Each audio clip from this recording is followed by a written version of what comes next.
This film is purely fictional. Please do not imitate it. Your like and subscribe are the motivation for me to update. Chapter 1882 Folk Legends about the Black Daughter. Hearing Gu-Shi question, Thorin was silent for a while.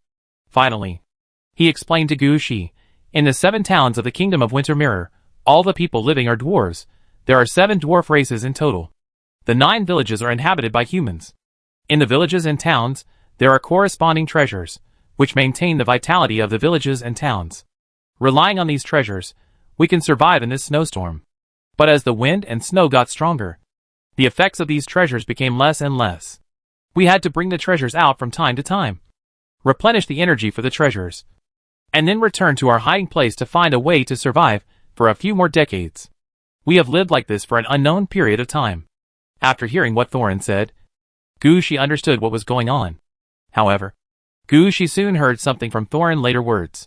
It seems that Thorin is also eyeing his own strength. At this time, Gu-Shi thought of a detail. He asked, when I entered here, I felt that there were 7 places sealed with something. Was it your treasure that sealed it? Thorin shook his head when he heard it. How is this possible? That is the place where the crazy woman was sealed. We will never go near there. And we also passed down a rumor that even if all the dwarves died in the end and smashed the treasure, they were not allowed to bring the treasure near the sealed place. So this seal has nothing to do with us. Thorin's performance made Gu-Shi understand the attitude of these dwarves. But fortunately, Gu-Shi came here this time, not to attract troops. He just came to inquire about the situation, to determine what else is hidden under this world. Now it sounds like 7 dwarf races occupy the town, 9 human villages, scattered in all directions. Why does this situation sound so strange? It is obviously a human kingdom. How come the dwarves occupy the main force? Although he was muttering in his heart, Gu-Shi still talked to Thorin about other things. Thorin himself had never seen other dwarves and the sealed land. But he had only heard some stories about them when he was a child. He only knew that they were cousins of the Black Valley dwarves, and that there was another kind of dwarves called the Golden Land. He had no idea about the other dwarves. However, since Gu-Shi helped them beat the zombies, they could provide Gu-Shi with some help within their ability. For example, helping Gu-Shi polish his weapons and equipment, or providing Gu-Shi with some food or something. For such help, Gu-Shi really didn't know what to say. Looking at the weapons and equipment of these dwarves, Gu-Shi had no interest in their help. After the death of more than 300 dwarves, the remaining dwarves couldn't even get a good weapon together. How could Gu-Shi let these dwarves help with his weapons and equipment? You can't say that the weapons and equipment of Western dwarves are better, and really regard all dwarves as blacksmith masters. Anyway, Gu-Shi himself would not believe it. As for food supplements, Gu-Shi did not need them. Gu-Shi had already seen that. The dwarves only ate mushrooms, dead mice, and the like. Even the wine that the dwarves liked to drink the most was made by soaking pine needles in water. What kind of food did you ask them to give to Gu-Shi? So forget about it. But these dwarves did not let Gu-Shi go. In their opinion, Gu-Shi saved them. The women and children, and at least the Grey Mountain dwarves could still support themselves for a few hundred years. This was a great favor to them. If Gu-Shi didn't take something, they would not be able to justify it.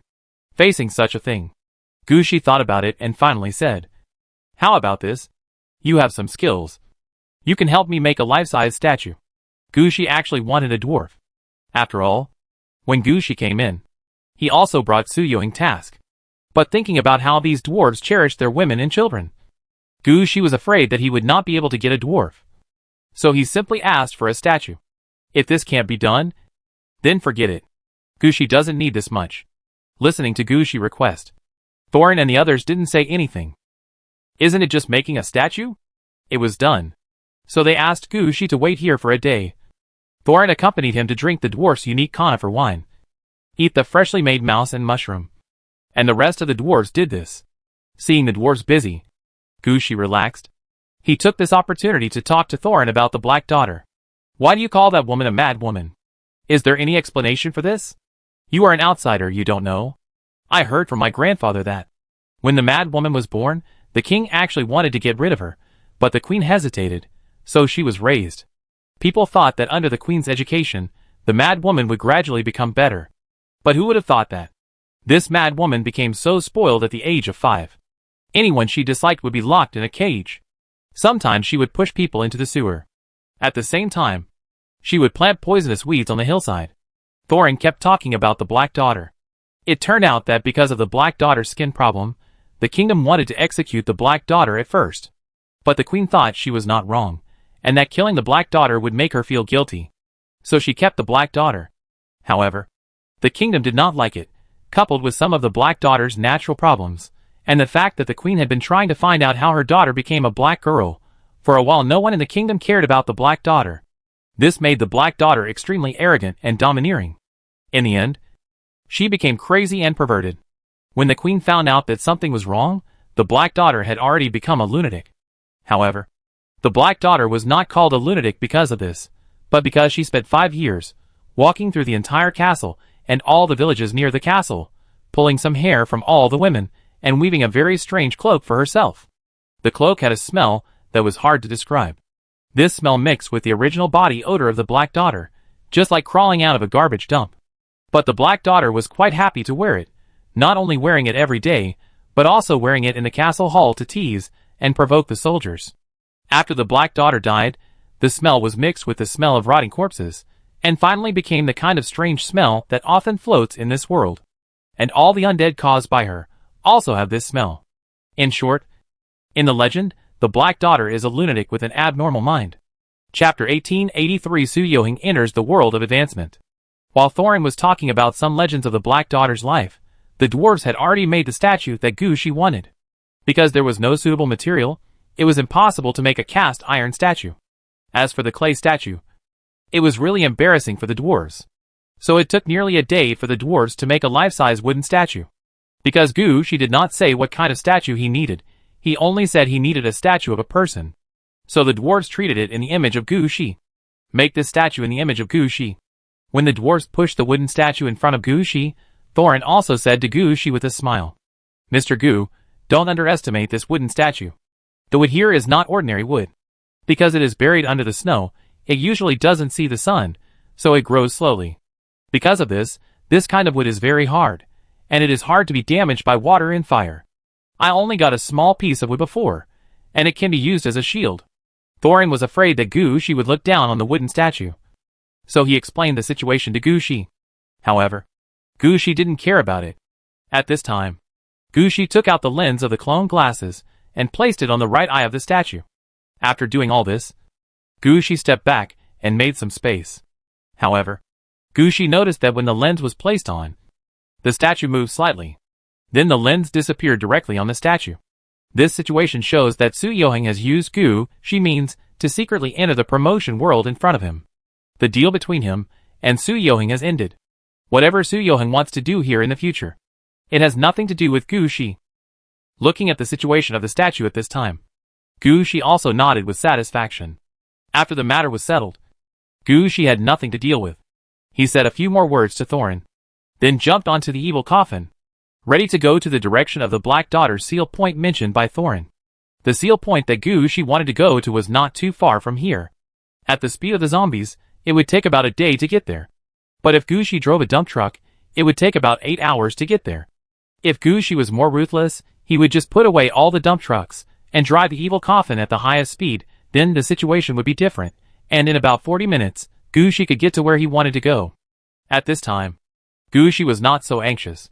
Just like he could stay there for a whole day, Gushi was not so anxious to rush to the sealed place of the Black Daughter. After thinking for a while, Gushi released a 10-seat dump truck, letting the dump truck lead the way in front and protect himself on all sides. And the evil coffin followed in the middle of the dump truck, ensuring that he would not be attacked by surprise. At the same time, Gushi was also seriously considering the arrangement of the dump truck for scouts. The dump truck for scouts and the dump truck for serious use must not be classified as the same. What scouts need is definitely different from what regular garrison troops need. For example, barracks, spirit summoning towers, etc. are useless when placed in a dump truck. On the contrary, flight points and taverns are what scouts need most.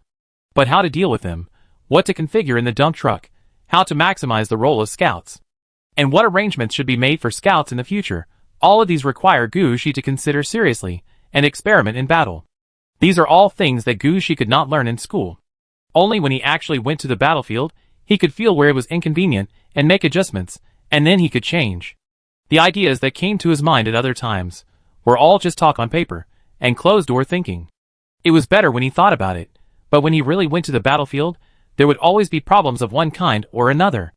Not long after leaving the group of dwarves, Guizheng and his team brought back the latest intelligence and maps. After a day and a night of exploration, Guizheng and his team had already traveled through 1/3 of the world. Although most of this world was buried under snow, and it was almost impossible to see any different landmarks when flying through the sky, they could still draw the most accurate map for Gushi based on the flight direction and distance. At the same time, some Guizheng had already started to contact the White Castle in the center of the game world. According to the news sent back by Guizheng, there were still some people living in the White Castle at this time. However, the population was obviously a little sparse, and it looked like it was not very popular. Gushi also carefully checked the information sent back by Guizheng. It can be said that this is the first time that Guizheng and his team have participated in such an important mission. How well they can perform in the war depends on their efforts. After adding the map brought by Guizheng to the latest map, Gushi was about to put away his pen when he heard a voice behind him. This place stinks. Gushi turned around and found that there was nothing behind him. But Gushi was not in a hurry. He could tell that the voice was Su Yoheng. It seemed that the statue had successfully led him to the world of advancement. Yes, this place is not suitable for human beings. It is smelly and cold. Gushi nodded. Although he did not see Su Yoheng, he knew that Su Yoheng could hear him. Ha ha ha. You are unlucky to encounter such a world. But I still want to thank you for letting the local natives exchange the statue for me instead of just finding a corpse to drag me in. Hearing this, Gushi understood that Su Yoheng was quite satisfied with the way he brought him in. However, Gushi did not show much in his heart. He could not say that he almost forgot about bringing him in. And when fighting zombies, he turned all the zombies into his own zombies. So Gushi just smiled and did not say much. At this time, Su Yoheng's voice sounded again. By the way, you don't have to come to me. My mission has no direct relationship with yours. I just borrowed your territory to build a bridge for transition. The focus is not on this promotion world. My existence will only improve the level of this world at most, and will not have much impact on you. Don't worry about this. Gushi heard it, and was about to say something polite. But Su Yoheng's voice sounded again. By the way, your scouts seem to be a bit bad. They are all clones, without a primary or secondary one. If the main body does not grow, your clones will not grow either. Think about this more. I'm leaving first. You should take care of it. Gushi fell into deep thought when he said this. When he reacted, he seemed to feel that the wind and snow paused obviously, and the sky seemed to be torn apart by something. Chapter 1884 Approaching the first target. Looking up at the strange phenomenon in the sky, Gushi shook his head helplessly. You said you wouldn't make a big deal. This is not a big deal. What is a big deal? After saying that, Gushi ignored the matter. He was willing to help Su Yoheng, so he would not regret it at this time. Besides, what did Su Yoheng's actions have to do with him? It was impossible that Su Yoheng would help Hayanvir to be the enemy of Gushi. So Gushi just looked up at the sky. And then he was on his way again. Along the way, Gushi led his troops to move forward at a moderate speed. Every time he moved forward a certain distance, Gushi would always put down a group of liches, and also threw down some seeds of the nether spirit flower. Although he had not yet considered which route the Lord of the Underworld would take, Gushi already understood that he would definitely have to fight with the Black Daughter. So it was necessary to make arrangements in advance. And what Gushi did was just an ordinary chess move. And Gushi did not expect these means to have any effect. But he thought that he was free anyway, and it was most appropriate to do such a thing at this time. If we wait until the time comes to make arrangements, it will be too late. Gushi was doing 3 things at once, making arrangements while moving forward, and time passed quickly. About 6 hours later, Gushi arrived at a certain location where Thorin said the Black Daughter was sealed. According to the coordinates provided by Thorin, the troops led by Gushi stopped on a snowy plain. The 5 dump trucks that came with Gushi had automatically dispersed and went to check the situation nearby. Gushi stood on the evil coffin and looked around. Finally, his gaze shifted from the snowy sky to the snow. According to the information provided by Thorin, before the continuous snowfall in the Kingdom of Winter Mirror, this should have been a grassland. The meat in the body of the Black Daughter was sealed here. When it was sealed, the queen also specially carved a lion statue with gold to suppress it here. This was so that the lion could eat the growing meat of the Black Daughter. As for why no real beasts were arranged to come and eat the meat, Gushi didn't need to use his brain to know this. On the one hand, the meat of the Black Daughter will grow in number if wild animals are allowed to eat it for a long time. And there are no natural enemies. There is no need to consider food and safety issues. As long as they consider reproduction every day, it won't take long before the number of wild animals will explode. If no one manages it, believe it or not, one day these numerous wild animals will become the subordinates of the Black Daughter and start to eat people. On the other hand, it is also because the meat of the Black Daughter is poisonous. If you touch it, you will be infected with corpse poison and eventually become a zombie. From the beginning, the queen did not intend to let any creature touch this kind of meat. Therefore, the animated golden lion statue became the best choice to suppress the black girl's flesh. But judging from the current situation, the suppression here does not seem to be very successful. Although separated by a thick layer of snow, Gushi can still smell a strong stench. Since he was almost ambushed last time, Gushi dared not use the means of Yin Chi to block such smells. No matter how bad it smells, Gushi has to endure it, to avoid encountering any more problems. Now Gushi pointed to the position in front of him, and raised his hand, and 10 mud trucks belonging to the transport of the undead appeared. Dig. Gushi was not polite, pointing at the current order and giving the order. Under Gushi order, all the undead porters rushed out of the dump trucks. They were all led by their respective leaders. Some directly dug, while others took advantage of the convenience of the dump trucks. But no matter what, their speed of action was quite fast. In just a blink of an eye, half of the snow on the ground was cleared away. Although there was a reason that Gushi was not interested in the snow and did not need it. There was also the credit of these transport troops. While moving the troops and clearing the snow, Gushi began to release the garrison gate and the steel gate. This time was different from the battle in Linxia town. Gushi was now facing the physical part of the Black Daughter. It could be regarded as the first boss encountered in the promotion world. Gushi could not be too careful at this time. In addition to the gate, Gushi also released the city wall, the moat and the soul-calling tower. If he had not been able to determine the situation in front of him, Gushi might have wanted to release the castle to deal with possible battles. After using 2 city gates and a large section of the city wall to enclose a suitable battlefield, Gushi quickly released his troops, the Death Titan troops, as Gushi current main force, immediately stood behind the city wall after being released. After 3 years of strengthening and preparation, the number of Death Titans has also increased a lot. After all, there are 7 cloud palaces in the city of Aridov, each of which produces 2 Death Titans per week, which means 14 Death Titans. Not to mention that Gushi Corpse Mountain War God statue was placed near the Cloud Palace in the training area, and the Cloud Palace was the first to be affected. Each Cloud Palace produced 4 Death Titans per week. In 3 years, Gushi had obtained more than 4,300 new Death Titans. As for the old Death Titans, they were also driven by the 2 level 60 Death Titans under Gushi, and their strength was greatly improved. The most important thing was that the Purple Lightning Spear and the Thunder Viewing Helmet were produced every week. Although it was impossible to fully replace all Death Titans, it was still possible to replace a batch of powerful Death Titans.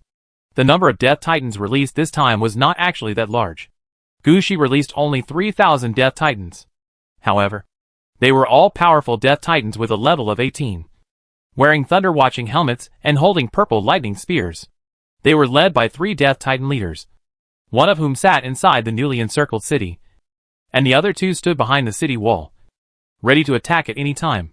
Looking at the preparations of these 3,000 Death Titans, Gushi couldn't help but sigh. Although the dump truck is good, there are always some troops that cannot be assigned to it. Death Titan is one of them. After all, the Death Titan is too big. When 100 Death Titans gather together, the space they occupy is larger than that occupied by 1,000 ordinary soldiers. If you really want to assign a dump truck to the Death Titan, the size of the dump truck must be enlarged by 10 to 15 times. With that resource, it is better to build a few more real dump trucks for other troops under your command. As for the Death Titan, you can deal with it as you see now. In addition to the Death Titan, Gushi also released Shirley and his evil demon skeleton soldiers. Surely evil demon skeleton soldiers have undergone great changes in the past 3 years. Chapter 1885 Enemy Appearance. Under Gushi command, Shirley led 3,000 evil demon skeleton soldiers out from the garrison gate. They were different from the evil demon skeleton soldiers 3 years ago.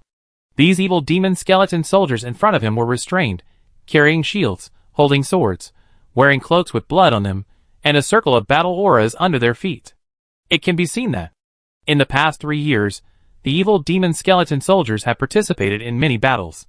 The ones who are currently going to fight are all evil demon skeleton soldiers who have reached level 20 due to their combat experience, and the rest are still fighting in the Mirror Underground Palace to improve themselves.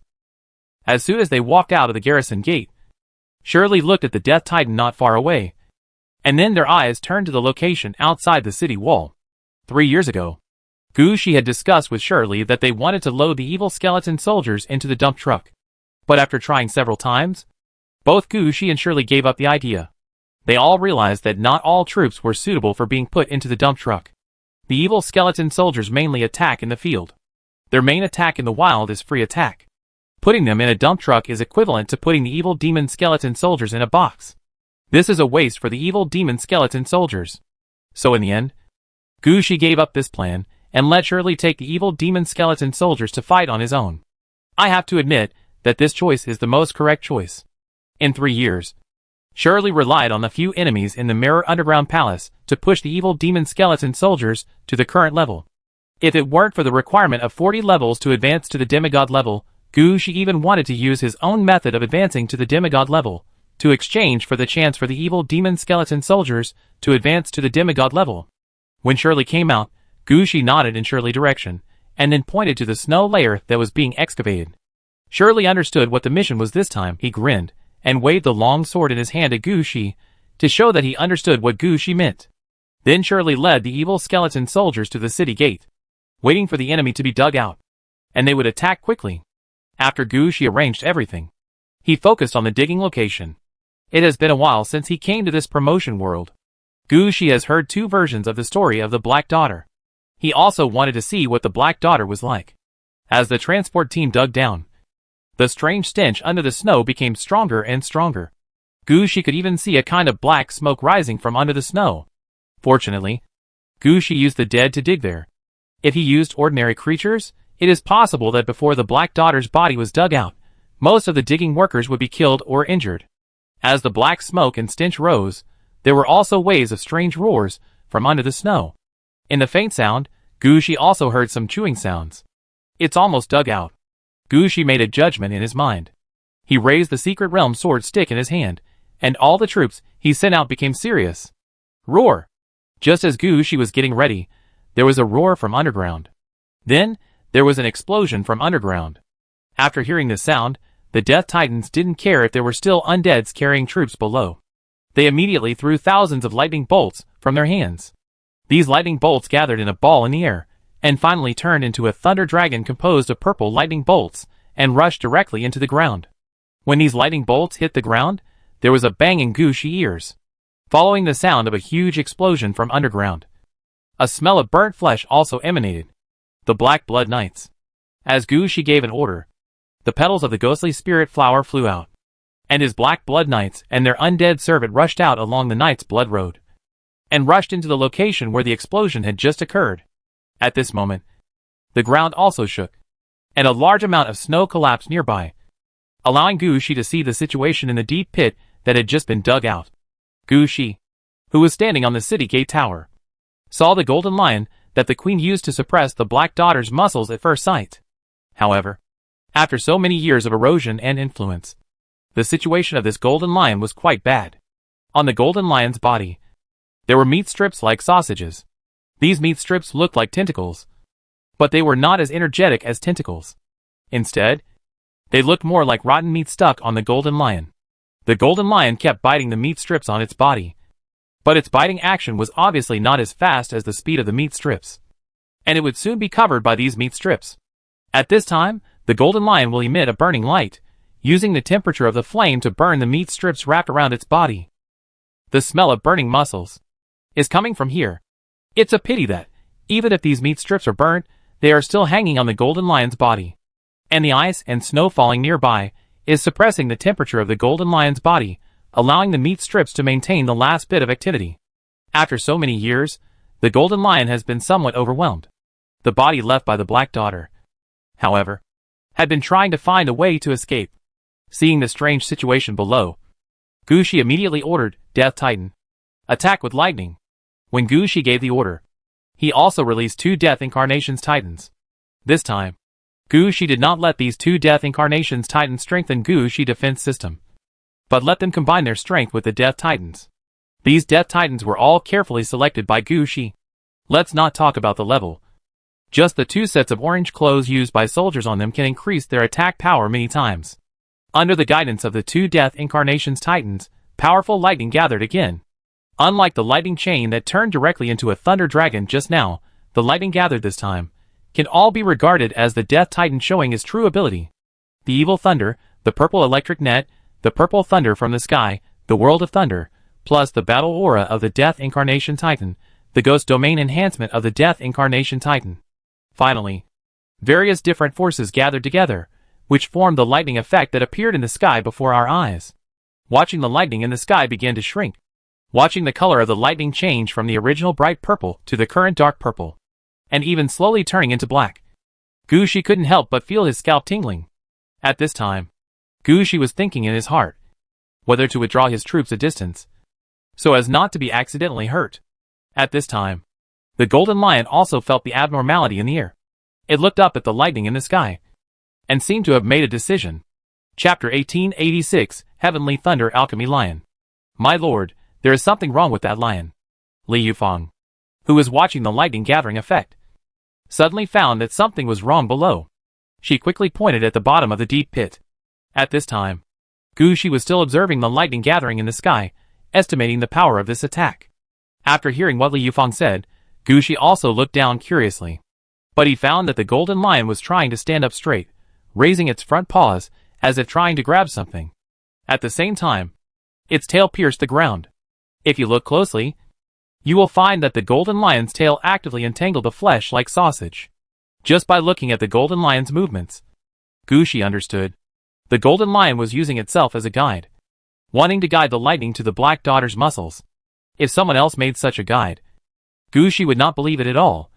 But the golden lion in front of him had a power that made people believe in it. The most important thing is that the golden lion has been fighting with the black girl's muscles for so long. It must know best how to give the black girl's muscles a fatal blow without breaking the seal. Now that the golden lion has given instructions, Gu Shi can just follow this idea. So Gu Shi doesn't need to give instructions personally. The incarnation of Death Titan directly knows what Gu Shi means. The lightning in the sky that has changed from quantitative change to qualitative change adjusted its direction, and turned into a straight lightning sword that hit the golden lion heavily. With this strike, the lightning that had originally turned black and purple suddenly lit up. It even turned the entire pit white. In the lightning, Gu Shi saw that the body of the golden lion turned red under the stimulation of lightning. It felt like an electric furnace was powered on and started to heat up. This was clearly the Heavenly Thunder Alchemy Lion. However, this situation did not attract more attention from Gu Shi. At this time, Gu Shi's attention was all on the subsequent direction of the lightning, because at this time, the lightning has changed from quantitative change to qualitative change. The total amount of lightning is obviously not much, but the power is much greater. At the same time, all the lightning was led underground by the golden lion, and led to the Black Daughter's muscles. The sausage-like muscles that had originally stretched out from the ground, all turned into black powder under the attack of the lightning. In the lightning, Gu Shi also saw the sealed Black Daughter's muscles. There was a golden lion suppressing and devouring the ground. And no matter how much these muscles grew, there would not be much change. At most, some of them would be squeezed out from the ground, and finally become like sausages, wrapped around the golden lion. But the situation is different in the underground part. Although the seal here is all round, the muscles left by the Black Daughter continue to grow automatically every day. Finally, under constant squeezing and growth, these muscles have become a huge pile of meat. If the lightning had not struck before, Gu Shi might have to wait until the seal was dug up to see such a meat mountain. But now the lightning released by Gu Shi men fell from the sky like a sword of judgment, and pierced the meat mountain in front of him. The power of lightning was injected into the meat mountain in an instant. Then a burnt smell came from the inside of the meat mountain. The meat mountain, which was originally more than 100 meters in diameter, became smaller and smaller. At this moment, the golden lion, which had been burned red, roared at the sky again. Li Yufeng, who had been following Gu Shi, reacted immediately. Sir, the power of this lightning is not enough. We need to increase the power of lightning. Gushi turned his head and glanced at the Death Titan, who was preparing for the second wave of lightning attack, and said solemnly, "It's too late." After saying that, Gushi raised his hand, and the Death Avatar Titan, who was cooperating with the Death Titan to attack, fell down immediately. However, Gushi had a battle aura directly under his feet at this time. As soon as the two Death Avatar Titans fell, they immediately climbed up again. Gushi kept releasing Death Avatar Titans. He did not consider whether his mental strength could support it at all, and released 10 pairs of Death Avatar Titans in the shortest time. Then Gushi arranged these Death Avatar Titans according to the arrangement method of the Death Wizard Force Field. They formed a circle, and the power of lightning and the earth was quickly concentrated in their hands. This was a method that Gushi had researched on his own. Compared with the previous Death Incarnation combination skills, this method in front of him was Gushi's unique technique. This technique of using the Death Incarnation to replace the Lich was called the Incarnation Force Field by Gushi. Of course, Gushi had experimented with these techniques. He was very clear about the effect of each Incarnation Force Field. For example, the Incarnation Force Field composed of the Death Incarnation Bone Dragon used the Death Dragon Breath to focus fire on the enemy. I can't say anything about the others, but the green beam of light emitted by the Death Dragon Breath can definitely take away a boss above level 45. There is also an Incarnation Force Field composed of 12 Death Incarnations, the God of Death, which also has a corresponding effect. However, in Gushi's eyes, this Incarnation Force Field is actually not as useful as means such as nuclear bombs and machine guns. Under the influence of the Incarnation Force Field, the Death Incarnation can survive. But does it make sense for Gushi? You know, in order to form an Incarnation Force Field, the Death Incarnation must die at least 5 times. They were able to survive, all thanks to Gushi's battle aura and the power of the Ghost Flower. Then what was the point of them surviving? It would be better to sacrifice themselves and detonate the whole place. That would be a powerful attack method. So at that time, Gushi's idea was that thing like the Incarnation Force Field could be used, but it was not very useful. Unexpectedly, Gushi slapped himself in the face so quickly. Now it seems that the Incarnation Force Field is not useless at all. It's just that it was not used in the right place. Under the combined efforts of these 12 Death Incarnations Titans, the meat mountain formed by the Black Daughter was hit back by lightning on the spot. Even Li Yufeng, who was watching the battle, was a little dumbfounded. "Sir, how could you have such a method without telling me?" Gushi, who had just released the 12 incarnations of Death Titans, was relieved when Li Yufeng said this.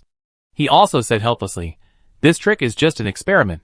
To be honest, I didn't think much of it before." While Gushi was speaking, the force field composed of lightning and earth power was like a dinner knife, constantly cutting the muscles of the Black Daughter.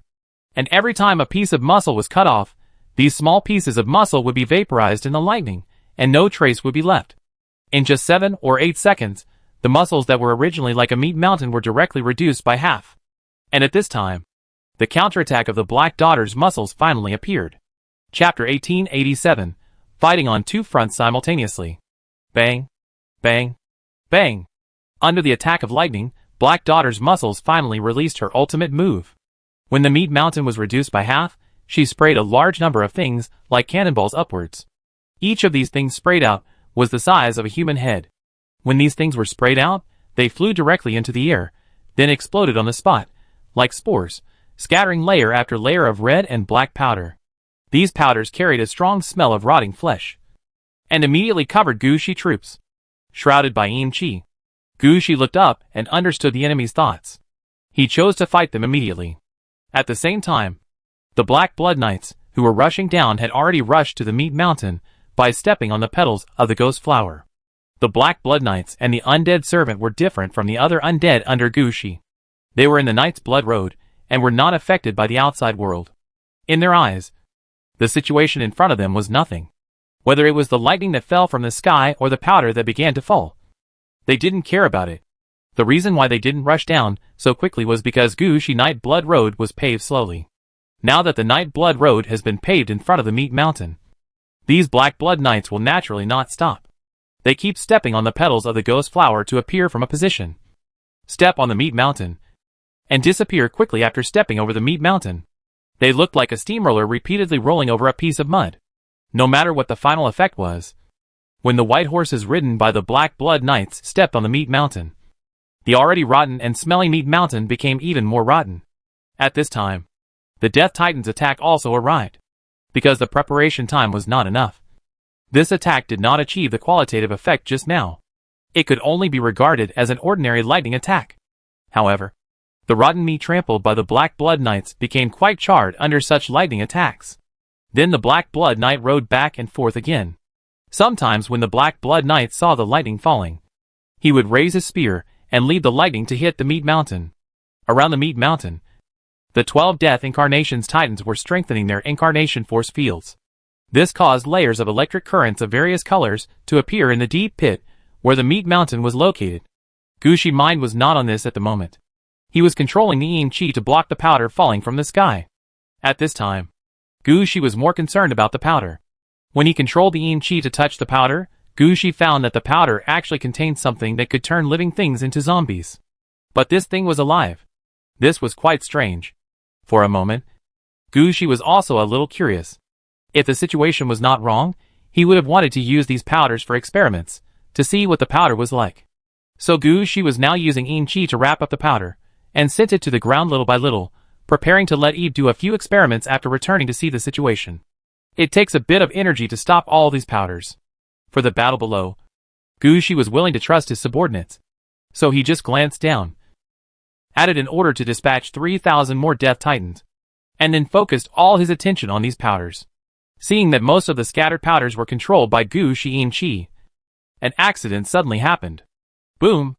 A powder ball wrapped by Gushi Yin Chi exploded again, and a large amount of powder rushed towards Gushi as if it had its own consciousness.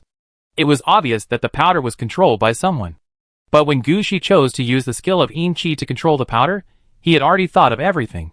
When he controlled the Yin Chi to wrap the powder and let it fall, he was prepared for all this. Before the powder flew in front of Gushi, a level 60 ghost dragon suddenly appeared in front of Gushi. As soon as the ghost dragon appeared, its eyes flashed with a cold light, and then a transparent crystal wall appeared in front of Gushi. All the powder hit the crystal wall, and was directly blocked.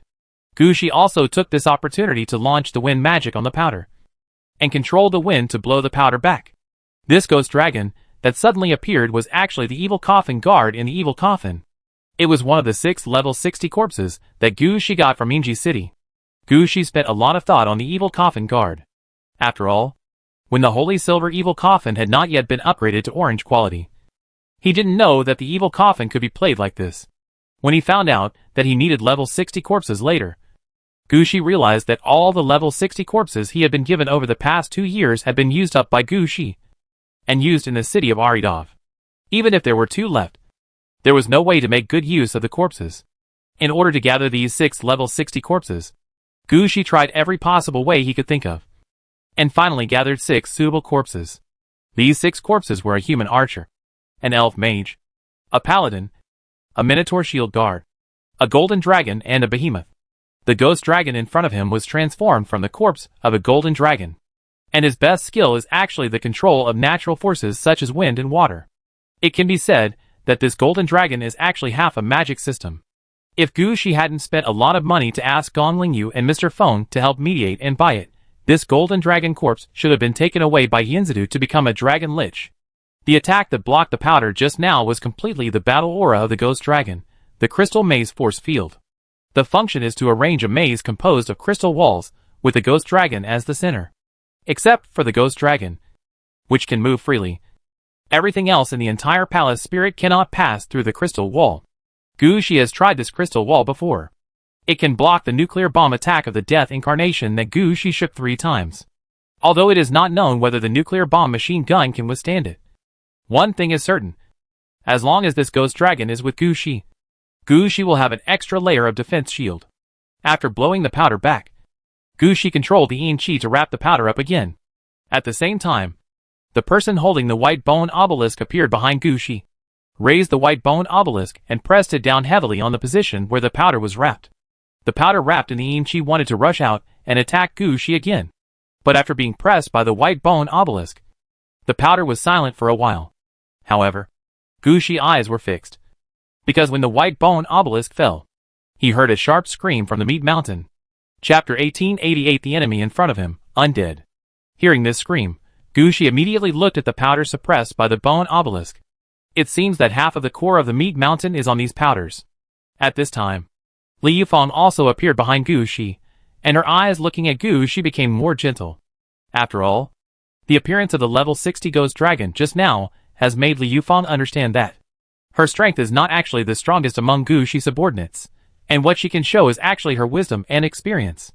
In order not to be used as cannon fodder by Gushi, she had to show herself well in front of Gushi. At this time, Gushi was even more curious about the powder. He immediately waved his hand in the opposite direction of the powder. The person holding the white bone obelisk immediately understood what Gushi meant, and a part of the powder was immediately wrapped in yin qi and fell into Gushi's hands. At this time, at the location of the meat mountain, the double attack of lightning and black blood night continued. Because of the problem with the powder, it also affected the meat mountain.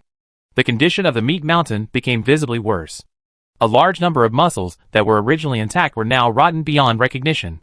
The meat mountain, which was originally a single piece, looked like a pile of mud.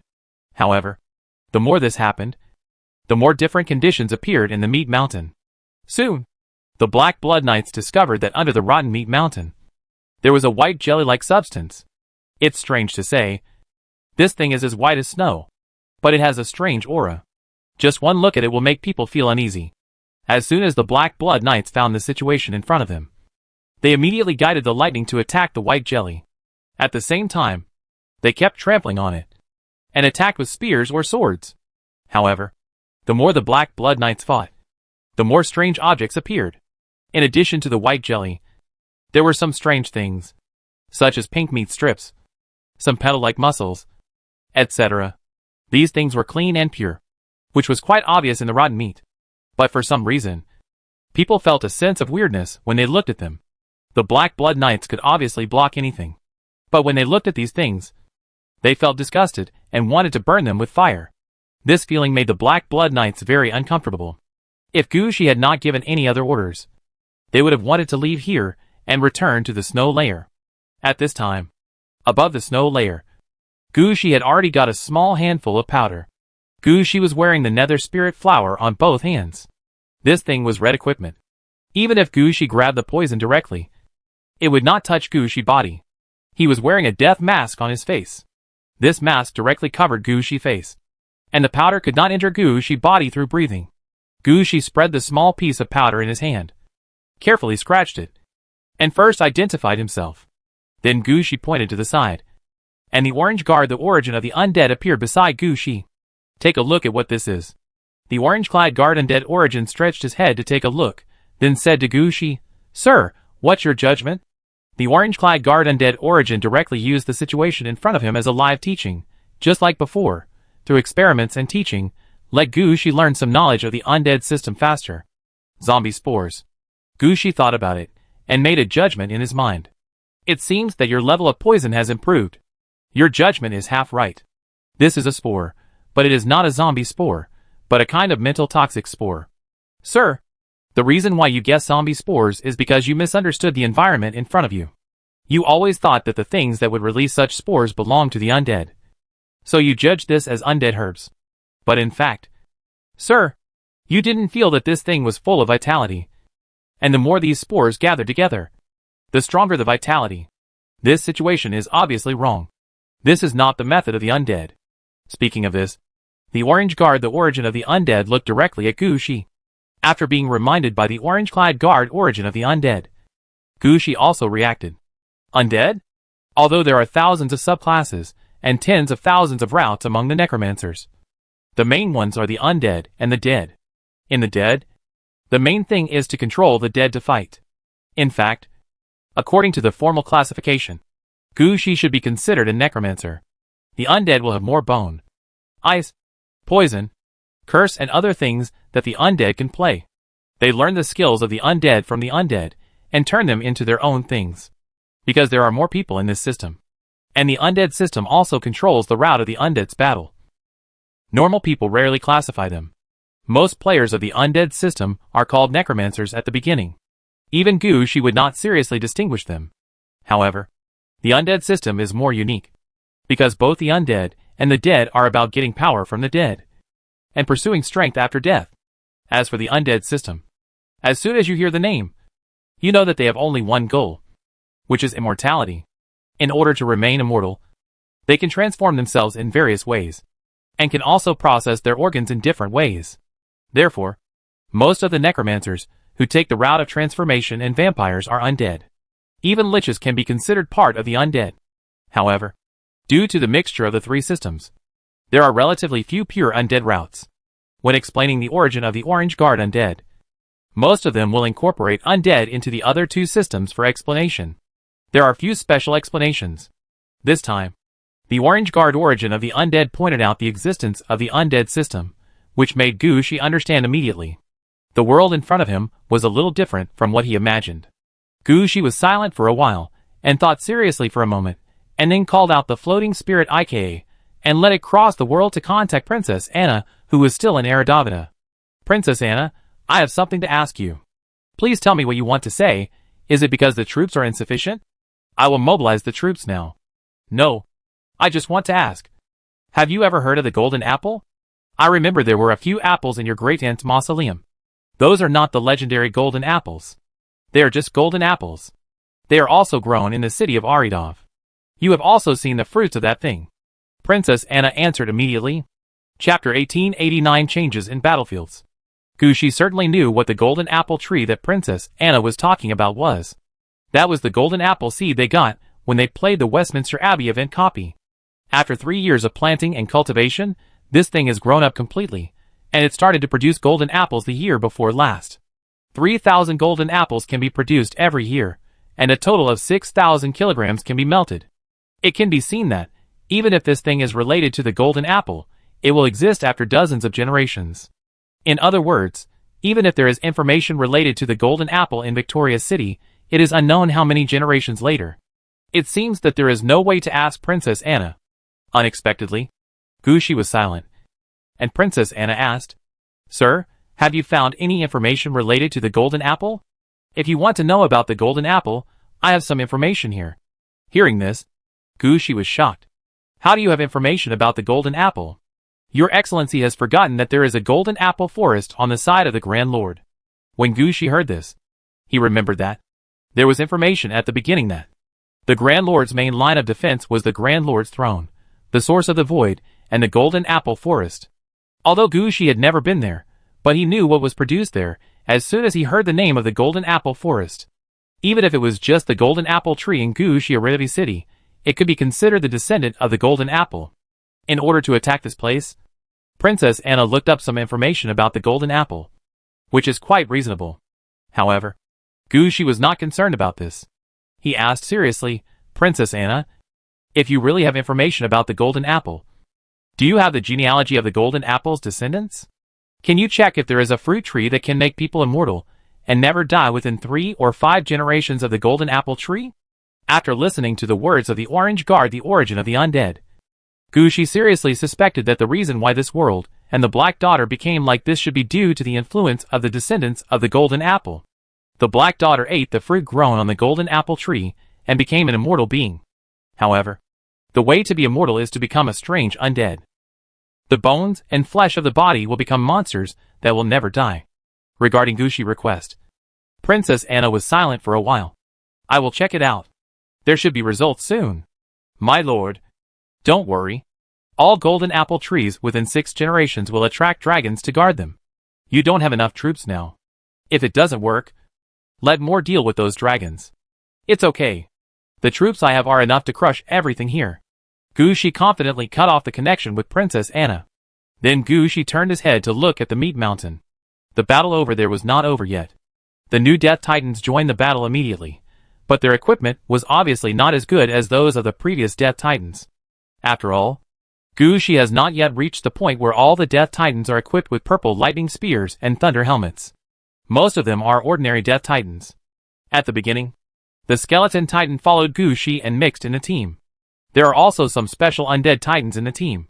They are all before the Death Titan appeared. Gu Shi got his subordinates through double death. The Skeleton Titan is thoughtful at this time. He is still looking for other growth paths for the Undead Titan. After all, apart from the Death Titan, The undead titan should actually have many different growth paths. You are the golden man of the dragon country, which is a good idea. Although the bone titan is not a hero, nor even a leader, he has always been working for his non-death titan companions. His actions sometimes make even Gushi look up to him. In this crucial battle, Gushi will naturally release him. They fight together with the death titan, constantly releasing various lightning attacks. However, without the death incarnation titan, and the help of the two orange soldier suits, their lightning can only be regarded as an ordinary attack. It was impossible to have a qualitative change from a quantitative change like before. When these lightnings fell, they could only be regarded as a sweeping attack on the meat mountain, and they did not have the same effect as before. The Black Blood Knight kept running in the thunder and lightning, trampling on the meat mountain here. With the joint efforts of the lightning and the Black Blood Knight, the meat mountain formed by the Black Daughter's muscles finally underwent some changes. The muscles of the meat mountain rotted, and a large number of strange things squeezed out of the meat mud. However, even though the meat mountain was beaten like this, its vitality was still quite strong. No matter how the Black Blood Knights beat it, the meat mountain would never die. The Black Blood Knights didn't care about these things. They could keep fighting. But Gushi couldn't wait that long. Fortunately, at this time, the Golden Lion, which had just been tempered by the thunder, finally climbed up dizzy from the stimulation of thunder and lightning. At this time, the fiery red color and super high temperature on the Golden Lion were gone. The Golden Lion was now a fairly normal statue. The flesh and blood that had originally entangled it had completely disappeared after being cleansed by the thunder. It was now back to the state it was in when the queen had placed it here. The relaxed Golden Lion also saw the problem with the Black Blood Knight. They cooperated well with the Death Titan, and the damage to the meat mountain was high enough. But there was a problem. That is, the Black Blood Knight didn't know what he was going to fight. Although the stomping was quite powerful, and the meat mountain was crushed into meat paste, the core of the meat mountain did not suffer much damage.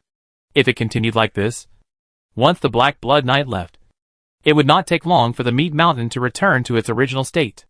It can be said that they did not hit the key position. The Golden Lion saw all this and was anxious.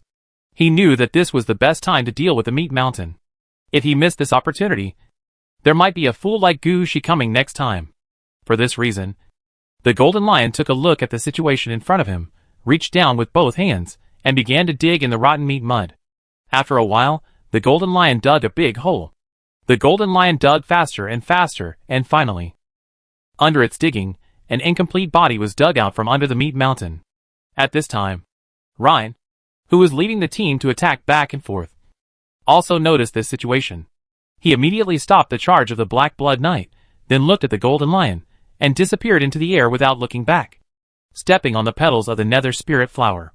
Chapter 1890 How to Deal with the Enemy. The next moment, Ryan appeared beside Gushi. Gushi immediately understood that Ryan must have something to say when he returned. So he put down what he was doing and turned to look at Ryan. "Sir, the enemy's core has appeared. Please guide the lightning to attack the enemy's core." Gushi couldn't help but look under the snow layer when he heard it. Sure enough, at this time on the meat mountain, the Golden Lion was pressing down half of the corpse. The reason why this corpse is called half is that it has no bones, skin, hair, or internal organs. At the same time, its arms, legs, and waist are also obviously lacking some muscles. When it was dragged out by the Golden Lion, this half corpse was obviously struggling. Some of its muscles would swell rapidly, turning into sausages or tentacles, trying to wrap around the Golden Lion and drag it out. Or it might want to squeeze the nearby meat mud that had turned into mud onto itself. It was obvious that this half corpse instinctively wanted to save itself. Just seeing the scene, Gushi knew why Ryan came to him. With the current attack, I am afraid that it will not cause any damage to this half corpse. They can only beat the previous meat mountain into meat paste. If you want to grind this half corpse, I am afraid it will take a long time. Gushi turned his head and looked at the Orange Guard Undead Origin. The Orange Guard Undead Origin looked down, then looked at the men arranged by Gushi, and said to Gushi, "What do you think? This guided teaching method is quite useful for Gushi." Gushi quickly thought of many solutions. The most appropriate method is to burn half of the body with lightning and fire. But as soon as this idea came out, it was rejected by Gushi. If this was really possible, Orange Guardian Undead Origin would not even look at Gushi and ask Gushi opinion again. It is obvious that the method in front of him is not suitable for dealing with this half body. It's not that it can't be worn away, But it takes a long time to wear away this half-corpse. And there are too many variables. What about other ideas? Gushi recalled some of his methods. He found helplessly that he didn't seem to have a way to quickly wear away this half-corpse. So Gushi began to think about the combination he could use. Combining fire and lightning? Attacking with a large number of shooters? Or exploding the half-corpse? Poison. Wait. Gushi thought suddenly paused. He turned to look at the orange-clad guard origin of the undead. What do you think will happen if I use corpse explosion on that half-corpse? Even if the corpse of the undead is still alive. It is still a corpse.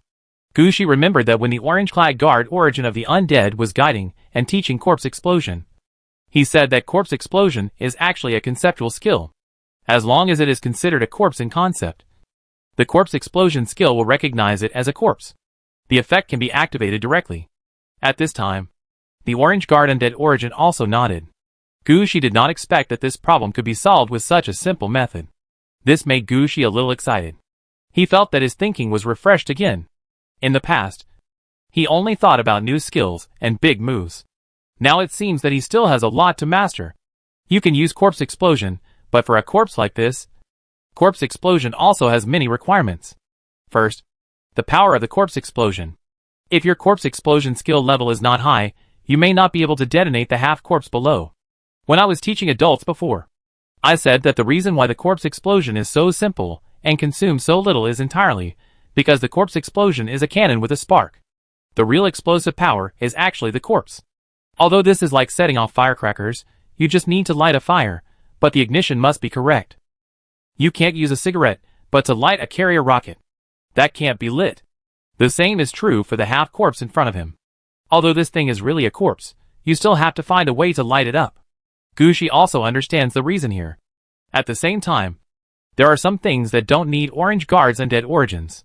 Gushi will understand that if he uses corpse explosion, how the corpse will explode is also a problem. What if the corpse is not completely blown up? Now that the corpse is so big, it is still a complete target.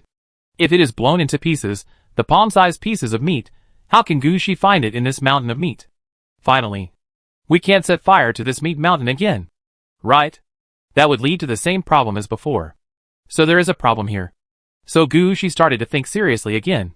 Because of the idea of corpse explosion, Gushi's mind was suddenly opened. Many ideas that he thought were unfeasible before, now appeared one by one.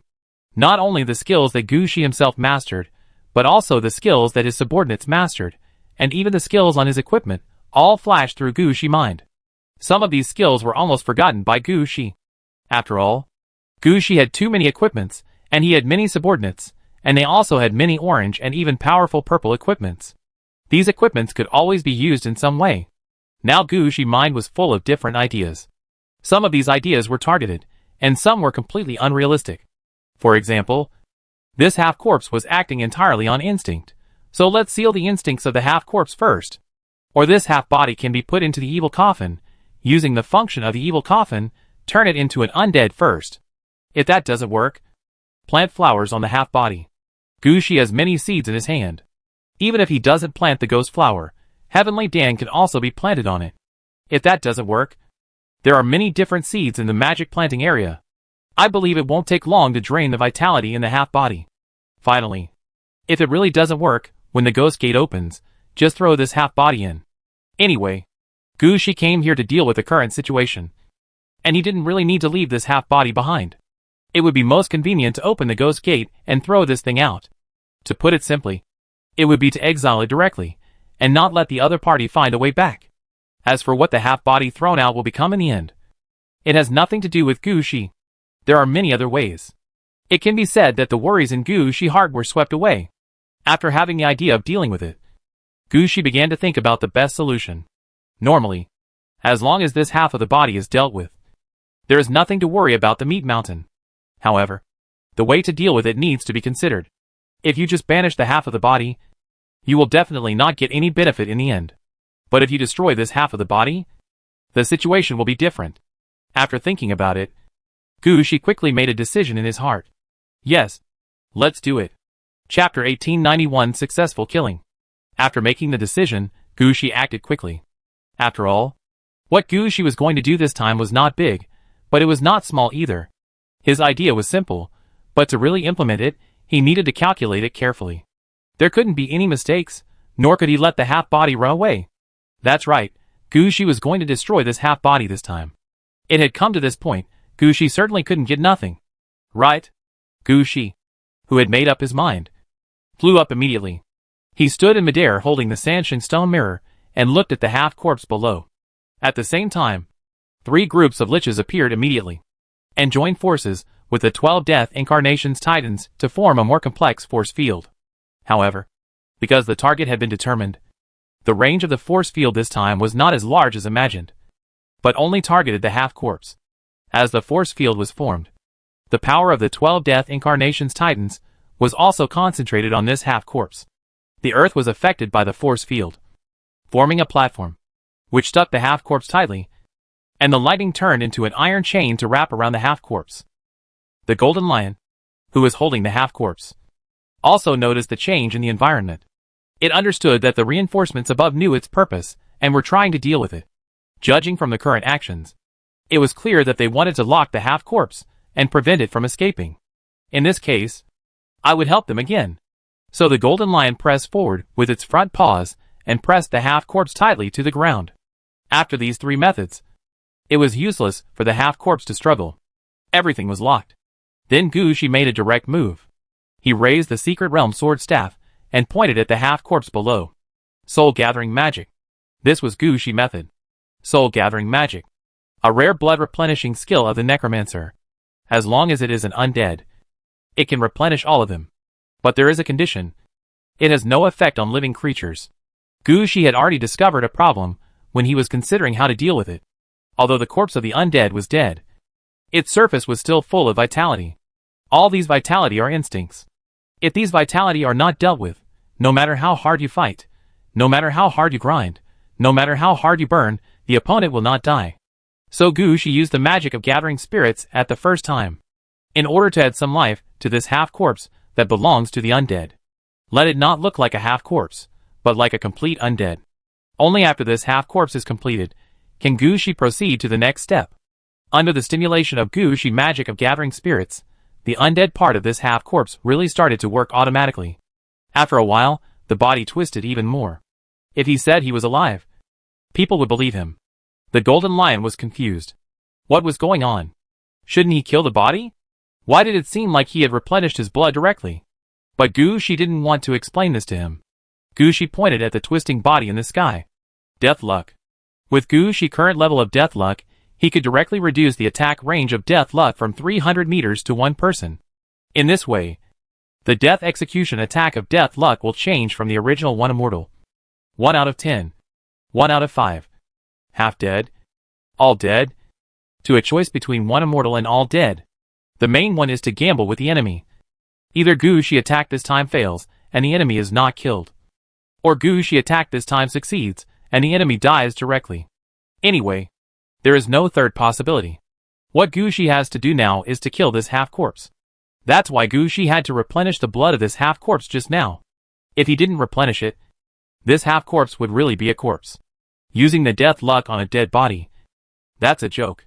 So no matter what, he had to let the other party come back to life first. Before, Gushi was thinking about how to deal with this half-corpse. So he didn't think about this aspect. But as his thoughts flew, didn't this idea come to him? This gambling game can be played directly. Even if he loses, it only means that Gushi wastes 300 mana points, and he himself does not lose anything.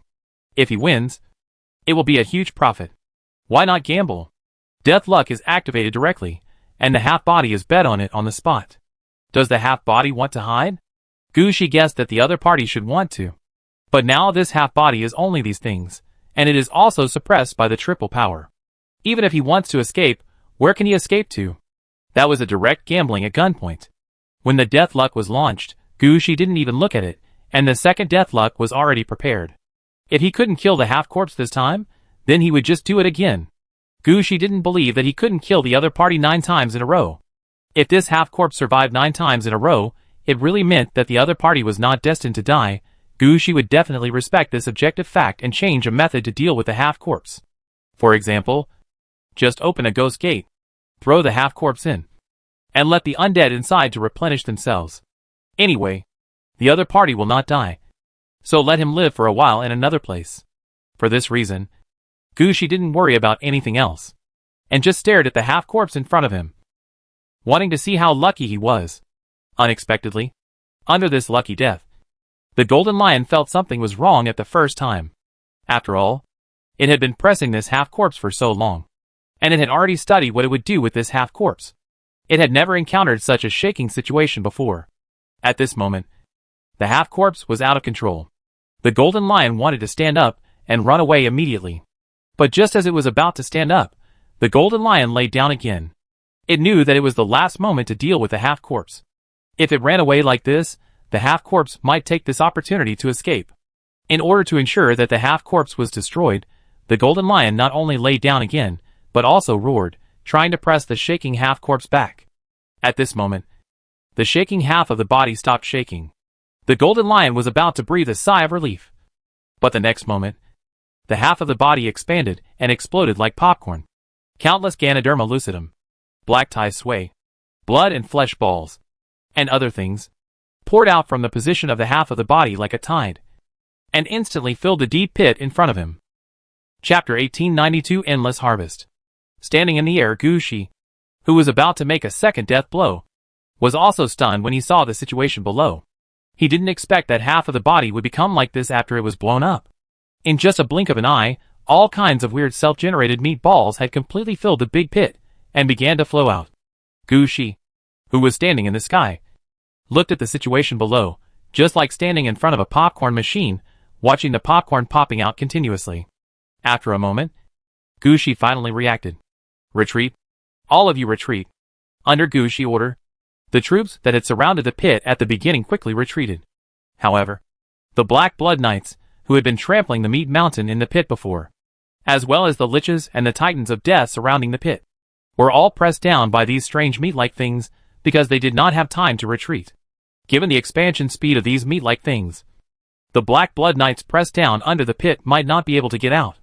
Looking at the situation in front of him, Gu Shi couldn't help but sigh. The battle halo flashed under him, and the Black Blood Knight, who was pressed under these flesh balls, returned to the Knight's Blood Road. As for the Death Incarnation's titans and liches, they were just Gu Shi magic power. If they died, they died. The impact was not big.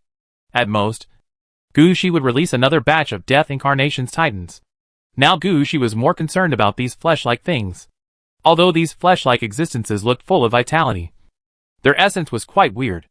If you don't look closely, you won't feel anything. But if you look closely at each meatball, Gu Shi can feel the twisted wailing coming from it. The sound is like someone being swallowed. When Gu Shi fell, Li Yufeng had already picked up a few meatballs and placed them in front of him. This is Ganoderma lucidum, of high quality.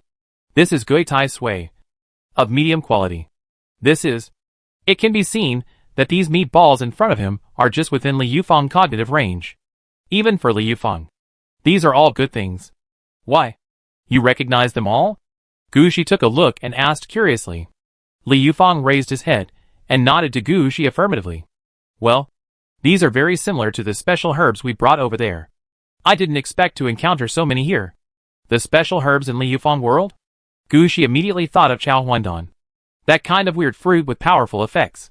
In order to grow the herb to make the elixir, Gu Shi even invited researchers from the Agricultural University to conduct research, and finally got a chance to get an orange suit, so Gu Shi can understand the herbs with strange smells.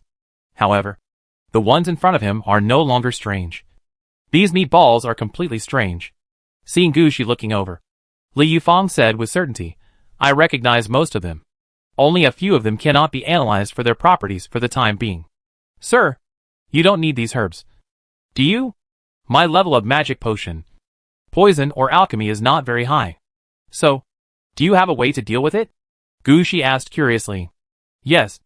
I have met some alchemy immortals in the past few years and learned some about the demand for immortal pills. These herbs are used to refine peaches, the best materials for the Four Sisters Golden Pill. If the quantity is larger, it takes some time to exchange them, and it is not impossible to refine the 9 Revolutions Golden Pill. Hearing this, Gu Shi's eyes also lit up. Gu Shi was the most clear about the situation of Chao Huan Dan, although among the several kinds of elixirs mentioned by Li Yufeng, Gu Shi was most familiar with Pan Tao. It did not mean that Gu Shi did not need other elixirs. If these meatballs could be used as materials for alchemy, then this would not be popcorn, but a treasure mountain. Thinking of this, Gu Shi turned his head and looked at the meatballs that were still rising, and his eyes became different. Before, Gu Shi was still complaining about the excessive number of these meatballs. Now, Gu Shi would not think so. He raised his hand, and 30 dump trucks belonging to the transport troops appeared near the battlefield. 30,000 transport troops rushed to the still surging meatballs from all directions. They began to move these meatballs through their own abilities, and sent them to their own dump trucks. Don't worry about it now. Just take away everything here first. After I advance this time, you can take these things away. At this point, Gu Shi paused for a moment, and finally said quite straightforwardly, take them all. Take as many as you can. After you take them back, you can either exchange them or find someone to make pills. Anyway, I need finished pills. Don't worry. Sir, these are the best medicinal materials. As long as you have these materials, there is nothing you can't exchange for them. Li Yufang said quite confidently. This is not actually Li Yufang confidence, but since she passed the most difficult level of the living ghost, she has been smooth sailing since then.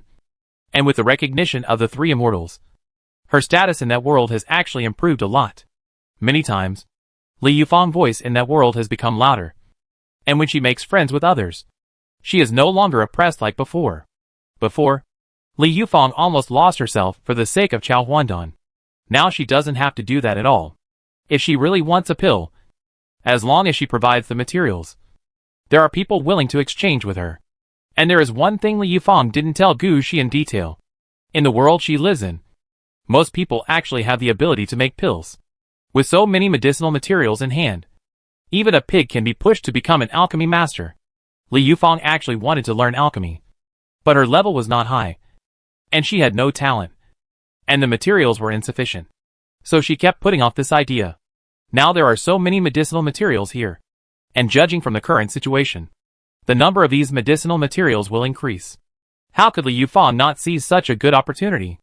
In Li Yufang's mind, she could learn from the one in the Western Fairy Mountain, and make a lot of alchemy in exchange for more alchemy materials. And finally she might be able to make a high-level fairy pill that can make people reach level 45. This is a really good thing for Li Yufang. However, Gu Shi didn't know what Li Yufang was thinking at this time. He was thinking about what to do next. After all, this was just one of the 7 sealed places. He originally came here just to see the situation. He didn't expect to encounter such a thing. Now that he has taken action, he must make the final move. The meatballs that are still pouring out here need to be dealt with quickly, so that Gu Shi can resolve the seal here. Looking at more and more meatballs, Gu Shi thought for a while, waved his hand again, and released 40 mud trucks carrying transport troops to join the transportation work. Chapter 1893 The initial emergence of the idea of advancement. Gu Shi never thought that, for these meat-like spiritual medicines, he spent more than a day, released 300 dump trucks for transportation, plus all the ghost teams, to empty everything here. Looking at the empty deep pit, Gu Shi's eyes also flashed a trace of speechlessness. He really didn't expect that, after the half-corpse died, it would have such an effect. The number of various medicinal materials it transformed into was almost endless. Thinking about Gu Shi's mental journey throughout the day, Gu Shi was really full of emotion. At first, he was still happy for getting so many medicinal materials. But later, when he found that the men in dump trucks he sent out might not be able to transport all the medicinal materials here, Gu Shi felt speechless. In the end, he released the dump trucks, opened various cities, and arranged for people to carry them out. Gu Shi's mood can be said to be up and down. As a result, the eyes of Li Yufang, who had been following him and calculating the harvest this time, gradually became strange. If Li Yufang was confident that he could digest the medicinal materials that were like a small mountain before, then the number of medicinal materials he moved away, in the end, was no longer a number that Li Yufang could digest. In Li Yufang's words, the total amount of medicinal materials he moved this time was equivalent to the total output of medicinal materials in Li Yufang's world in the past 10 years. Moreover, the quality of these medicinal materials is quite good. The lowest is green quality, and the highest is purple quality. In Li Yufang's words, all of them are more than 100 years old, and less than 1,000 years old. If we take some of these medicinal materials back, there will be no problem. If we take last year's quantity back, Li Yufan will try his best to keep it. But if we take 10 years' quantity to Li Yufan world at once, with Li Yufan level, I'm afraid he won't be able to keep it. So Li Yufan was also confused now, not knowing what to do. Finally, Gu Shi waved his hand and said, first, store these herbs in Yaladovi City, and then find something to suppress them, so as not to let the unprocessed herbs make Yaladovi City weird. Everything will be decided after Gu Shi handles the other seal points. In Gu Shi's mind, if such a half-carried corpse can cause such a big thing, then the other seal points must have similar benefits. Li Yufan is going to take these herbs over soon. What about later? Gu Shi doesn't want the other thing she got. So she put this matter aside for now. Everything will be settled after Gu Shi has dealt with this promotion world. As for now, these herbs that were originally to be sent to Li Yufan world are temporarily placed in the warehouse in Gu Shi magic plant area. According to the feedback Gu Shi received, the herbs he brought back this time have already filled up the warehouse, and the extra materials directly filled up the small courtyard outside the warehouse. The piled medicinal materials were even higher than the warehouse. However, as all the medicinal materials were transported away, Gu Shi's attention was no longer on this. At this time, his attention was all on the sealed land in front of him. The golden lion that helped Gu Shi the last time did not survive this time. After half of the body died, the golden lion was also pressed into a golden cake in the meat ball of medicinal materials that half of the body had turned into. Imagine a golden lion that is more than twice the size of a normal lion being pressed into a golden cake. How much weight would it take to do that? Anyway, after being pressed like this, the golden lion was gone, and the meat mountain that was originally buried underground was gone. When Gu Shi came down, he could see a huge magic array base. As for the things used to set up the magic array, they were all moved away. Gu Shi just glanced at it and frowned. The reason why Gu Shi had such a reaction was not that he did not understand the arrangement here, but because he could understand it. This situation was a bit embarrassing. After entering the promotion world, Gu Shi always thought that the queen belonged to the righteous side, and the black daughter belonged to the evil side. How could the method used to seal the black daughter be the way of the undead? Could it be that? No. I spit. Gu Shi secretly spit, and silently thought in his heart. Who said that the undead are the evil side? This is clearly the strange method of the undead to seal. The black daughter is evil. Although he thought so in his heart, his hands did not slow down at all. After a few moves, Gu Shi cleared the array base, and also saw what kind of magic array was used to seal it. Extraction, yin and yang transformation, yin qi gathering, replenishment of energy, suppression, and death. This is really a chain of links, Gu Shi said as he began to deal with it. The main task is two ideas. One is to destroy the seal land and turn the entire promotion world into the world of the living. And the other is to kill the queen and turn the whole world into the underworld. When Gu Shi received this task, he thought that if he killed the queen, the world would be swallowed by the black daughter. And if he killed the black daughter, the world would return to its original state. But now it seems that this is not the case.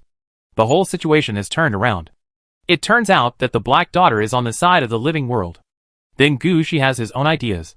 At this time, Gu Shi raised his hand, and a large number of nether spirit petals turned into seeds and fell to the ground. The newly grown nether spirit flowers occupied the deep pit in front of him. Then 20 groups of liches appeared. They set up a huge dead wizard force field with this sealed place as the center. As the dead wizard force field was set up, Gu Shi injected a large amount of yin energy into it, in order to turn the sealed place in front of him into Gu Shi underworld. Gu Shi's current plan is to take down all the sealed places first. Then, through the dead wizard force field, he will turn the entire promotion world into his underworld. After that, he will go to see if he can challenge the golden apple tree. After defeating this, Gu Shi will come back to deal with the queen's affairs. Gu Shi has a Death Lord skill, so the queen who is going for the underworld route should be willing to communicate with him. By that time, Gu Shi can take down the last castle without bloodshed. At that time, the nether spirit flowers of the entire promotion world will bloom together, helping Gu Shi to complete a huge yin-yang transformation. The promotion world will return to the world of the living, and the underworld part will be dragged into Gu Shi Mirror Underground Palace, becoming the underworld that belongs entirely to Gu Shi. This will perfectly complete Gu Shi promotion mission this time. At the same time, this also shows that Gu Shi ideas about the Lord of the Underworld have gradually taken shape. The underworld belongs to the underworld. This is Gushi's attitude towards the authority of the Lord of the Underworld. Specializing in the strengthening of the Underworld, this will be the main direction of Gushi's future development. Chapter 1894 Next Steps.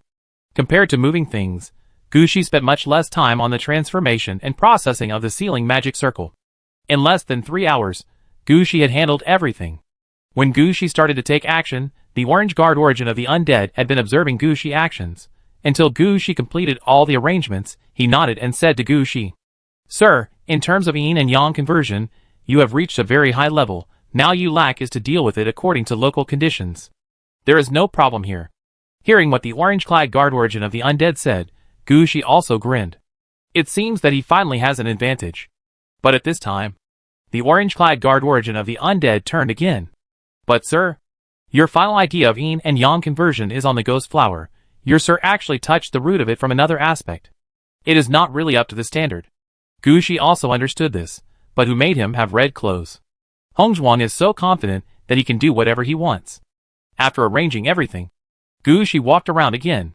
He collected the dump trucks of the transport team and placed 20 ordinary dump trucks here to guard this node. After arranging everything, Gushi led his men to the next direction. After more than a day of hard work, Guizheng and others finally drew a clear map of the entire Jingjia land. With the map as a guide, Gushi knew where he was now. The map of the entire promotion area was like a huge circle. The White Castle was located in the center of the map, and the 7 seals were distributed on the edge of the map. The overall feeling was like the face of a clock. According to the map, Gushi's current location was about 4 o'clock. If he went southwest, at about 7 o'clock, there was another seal. The location where the soul of the Black Daughter was sealed. This is the territory of the ghostly enemy. The situation will be different when we fight. Going north, at about 2 o'clock, there is the first seal of the Black Daughter, the location where the Black Daughter's bones are sealed, mainly skeleton soldiers. Then, there are 2 seals at 9 o'clock and 11 o'clock, corresponding to the Black Daughter's blood and the Black Daughter's internal organs respectively. These points are considered normal seal positions. Gushi only needs to go around the outer route, and he can quickly find the seal place and take down these seal points. These were nothing to Gushi and his friends. What really attracted Gushi's attention were the 2 seals at 12 o'clock and 6 o'clock. These 2 places were specially marked by Guizheng and his friends. At 12 o'clock, there were 2 seals together. When Guizheng and his friends went there, they encountered an attack by an undead dragon. It was obvious that the source of the Black Daughter's power and the golden apple tree were all here. These 2 places were combined. At 6 o'clock, there was a castle hidden in the darkness, and a large number of Death Knights were stationed in the castle. This was the first time that Gushi encountered a pure Death Knight enemy force. However, this was not the reason why Gushi paid attention to this place. It was because this castle was not that easy to find. The report sent back by Guizheng and others directly said that the castle could be seen from the sky, but there was no way to get close to it by any means. So when reporting at the end, the seal point closest to the seal in front of him was the seal point of the ghost at the 7 o'clock direction. Holding the map in his hand, an idea flashed through Gushi's mind. How to fight. When a normal person looks at this map, they would definitely think about whether to send troops clockwise or counterclockwise. But Gushi is different. After experiencing the situation with this half-corpse, Gushi has already understood the situation of the sealed land. The real trouble in the sealed land is the sealed part. The undead troops in the wild, and the guard troops in the sealed land are actually nothing. Gushi actually doesn't need to keep an eye on the undead troops in the wild, and the guard troops in the sealed land to deal with them. He can focus on the places that need his attention more. Thinking of this, Gushi, who had settled the defense line of the sealing point in front of him, silently released the steel gate and the garrison gate that he had just put away. Under Gushi order, Dimi, Amilcar, Moore, Weihu, Shirley, Ingui and other important generals under Gushi came one by one. There were more than these people coming out together, but now Gushi had no time to count them one by one, just waiting for them to take their positions. While waiting for these people to come, Gushi's hands were not idle. There were already a hill of nether spirit flower seeds around him. These were the results of Gushi's work. Sir. Soon all the important subordinates were almost all there. At this time, Gushi raised his head and looked at them. This is the map of the promotion area. You can take a look first. Although these subordinates did not know what Gushi was going to do, they still stepped forward and took a serious look at the map. Everyone understands why I called you out, right? As soon as Gushi finished speaking, Amilcar jumped out. Your Excellency wants us to target the wild undead and the guards at the seal point. Gu Shi looked at Amilcar with some surprise. In Gu Shi's mind, normally, Wei Hu should know his thoughts best. At this moment, Amilcar said again, Your Excellency, if you want to deal with the wild undead and the seal point troops, then can I deal with the Death Knight at this location in the castle? As expected. Hearing this, Gu Shi finally put his mind at ease. Amilcar was still the same Amilcar. He jumped out for the night battle. I had wanted to arrange it this way, Amilcar. I will temporarily assign all the cavalry to your command. You have only one task, kill all the Death Knights, and take over this sealed place. Before I go over, guard it well. Hearing Gu Shi's words, Amilcar's eyes lit up. He originally only wanted to have a big battle with the enemy's Death Knights. But he didn't expect Gu Shi to temporarily transfer all his Death Knights to his command. This was not 3 years ago. 3 years was enough for Gu Shi to increase the number of his substitute Death Knights. The number of several types of knights added together was over 20,000. Adding the original knights, the number of knights under Gu Shi was close to 80,000. These were not ordinary undead. They were all substitute Death Knights. Now they were all handed over to Amilcar, which gave Amilcar a chance. Amilcar must make good use of this opportunity to let everyone see his ability to command knights. Let everyone know that the Aurora Knights were the strongest troops under Gu Shi. Chapter 1895 Multi-Line Simultaneous Battle. After having Amilcar, Gu Shi no longer hid his intentions. He quickly issued orders and arranged all the men who came over to go out. As Gu Shi #1 leader, Dimi was sent to deal with the location where the blood of the Black Daughter was sealed. Shirley led the evil skeleton soldiers to deal with the location where the bones of the Black Daughter were sealed. Moore was directly sent to the 12 o'clock direction, which was where the undead dragon appeared. Gu Shi didn't care about the golden apple tree or anything like that. What Gu Shi wanted was Moore's absolute control over the undead dragon. Wei Hu led his 100,000-man army to deal directly with the Lich army formed from the internal organs of the Black Daughter. As for Ingui, he received a mission. It and all its flying troops must take the seeds of the Nether Spirit Flower differentiated by Gu Shi to fly into the air, and spread the seeds of the Nether Spirit Flower throughout the promotion area. As for the remaining sealed area of the Black Daughter's soul, Gu Shi would handle it himself. After arranging all these positions, Gu Shi led his men to the 7 o'clock direction. As Gu Shi sent out his troops, his men drove the dump trucks, and those who led the troops directly led the troops forward. Anyway, it was just a turn, and Gu Shi men scattered. The first one to arrive at the designated location must be the anxious Amilcar. He was the first to receive the mission, and when Gu Shi said that he could disband, he rushed out with his men. Although Gu Shi had been promoting the dump trucks in the city of Ariav for 3 years, but some troops were not included in the dump truck plan. Every troop that didn't join the dump truck plan had its own reasons. For example, the Death Titan was because it was too big. The undead dragon troops and flying troops mainly flew in the sky and didn't need things like dump trucks. If they were flying mobile buildings, they might even think about getting some. But for this kind of dump truck that moves on the ground, neither the undead dragons nor the flying troops thought highly of it. Even if they are interested, they are not used as transport vehicles, but for other purposes. The knights did not participate in the dump truck plan. The knights under Gu Shi did not participate, not because they did not need logistics. In fact, if you look at the situation of the Black Blood Knights, you will know that logistics is really important for knights. The Black Blood Knights basically have one knight for every 1,000 people. A dump truck can only hold 1,000 people, and it is impossible to put one knight in a dump truck. In that case, Gu Shi knights with 70,000 or 80,000 people will also need to deploy 70,000 or 80,000 dump trucks. So when the speed of the dump truck could not keep up with the speed of the knights, and there was no way to provide logistics for the knights, the knights would naturally not choose to stay in the dump truck. This time, it was the same when Amilcar led the team to attack. He directly led the knights to rush out. When he attacked, Gu Shi did not say much. In fact, Amilcar had no problem commanding the knights. Although the knights had different speeds, he could command them quite well. The fast-moving cavalry will not rush out directly, and the slow-moving cavalry will not be left too far behind. The cavalry will not be crowded together, nor will they be too scattered. It can be said that with such an arrangement, Amilcar can directly deal with attacks from multiple directions. At the same time, when he attacks, he can also carry out multi-level attacks. After looking at Amilcar's forward movement for a few times, Gu Shi did not focus on that side. At this time, Gushi goal should still be on the ghost seal. In Gushi mind, this should be one of the keys to the seal of the Black Daughter. After all, everyone knows that the soul is the key. The most basic thing in the necromancy is to have soul fragments. And the next is the body. So Gushi wanted to take a look at the soul seal. Gushi has already planned that after the soul seal is taken, he will go back to the castle at the 6 o'clock position to deal with the seal left by the Black Daughter's equipment. Then he will go clockwise to deal with the seal next to the blood. Anyway, Gushi has planned it out.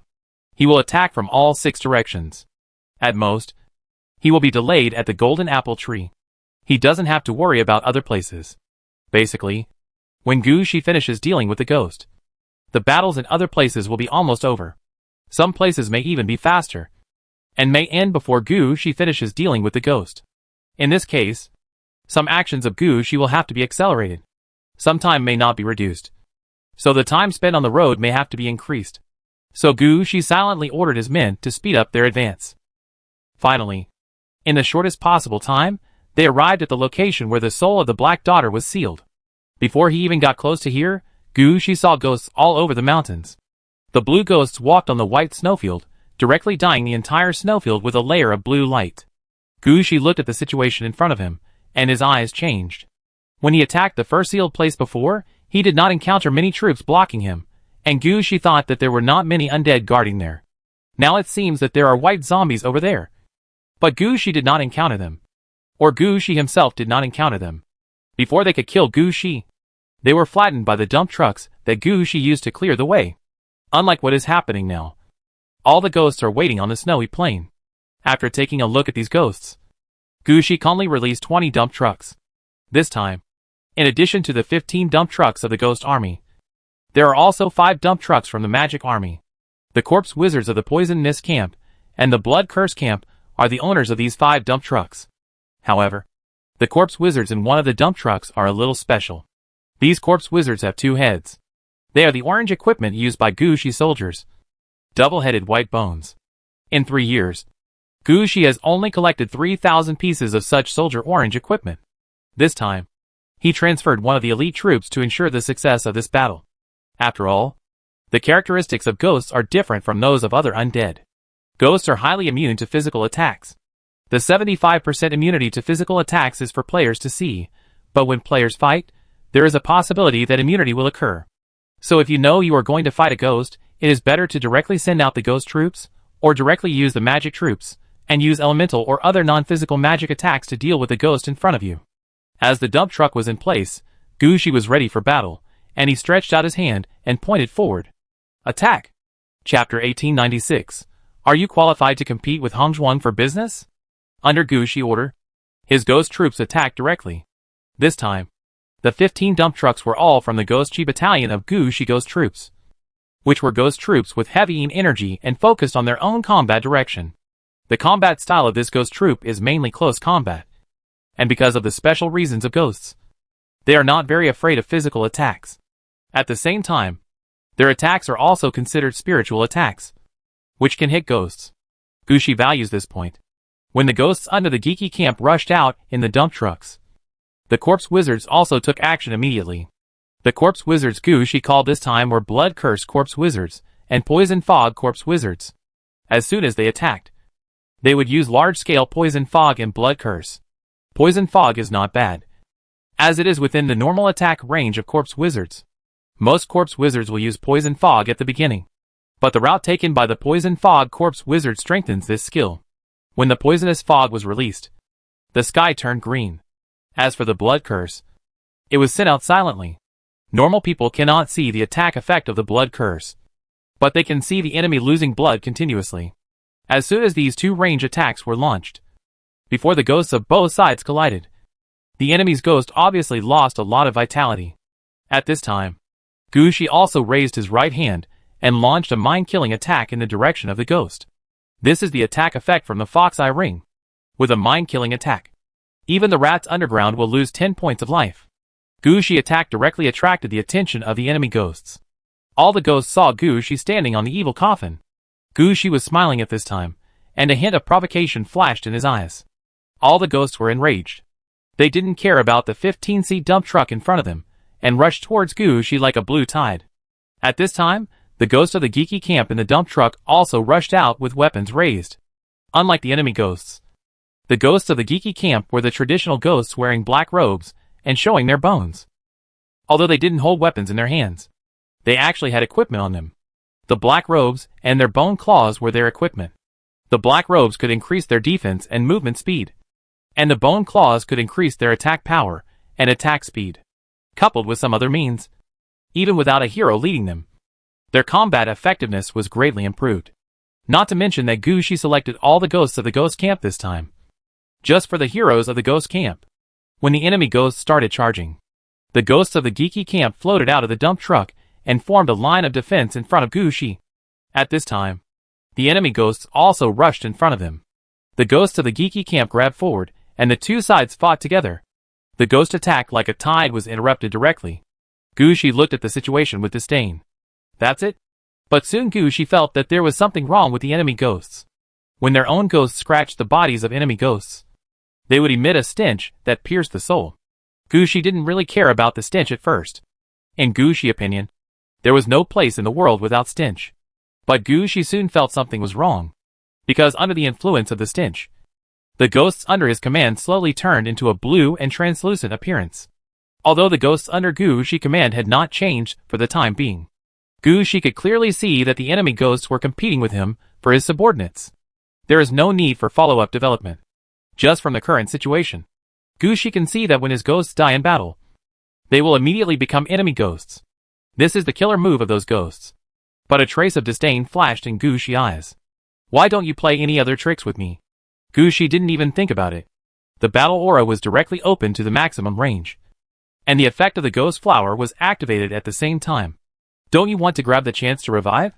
Let's compare and see which of you ghosts is better, or my nether spirit flower is more effective. Thinking of this, Gushi clapped his hands, and a large number of nether spirit flower petals floated out along with the poisonous fog of the poison mist corpse, which, as for the changes on the battlefield, the ghosts didn't pay much attention at all. They were still fighting there. At this time, finally a ghost from the ghostly camp died on the spot. As he fell, a blue light flashed on his body, and the ghost corpse that had originally turned into a small black ball actually wanted to turn into a ghost like the enemy. But before the blue light disappeared, the ghost who had just died came back to life. All the blue light on his body disappeared, and even his fighting power did not weaken or change at all. At the same time, Gushi noticed that as the blue light disappeared, the blue light on some nearby ghosts also became much lighter. It can be seen that their means of influence are not simple means, but can only be achieved through the stench that reaches the soul directly, and with the support of other ghosts. This time, the ghosts did not snatch the ghosts of Gushi's ghost camp, and the blue ghosts nearby were counterattacked.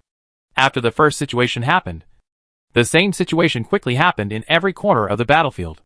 As soon as the ghosts on Gushi's side died in the battle, a blue light would appear on their bodies, and they would turn them into blue translucent ghosts that wanted to turn them into enemies. However, Gushi's nether spirit flower and battle aura were always on. As long as one person died on the battlefield, the effects of the battle aura and nether spirit flower would immediately fade. Not only will the ghosts on Gushi's side be resurrected immediately, even the blue translucent ghosts on the enemy side will be transformed into black-robed ghosts like Gushi's men after they die in battle. If you look down from the sky at this time, you will find that the enemy's ghosts are like blue sea water hitting black reefs. It's just that the reefs are getting bigger and bigger under the impact of the seawater, but the blue sea water is getting less and less. But this blue sea water has no intention of letting the reefs go, and it is still hitting again and again. At the same time, groups of ghosts appear nearby, and they directly attack the ghost troops of Gikiing. The most important thing is that the number of ghost troops that appear on the battlefield each time is the same. It feels as if these ghosts are consumed and then refreshed immediately. After 3 or 4 times, Gushi's eyes became solemn. Gushi guessed that this was most likely caused by the sealed soul of the Black Daughter, just like the half-corpse at the beginning. But now everything is just a guess. Gushi needs to find the real clues to defeat these ghosts that appear again and are almost endless to kill. Chapter 1897, killing a large number of ghosts. This is the 6th time. Standing on the evil coffin, Gushi looked at everything in front of him calmly. At this time, Gushi had already seen that when the ghosts appeared for the 5th time, the number of enemy ghosts had begun to increase. The number of ghosts that appeared on the battlefield for the 5th time was about 15,000. The number of ghosts that appeared on the battlefield for the 6th time was over 20,000. But in Gu's eyes, their speed was still too slow. The first 4 attacks of 10,000 ghosts each time were enough for Gu Shi. All the ghosts killed by Gu Shi were resurrected and rejoined the battle.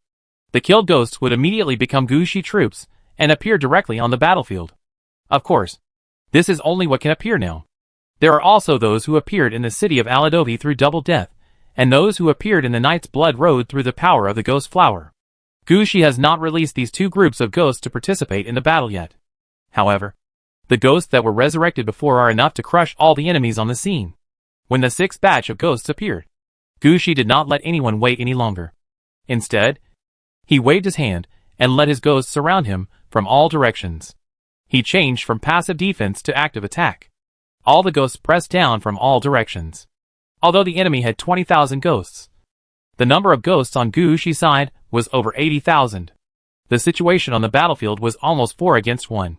The enemy's ghost level was not the kind of powerful existence above level 20. Their levels were similar to those of Gu Shi ghosts. When the levels were equal, Gu Shi had no reason to think that he would lose in a 4-on-1 battle. As expected, as Gu Shi ghosts surrounded them, more than 20,000 enemy ghosts were cut apart, and then groups of ghosts rushed towards the enemy. The poisonous fog in the sky, the colorless and tasteless blood curse, and the falling petals of the ghost spirit did not stop. The enemy ghosts died on the battlefield at a very fast speed, and at the same time, new ghosts belonging to Gu Shi appeared again. This time, the number of ghosts under Gu Shi command has exceeded 100,000, and they have spread all over the battlefield. From where Gu Shi is standing now, he can no longer see the situation in front of the ghosts at a glance. You have to know that this is a 100,000 strong army, which may not be able to accommodate dozens of square kilometers. If you really want to calculate, it is about the size of 8,000 to 9,000 football fields. And this is the situation when the soldiers are crowded together. If a fight really breaks out, the battlefield will be even larger. Seeing such a large area full of his men, Gu Shi also showed a hint of pride in his eyes. This battle was really fun. It would be great if there were more such battles. It was just a pity that the sealed soul of the Black Daughter was not a fool.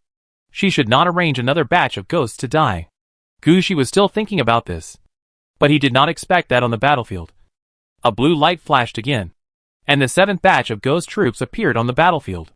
This time, because Gu Shi ghosts occupied the main position on the battlefield, these ghosts could only be teleported near Gu Shi men. Their number did not increase again, and there were still only about 20,000 of them. However, the ghosts under Gu Shi command did not give them any chance to attack. 5 ghosts surrounded an enemy and attacked directly.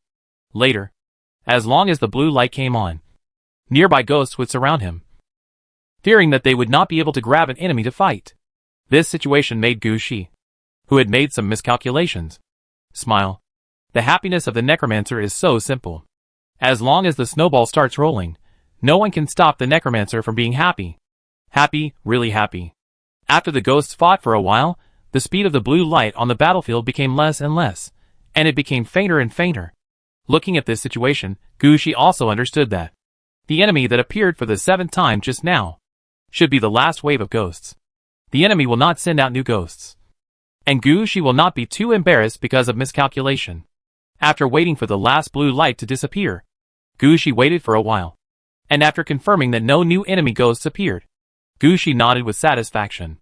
The Ghost Wind Battalion troops continue to move forward, and the other ghosts are reorganized.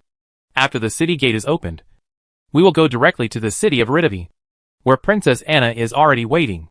Those with leaders will follow the leaders, and those without leaders will wait for arrangements. After the formation is successful, you can directly get on the dump truck. The base is already there. It depends on you whether you can succeed. After making sure that no more ghosts will appear, Gu Shi quickly commanded. Although there are so many new ghosts in front of him, Gu Shi did not immediately let them serve as the main force of the battle.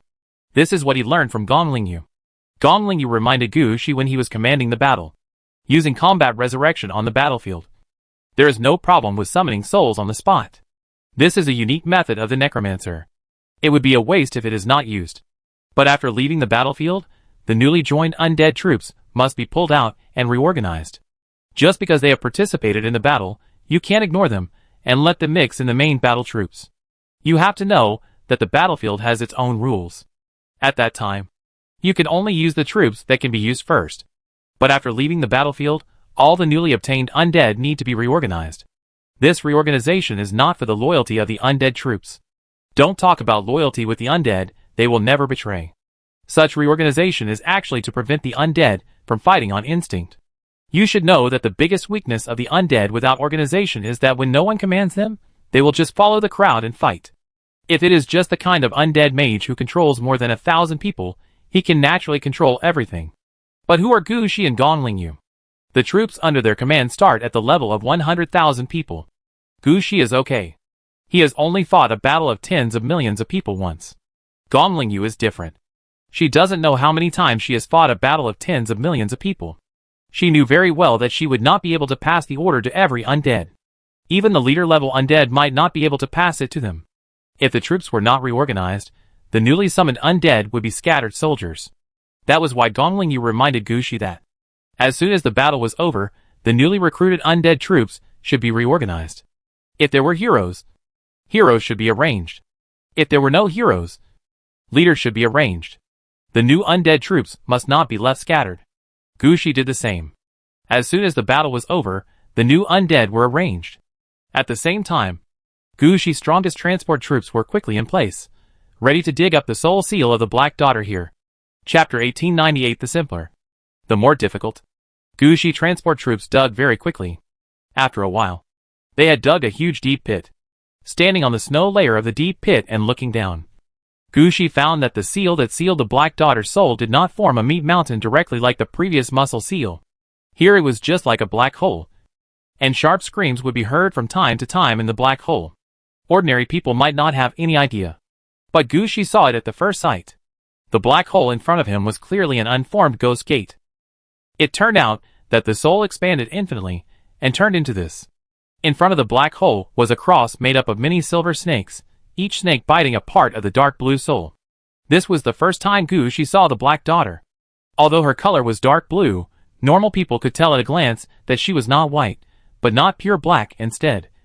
She looked like a mixed race, who had been mixed for who knows how many generations. At the same time, there were quite a lot of tattoos on her body.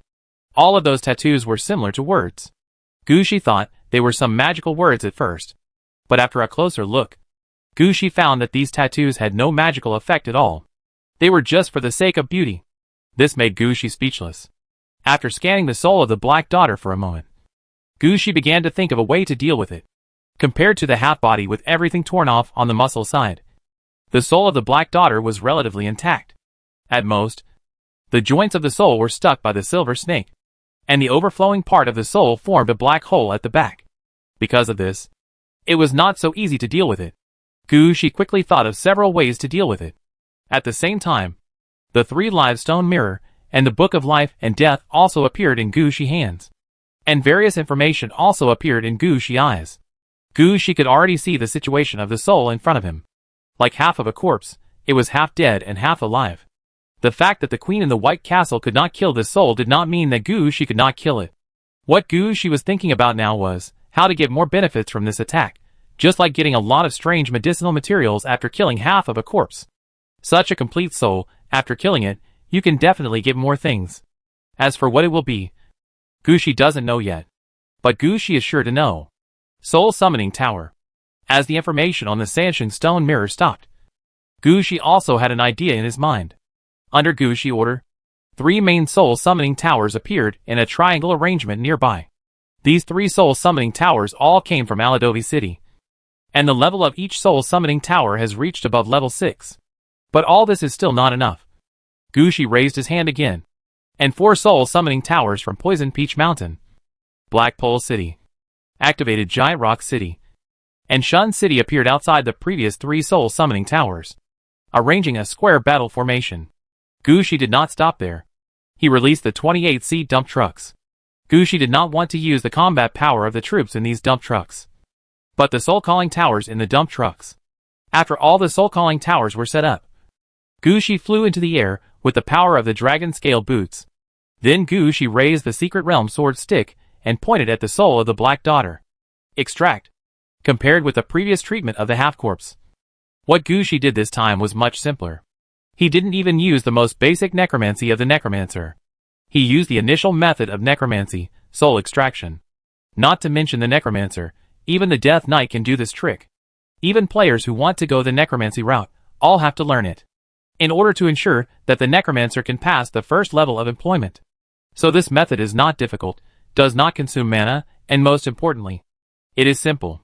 And the simplest method can now play the greatest role. This time, Gushi wanted to use the power of the soul summoning tower to extract the soul of Heianvi's daughter, and turn it into soul fragments, and store them all in the soul summoning tower, waiting to be used next time he summons the soul. As for not being able to extract it, that's impossible. Gushi had just used the 3 live stone mirror to see it.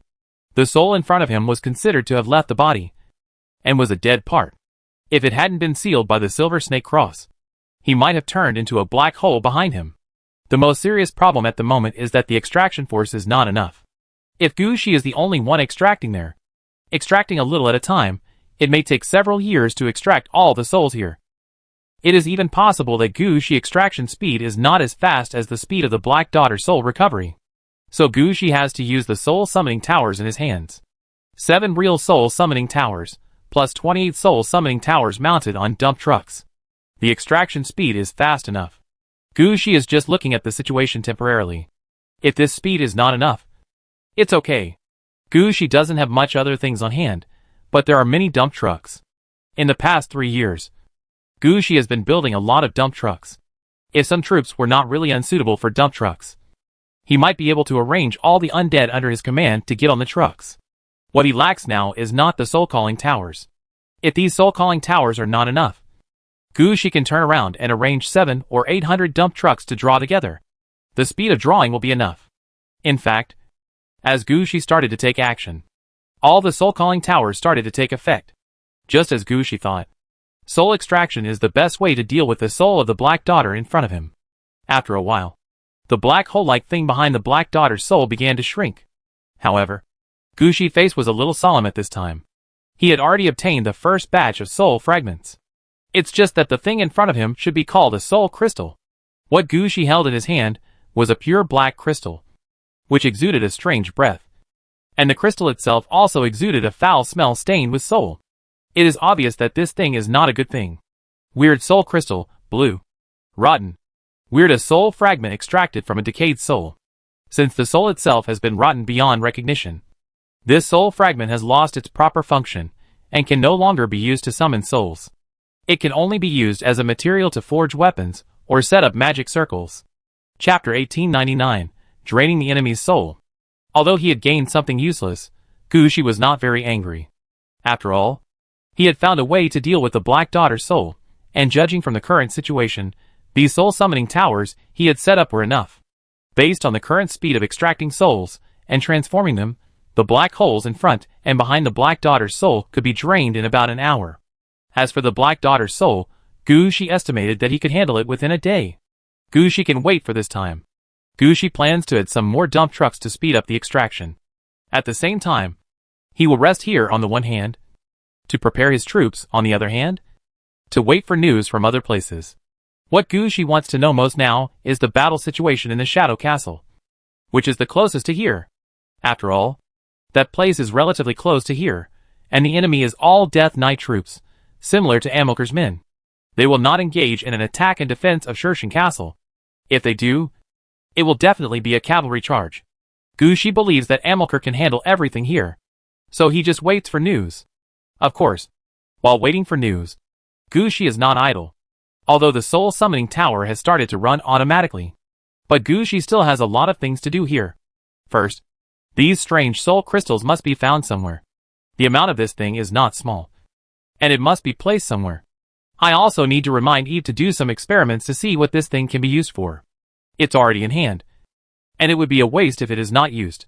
Of course, this is not the main thing. The main thing is actually about the way to deal with this node. In the next period of time, Gushi will release a large number of liches, and set up a dead wizard force field. This is Gushi's most critical action for the current promotion world. In Gushi's plan, the entire promotion world, all of which had to be treated with the dead wizard force field. This was a huge project. Not to mention how many liches would be deployed in the battlefield in front of him. And Gushi had to target the entire world. Gushi felt that even if his magic power was drained many times, he would not be able to turn every inch of land into his own underworld. So he had to find another way. And by taking a point-to-surface approach, turn the entire promotion world into his underworld. The points mentioned here are definitely used to seal the 7 positions of the Black Daughter.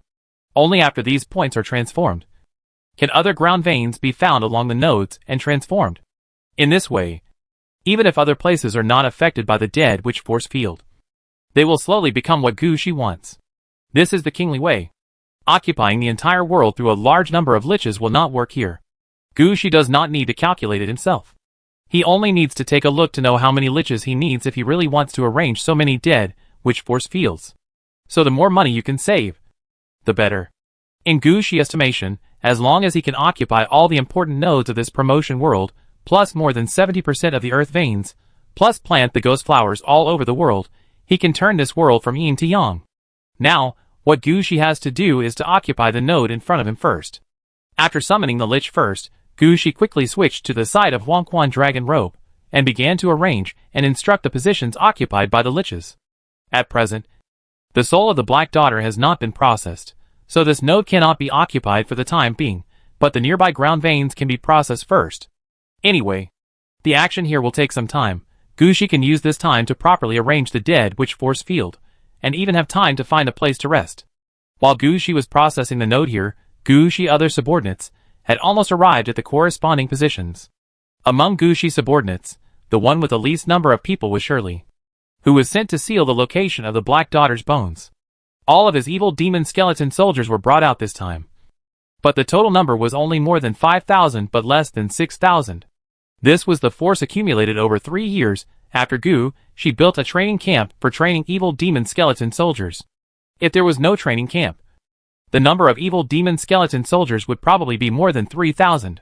However, although their number was small, their combat effectiveness was definitely not a problem. The evil demon skeleton soldiers themselves must be champion troops, wearing 1 orange and 5 purple. Now they have arrived at the location where the bones of the Black Daughter were sealed. This location was originally a big mountain, but it was buried by snow, and now only a hilltop remains. When Shirley and his team arrived here, they immediately discovered that there were a lot of bones buried under the snow. Seeing this, Shirley was quite happy. Among the troops sent by Gushi, his side had the least number of people, and they couldn't even gather a 10,000-man team. But he was quite satisfied with the situation in front of him. There were so many buried bones in front of him, indicating that there would be a large number of enemies. There are a lot of enemies, which means they can kill a lot. What is this? This is experience. What the evil demon skeleton soldiers lack now is experience. Shirley knows very well that although he and the evil demon skeleton soldiers are powerful now, they may be replaced at any time. After all, Gushi now has many kinds of troops with orange soldiers. At the same time, he also has several champion troops. No matter in which aspect, he and the evil demon skeleton soldiers are not unique. To go further, Shirley must come up with an outside trick. That is the demigod troop. Although there is no demigod troop promotion path suitable for Shirley now, he must be prepared first. After all, unprepared soldiers are not worth promoting. You should know that Gushi got a demigod troop promotion path. As a result, there are orange equipment for spear soldiers, but no champion troop. And no troop has reached level 40. It has been 3 years, but Gushi has not even created a demigod soldier. Let's take a look at Gonglingyu. On the day of the red clothing exhibition, the Snow Angel Cavalry had already started training. A comparison here shows how big the gap is between Gushi and Gonglingyu. This also gave Shirley hope. Kill more enemies, so that he can quickly reach level 40, and then tell Gushi, and let Gushi find out if there is a path to advancement for the demigod level soldiers using swords and shields. Mr. Phone can get 2 paths to advancement, so this thing should not be difficult to find. Thinking of this, Shirley's eyes lit up, raised the long sword in his hand, and said to the snowy ground in front of him, "Get ready for battle charge." Chapter 1900, Transition to Knight's Land. 11 hours later, Gushi finally drained the sealed soul of the Black Daughter. After the last few soul extractions, the extracted strange soul crystals were no longer of the previous blue quality, but all of them had reached purple or even orange quality. This surprise made Gushi happy. Normal people would not think of getting strange soul crystals. Blue quality would not be very attractive, but purple or even orange quality was different. This quality of strange soul crystals was more or less useful. It is also worthwhile for someone to take special action to deal with the weird effect. This way, the value of this harvest is also raised. In addition, the dead, which power deployed here has also been deployed. When the sealed soul is completely drained, they will directly go forward to deal with it. However, what makes Gushi most satisfied is not this. It is the cross that is finally empty, as the soul is drained. Gushi never thought that, after so many years of pollution and influence of the soul, the quality of this silver snake cross has actually improved to orange quality. You get the orange quality special talisman. The strange cross.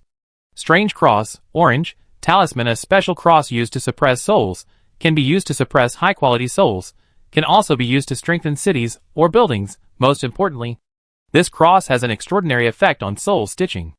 Although the description of this strange cross does not introduce the characteristics of the cross in detail, everything needs to be taken back and studied carefully by Gushi to check the true properties of this thing. But this time, the harvest is much better than the flattened golden lion last time. Last time, Gushi only received a flattened piece of gold foil, which looked like lion skin.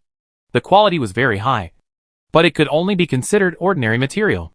Finally, Gushi considered whether to put this in the hall of his private house, as a carpet for the entrance, to decorate Gushi private house. And the strange cross in front of him can be used in many places.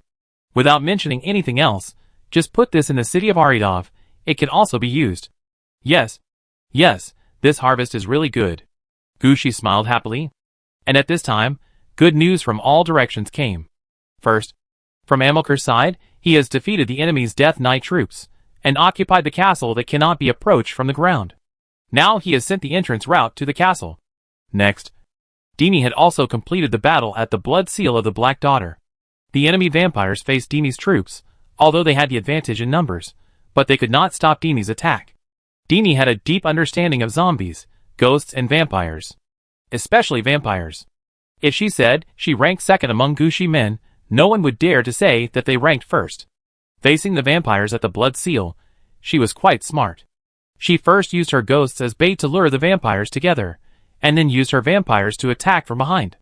In the final fierce battle of the vampires, under her command, the vampires in her hands also exerted their powerful fighting power, and achieved the greatest victory with the least loss. This time, all the information Dimi sent to Gu, she had only one meaning. Great victory. It can be said that after these few hours, at the moment, in the sealed areas, only more, the battles on Wei Hu and Shirley's side have not ended. For such a situation, Gushi can also understand it. On the one hand, the distance between those locations is relatively far, and it will take time for them to lead the troops to travel there. On the other hand, the enemies they face are relatively stronger. The fight in these three places was not as smooth as expected. If they want to completely resolve it, it will probably take 1 to 2 days. Gushi can still squeeze out such time. After all, he now has 2 more sealed places to deal with. After hesitating for a while, Gushi went to Amilcar first. After all, the Death Knight is a unit that all necromancers want.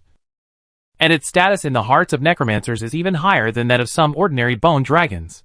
The fact that a formal Death Knight will appear here, rather than a substitute for the Death Knight, has aroused great interest in Gushi. Now that Amilcar said that this place has been taken down, Gushi naturally wants to come and see it as soon as possible.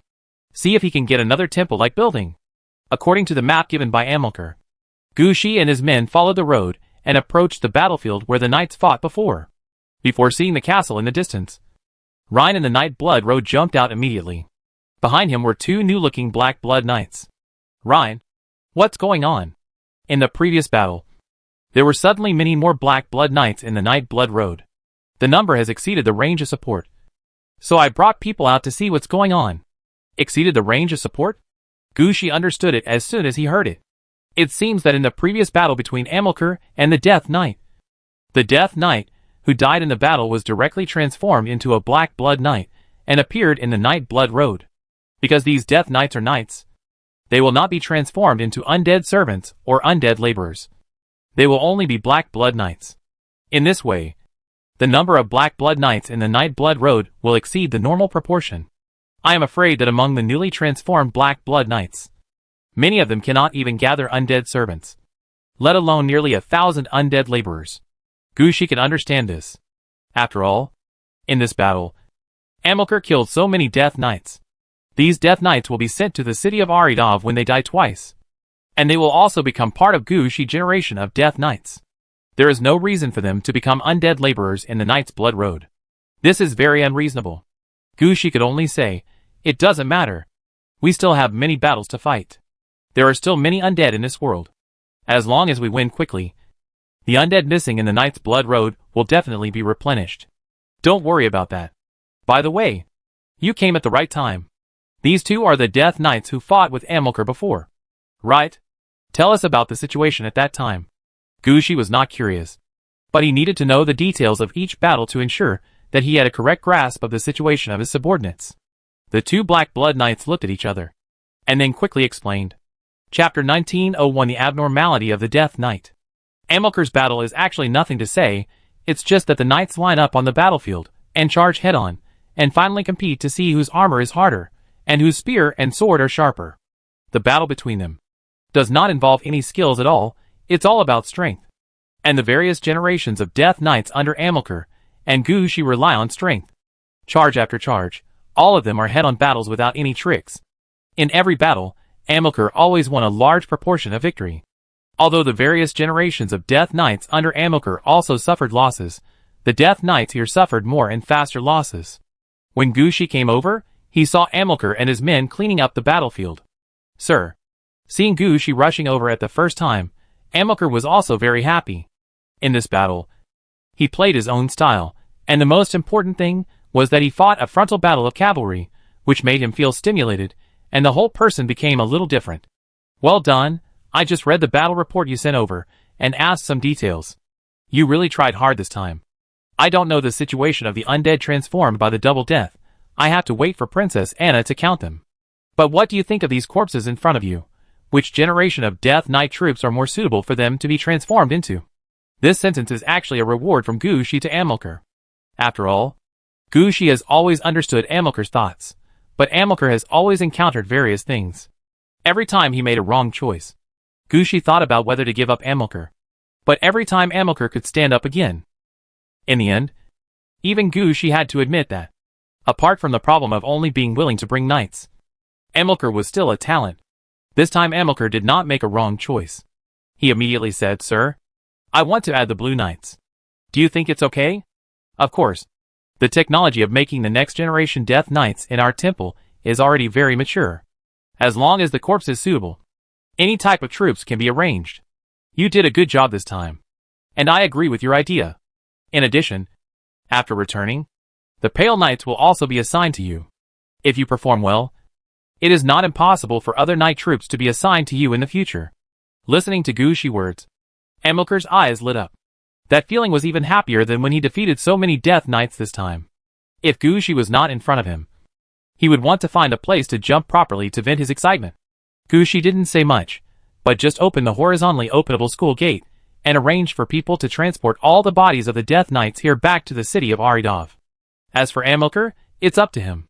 At this time, Gushi was more concerned about the things sealed here. According to the opening animation, the mission description, and some information Gushi had inquired about, the equipment used by the Black Daughter was sealed in the land of the Death Knight. This, and the situation on the side of the undead dragon, were what puzzled Gushi the most. No matter what kind of equipment it is, it can't be red equipment, and it can't be used directly to represent the situation of the Black Daughter. How can this equipment not only be sealed, but also form a powerful Death Knight? While heading towards the castle, Gushi asked Amilcar, who was following behind him. Amilcar, did you feel any different when fighting this wave of Death Knights? This is true, my lord. You also know that Death Knights are free, but they can also be organized. When there are more than 100 Death Knights, an idea king will automatically appear. He would think about forming a Death Knight order to give it a try. The fact that Death Knights are not affiliated with necromancers also makes it impossible for most necromancers to manage them.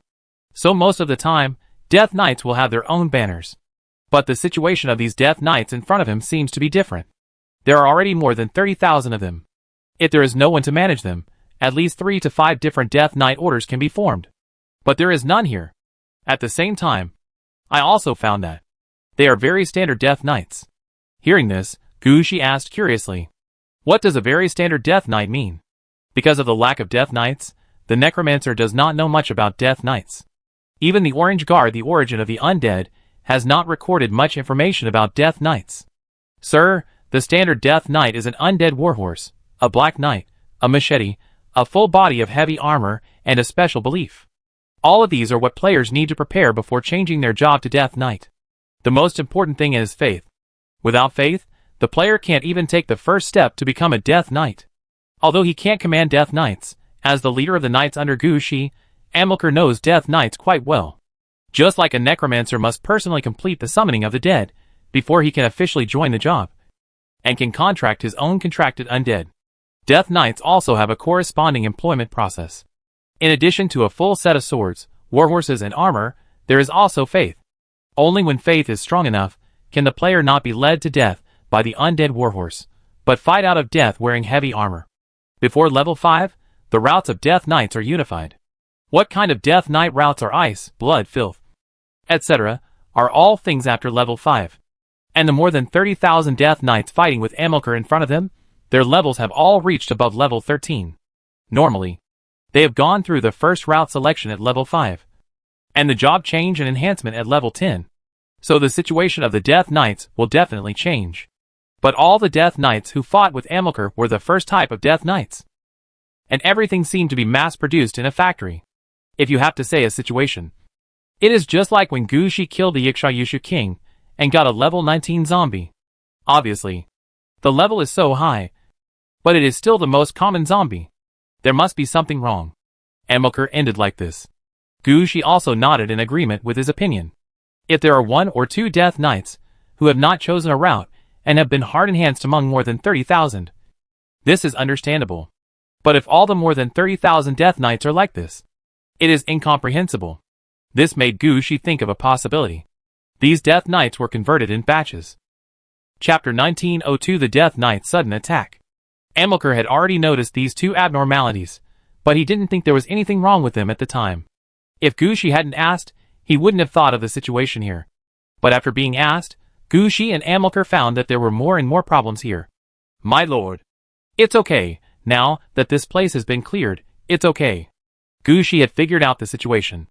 All the Death Knights here should be mass-produced directly by special means.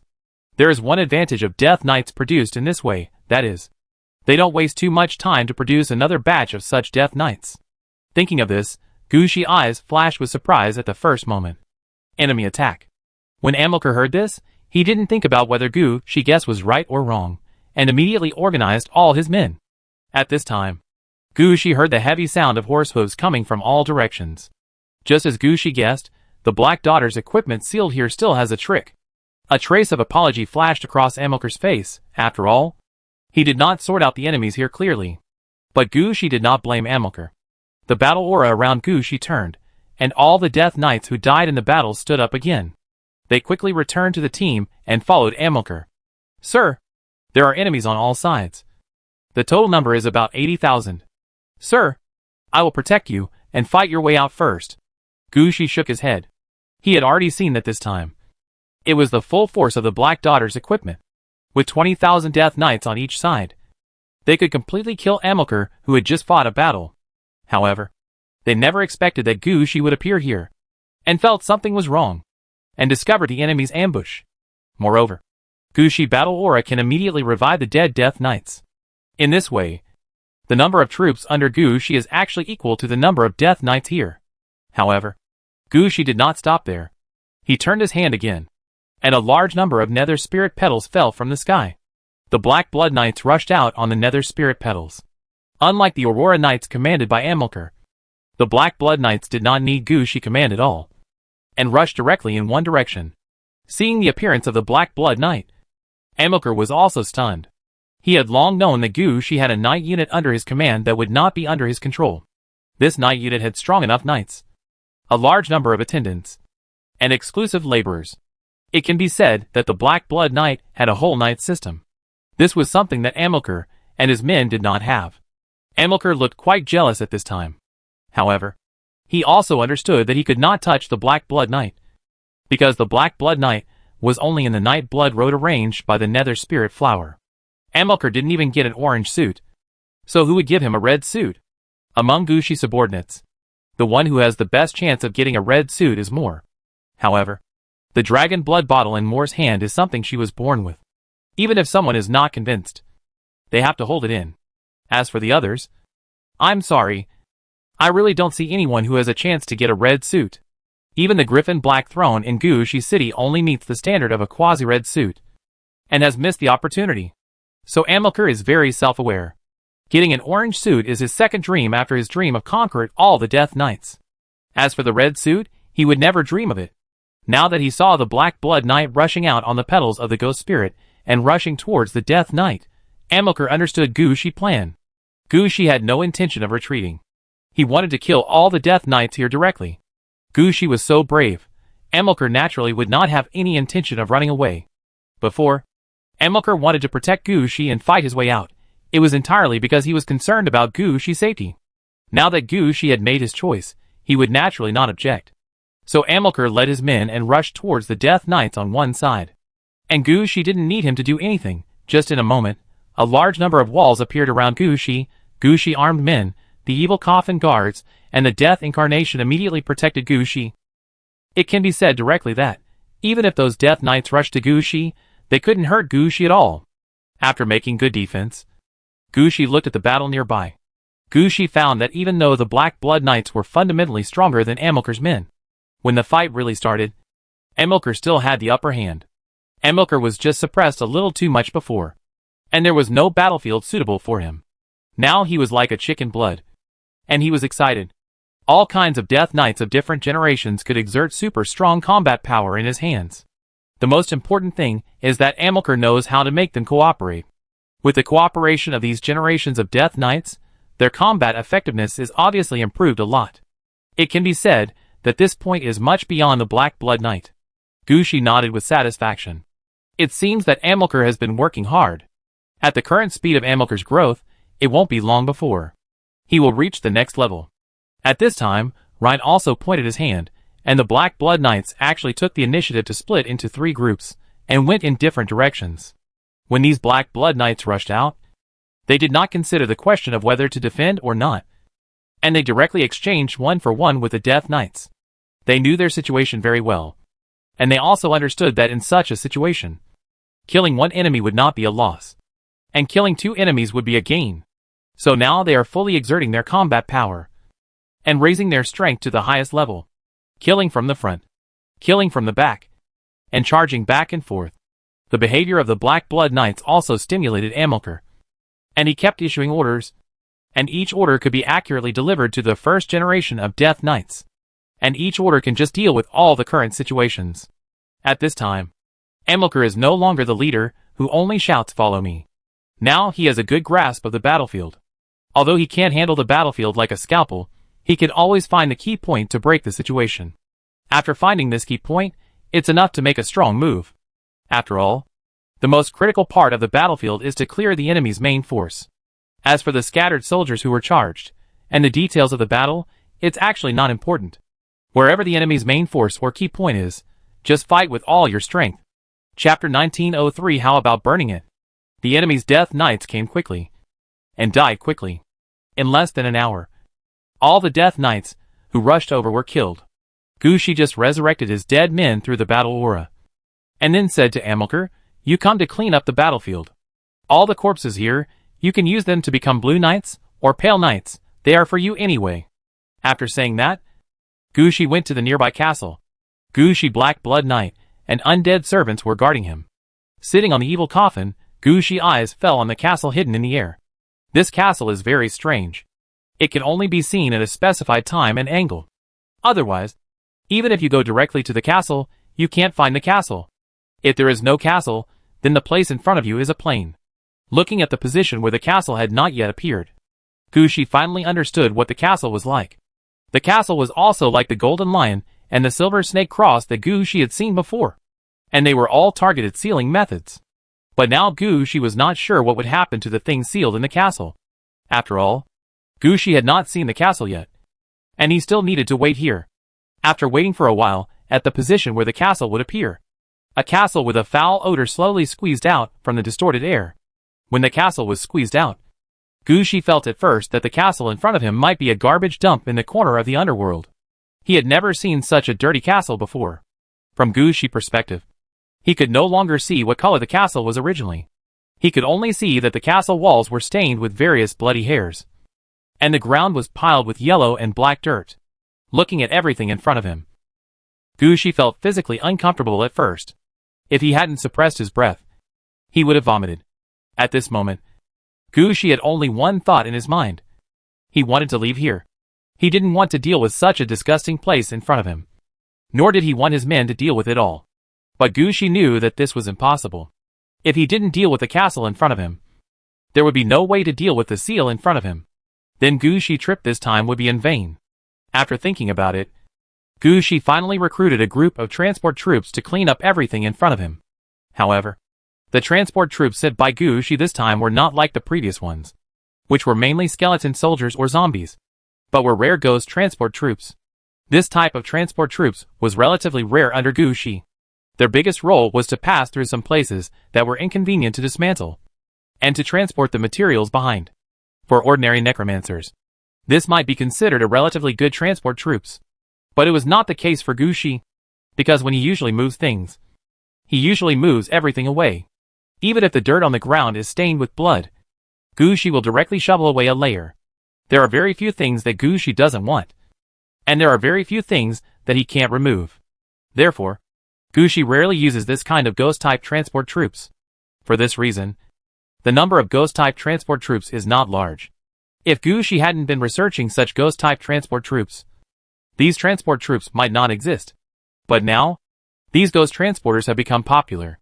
The only reason Gushi released them was that they would not be contaminated by the various filth on the castle. Otherwise, if other undead came, they would be contaminated by these yellow and black things. Gushi was afraid that he would not want any undead. Under Gushi's order, the ghost transporters quickly dealt with the castle in front of them. They immediately dismantled the outer walls of the castle, and all the filthy things. Gushi did not keep any of the things that were taken down, and asked the ghost porter to find a place to throw them away. Gushi also thoughtfully provided firewood and kerosene, and directly set a fire, wanting to burn everything.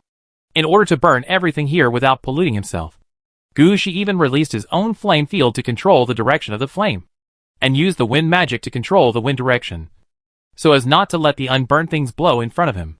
After dismantling the outer wall of the castle, Gushi could see the situation inside the castle.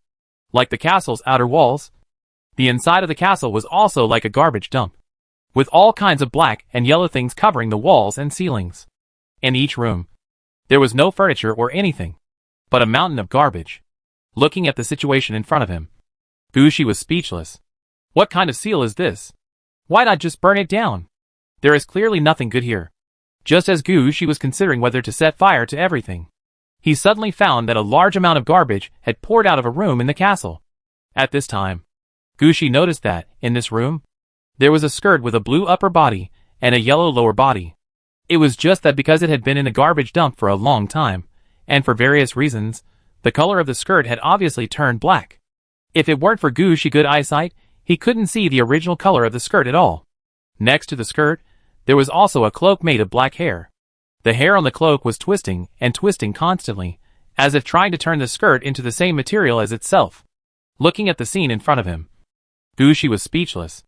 2 pieces of equipment? Gushi really didn't expect that the equipment used to seal the Black Daughter here was not 1, but 2.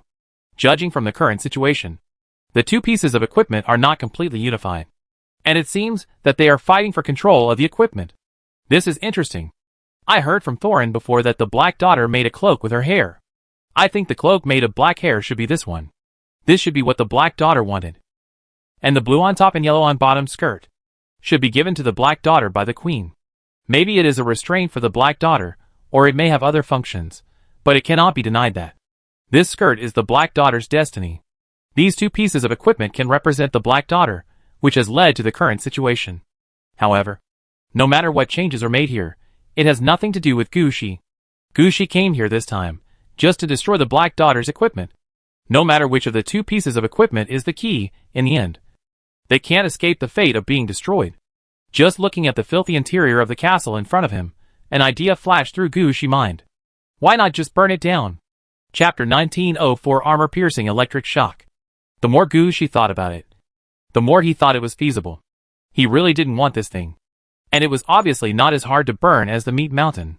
The part of the wall that had just been dismantled was now burning brightly. It can be seen that these garbage were much easier to burn than the strange meat balls in the meat mountain. So Gushi tried to release a magic arrow, and then released a flame field. Originally, Gushi thought first, start the fire, and then throw some firewood and oil into it, and directly burn the two pieces of equipment. But Gushi never expected that. This fire had some effect when burning garbage. But when burning these two pieces of equipment, it had no effect at all. On the contrary, due to the stimulation of the flames, more garbage and dirt were sprayed out, and reoccupied the position of the burned castle. Although it was not directly stated, Gushi had already seen that the two pieces of equipment in front of him could not be burned by fire. At this time, some thoughts flashed through Gushi's mind. This time, he was fighting for equipment. So how should he deal with it? And recast these equipment? That would require Gushi to melt these two pieces of equipment. That's not right. These two pieces of equipment are considered cloth. The most reasonable way should be to dismantle these two pieces of equipment. At this moment, the black hair cloak stimulated by the flames suddenly moved. A large number of black armors and swords appeared in the garbage. The blue upper and yellow lower robes also reacted. A white human figure riding on a warhorse appeared. Then the black armor and warhorse were put on the human figure and the warhorse. The new Death Knight quickly appeared in the castle. Gushi now understood how the Death Knight guarding here appeared. Gushi could not care about anything else now. He activated the Black Blood Knight and killed the Death Knight that had just been created. At the same time, Gushi had an idea of how to deal with the two pieces of equipment in front of him. Gushi Core Death Titan troops quickly appeared near the castle. Watch out, target those two pieces of equipment. Use armor-piercing electric shock. That's right, Gushi released the Death Titan for the attack method of the purple lightning spear. Armor-piercing electric shock, when it hits the enemy, can destroy one piece of the enemy's purple equipment. As for whether the orange equipment can be destroyed, Gushi has not tried it, but now this is an opportunity. Gushi can definitely give it a try. In addition, the Death Titans also wore the Thunder Viewing Helmet, the effect of thunder viewing the world, which can enhance the power of the Death Titans' lightning attacks. The most important thing is that Gushi is more than just these Death Titans. The two level 60 Death Titans are the key. At the same time, Gushi also released the Death Incarnation Titan, using their ghost battlefield to strengthen the power of lightning attacks. The previous destruction of the Meat Mountain, although not entirely due to the Death Titan, was not much different. Now Gushi has only one request: to use armor-piercing electric shock with all his strength. This is actually not difficult. Each Titan can use lightning to hit distant leaves with considerable accuracy. Isn't it just hitting two pieces of equipment? What's the problem? So the Death Titans attacked at the same time, and lightning with armor-breaking and electric shock effects hit the two pieces of equipment. There were tens of millions of these lightnings when they were sent out, but they were concentrated at one point during the flight. The most powerful lightning hit the two pieces of equipment accurately. With a crackling sound, the lightning that had just been shot disappeared. Gushi looked up at the level 60 Death Titan. What's the situation? The effect is not very good. The two pieces of equipment are covered with filth, which can block some of the lightning's evil breaking effect. When the lightning falls, the power has actually become much smaller. At the same time, the two pieces of equipment are not purple equipment, but should be orange or higher quality equipment. Just a single armor-breaking attack may not cause much damage to the two pieces of equipment. It will take a long-term attack. Long-term is no problem, but how long does it take? Gushi asked immediately. For this question, Death Titan had no way to answer. Orange equipment is different from purple equipment. Orange equipment is more than a little bit stronger. Their armor-piercing electric shock can destroy purple equipment in one hit, but for orange equipment, it can't be destroyed in one hit. Based on the current situation, it may take many times to fight. Gushi has already taken down two sealed places, knowing that in this situation, he can only grind hard. So Gushi simply delegated power to his subordinates, letting them keep fighting. Gushi had only one goal: to break the armor, to destroy the two pieces of equipment. There was nothing else. After receiving Gushi's order, the Death Titans quickly took action. They no longer focused their fire together as before, but divided into many batches. The interval between each batch was not far. But the sense of hierarchy was definitely there. For the Death Titans, they did not need to rush to attack. As for the two pieces of equipment, the situation was not so good, because the waves of attacks were closely connected. It looks like it never stops. This is actually the key point. No one expected that, in fact. The orange equipment would also be damaged when facing the armor-piercing electric shock. It's just that the orange equipment itself is stronger, and it recovers quickly. As long as it is not broken by one blow, normal people can't see the problem. But now the attack of the Death Titan is like an electric wire directly hitting someone's body. Such an attack will not stop in the middle. Although the damage power was reduced due to the number of concentrated fire, the continuous attack did not give the two equipment any chance to recover. After a while, the colors of the two equipment changed. Not long after, the two equipment themselves also showed some damage. Seeing the situation in front of him, Gushi also understood that this was the right way to deal with it. After thinking about it, he did not care about the attack here anymore. But just like at the other several ceiling points, he released the Lich and the Dead, which force field first. After these Liches were released, they quickly helped to deal with the nearby earth veins under Gushi guidance. As for the seal nodes here, Gushi had to wait until the two pieces of equipment were dealt with before making arrangements. However, the release of the Liches could still be carried out in advance. And Gushi could also release a large number of seeds of the Ghost Flower, which could be used without waiting for the seal nodes to be cleaned up. That's not right. The seal node in front of him still had to be cleaned up. Gushi felt really uncomfortable looking at this castle. While the Death Titan was attacking and destroying the equipment, Gushi Ghost transport troops were still honestly dismantling everything in the castle and sending everything to the fire to burn, so as not to pollute Gushi's sight. Chapter 1905 Purple Thunder falls from the sky, a full-force attack. Gushi never expected that. The armor-piercing electric shock from the Death Titan lasted only for more than 2 hours, and the two pieces of equipment began to change. The Death Titan, who found something wrong, called Gushi immediately. At this time, Gushi was resting in the evil coffin. After hearing the news, he didn't care about anything else, and he jumped out of the evil coffin. At a distance from the castle, Gushi had already seen the current situation of the two pieces of equipment. After more than 2 hours of attack, the two pieces of equipment were broken into pieces. However, the two pieces of equipment also reacted. Now they had no ability to resist lightning. Only by combining together, they would have a chance to turn the tables. So the black-haired cloak began to crawl towards the long skirt with blue on top and yellow on the bottom. When crawling over the long skirt, the black-haired cloak became like black slime, trying to blend itself into the long skirt. It felt like being possessed by venom. The long skirt did not resist, and let the black-haired cloak swallow it. It was obvious that they had already distinguished the primary from the secondary. This was already a spiritual equipment. A thought flashed through Gushi's mind. These two pieces of equipment must not be allowed to merge together. But Gushi had no idea. In the current situation, no matter what Gushi did, he could not stop the black-haired cloak from moving. Many methods flashed through Gushi's mind in a short period of time.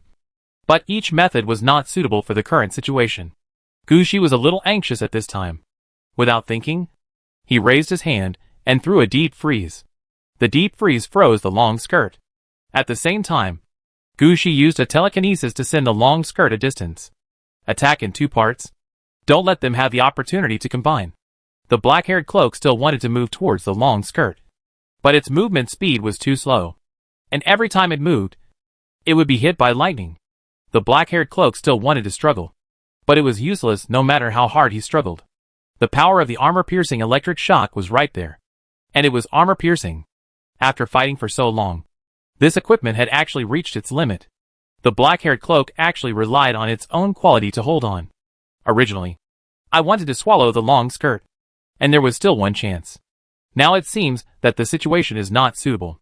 The black-haired cloak turned his head, and the cloak actually stood up straight as if someone was wearing it. It was obvious that they wanted to take the opportunity to fight for the last time. But this was what Gushi was waiting for. Purple thunder from the sky. When they attacked, they had been saving the attack effect of purple thunder from the sky. Now all the lightning was concentrated together. A purple lightning bolt was like a long sword. It directly pierced the location where the two equipment were stored. Under the stimulation of the strong current, the black fur cloak that wanted to fight for the last time was gone. Although the long skirt was pushed out for a distance, it was still within the attack range of purple thunder from the sky. After destroying the black fur robe, The purple thunder that had not been fully released turned around and hit the long skirt. If the long skirt had consciousness, it would definitely think, I have already fled far away. Why are you still looking for me? But it didn't even have a little consciousness. Under the attack of the purple thunder, the long skirt and the black fur robe all turned into a puff of smoke and disappeared without a trace. After the two pieces of equipment were gone, the entire castle seemed to have lost its backbone and collapsed on the spot. The purple thunder that had not yet fully exerted its effect bounced back and forth several times at the original position of the castle, and finally stopped. After seeing everything disappear, Gushi finally breathed a sigh of relief. He did not expect that this matter would be handled like this. But the matter has been settled. Once the two pieces of equipment and the castle were destroyed, the seal node in front of him belonged to Gu. Gushi waved his hand, and the prepared lich quickly stepped forward and began to deal with the seal node. This is the key for Gushi to take the promotion land. If one of the several sealing nodes is missing, more than half of the promotion land cannot be taken. After letting the liches take action, Gushi did not rush to let the Death Titans leave. Instead, he let them rest on the spot. After all, they have been using armor-piercing electric shocks for more than 2 hours. Most of the Death Titans have almost exhausted their physical strength. It can be said that they relied on their willpower to hold on. If they were not allowed to rest, many of these Death Titans would lie down after returning. At the same time, the Ghost Porters also rushed forward again. When the castle collapsed just now, they were the first to withdraw. Now they have to clean up the garbage here again. After all, the liches came here to set up the dead wizard force field, and these liches will definitely not sort out the remaining garbage here. Gushi also didn't want the node he was going to get to become too filthy. So he simply let the Ghost Porters throw all the remaining garbage into the fire not far away, so that it would be burned more cleanly. The liches did not stop the Ghost Movers. They had seen the situation in the castle at the beginning. The scene in the castle was too much for the liches to bear. In the eyes of the liches, even the cemetery was much cleaner than the castle in front of them. So when the Ghost Movers went over to deal with it, they did not stop them, but gave up some space to make it easier for the Ghost Movers to deal with everything in front of them. According to the plan made at the beginning, they stood at the original location of the castle, waiting for the place to be cleaned up before they began to transform the dead wizard force field. Seeing that everything was on the right track, Gushi breathed a sigh of relief. The seal was broken fairly quickly this time. It did not take 7 or 8 hours as he had imagined. There was no latest news from the remaining 3 sealed areas. Gushi planned to take this time to go to the blood seal of the Black Daughter to take a look. Let's see what is sealed over there. I think there shouldn't be so many filthy things in the blood of the Black Daughter. In this way, Gushi can at least get some benefits from the blood. Even if there are not many benefits, it is much better than getting nothing at the moment. After all, Gushi can't run in vain. But just when Gushi was about to leave one step ahead, he suddenly heard a noise coming from behind. Gushi looked back and found that the Ghost Porters, who were carrying items, seemed to have put down their work and gathered together. From their appearance, they clearly found something that they were not convenient to deal with.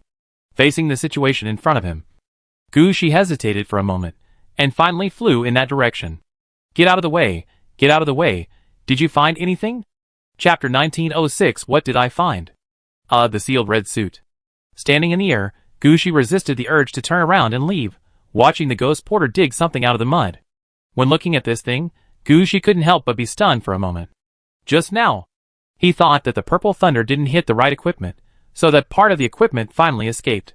What was dug out by the Ghost Porter might be equipment fragments, such as blue or yellow fragments, or messy hair. But Gushi never expected that this was not the case. What he saw was actually a huge stone head. Of course, it must be something special if it was valued so much by the Ghost Porters. Gushi floated above the stone head that was taller than him and turned a circle. He felt a little strange. The stone head in front of him did not look very good. Why did the Ghost Porters gather here? Shouldn't such things be thrown into the fire and burned? After hesitating for a while, Gushi finally flew down with his nose pinched. He tried hard not to land on the garbage.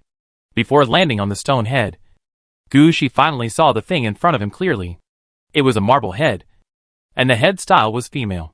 Judging from the style of the deep eyes and curly hair in front of him, it was probably a Western-style statue or a fountain statue in the past. As for why it attracted ghosts, Gushi didn't know yet. Gushi's hand just touched the statue, and there was nothing in front of him. Then he withdrew his hand, looked down carefully, looked at the statue in front of him again, reached out and pressed it. At this time, Gushi realized that he had not seen it wrong just now.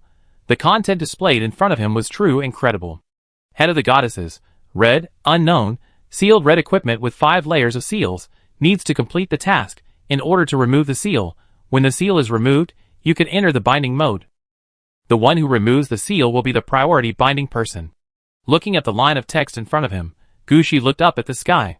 He was thinking, is it because the free player Su Yoheng brought 2 red clothes into his promotion world, which made the foundation of this world improved a lot? Otherwise, how could there be such a complete red equipment in this garbage dump, which can be used as long as the seal is removed?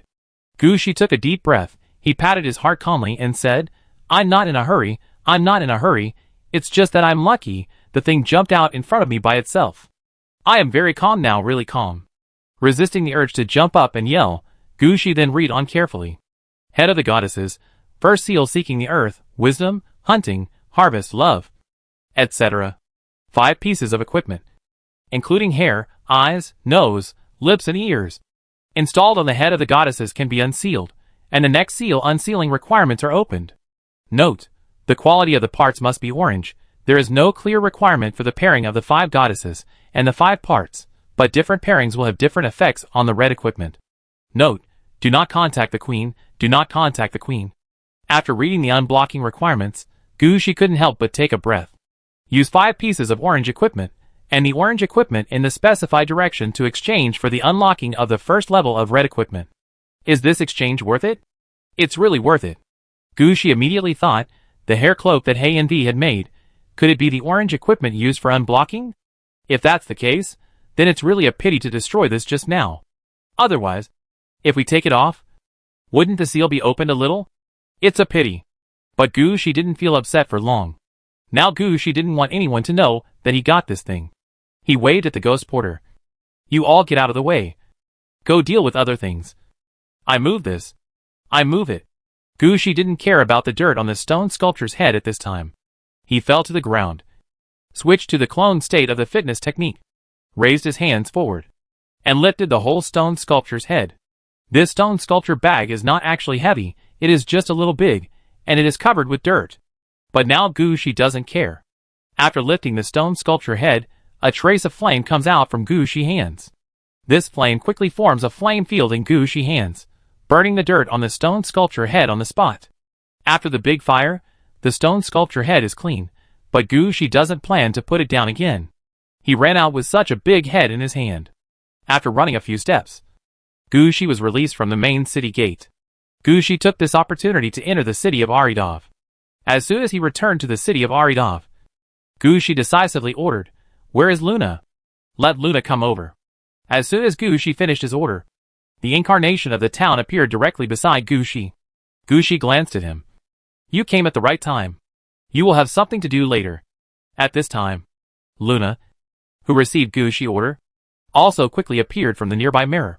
She was also a little puzzled when she saw the huge statue head held by Gushi, and hurried to Gushi. My lord, what's going on? Luna, find a way to set up a restricted area in the city of Aridavi. It's best not to let anyone know, even other undead. This matter is known only to you and me, and the incarnation of the city. Usually, the incarnation of the city guards there, and no matter what the reason for other undead to enter there, all of them will be killed directly. Gushi's order was quite serious. After all, this was not the red suit that was being nurtured, it was the completed red suit. It was just sealed now. As long as the seal was removed, it could be directly bound. As long as this kind of thing was spread out, Gushi would not be able to keep it. So Gushi must not let this news spread out. After returning, he would deal with all the ghost porter souls that had come into contact with the statue's head, and clear all the memories of this part. As for the others, at most they saw Gushi holding a statue head, and they didn't know that such a big head was a red equipment. At most they would think that Gushi got some inconspicuous decoration, and finally threw it into a warehouse, and no one would care about it. So ignoring them is the best choice. If you really think so much, it will make people suspicious. So Gushi just planned to set up a restricted area in the city of Aridavi and hide the statue head inside. At that time, only he and Luna would know, and only he could enter, so that the matter of the red equipment would not be spread out at the first time. Chapter 1907, arrangement, and sealing accidents. After cutting out a visual restricted area in the city of Aridity that would not be discovered by others and hiding the statue head inside, Gushi quickly left the city of Aridity. He still had many things to deal with outside the city. First, the memory of the ghost transport unit had to be cleared. Gushi also asked someone to clean up the garbage here. After all, Gushi was not sure whether there would be other red equipment waiting for him in these garbage piles. But Gushi luck ended here. After cleaning up all the remaining garbage here, Gushi did not find any other red equipment. Or rather, not only no red equipment, but also orange, purple equipment, blue equipment. Gushi did not find any. There was nothing but garbage here. In the end, Gushi burned everything here with a fire. And Gushi did not rush to leave like before. He waited until the fire was over, then he picked up his things, and went to the place where Demi had shot down. There is a sealed land waiting for him there. When leaving, Gushi was thinking in his heart whether he was too petty in exploring the promotion land in front of him. Should he send all his troops out, and let them find out some details nearby? In addition to the main task of promotion, and the red dress task that he must do, Gushi also accepted many ordinary tasks. These ordinary tasks, Gushi just glanced at them, and did not take them to heart. This is a good opportunity. I can use my troops, send them all out, let them explore the occupied promotion land, let them clean up the enemies still wandering in the promotion land, let them complete various ordinary tasks. This will also help Gushi control the promotion land. If we really only rely on the nodes, and the partial dead wizard force field at the earth veins, there will be loopholes if we really want to control the whole situation. This is a good opportunity for Gushi to check for deficiencies, and make up for them. Besides, Amilcar is in high spirits now. It would be a bit bad to take him back at this time. Let him run on his own. Anyway, the simple tasks have been issued by Gushi. The other heroes and leaders that Gushi favors will also do these simple tasks. As for who will complete these tasks in the end, the rewards will go to him. After all, these simple tasks are just some fighting and killing, or simple tasks of finding things. And the difficulty is only between level 15 and 20.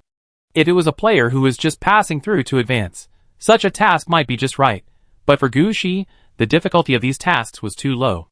So low that Gushi was not willing to pay attention to them. When he came in before, Gushi was still thinking that if it was really convenient, he would just do this task. Now Gushi didn't have such thoughts. At this time, Gushi's mood was completely affected by the red suit, and he wanted to see if there was such good luck in other places. So sorry. Gushi won't do these tasks anymore. Amilcar didn't refuse the ordinary tasks set by Gushi. On the contrary, he was quite happy, because Gushi left quickly after sending the tasks, and didn't take away his right to temporarily manage other knight troops. This was enough for Amilcar. Once Gushi left, it was time for him to let go and kill as much as he could. Amilcar said to the remaining death knights, "Get ready for battle. Follow me." Gushi didn't care about Amilcar's choice at all. His attention was still on the node that Demi had conquered. There was no latest news from the other 3 nodes. Gushi only knew that the battle there was going smoothly, but he was not sure where the progress bar was. For Gushi, this was not a big deal. Anyway, Gushi was dealing with nodes wherever he went. He would deal with the node that Demi had conquered first, and the other places might be about the same. Gushi will have to go to the scene at that time. With this thought in mind, Gushi went all the way to the node where the blood of the Black Daughter was sealed. Originally, he thought that when he arrived at the node, he would have someone check the situation nearby.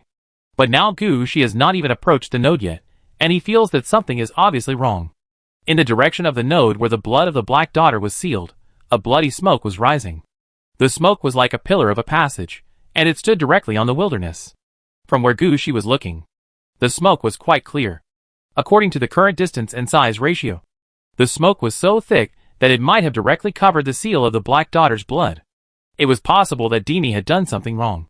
Gushi could no longer care about anything else. He threw the troops with him behind him, and let the evil coffin go at full speed, heading to the place where the Black Daughter was sealed at the fastest speed. When Gushi arrived here, he saw Demi with a helpless look on his face. Seeing that Gushi didn't bring anything with him, and came here alone in the evil coffin, Demi felt a little embarrassed. She came to Gushi and lowered her head. "My lord, this is my fault. Let's not talk about it for now. What happened?"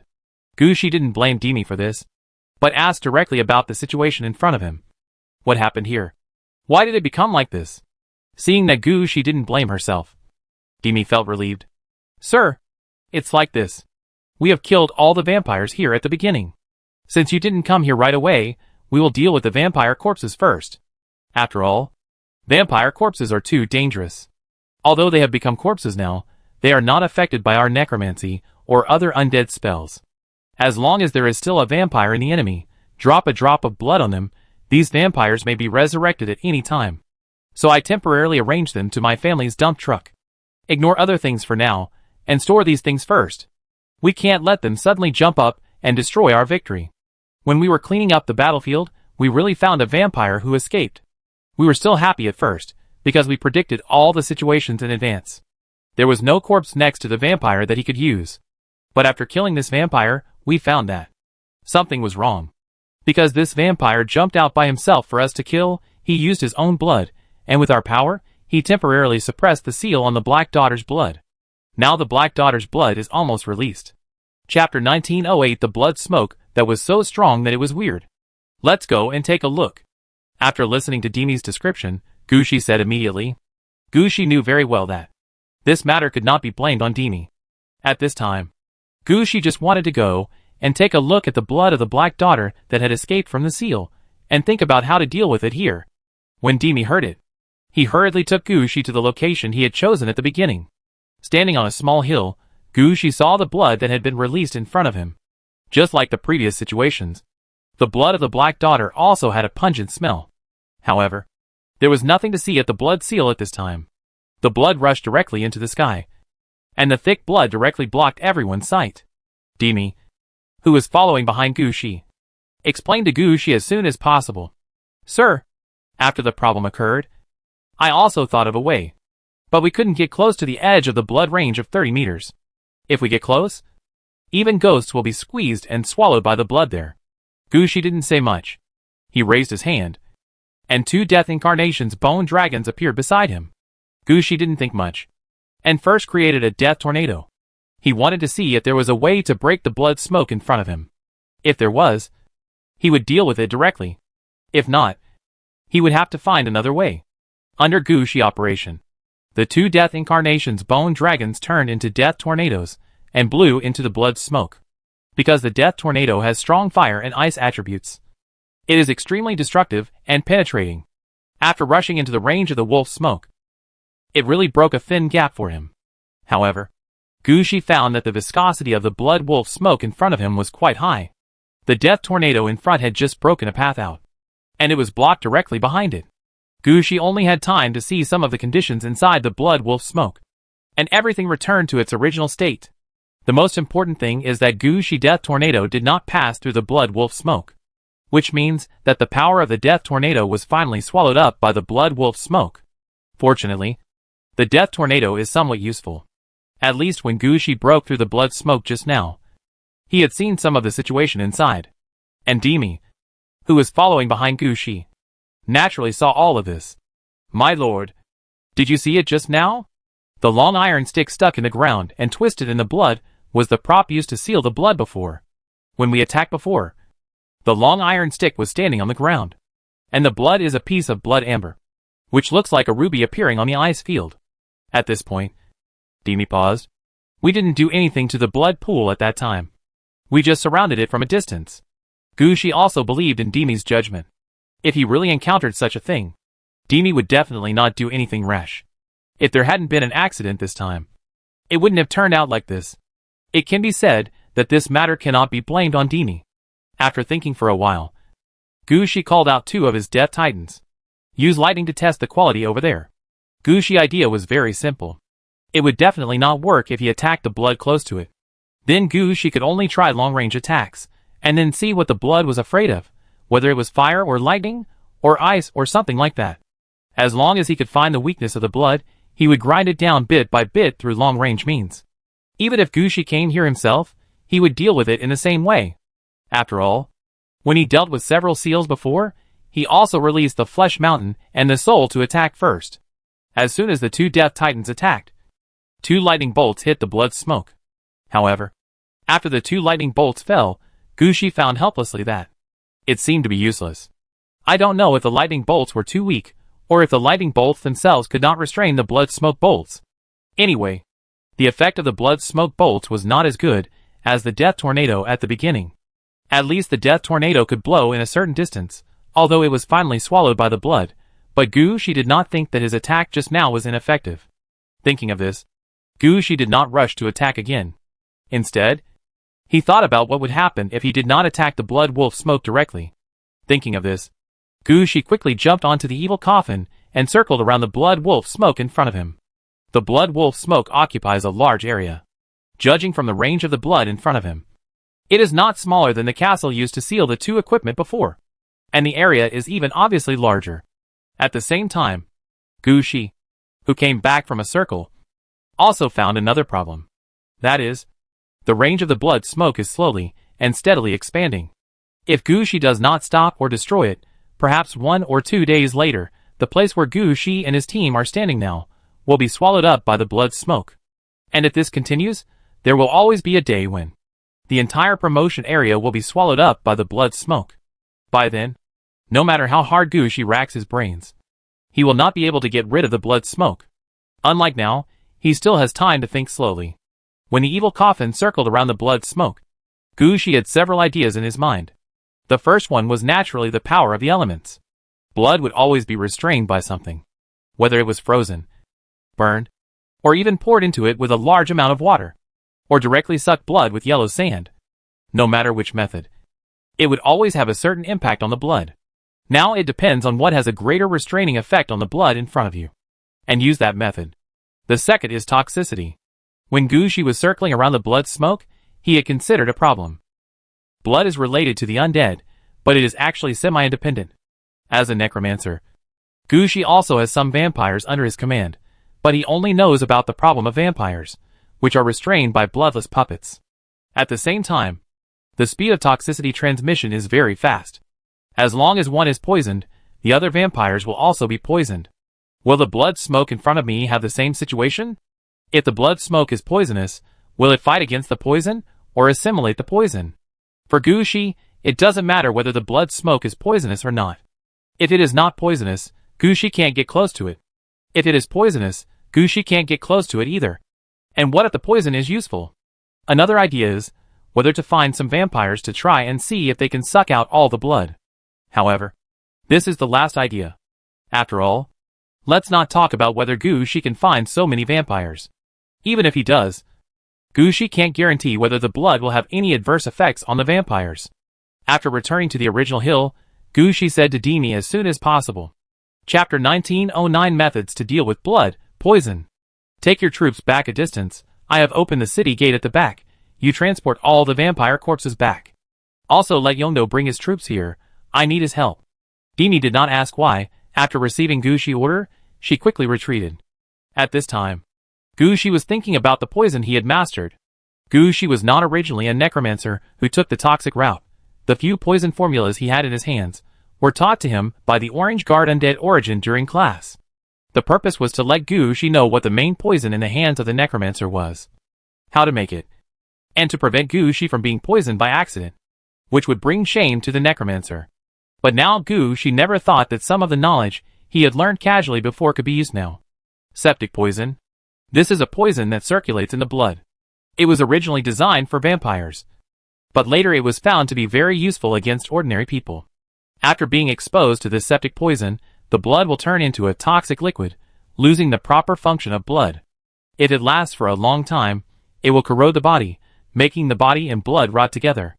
In the end, it will directly poison the person to death.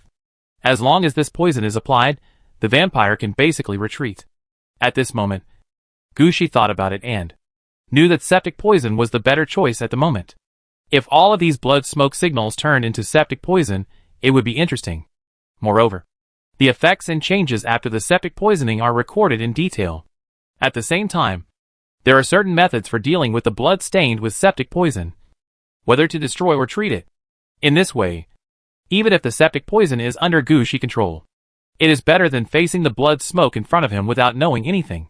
While Gushi was thinking about this, Yondo had already rushed to Gushi with his men. During these 3 years, Yondo was quite busy. On one hand, he had to participate in the battles to improve his level. On the other hand, he had to run around in Gushi's several death cities and learn more magic in the magic tower. Finally, he had to study these magics and turn them into ritual magic. He even had to find an opportunity to practice ritual magic. This kind of thing must be practiced to know whether there is any problem with one's ritual magic. It is impossible to drag them to the battlefield without any experiments. So Yongdo has not appeared for a long time. After being called by Gushi, Yongdo came to Gushi's side as soon as possible. Yongdo, can your ritual magic cover the range in front of you? Yongdo glanced at the range of the blood smoke in front of him, and thought for a while. It is definitely possible to hit it from this distance. But the coverage range cannot be achieved, and it can only occupy 1/3 of the size. But then the power of magic will be reduced. What do you want to release? Sir? Blizzard? Ice attack? Or fire attack? Yongdo has been studying magic for the past few years, and his vision is definitely much better. He saw at a glance what is the best way to deal with this kind of blood smoke, and he actually has a judgment in his mind. It's just that what Yongdo can think of, Gushi can also think of. Gushi shook his head. That's not what I want. What I need is for you to imprison such a big thing, and not miss a single thing. Listening to Gushi's request, Yongdo looked up at the blood smoke in front of him again, and finally said one sentence. I need a lot of manpower, and I need to be close to the blood. I will arrange a group of liches for you, and you can deploy all the corpse wizards and skeleton mages that can be used in the city. After this matter succeeds, I will have someone design a ritual magic dump truck. In this way, you can directly arrange the prepared ritual magic platform on the battlefield, and prepare various ritual magics in the shortest time. Gushi knows how to use people. What he said attracted Yongdo's attention immediately. Don't worry, sir. I will definitely take care of everything. When Yongdo went down to prepare, Gushi had already asked Eve and Catherine to help with the collection of a large amount of septic poison in a short time. After all, the range of the blood smoke in front of us is so large. If a large amount of septic poison is prepared, what if it is not enough? So some things must be prepared in advance, in order to avoid not having enough in the middle of the fight. In order to throw the blood poison in from a distance, Gushi also called in dozens of catapults. Before all the blood poison was delivered and Yongdo completed the ritual magic, the catapults had already been tested at the fixed point. Some stones had been thrown in by the catapults. However, Gushi had also noticed that, no matter what was thrown into the blood wolf smoke, there was no direct effect. It couldn't even cause a slight fluctuation on the blood wolf smoke. Fortunately, Gushi was not the kind of person who was in a hurry. He had already planned the steps, so he just had to wait. Soon, a large amount of septic poison was delivered. Some vampire corpses were also delivered. The colors of these vampire corpses were obviously different. They were infected with septic poison. In the end, the blood in their bodies turned into poisonous blood, and the vampires lost their lives. The one who sent these vampires was a skeleton wizard. His bones were obviously green. When he saw Gushi, he said to Gushi, Sir, these are vampires infected with septic poison. According to our research, after this kind of vampire dies, even if they meet their companions and bring fresh blood, they cannot be resurrected, because the septic poison in their bodies will contaminate the fresh blood, making it impossible for them to absorb blood. After listening to what the skeleton mage said, Gushi understood the meaning. In the view of the skeleton mage, just throwing the septic poison may not work. The vampire corpse infected with septic poison must be thrown in. Only in this way can the septic poison attack faster. Gushi could only smile at these weirdos under his command. He agreed with his idea, and even asked the catapult to adjust its position to see how to throw all the vampires into the blood smoke. After everything was done, Gushi did not stop. He prepared hundreds of pairs of death incarnations through the means of the ghost flower and the battle halo. This time, all of them were death incarnations bone dragons. They were all flying in the air now, with only one mission: to keep an eye on the blood smoke. If there was any abnormality there, they would become death tornadoes and cut and disperse the blood smoke. Chapter 1910, Taking Down the Blood Node. My lord, I'm ready. When Gushi was ready, Yongdo had also prepared everything. He had moved the location of the ritual magic to a relatively forward position. At the same time, in multiple locations outside the blood wolf smoke, there were ritual magic circles arranged by Yongdo. Only in this way, the magic could cover the entire location of the blood wolf smoke without leaving any flaws. After the magic circle was arranged, Gu Shi confirmed again that there would be no problem. He sent a message to Yongdo. As the news was released, Yongdo quickly took action. Under his command, several ritual magic circles were activated at the same time, layer after layer of confinement power, and they were stuck on the blood smoke. At this time, Gu Shi looked at everything in front of him calmly. When the ritual magic was fully activated, Gu Shi raised his right hand, and the septic poison loaded on the catapult, and several vampire corpses were thrown into the blood smoke. As the blood poison was injected, Gu Shi kept watching the changes in the blood smoke. However, after Gu Shi stared at it for about 5 minutes, the blood smoke remained the same, which made Gu Shi somewhat disappointed. He thought that the blood poison would take effect immediately after it was injected. Now it seems that this is not the case. It seems that a new plan should be changed. Gu Shi turned his head and made a gesture to the many Death Incarnations bone dragons behind him. These Death Incarnations bone dragons quickly paired up in pairs, preparing to start a death tornado. But at this moment, Gu Shi suddenly stopped the action of the Death Incarnation bone dragon. Something changed in the blood smoke. On the surface of the blood, which was originally bright red and smelly, a kind of rust appeared. And the rust appeared very quickly. At first, it only appeared on the surface of the blood. But when I turned around, the whole blood turned rusty. At the same time, it seemed that something was constantly rolling and twisting in the blood. However, now the whole blood smoke was imprisoned by Yongdo with ritual magic. No matter how the blood smoke twisted, it could not break through this layer of imprisonment. As the blood kept twisting, Gu Shi noticed that the color of the blood was becoming more and more wrong. From the rusty color at the beginning, it turned into a black color. Looking at the huge blood smoke at this time, it no longer had the same feeling as before. No matter how you look at it now, no one would think that the smoke pillars were made of blood. The effect of the septic poison is really too strong. Gu Shi couldn't help but sigh. The Death Incarnations under Gu Shi also stopped their preparations, and did not immediately turn into death tornadoes to destroy the blood smoke in front of him. Before, he just looked at the septic poison without any reaction, and wanted to deal with it in advance. Now that the septic poison has taken effect, let it run for a while longer. Soon, the color of the blood stained with septic poison changed again. From the previous black, it slowly turned into a strange dark green. Gu Shi understood that the effect of the septic poison had been achieved. This was the last level of the septic poison. At this time, the septic poison had completely merged with the blood. The blood was very corrosive and began to corrode everything around it. At this time, even if new blood is added to the blood, it will be useless. Once other blood touches it, it will either be corrupted or assimilated. There will be no other results. So this blood is finished. Even the blood of the Black Daughter is useless. But to be on the safe side, Gu Shi still delayed for a while. After all, on the one hand, he was not sure whether there would be other situations in the blood smoke. On the other hand, Gu Shi also had to give Yongdo and his undead men time to evacuate. Although Gu Shi had a battle aura and could revive his subordinates at any time, he did not want to cause himself any trouble. He could retreat safely, so why let all his subordinates die in battle? So Gu Shi still delayed the time. About 10 minutes later, all the troops led by Yongdo had evacuated the attack range of the blood smoke. The confinement formed by Yongdo's subordinates before was almost corroded by the blood contaminated by the blood poison. At this time, Gu Shi released the control of the Death Incarnations, the Bone Dragons, and let them turn into death tornadoes one after another and rushed out. This time, Gu Shi did not let them collide with the blood smoke head-on.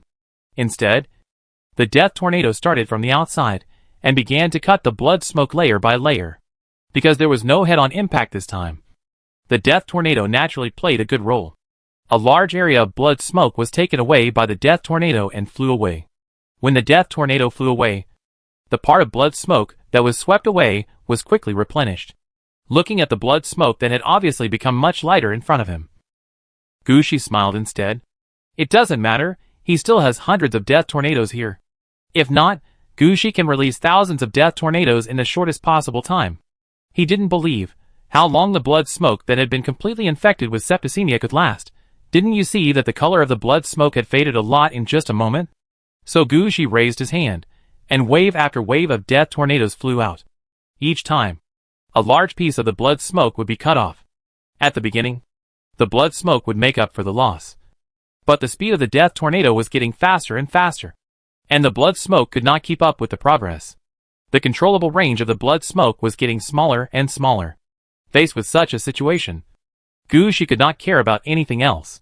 He quickly released the death incarnation, the bone dragon, and kept releasing death tornadoes over there. When Gushi released about 400 death tornadoes, and his mental strength was already a little bit exhausted, the last trace of blood smoke was finally blown away. At this time, Gushi saw that, on the ground in front of him, there were deep trenches plowed out by the death tornado. The white snow was covered with dark green dirty blood. The dirty blood with septic poison had begun to corrode the snow. Suddenly, the color of the snow quickly turned dark green. It was obvious that anyone who touched it would die. Fortunately, Gushi was prepared. When the blood smoke disappeared, the transport team under Gushi quickly rushed out carrying the things.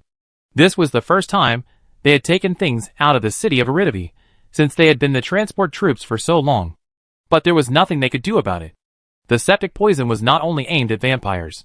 After reaching the 3rd level, except for beings without bodies like ghosts, other things would be corroded if they came into contact with it, and no one could get through.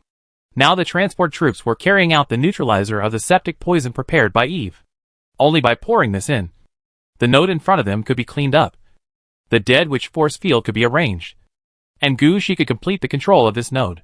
In order to ensure that things went smoothly this time, Gushi even transferred the transport troops from the Poison Peach Mountain, which had a higher resistance to poison. Now it seems that these transport troops and these neutralizers are still quite powerful. Chapter 1911, the node that seals the internal organs. After more than an hour, the place that originally sealed the blood of the Black Daughter was finally cleaned up. The liches that Gushi had just released quickly stepped forward and quickly set up the sealing node, because there was only more than an hour to prepare the dead wizard force field. At this node, Gushi did not prepare too many liches. In addition, the snow here was corroded by the poisonous blood of the blood poison after being plowed by hundreds of death tornadoes. It is now in a mess. The liches are afraid that it will take some time for them to clean up this place. But this is not the most troublesome thing. The most troublesome thing is that after the blood poison and the death tornado, nothing was left at the place where the Black Daughter's blood was sealed. Gushi even released the ghost team that turned into Bai Wuchang to search back and forth 3 times. But he did not find anything suitable. The only difference should be the ice cubes that were soaked in blood before, blown up by the death tornado, and then contaminated by the blood poison, and finally dissolved by the neutralizer. However, the quality of this kind of ice is all gray. Even if they are all over the ground, Gushi will not take it. Not to mention that there are not all of them in front of him. They are just hidden in the snow. This makes Gushi speechless. In the end, he simply asked his men to pile up this kind of ice into a small iceberg. Anyway, this thing can't be taken back. What else can you do if you don't leave it here? After confirming that there is nothing here, Gushi can only give up. And up to now, there is no new news from the remaining 3 sealed places. It seems that none of the 3 places have been taken. So Gushi hesitated for a moment, and sent the ordinary task to Demi, and he led the troops that had just arrived, and headed towards the seal of the Black Daughter's internal organs. The reason why this place was chosen was that it was closer to the seal of the Black Daughter's blood. Gushi didn't know that, about 2 hours after he left, a group of dwarves wearing animal skins crawled out from under the snow. The dwarves first looked at the nearby plowed and riddled land, then looked at the ice piled up like a hill, looked at each other, and left in a hurry. Because they were not considered undead, nor were they considered enemies, and they were not even close to the dead wizard force field. So even if their comings and goings were discovered by the dump trucks left by Gushi to guard the place, they didn't pay any attention. They didn't even report it to Gushi. In the end, the matter was left unresolved. At this time, Gushi finally rushed to the place where the internal organs of the Black Daughter were sealed. When he got here, Gushi finally understood why Wei Hu, who had brought enough troops and faced a not-so-strong enemy, had not taken down the sealed land until now.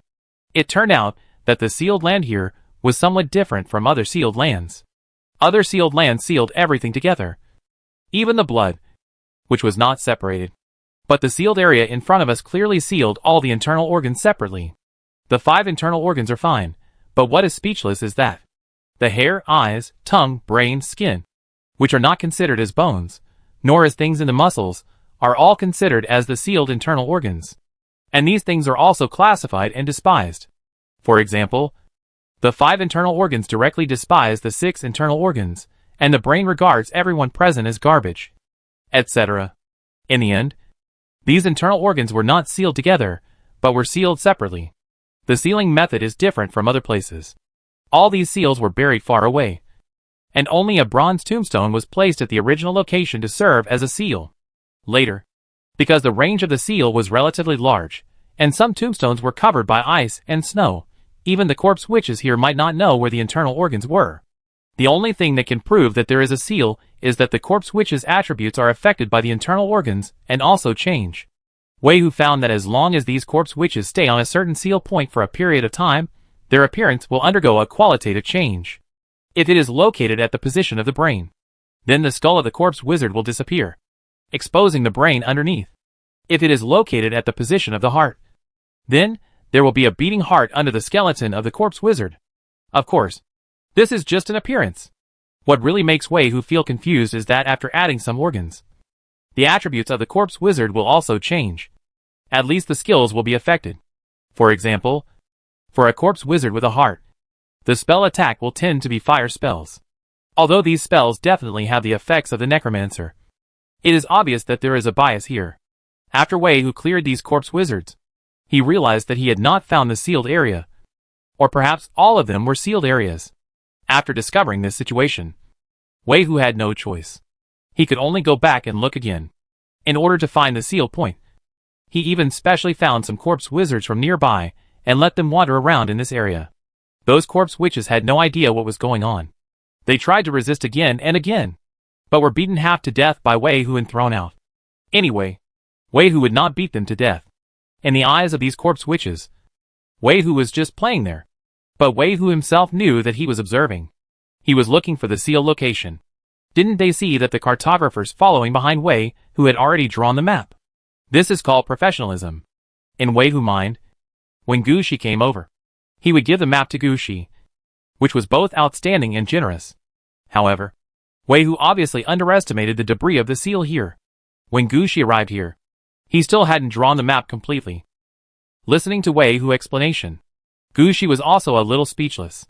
If this matter was placed on other necromancers or undead heroes, it would not be a problem at all, because they don't regard the undead as an army. In their eyes, the undead can do a lot of things, like cleaning the battlefield, digging the ground and shoveling snow, etc. Those are the most basic behaviors. In fact, Wei Hu brought more than 100,000 people here. If they are willing to dig through the snow, it is not difficult to find the bronze tombstone used for the seal. But in Wei Hu's eyes, all those who followed him were his brothers and comrades. He would rather use this method to slowly search, rather than let his brothers and comrades do such things. Gu Shi did not quite understand Wei Hu's idea, but Gu Shi could see that in Wei Hu troops, whether they were undead or ordinary soldiers, they all thought that Wei Hu did nothing wrong.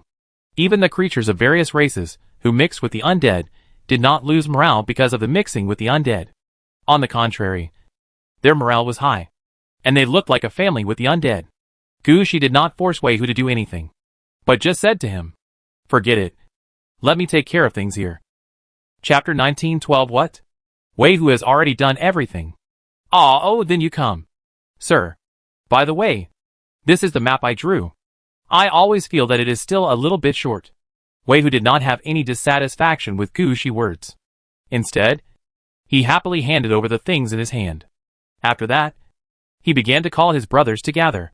During the gathering, Wei Hu also asked Gu Shi, "Sir, I heard that you have some ordinary tasks that no one is doing. Why don't you just give them to me?" Gu Shi laughed when he heard it. "How do you know?" "Sir, don't you know I have friends all over the world? Okay, I share the task with you. You go and handle it. Leave this to me." Under Gu Shi's command, the steel gate had been opened, the ghost flowers also began to float out, a large number of transport troops and undead laborers quickly appeared, clearing the snow on the scene. But at this time, Gu Shi's attention was not on the labor scene in front of him. Instead, it fell on the men that Wei Hu had gathered. Gu Shi noticed that in Wei Hu's team, there were actually some ragged dwarves and humans. It was obvious that they were the natives of the world that was being promoted. But Gu Shi really didn't understand how they joined Wei Hu's team, and from their expressions, they were all Wei Hu's most fanatical men. Wei Hu's ability was really unparalleled. He could really get men from anywhere. Gu Shi waved his hand and let Wei Hu go. This matter had nothing to do with Wei Hu. But soon, Gu Shi had to ask someone to call Wei Hu back. Looking at Wei Hu, who looked confused, Gu Shi said seriously, "Wei Hu, when you were checking the seal point just now, did you find anything unusual?" Wei Hu shook his head when he heard it. "No. I have been keeping an eye on this matter, and I didn't see anything wrong." "What, is my method wrong?" Wei Hu glanced at the construction site that had been dug more than 10 meters deep, and didn't think much about it. He thought Gu Shi was blaming him for not digging out the suppressed tombstone directly. In Wei Hu's opinion, this was really not a big deal. Wei Hu's personality has always been like this: retreat after the fight, and leave the rest to others. In his eyes, a real man never cleans up the battlefield. In fact, Gu Shi also understands Wei Hu's personality. So when he came over and found that Wei Hu knew there was a simpler and more brutal method, but chose this stupid choice, he did not blame Wei Hu. This time Gu Shi called Wei Hu over, not to blame Wei Hu, but because Gu Shi found a strange problem. He found the bronze tombstone used to suppress the internal organs of the Black Daughter, but found that the internal organs underneath were missing. Missing? After hearing what Gu Shi said, Wei Hu also understood the urgency of the situation. He hurried to Gu Shi, took the map from Gu Shi, and read it quickly. "Sir, is everything gone?" "It's not certain yet. My workers haven't dug out everything yet. But judging from the bronze tombstones that have been dug out, most of them are empty." "Empty?" Wei Hu's expression became serious when he heard this. Could it be that these internal organs have assembled themselves? Gu Shi did not speak. At this time, the floating spirit Ik, who had been following Gu Shi, brought Gu Shi a new message. After hearing the message, Gu Shi turned to look at Wei Hu. He gently patted Wei Hu's shoulder. "Those corpse witches are still alive." "What?" "I said that the corpse witches you used to locate the internal organs are still alive. You need to continue." As Gu Shi spoke, he put away the 3 live stone mirror and the book of life and death in his hand. Wei Hu looked puzzled. What was going on? Looking at Wei Hu's expression, Gu Shi also laughed. "You kid also had a day of confusion. You are rich, kid. I really admire your luck and opportunity. Although some things are not yet confirmed, you have really done it before me. You may not know that when you were looking for the buried internal organs, the method you used just stimulated the seal here. And the seal transferred all the internal organs of the Black Daughter to you." "It's transferred to me?" Wei Hu was surprised. He touched his body, and found that he had not changed. "Don't look at it. You are a high-level dragon man. What is transmitted is the power of the Black Girl's internal organs. It's not like the internal organs are stuffed into your body. Besides, you have orange equipment in your hand, and you have evil spirit to protect you. The most important thing is that I just happened to come here. You don't have to worry about your safety. Just digest the power of these internal organs. Although I haven't seen the internal organs yet, I can be sure of one thing. That is, this power is definitely strong." Gu Shi said the information he saw from the 3 live stone mirror and the book of life and death. If he hadn't found that there were no internal organs under the tombstone, and if Gu Shi hadn't been worried that Hei's daughter's internal organs had flowed away like blood, and if he had taken out the 3 live stone mirror to check the information, Gu Shi wouldn't have discovered that Wei Hu still had such an opportunity. That's why Gu Shi called Wei Hu over immediately. Don't let him miss such an opportunity. After listening to Gu Shi's explanation of the situation, Wei Hu also thought about it seriously.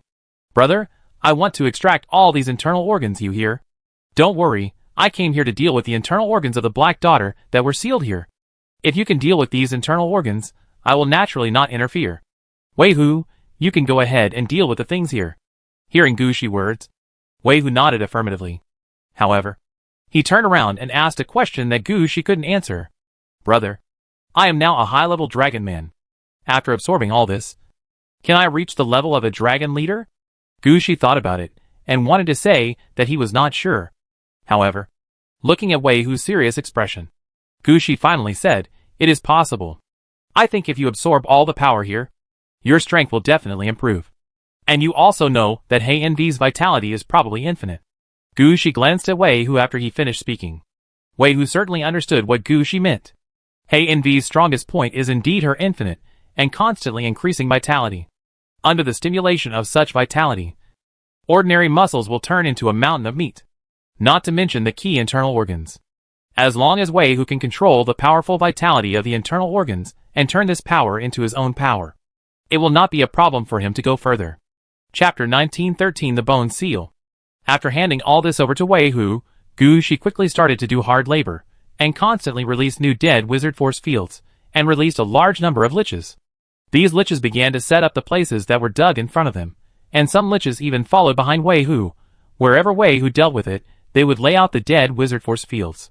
But at this time, Wei Hu didn't think he had to hurry. He still followed his original idea.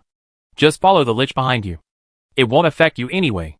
At this time, Gu Shi also received the latest news. The battle on Shirley's side has ended. He has taken down the seal of the Black Daughter's bones. And now he is looking at the Black Daughter's bones, and considering whether to cut them. After receiving this news, Gu Shi was also a little anxious. Shirley's situation is different from Wei Hu. Wei Hu can obviously swallow the Black Daughter's internal organs and digest them. But Shirley is different. Gu Shi only has a few evil demon skeleton soldiers. What level is Shirley? If it weren't for the matter of the evil demon skeleton soldiers, Shirley would not be able to stand beside Gu Shi. The most important thing is that Shirley actually doesn't have the same luck as Wei Hu. Gu Shi was a little worried that Shirley would really mess up, and whether he would be swallowed by the bones of the Black Daughter. For this reason, Gu Shi had to leave early. But fortunately, before he left, he still contacted Wei Hu and let Wei Hu act on his own. Afterwards, Gu Shi also left the troops stationed here to protect the dead witch force field, and let them guard here. Because Gu Shi understood that when Wei Hu got everything done here, he would definitely not stay any longer. Leaving here to complete ordinary tasks is Wei Hu's choice. Gu Shi will eventually have to guard this place. It is necessary to leave more troops behind. As the speed of the evil coffin increases, Gu Shi quickly bypasses the battlefield of the undead dragon at 12 o'clock, entering the burial place where the bones of the Black Daughter are sealed. After entering here, Gu Shi can clearly see that Shirley and Wei Hu have completely different styles.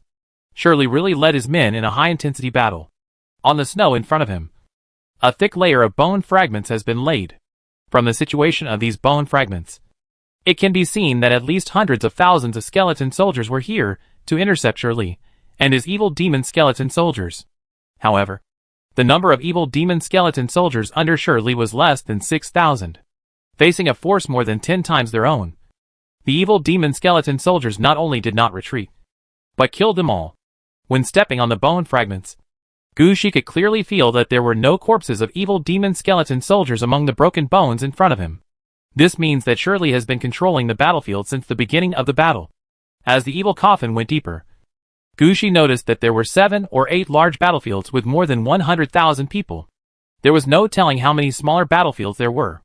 Without mentioning the others, just from the ones in front of us, we can see how amazing Shirley's record was. Gu Shi did not waste these bone fragments. The battle aura around him turned, and several dump trucks appeared at the same time. Under the effect of the soul-calling towers on the dump trucks, batches of skeleton soldiers stood up again. All the skeleton soldiers who had just climbed up were at level 18, and they were equipped with +3 weapons and equipment. After they all climbed up, they were sent directly to the city of Aridov by Gu Shi, so that they could be reorganized in the city of Aridov as quickly as possible. After all, the skeleton soldiers here were not bad, and they were beaten so badly just because they encountered the evil skeleton soldiers. With such a level and such a number, if they were placed directly on the front battlefield, they would definitely be the main combat force. Although Gu Shi was very happy with such an achievement, he did not stop. Soon, Gu Shi was brought to the place where the Black Daughter's bones were sealed by the evil coffin. Before he even got close to the seal, Gu Shi saw the extremely strong evil spirit. Looking in the direction where the evil spirit came from, Gu Shi saw a small hill of bones appeared out of thin air on the ground, and a large number of evil demon skeleton soldiers stood around the hill. And on the top of the hill, Shirley, the leader of the evil demon skeleton soldiers, was sitting. At this time, he was holding a beheading sword, and was grinding a bone. Seeing Gu Shi appear, Shirley immediately jumped down from the hill. "Sir, you are here." Gu Shi glanced at Shirley, then stared at his feet, and then asked, "Level 19. Right?" Shirley's situation was different from that of the demon skeleton soldier. As a quasi-epic level, Shirley needed 20 times more experience to grow up than the demon skeleton soldier. This is why Shirley has been fighting at the forefront. Shirley can get some combat experience from his subordinates. Most of his evil skeleton soldiers have reached level 20. Some have even reached level 25. but he is still hovering between level 18 and 9. But Shirley didn't care about it at this time. Listening to Gu's question, Shirley grinned happily. Just a little bit of experience, sir. I don't plan to ask for ordinary tasks. You haven't beaten the Dragon 2 soldiers under the apple tree yet. How about giving me some? Gu glanced at Shirley and asked speechlessly, You really dare to think so? Sir, give me a chance. Shirley looked serious. Okay. Then wait for the news from Moore. If she really hits the apple tree, I will take you there. But how do you know so much? I remember I didn't spread the news. It was Wei Hu said it. Wei Hu and I are from the same place. And I have a good relationship with him. Sir, you also know that Wei Hu is good at making friends. He is also good at making friends among ordinary people. He has many information channels. It was from him that the news came, saying that the Lord is assigning ordinary tasks to the leaders. It's Wei Hu again. Gu shook his head helplessly. Okay. I have already agreed. Let's not talk about this for now. By the way, where is the seal? Gu looked around. Except for the Hill of Bones. There was nothing else related to bones nearby. Seeing the direction where Gu's eyes were looking, Shirley shook his head repeatedly. Not here, it's over there.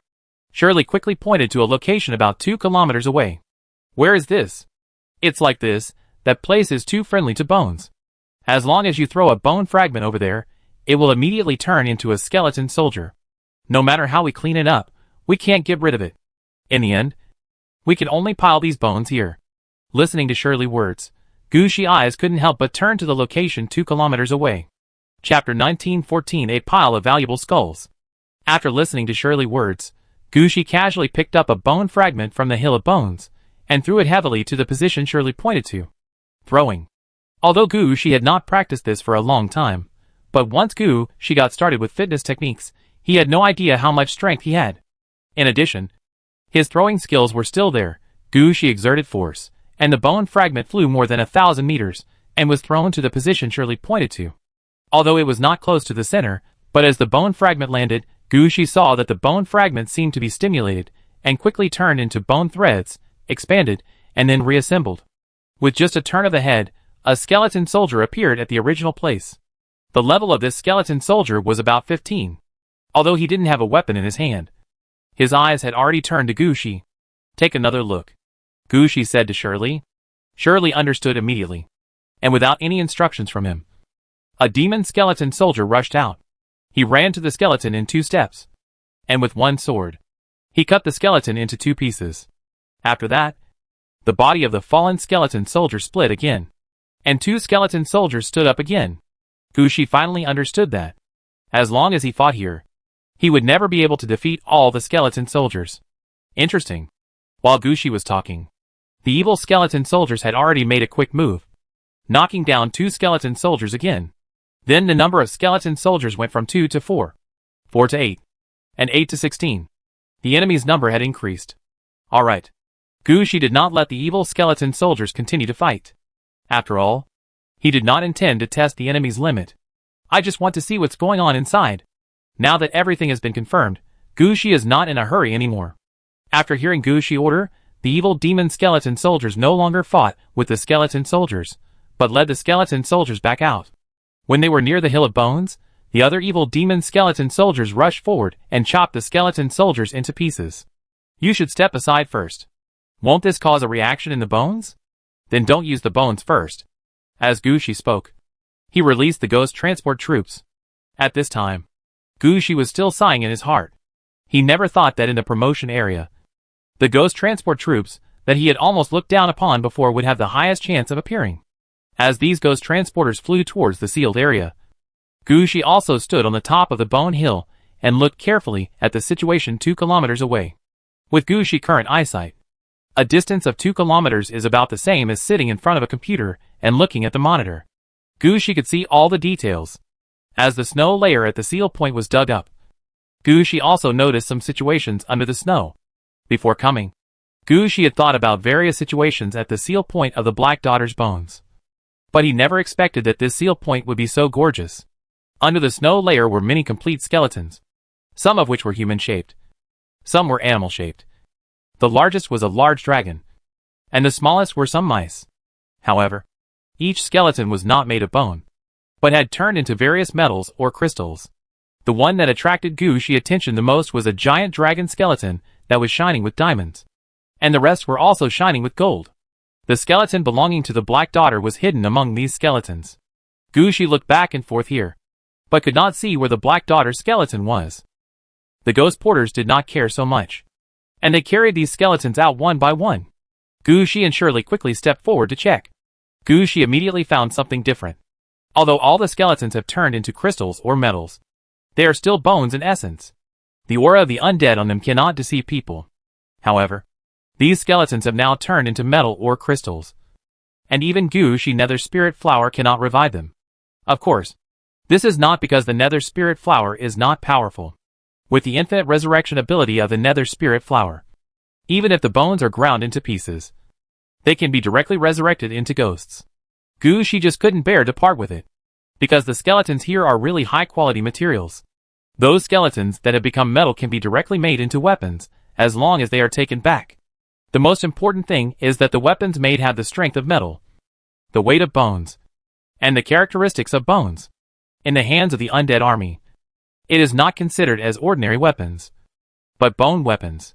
So with so many materials, they are used to revive the undead? Isn't that a waste? Gushi would never do such a thing.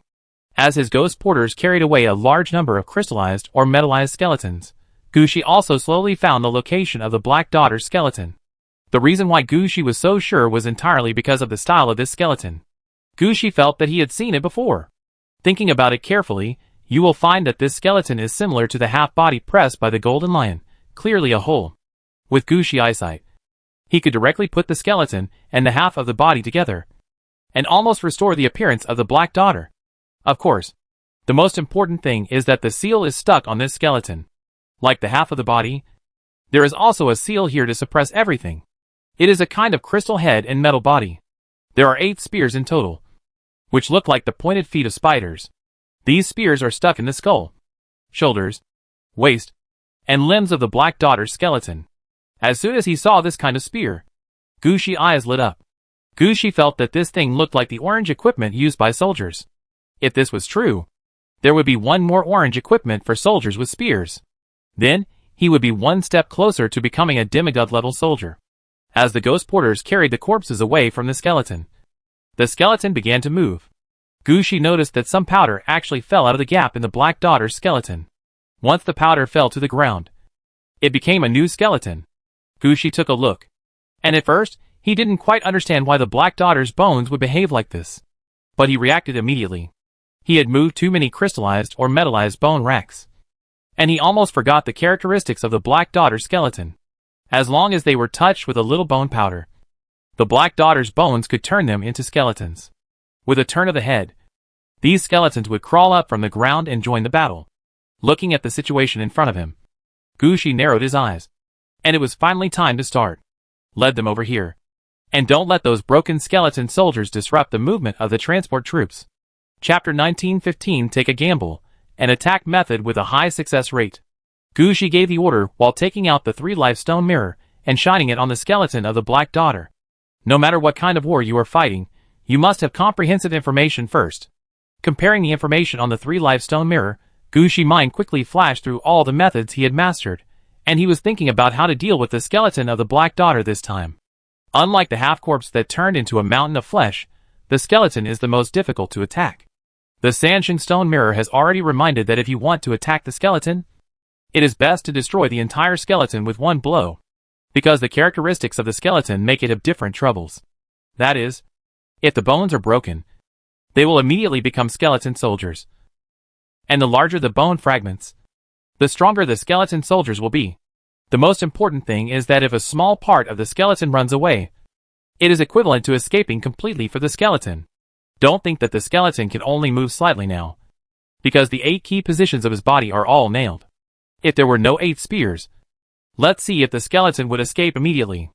Even if it couldn't escape immediately, it was not impossible to expand directly like the blood smoke. Gushi had defeated a mountain of flesh before, so it was quite reasonable to defeat a mountain of bones now. So before the battle, Gushi had to make full preparations. Either he destroyed the skeleton with one blow, or the skeleton was broken up by Gushi. And finally it had to become a melee. or a pursuit battle against the bones. That situation would not be so good. Staring at the Sansheng stone mirror, an idea flashed through Gu Shi's mind. Maybe there is a trick that can be used here. However, the gamble of this trick is too big. It is so big that when Gu Shi thought of this trick, he felt that he was crazy. When he fought the half-corpse before, Gu Shi would only act with death luck and gamble with the half-corpse. The victory of the gamble was in Gu Shi's hands. But this time, Gu Shi had a different idea. Although the ceiling node in front of him was not the last one, it should be the simplest one. The bones of the Black Daughter have two functions. One type of bone turns into a skeleton soldier, and the other type of bone turns into crystal or metal. Gu Shi really wants to know how big the range of control of this bone is, and how big the range of change is. Everyone retreat. Ghost Porters retreat. Surely. Get ready for battle. If I lose the bet, you will take on the next battle. At this point, Gu Shi paused, and said to Shirley very seriously, there may be many enemies. More than 100,000, 1 million, or even more than 10 million. If you can't withstand the first wave, don't say I didn't give you a chance. When Shirley heard this, a smile flashed in his eyes. This is the opportunity one want. Seeing Shirley made a decision, Gu Shi no longer hid it. He stood on the evil coffin and released all his defensive power around him. The bone obelisk behind him added blessings to Gu Shi. Other people holding equipment and the evil coffin guards all stood in front of the evil coffin. He raised the secret realm sword staff in his hand and pointed at the bones of the Black Daughter in front of him. Bone Sky Curtain. Seeing Gu Shi move, Shirley behind him was stunned. What was going on? The Bone Sky Curtain was one of Gu Shi's early advancement skills. It could form a sky curtain made of bones within a diameter of 300 meters. Anything that flew in would be attacked by Gu Shi with several times the attack power. Because the level of the Bone Sky Curtain was already quite high, this multiple was actually in the double digits. The reason why Gu Shi used this move was to see if the bones of the Bone Sky Curtain would be affected by the bones of the Black Daughter and turn into skeleton soldiers. If they become skeleton soldiers, then these skeleton soldiers will definitely be affected by the bone canopy at the first time and be broken into pieces. After that, these bone fragments will be integrated into the bone canopy and become part of it. This is the method that Gu Shi has mastered. As long as new bone fragments are integrated, the range of the bone canopy will be expanded, and the attack effect can be improved again. As for how much it can be improved, it depends on how many bone fragments Gu Shi can put into it. Anyway, in the previous battle, Gu Shi only increased his attack power to 30 times at most. It could not be increased anymore. After all, Gu Shi no longer relied on this move to make a living. He really had not tried the limit of this move. Now was a perfect opportunity. The white bone sky curtain and the Black Daughter's bones could form a dead loop. Gu Shi wanted to take a look at how powerful this thing would be. Of course, if it got out of control, it would just release a large number of skeleton soldiers. For Gu Shi, he was not worried about battles with less than 10 million people. At most, he would add some soldiers to the city of Aridov and the Knight's Blood Road. Moreover, Gu Shi knew very well how big a battlefield with 10 million people was. It was impossible to release so many skeleton soldiers in the range of the 300-meter diameter white bone sky curtain. When Gu Shi released the white bone sky curtain, the Black Daughter's bones also moved obviously. However, before they could fully react, the white bone sky curtain covered them. A large number of bone fragments cut through the area of 300 meters in diameter like a blade, and some of them even flew through the gaps between the Black Daughter's bones. These bone fragments rubbed against the bones and made a sound like porcelain friction. However, this situation soon changed. The bone fragments were affected by the Black Daughter's bones, and just as Gu Shi thought, they turned into skeleton soldiers that were swept into the air. Before these skeleton soldiers even landed on the ground, they were cut into pieces, and then turned into bone fragments that kept spinning in this range. At the same time, these bone fragments changed again, and turned into skeleton soldiers in the air. With these waves of changes, Gu Shi noticed that the speed of the skeleton soldiers' transformation was getting faster and faster. But these skeleton soldiers could not last long in the bone sky. The largest skeleton soldier appeared for less than 3 seconds before being torn into pieces. Those smaller skeleton soldiers had not even taken shape, but had already turned back into bone fragments.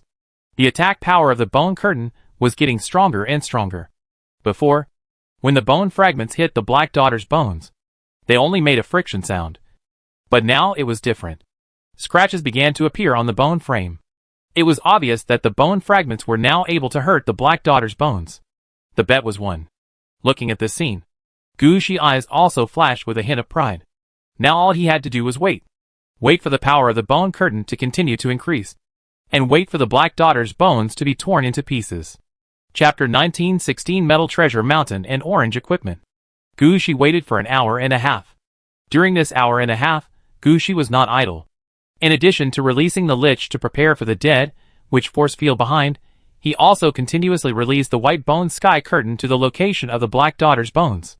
At this time, the attack power of the white bone sky curtain has been increased many times. For the first time, Gu saw the effect of his attack amplification of more than 100 times. Now, the normal situation can no longer be seen within 300 meters of the Black Daughter's bones. There was a gray area in front of him. It was countless bone fragments rotating at high speed. The function of the Black Daughter's bones was gone at this time. What about directly turning nearby bones into skeleton soldiers? That's impossible. Under the influence of 100 times the attack power, the skeleton soldiers didn't even have a chance to appear. As long as they pieced together a complete body, they would be torn apart and turned into more white bone fragments. It can be said that the most important function of the Black Daughter's bones was gone. As for turning bones into metal or crystals, that was something the Black Daughter's bones didn't want to do. The destructive power of the bone fragments is already very strong. If you turn the bone fragments into metal fragments at this time, isn't this asking for trouble? In fact, the bones of the Black Daughter are the kind without brains. It has never thought that if all the bone fragments are turned into metal fragments, although the attack power will increase a little, the vicious circle will be broken. There will be no more skeleton soldiers, and the bone sky curtain will not be able to continuously increase the attack power. At least the bones of the Black Daughter can save themselves at this time. It can be said that the bones of the Black Daughter cut off her last life route. And now, the bones of the Black Daughter were finally completely ground away. As the last intact bone was ground, the 8 spears that sealed the bones of the Black Daughter fell to the ground, and a gray-white light came out from the original place. Then Gu heard the sound of ding-dong-dong. The sound was like something heavy falling to the ground. Before Gu could react, a large amount of metal and crystals were like growing out of the ground, and squeezed out quickly. Gu had encountered this situation last time when he killed half of the corpse. But at that time, Gu saw a meatball that could be used as medicine. This time, it was a large amount of metal and crystals that could be used to make weapons. Looking at these things, Gu's eyes glowed brightly at night. Quick! Open the city gate. Take everything away. All of this is mine. Mine. It's no wonder that Gu was so excited. The metal that bounced a few times on the ground and fell in front of Gu just now made Gu realize that the metal mountain in front of him, which had turned into a small hill, was a treasure mountain. The quality of metals and crystals here is not lower than blue quality. The most important thing is that there are all kinds of metals in the metal. Pure metals, alloys, special metals, rare metals, and even various metal materials that Gu can't figure out the needs. It can be said that just these metals, Gu directly made a lot of money. Not to mention that there are a lot of crystals in the metals. And the situation of these crystals is somewhat different from that of metals. The main part is actually crystals. Some crystals are energy. Some are building materials. And some are manufacturing materials. Anyway, the quality of crystals may not be high, but they are quite useful. The most important thing is that Gu saw the most critical energy gem material in temporary task, broken magic wand, red, in these crystals. In this task, Gu's wand body is almost completed, and the wand head and wand tail are also half completed. Only for the energy gem part, Gu has never found a suitable gem. I didn't expect that here. There are several pieces of material suitable for making energy gems. This can be regarded as an unexpected gain. It can be said that after Gu took all these metals back, his task of making the magic wand could be further advanced. The most important thing is that, because these metals and crystals are made of bones, they are naturally friendly to the undead, and they are just suitable for making magic wands suitable for necromancers. This can save Gu a lot of adjustment work. In this way, Gu can complete the assembly and adjustment of the magic wand earlier, and can warm up the magic wand earlier. Gu can also get a new red equipment earlier. Gu would not let go of all this. Under Gu's order, a large number of transport troops rushed out and sent all the metals and crystals here to the city of Aridov. because there were too many of them. There was no time to sort them. Now Gu Shi men were only laborers, responsible for transporting all these things back to the city of Aridov. As for the sorting, we will have to wait until the end of this battle. But even so, it took 3 hours to move the items this time.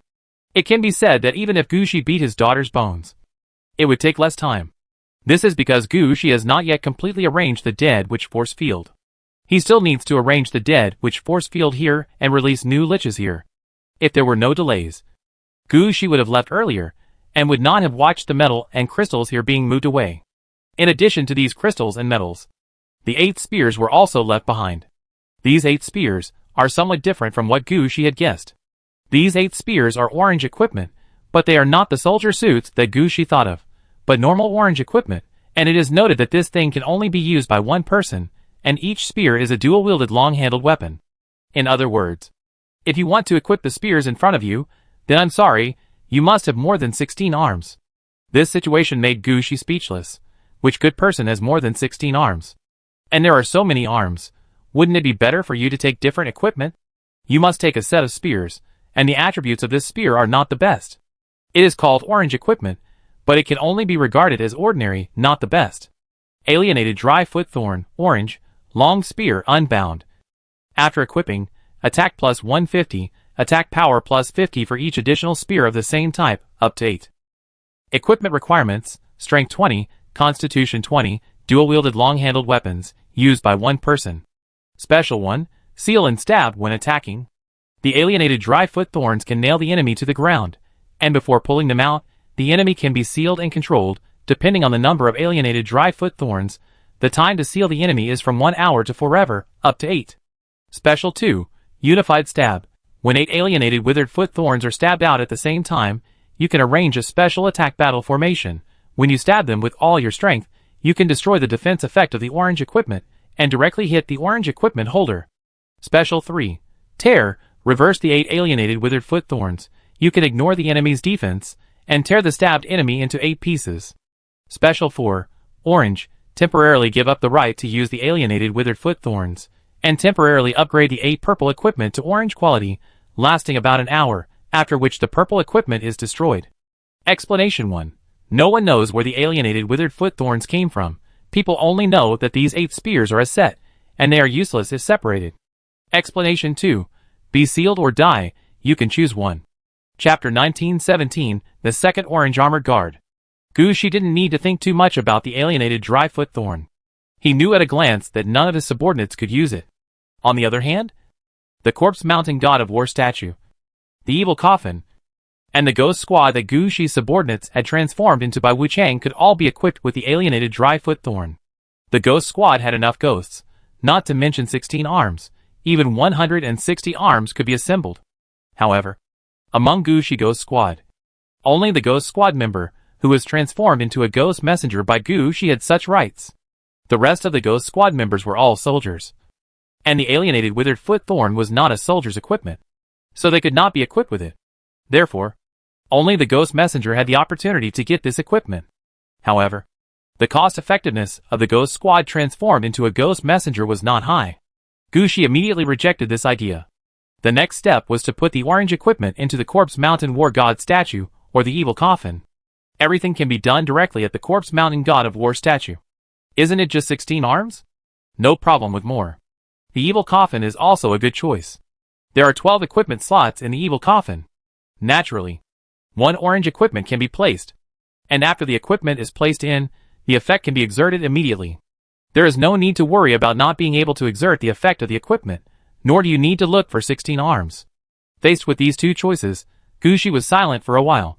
Gu Shi was somewhat hesitant at this moment. To be honest, no matter where the alienated withered foot thorn is placed, it has certain advantages and disadvantages. At the moment, Gu Shi actually wanted to use the alienated withered foot thorn for something. If it was just for fighting, then it would be natural to throw it into the corpse mountain war god statue for a transition.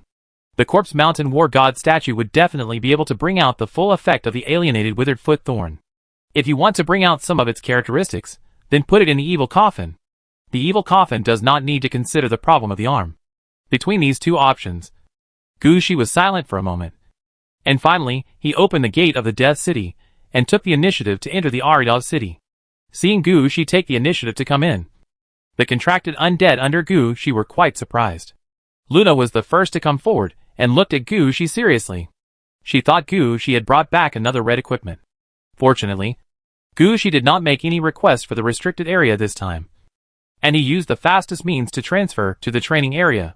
After 3 years of exposure to the wind and sun, the Corpse Mountain God of War statue has merged with the style of the training area. Even the mountains made of bones have begun to grow weeds. Although Gushi doesn't like this style, it is quite undead. This shows that the Corpse Mountain God of War statue has become part of the city of Aridov and the training area. Before Gushi arrived at the Corpse Mountain God of War statue, he rushed out with 8 spears in his hands. After the Orange Guard undead origin since Gushi arrival, he immediately appeared in front of Gushi. "Sir, are you planning to use this to make another Orange Guard?" The Orange Guard undead origin immediately saw the 8 spears in Gushi's hands. "Yes, do you think this attribute is suitable?" Gushi showed the attribute of the alienated withered foot thorn to the Orange Guard undead origin. "Very interesting attribute. This is a group attack method, but I always feel that this idea is not right." The Orange Guard undead origin immediately found the difference. He stretched out his hand and pointed at the attribute description. "Maybe it doesn't have to have 16 arms. This is very suitable to be made into an Orange Guard." Listening to the words of the Orange Guardian undead origin, Gushi was a little puzzled. Why didn't it have to have 16 arms? Could there be another explanation? Although Gushi looked puzzled, the Orange Guardian undead origin had already said that this thing was very suitable for the Orange Guardian. So put these 8 spears in. As the 8 spears were placed on the Corpse Mountain, many skeletons in the Corpse Mountain started fighting each other. Although these skeletons could no longer see their original appearance, it was obvious that they were all masters of using spears in the past. Now they are scrambling to get the alienated withered foot thorns and the opportunity to become orange-clad guards. Looking at the situation in front of him, and recalling the situation when the orange-clad guard, the origin of the undead, hesitated for a long time before a skeleton appeared to respond, Gushi knew what kind of existence was buried in the mountain of corpses. These skeletons in front of him kept tearing each other apart, preventing other similar ones from approaching. The last powerful bone successfully knocked down the other competitors and rushed to the 8 spears. He grabbed the spear and looked at it carefully, then looked down at his hands, and a smile flashed across his face, which was only boned. "What's wrong with 8 spears? I can equip them all. When I go to war, I can just carry 7 with 1. Why should I think so much? Isn't this asking for trouble?" So he picked out a spear as his weapon at the first opportunity, and carried the rest on his back like a peacock spreading its tail. After doing this, the skeleton turned his head and looked at Gushi. He was about to say something to Gushi, but a white spider web sprayed out from the pile of corpses and dragged him into the pile of corpses. Seeing the situation in front of him, Gushi was also a little worried. He was about to say something, but the Orange Guard undead origin stopped Gushi. "Don't worry, sir. This is a normal thing. In fact, this alienated withered foot thorn is a good thing. It was just the opening. Now is the real big scene." Gushi was a little puzzled. Just as he was trying to see the situation clearly, he saw a spider's thorny foot pop out from the pile of corpses. Then a bright light flashed by and chopped off the spider's thorny foot. Then, there was another violent vibration in the pile of corpses, pushing some corpses down from the mountain. Just as the orange-clad guard origin of the undead said. This was a big scene. This chaos lasted for 7 or 8 minutes before the pile of corpses slowly calmed down. Gushi asked curiously, "Who won?" The Orange Guard undead origin took a look at the situation on the Corpse Mountain, thought for a while, and then answered, "Not sure yet, but it should be a spider." Gushi didn't ask how the Orange Guard undead origin saw it. He also noticed that on the calm Corpse Mountain, there were actually some spider silk and webs that had not been cleaned up. Then some corpses were pushed away artificially, and a tank-sized, purple-colored, stiff-skinned, and giant spider covered with barbs crawled out from under the corpses. Chapter 1918, The Last Sealed Node. When the spider crawled out, Gushi clearly felt that something was wrong. This spider was clearly disabled. All 8 legs of the spider were gone. The original position of the spider's legs now has been added with alienated dry foot thorns. It was clearly a spear, but it became jointed, and when the spider moved forward, there was no difference. At the same time, if Gushi hadn't brought the alienated dry foot thorns here, he would not have recognized the problem with the spider's legs. On the spider's head, The 3 pairs of eyes on the left and right sides were all gone. And the fangs on the mouth were gone. What? What is this? No need to look. I am disabled. This is normal. Before the orange guard undead origin could answer, a voice came from the spider. It was obvious that this spider could communicate. My true form is Nantaru's spider mother, a rare form of undead. You may not know much about it. You can just call me Spider Mother or the 3 sacrifices. The spider just said it. I can understand Spider Mother. What does 3 sacrifices mean? Did you see the missing parts of my body? Normally, if you want to summon me out of this mountain of corpses, you need 8 orange spears, 6 orange lamps or rings with gems, and 2 poisonous orange daggers. But this time, you just gave me a set of spears. I'm afraid you may not come across such a good thing in 1,000 years, so I just came out. But I've said in advance that I can only exert 30% of my current combat power. At most, I can add the partial effect of this withered foot thorn. If you want to fully exert my combat power, you have to make up for the other 8 pieces of equipment.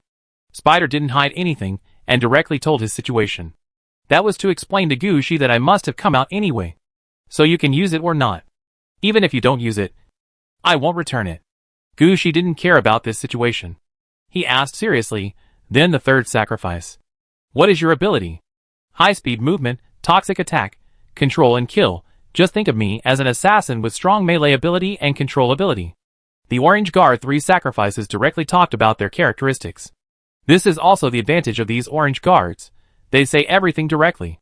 Just like the Orange Guard Undead Origin, who directly told Gushi that he couldn't participate in the war, he was just a teacher.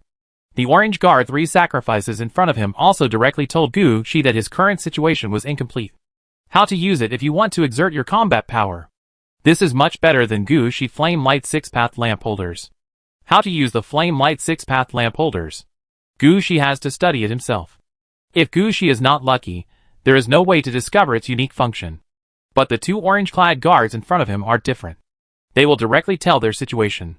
If that doesn't work, they will also tell Gushi how to exert their own role. Of course, there is no way to upgrade the Orange Guardian Undead Origin. The Orange Guardian 3 sacrifices can still be upgraded. Gushi did not test the combat effectiveness of the Orange Guardian 3 sacrifices. After all, some things are better to be done on the battlefield. Now that the Orange Guardian has been completed, Gushi did not plan to stay here any longer. After all, there is still a seal point that has not been completed, and the promotion task has not been completed. So Gushi left the 2 Orange Guardians here, and quickly left the city of Aridov. After returning to the promotion game world, Gushi found that Moore had not sent any news about the last sealed land being taken down. It had been so long. And he didn't know if he had encountered the apple tree and the dragon tooth soldiers, which had held Moore back. However, normally, the situation should not be like this. After all, Moore's combat power was there, and she also brought enough undead dragon troops. Although Gushi had not managed the undead dragon troops during this period, it did not mean that Gushi did not know the combat power of his own undead dragon troops. But he believed that under Moore's leadership, his undead dragons would only become stronger, not weaker than before. You have to know that the number of his undead dragons is in the hundreds of thousands.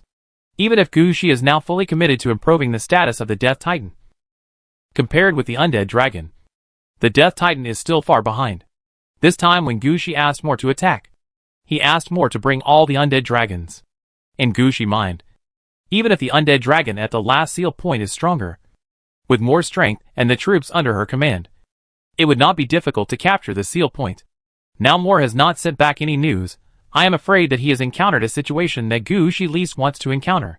The last seal point and the apple tree are all built together. The combination of the two makes it even more difficult to fight. Maybe Moore didn't take down the seal point quickly because of this reason.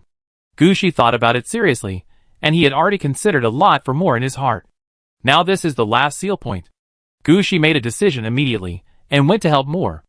After all the 7 seals were taken, he would have time to carry out the final plan. Thinking of this, Gushi did not care about anything else.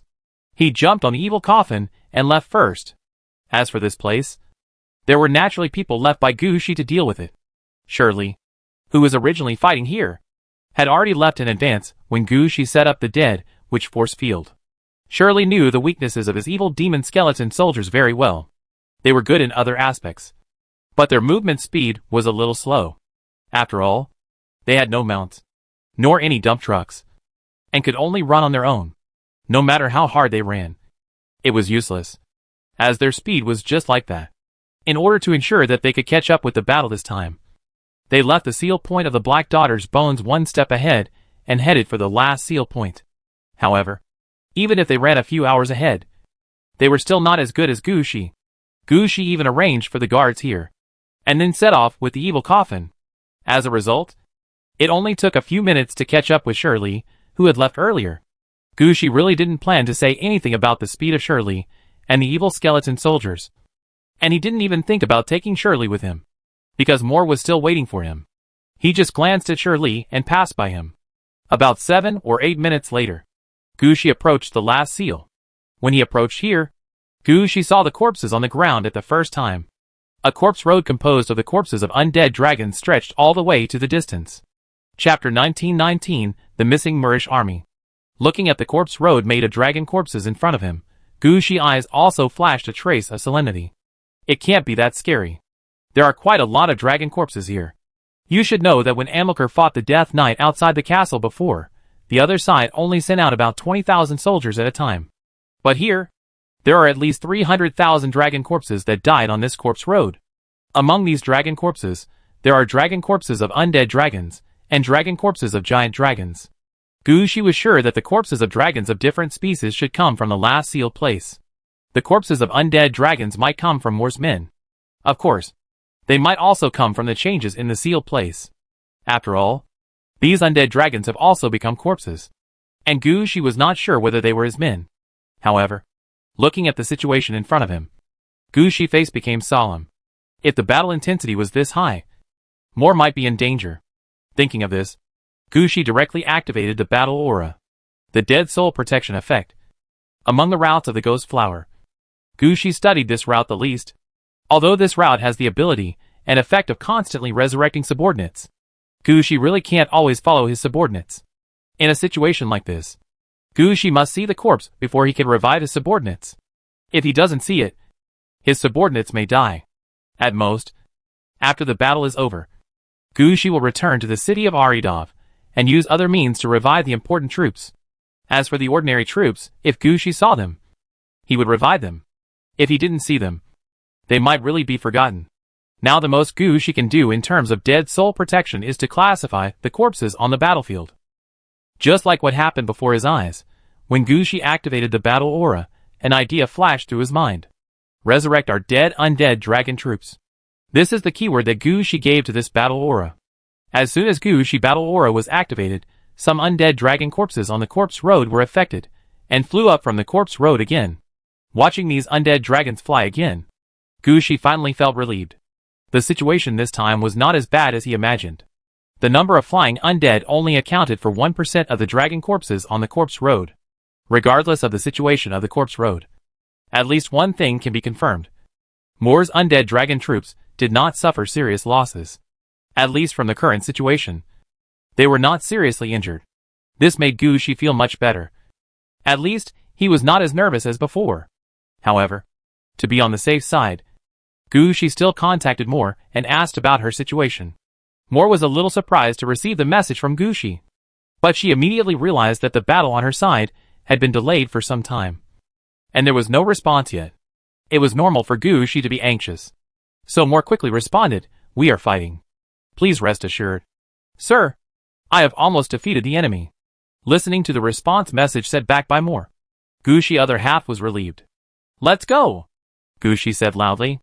In Gushi's eyes, Moor was fighting the enemy, which meant that the battle had reached a critical moment. It was just the right time to go over and provide support. So Gushi stopped dragging this matter on, and drove the evil coffin with the newly resurrected undead dragon to the seal point. As he moved forward, Gushi still turned on the battle aura. It was mainly to resurrect the undead dragons that died along the way. As for the dragon corpses on the corpse road, Gushi was not in a hurry to turn into an undead dragon. He just took a look. The quality of these dragon corpses is quite good, and when the undead dragons under Gushi were resurrected, there were still a large number of undead dragon corpses on the corpse road. This shows a problem. Some of the dragon corpses on the corpse road are likely to be background boards. It is useless to revive them now, But it is the most reasonable choice to wait until the battle is over, send them all to Dragon City, bury them underground in Dragon City first, and assimilate them for a period of time before processing them. As for the types of troops needed for the battle, Gu Shi was not worried at all. He had already come, which meant that the gates of Aridity City could be opened at any time. The undead dragons that died in the previous battle would more probably have copies in Aridity City now. They can be sent out for a while, which will be another batch of troops to replenish. Moreover, Gu Shi still had the battle aura on, so the troops that Mord lost along the way would be dragged back by Gu Shi. With this thought in mind, Gu Shi moved faster and faster. Soon, more than 10,000 undead dragons followed him. Obviously, these were the losses caused by Mord's killing all the way. It seems that the battle along the way was also very fierce. Just as Gu Shi was thinking about the situation in front of him, he suddenly found that the surroundings were a little abnormal. He looked up at the undead dragons following him in the sky, and then looked at the situation around him. There was nothing wrong. The situation in front of him was obviously normal. Why did he feel it was abnormal? Gu Shi looked around with some doubts. He found that there seemed to be no place where the enemy was ambushing, only the corpse road stretched into the distance. Feeling the abnormal situation, he stopped and thought seriously. At the same time, he contacted Mor and asked about her situation. I'm fine here. Although there are more enemies, it doesn't have much impact. So many dragons are exactly what I want. If there were no dragons, I would not be happy fighting. Mor's excitement was almost overflowing from the information she sent back. But Gu Shi's face became a little solemn after receiving the information. At this time, Gu Shi finally found something wrong. Gu Shi, who was moving forward along the corpse road, found that he seemed to have passed the seal node. However, Gu Shi's attention was all on the corpse road, and Gu Shi was always reviving his undead dragons, so he missed this information. Just now, Gu Shi felt something was wrong around him. It was because he missed the seal point. He instinctively felt that something was wrong. After finding out that something was wrong, Gu Shi's face turned ugly. If he had missed the seal point, where was Mor at this moment? Mor just said that she was fighting. So who was she fighting with? Thinking of this, Gu Shi's eyes became more solemn. He quickly sent different messages to Mor, in order to ensure the correctness of the information. He also used the floating spiritual IK. Chapter 1920 Corpse Road and Seal. Sir, I am fighting.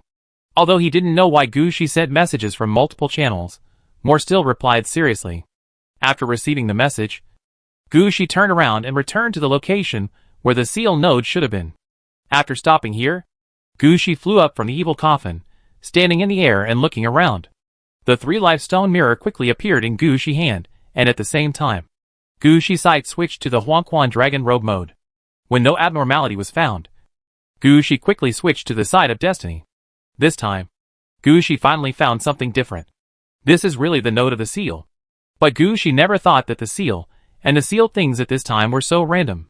The seal was a golden dragon lying on the corpse road, because there were too many corpses of giant dragons on the corpse road, and the golden dragon was made too much like the corpse of a real giant dragon. No one would notice that there was a corpse in the corpse road that was actually made of gold. If Gu Shi had not used the vision of the yellow spring dragon robe to see the traces of the earth veins flowing before, and check Mor's behavior at the time through the choice of fate, he would not have discovered this key seal of the golden dragon. And the sealed object was not like the other seals of the Black Daughter, which turned themselves into small mountains or large lakes. It was an apple that had been bitten by someone.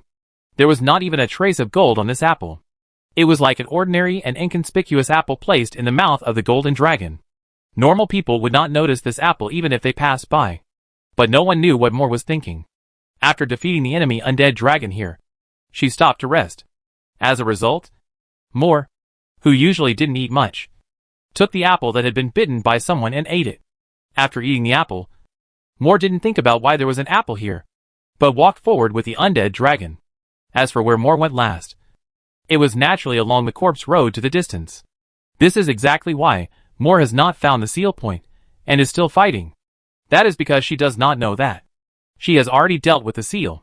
Looking back at the corpse road that stretches into the distance, Gu Shi's eyes are somewhat helpless.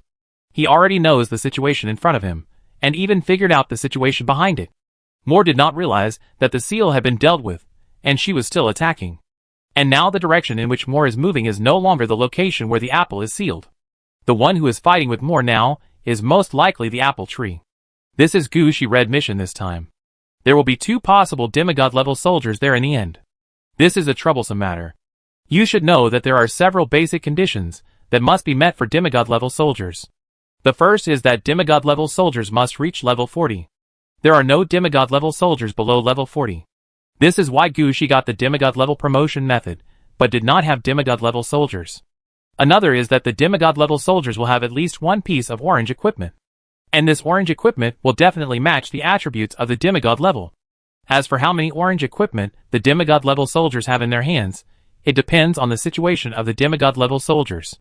Although Moore's combat power is strong enough, the number of undead dragons he brings with him is also sufficient, and even a large number of undead dragons have reached level 20 or above. But if they fight against the demigod-level soldiers, the chances of winning are not actually high. But it was impossible not to fight.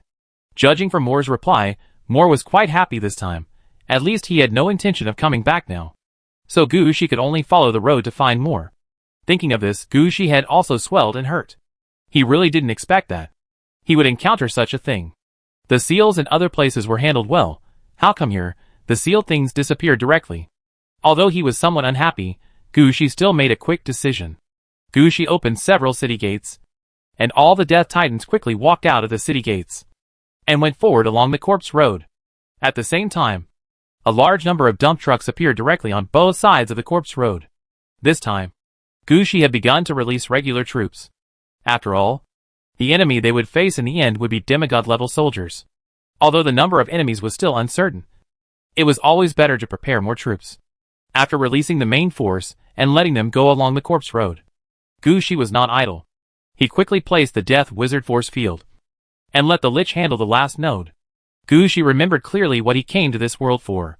His main goal was to advance to the Lord of the Underworld. Without completing this, everything else was fake.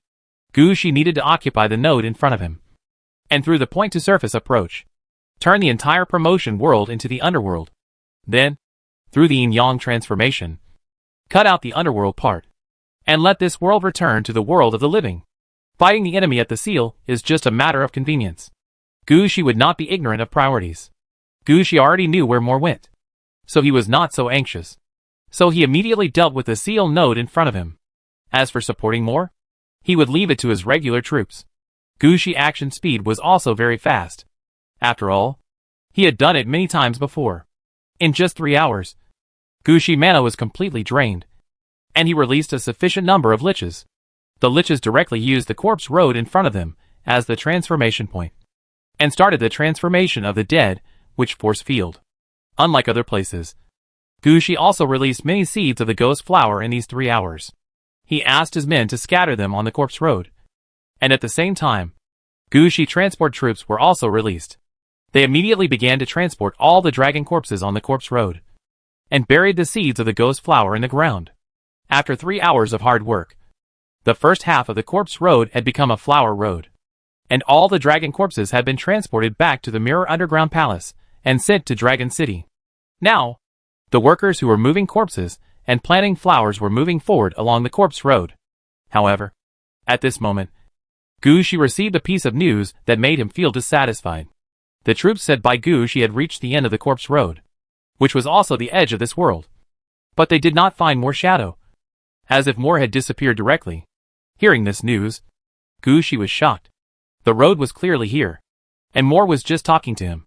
How could he disappear in an instant? Chapter 1921 The Netherworld is activated. After hearing this news, Gu Shi didn't care about anything else, jumped onto the evil coffin, and went straight ahead along the corpse road. Gu Shi drove the evil coffin to its maximum speed, reaching more than 7 times the speed of sound.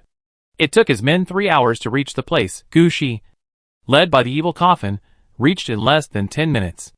As the evil coffin stopped, Gu Shi saw that the corpse road had come to an end, and further ahead was a thick fog that was too thick to touch. Gu Shi could understand this situation at a glance. Now they have reached the end of the game world. If they take another step outside, they might walk out of the game. This situation is not right. He stretched out his hand and scratched the fog. The fog seemed to be elastic and naturally bounced Gu Shi's hand away. Looking at everything in front of him, Gu Shi was even more certain that the fog in front of him was the edge of the game. But what about his subordinate Moore? Didn't they agree to kill all the way here? Is he still fighting now? But where are the people? Confused, Gushi quickly released the owl, and called out the floating spirit IKA, to let them contact Moore. After receiving the message from Gushi, Moore was somewhat surprised. Sir, what happened? Moore, is the corpse road ahead of you still long? Have you reached the end? Corpse road? You said this road paved with dragon corpses? It seems that you haven't reached the end yet, but I believe it should be soon. I can already see a big apple tree in the distance. Moore responded quickly, and the floating spirit IK also transferred the picture in Moore's mind. From this picture, Gushi also saw the situation Moore was facing now.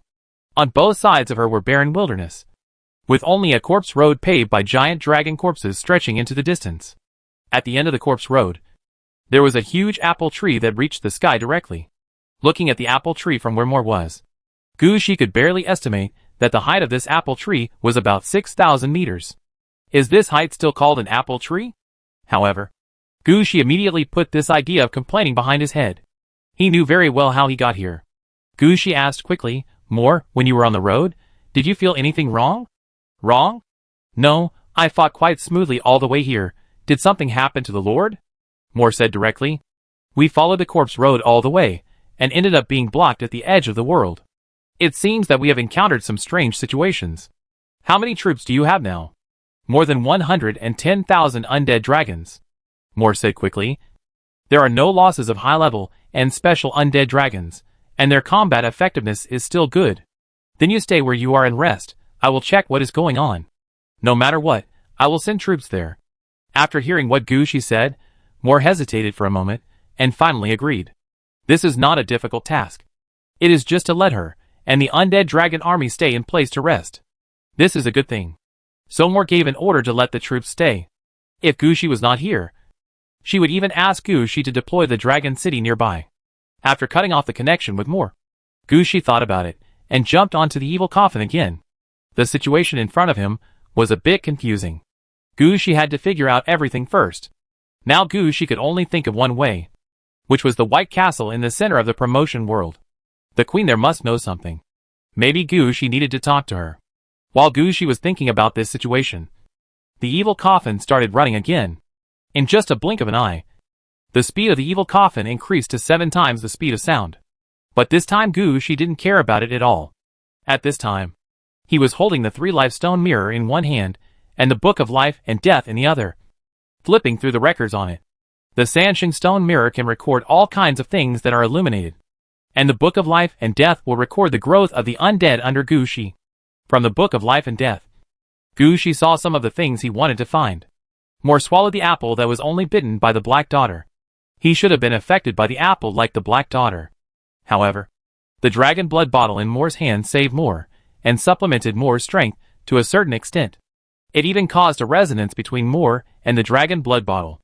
Although the record of the dragon blood bottle in the book of life and death is incomplete, Gushi can clearly see how much benefit this half apple brings to Moore. At the same time, because Moore ate the apple, she and her undead dragon troops are qualified to enter the apple tree area. As for those who did not eat the apple or did not get the power of the apple, they have no way to enter the apple tree area for the time being. So in order to support Moore, Gushi must find a way to open the passage to the apple tree area. Otherwise Moore will be the only one in the army fighting against the Dragon 2 soldiers and the 100-headed dragon. But how to open it? Gushi had no idea for a while. Gushi could only put his hope on the queen in the White Castle. He hoped that the queen, who had supported him in this ghost place for so many years, could give him an idea. Moreover, Gushi's promotion task was also related to the queen and the White Castle. Gushi also needed to have a good talk with the queen about this. When the evil coffin was moving rapidly, the dead wizard force field that Gushi had set up before was also fully activated.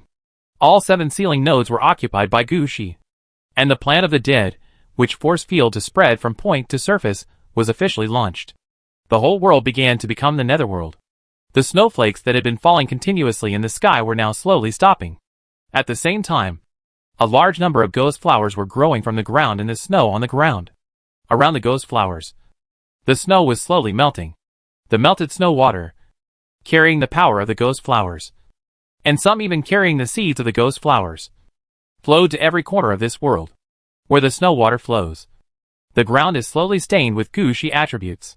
And all this also affects the indigenous people in this world. The changes in the seal of the Black Daughter. The reaction of the indigenous people is the most direct. The snow clouds in the sky dissipate. The heavy snow stops. The accumulated snow melts. And all of this represents the change in the attributes of this world. Maybe it won't be long before this world will become another. At that time, it will be the time for Gu Shi to reverse yin and yang and drag the underworld world into the underworld. Of course, Gu Shi had no time to care about these things now.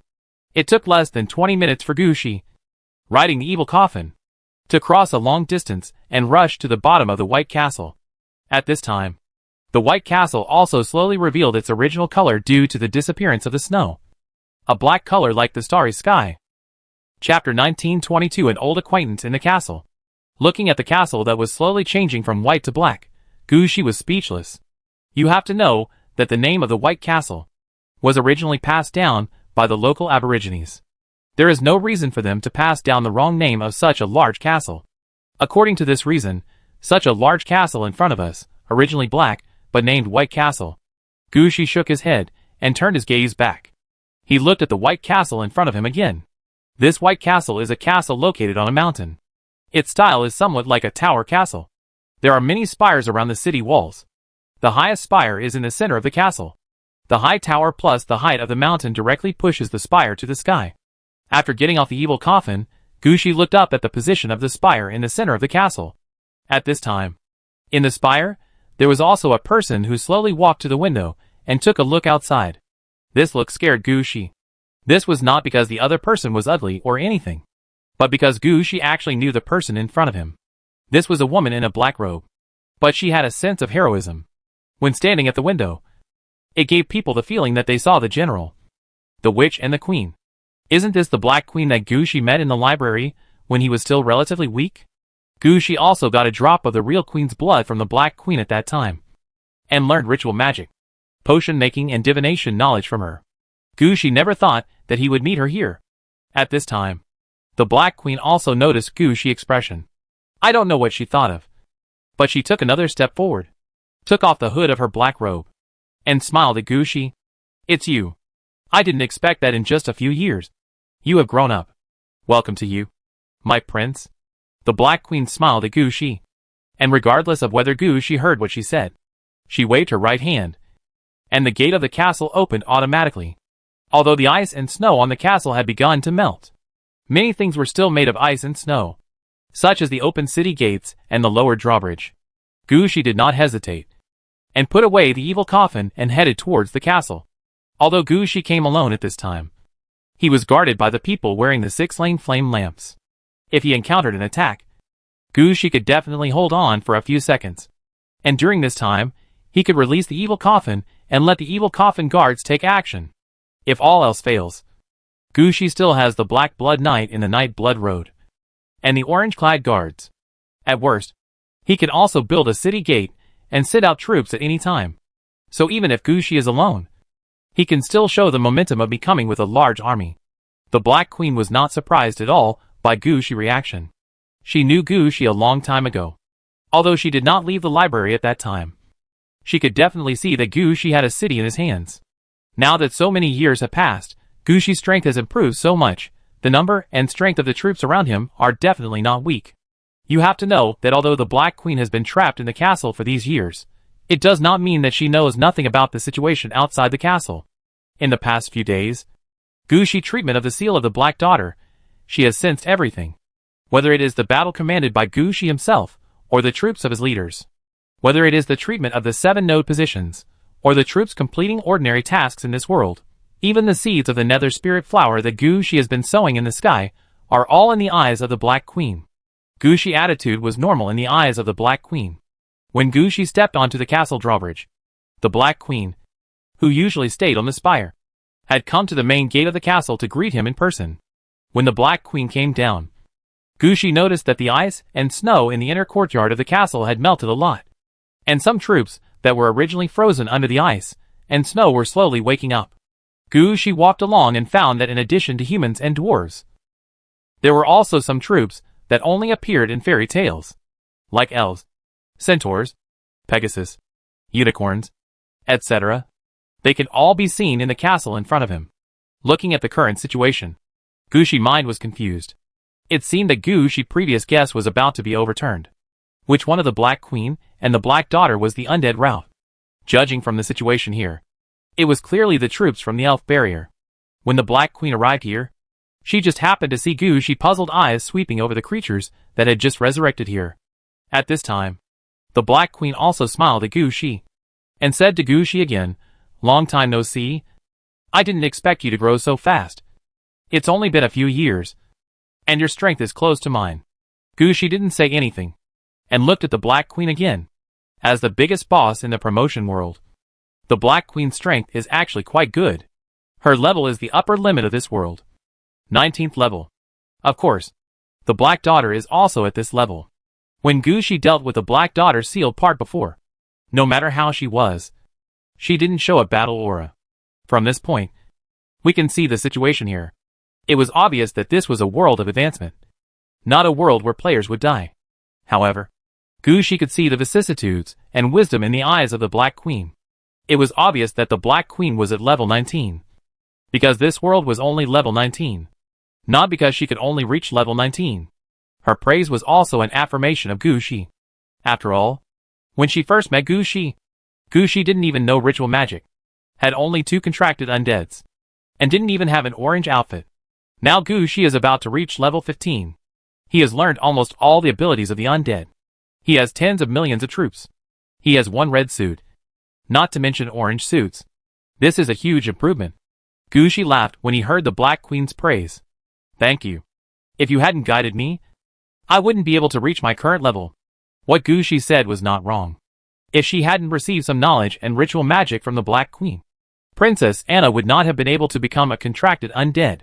Without Princess Anna, Gushi's growth path would be greatly affected. At least, Gushi would not be able to master the Death Lord skills, and would not choose the talent of Double Death. It can be said that the Black Queen's random advice really brought Gushi great opportunities and changes. And it is not an exaggeration to say that it was a turning point in his fate.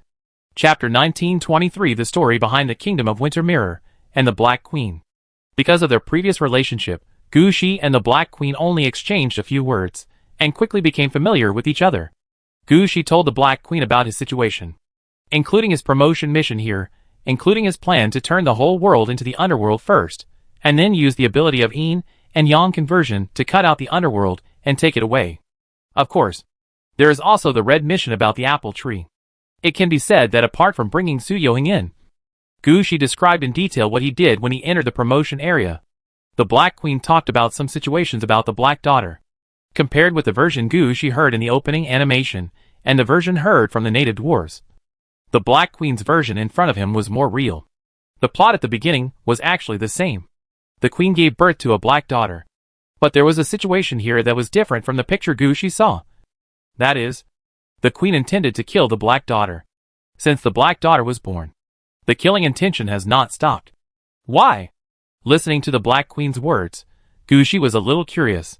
Because Gushi could see that the Black Queen was not the kind of person who would cheat easily, and if he cheated, she would not regret it. It's just a simple resurrection. The Black Queen said lightly. The king did it. Gushi's head buzzed when he heard it. Is this kind of palace fighting plot really something he can listen to? But the Black Queen herself didn't care much, and instead, she was there to explain the situation in detail. The Black Queen is the original princess of the Kingdom of Winter Mirror. She controls the blood, connections, magic and something buried deep in the Kingdom of Winter Mirror. The Golden Apple Tree. The king is a prince who came from afar. The prince who came to propose marriage. This situation is actually quite common. After all, some kingdoms only have female heirs, while some kingdoms have as many princes as rice. For example, the princes who have dozens of heirs in the order of succession, either they wait for death in their own kingdom all their lives, and get nothing in the end, or they ride a white horse out to try their luck, and maybe they will meet some kingdoms without men, and be willing to get married or something. You can even consider the possibility of the next generation occupying the kingdom. This is actually very normal. The Black Queen also thought that it didn't matter who she married, as long as the kingdom was still in her hands. She got married. And the Black Queen also knew very well how she got her position in the Kingdom of Winter Mirror. The inherited blood allowed her to control the power of this world, The connections in the kingdom gave her enough troops. The magic she learned was a strength that could not be replaced by others. As for the golden apple tree deep in the kingdom of Winter Mirror, that was her last foundation. As long as the golden apple tree is still in her hands, she has countless possibilities.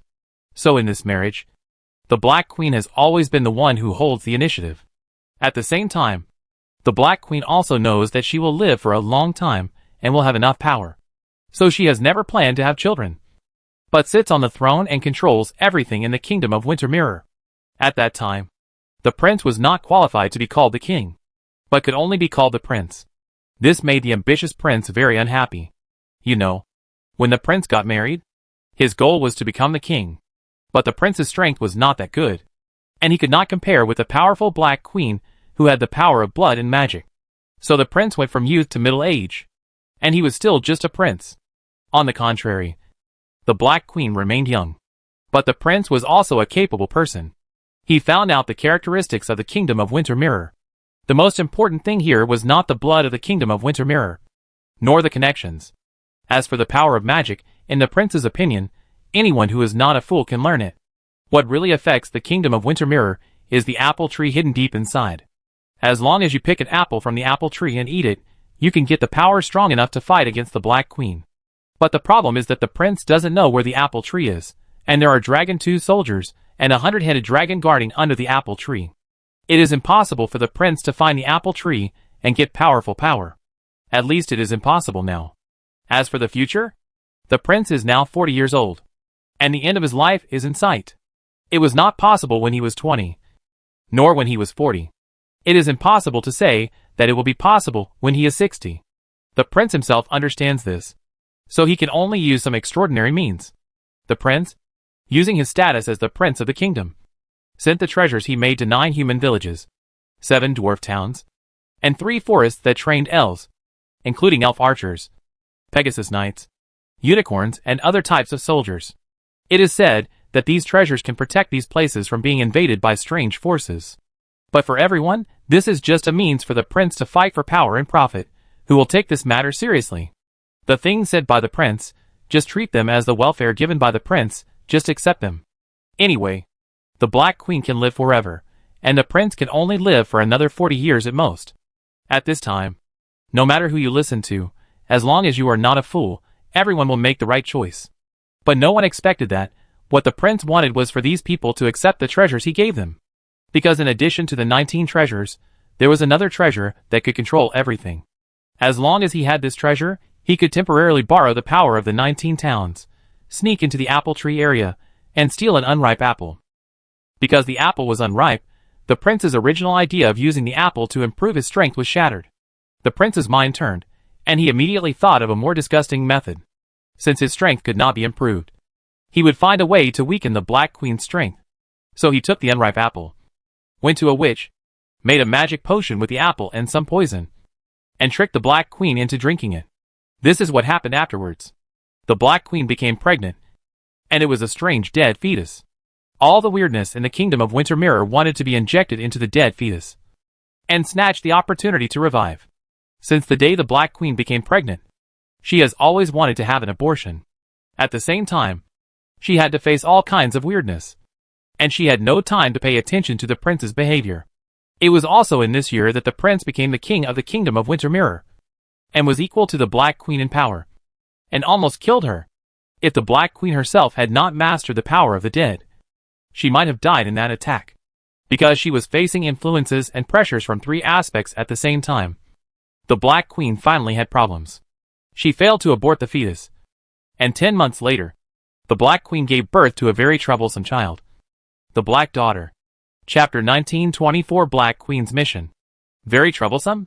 Listening to the Black Queen's positioning of the Black Daughter, she was also stunned for a moment. Yes, very troublesome. Do you know that she will be sealed instead of killed in the end? Why have I always sealed the entire Winter Mirror Kingdom with ice and snow? It's all because of her situation. She was born by me. Even if she was a dead fetus, even if she was resurrected by a strange corpse, she is also my blood, and is born to be the heir of the Winter Mirror Kingdom. The apple tree will give her access. The earth will give her strength. And the starry sky will give her guidance. Most importantly, as long as the kingdom of Winter Mirror still exists, she will not be killed. but can only be sealed in different places, through undead spells, and through ice and snow to consume her vitality," the Black Queen said helplessly. Hearing this, Gushi immediately understood the situation of the Black Daughter. He also understood the king's idea at the time.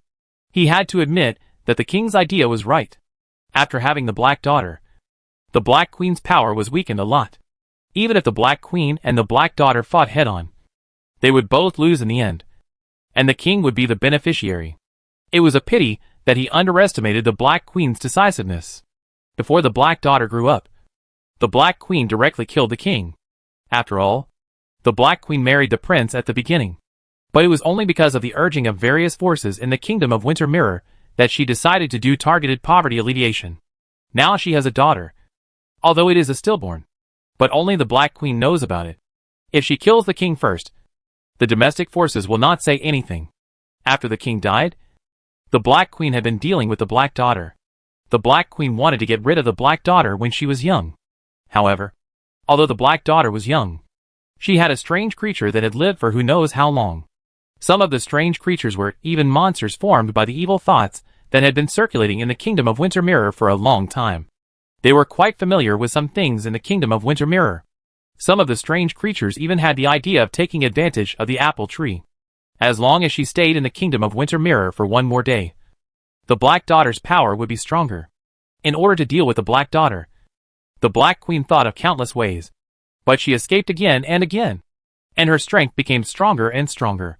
At the beginning, the Black Queen could send troops to deal with the Black Daughter. Later, the Black Queen had to do it herself. In the end, if the Black Daughter had not been poisoned by taking the golden apple, and then dismembered and suppressed, perhaps this place would be ruled by the Black Daughter now. At this point, the Black Queen sighed. In fact, even if I sealed her, it would not have brought me any benefit. The kingdom of Winter Mirror has been frozen for who knows how many years because of this incident. The apple tree has also been affected by the strangeness and has become a little crazy. No one is allowed to approach it. I have been sealed in the castle almost all the time. Only in some special times can I go out through certain channels, relax, and get some missing resources. If you don't come again, I am afraid that in another 1,000 years, this world will really be over. Then I came at the right time, Gushi said with a smile. Yes, you came at the right time. No matter how you deal with my daughter or your plan, it is beneficial to the kingdom of Winter Mirror. You are not from the kingdom of Winter Mirror, so you are not affected by the kingdom of Winter Mirror. When dealing with my daughter, you will not be as hindrance as I am. This is why you can take everything so smoothly. Now you have consumed most of my daughter's things. As long as the key thing is removed from the root, the crisis of the Winter Mirror Kingdom can be resolved. As for your yin-yang conversion plan, it is not important to me. If you are willing to do it, just do it. Anyway, even if you don't perform the yin-yang conversion, after my daughter dies, I can try to take back the power of the undead ice and snow. At most, it will take a little longer. And one day, the Winter Mirror Kingdom will be restored to its original state. Listening to Gushi words, the Black Queen also laughed. In fact, if Gushi hadn't had a sudden idea this time, and was ready to make a yin-yang transformation, she didn't know how many years it would take to regain the rights of the Winter Mirror Kingdom. You know, according to the normal task, Gushi only needs to take down one seal node to complete his promotion. The remaining 6 seal nodes will still be handled by the Black Queen. And this is still good. If Gushi had a brainwave and chose to take down the White Castle when entering the Winter Mirror Kingdom, and Gushi didn't know the Black Queen, then when the Black Queen died, it would be the time when the Black Daughter occupied the Winter Mirror Kingdom. It can be said that Gushi's choice helped the Black Queen a lot. With Gushi battle this time, after Gushi left, the time that the Black Queen needed to deal with the Winter Mirror Kingdom again can directly save 1,000 years. This is good news for the Black Queen. How could she reject Gushi's idea? After talking about the Winter Mirror Kingdom and the Black Daughter, the Black Queen said to Gushi, I can help you open the passage to the apple tree. I can also cooperate with you in the transformation of yin and yang in the kingdom of Winter Mirror. I have no other requests. But I will do 2 things. One is to never pick all the fruits on the apple tree. The other is to find the last root of my daughter and destroy it. Is the Black Daughter still alive? Gushi was shocked. But when he thought about it, it made sense. In the case of the Black Daughter, normally she should not be dead. But how can Gushi find the root of the Black Daughter? Before Gushi asked the question, the Black Queen continued, when that person sneaked into the apple tree, he took away an unripe apple and buried his thing that could control 19 treasures under the apple tree. I never knew what that thing was. I only knew that there was such a thing under the apple tree. I also knew that this thing affected the properties of the apple tree. Think of a way to find that thing and destroy it. Okay. It's not a difficult task. Gushi agreed on the spot. Thank you. I see you are transforming the Kingdom of Winter Mirror into the underworld. Right. Then I can help you. Please wait here for a while.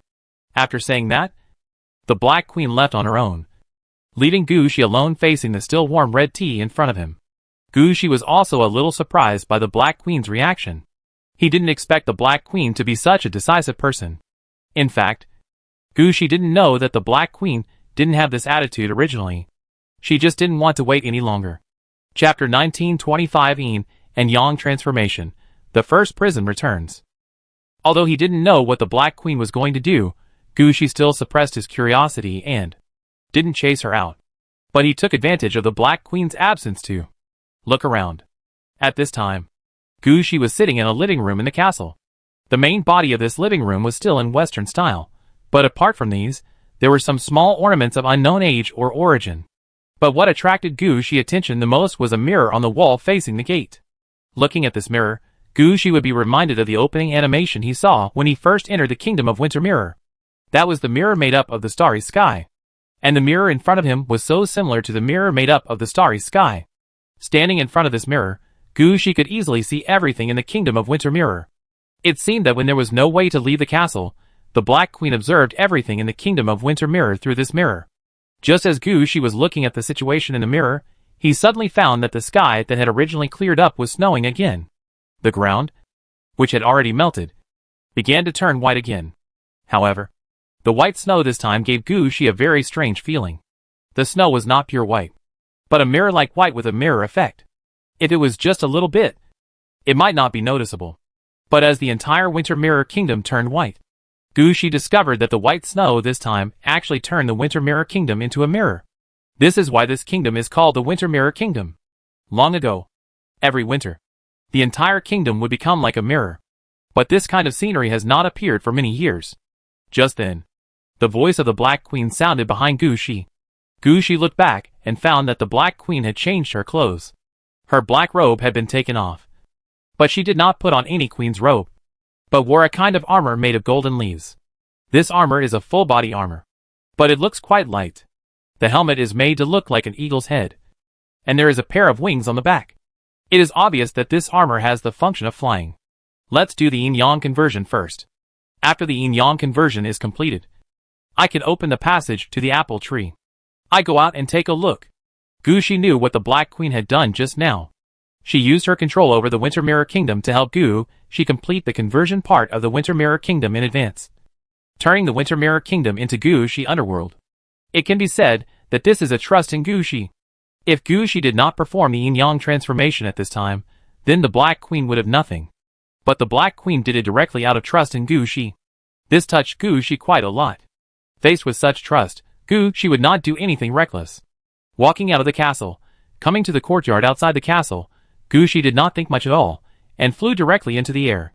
With the effect of the dragon scale boots, Gushi did not care about anything else, and flew high into the sky on the spot. As Gushi flew higher and higher, the scope he could see became larger and larger. In Gushi's eyes, the entire Winter Mirror Kingdom was now stained with his aura. If Gushi insisted on saying that the Winter Mirror Kingdom was his underworld, then it was actually reasonable. Gushi, standing in the sky, thought for a moment, gathered all his magic power, and injected it into the nether spirit flower. The yin chi enveloped it.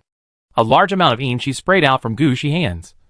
And in this yin chi, there were many seeds and petals of the nether spirit flower flying out with the yin chi.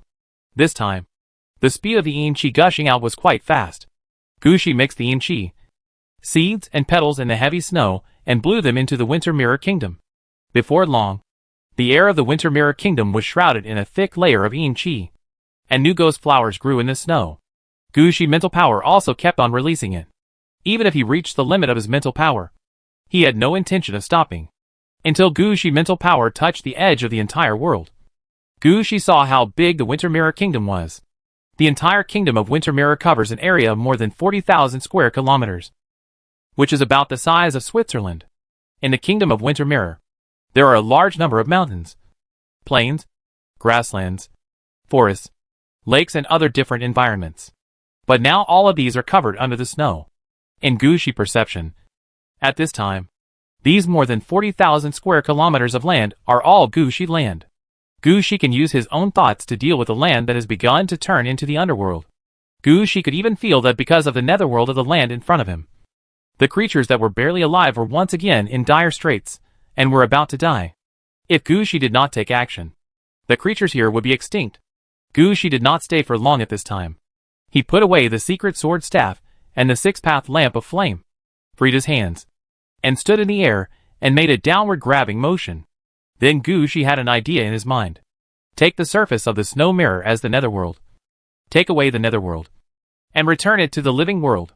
From now on, Yin returns to Yin, Yang returns to Yang, Yin and Yang are separated, and no longer interact. Yin and Yang transform, get up. Under Gushi command, all the snow on the territory of the Winter Mirror Kingdom was lifted up by Gushi. In Gushi eyes, the Winter Mirror Kingdom in front of him was divided into two parts.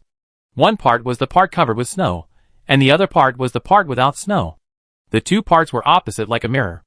After doing this, Gushi temporarily stopped his hand movements, and he looked down. At this time, the Black Queen also flew up. But she did not fly to the same height as Gushi. When she saw Gushi looking over, the Black Queen also understood what Gushi meant, and she nodded gently. This was her attitude of voluntarily giving up the underworld of the Winter Mirror Kingdom. With the attitude of the Black Queen, Gushi put his hands together and pushed them outward. The part of the Winter Mirror Kingdom covered by snow disappeared directly into the air. The land without snow was quickly dyed green by vitality. The sun shines directly on the Black Queen in the sky, and the wind full of fruity wood fragrance blows on the plain. All this tells all the creatures in the kingdom of Winter Mirror that the living world has returned. But Gushi's mind is not on this at this time. The part of the underworld that he just cut off is slowly coming into contact with the Mirror Underground Palace, where the city of Aridov is located. Because this part of the underworld also has some mirror properties, it is easy to be received by the Mirror Underground Palace. After a while, this part of the underworld is attached to the outside of the Mirror Underground Palace, and becomes a small space independent of the Mirror Underground Palace. At this time, Gushi also issued an order. The first prison of the underworld returns to its position. The Ice Mirror Ghost Prison. Chapter 1926 Promotion, the Lord of the Underworld.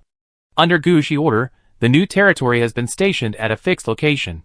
The snow that was originally like a mirror has completely changed due to the movement of the entire area. It can be said that the entire Earth has reshaped its terrain. The terrain of the new area in front of us is exactly the same as that of the Kingdom of Winter Mirror. The entire territory looks like a world carved out of ice and snow.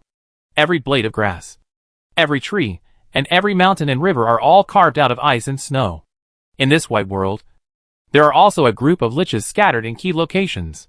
They were the liches that Gushi arranged to set up the dead wizard force field at the beginning. After the effect of Gushi Yin and Yang transformation, these liches have changed from magical creatures to permanent residents of this territory.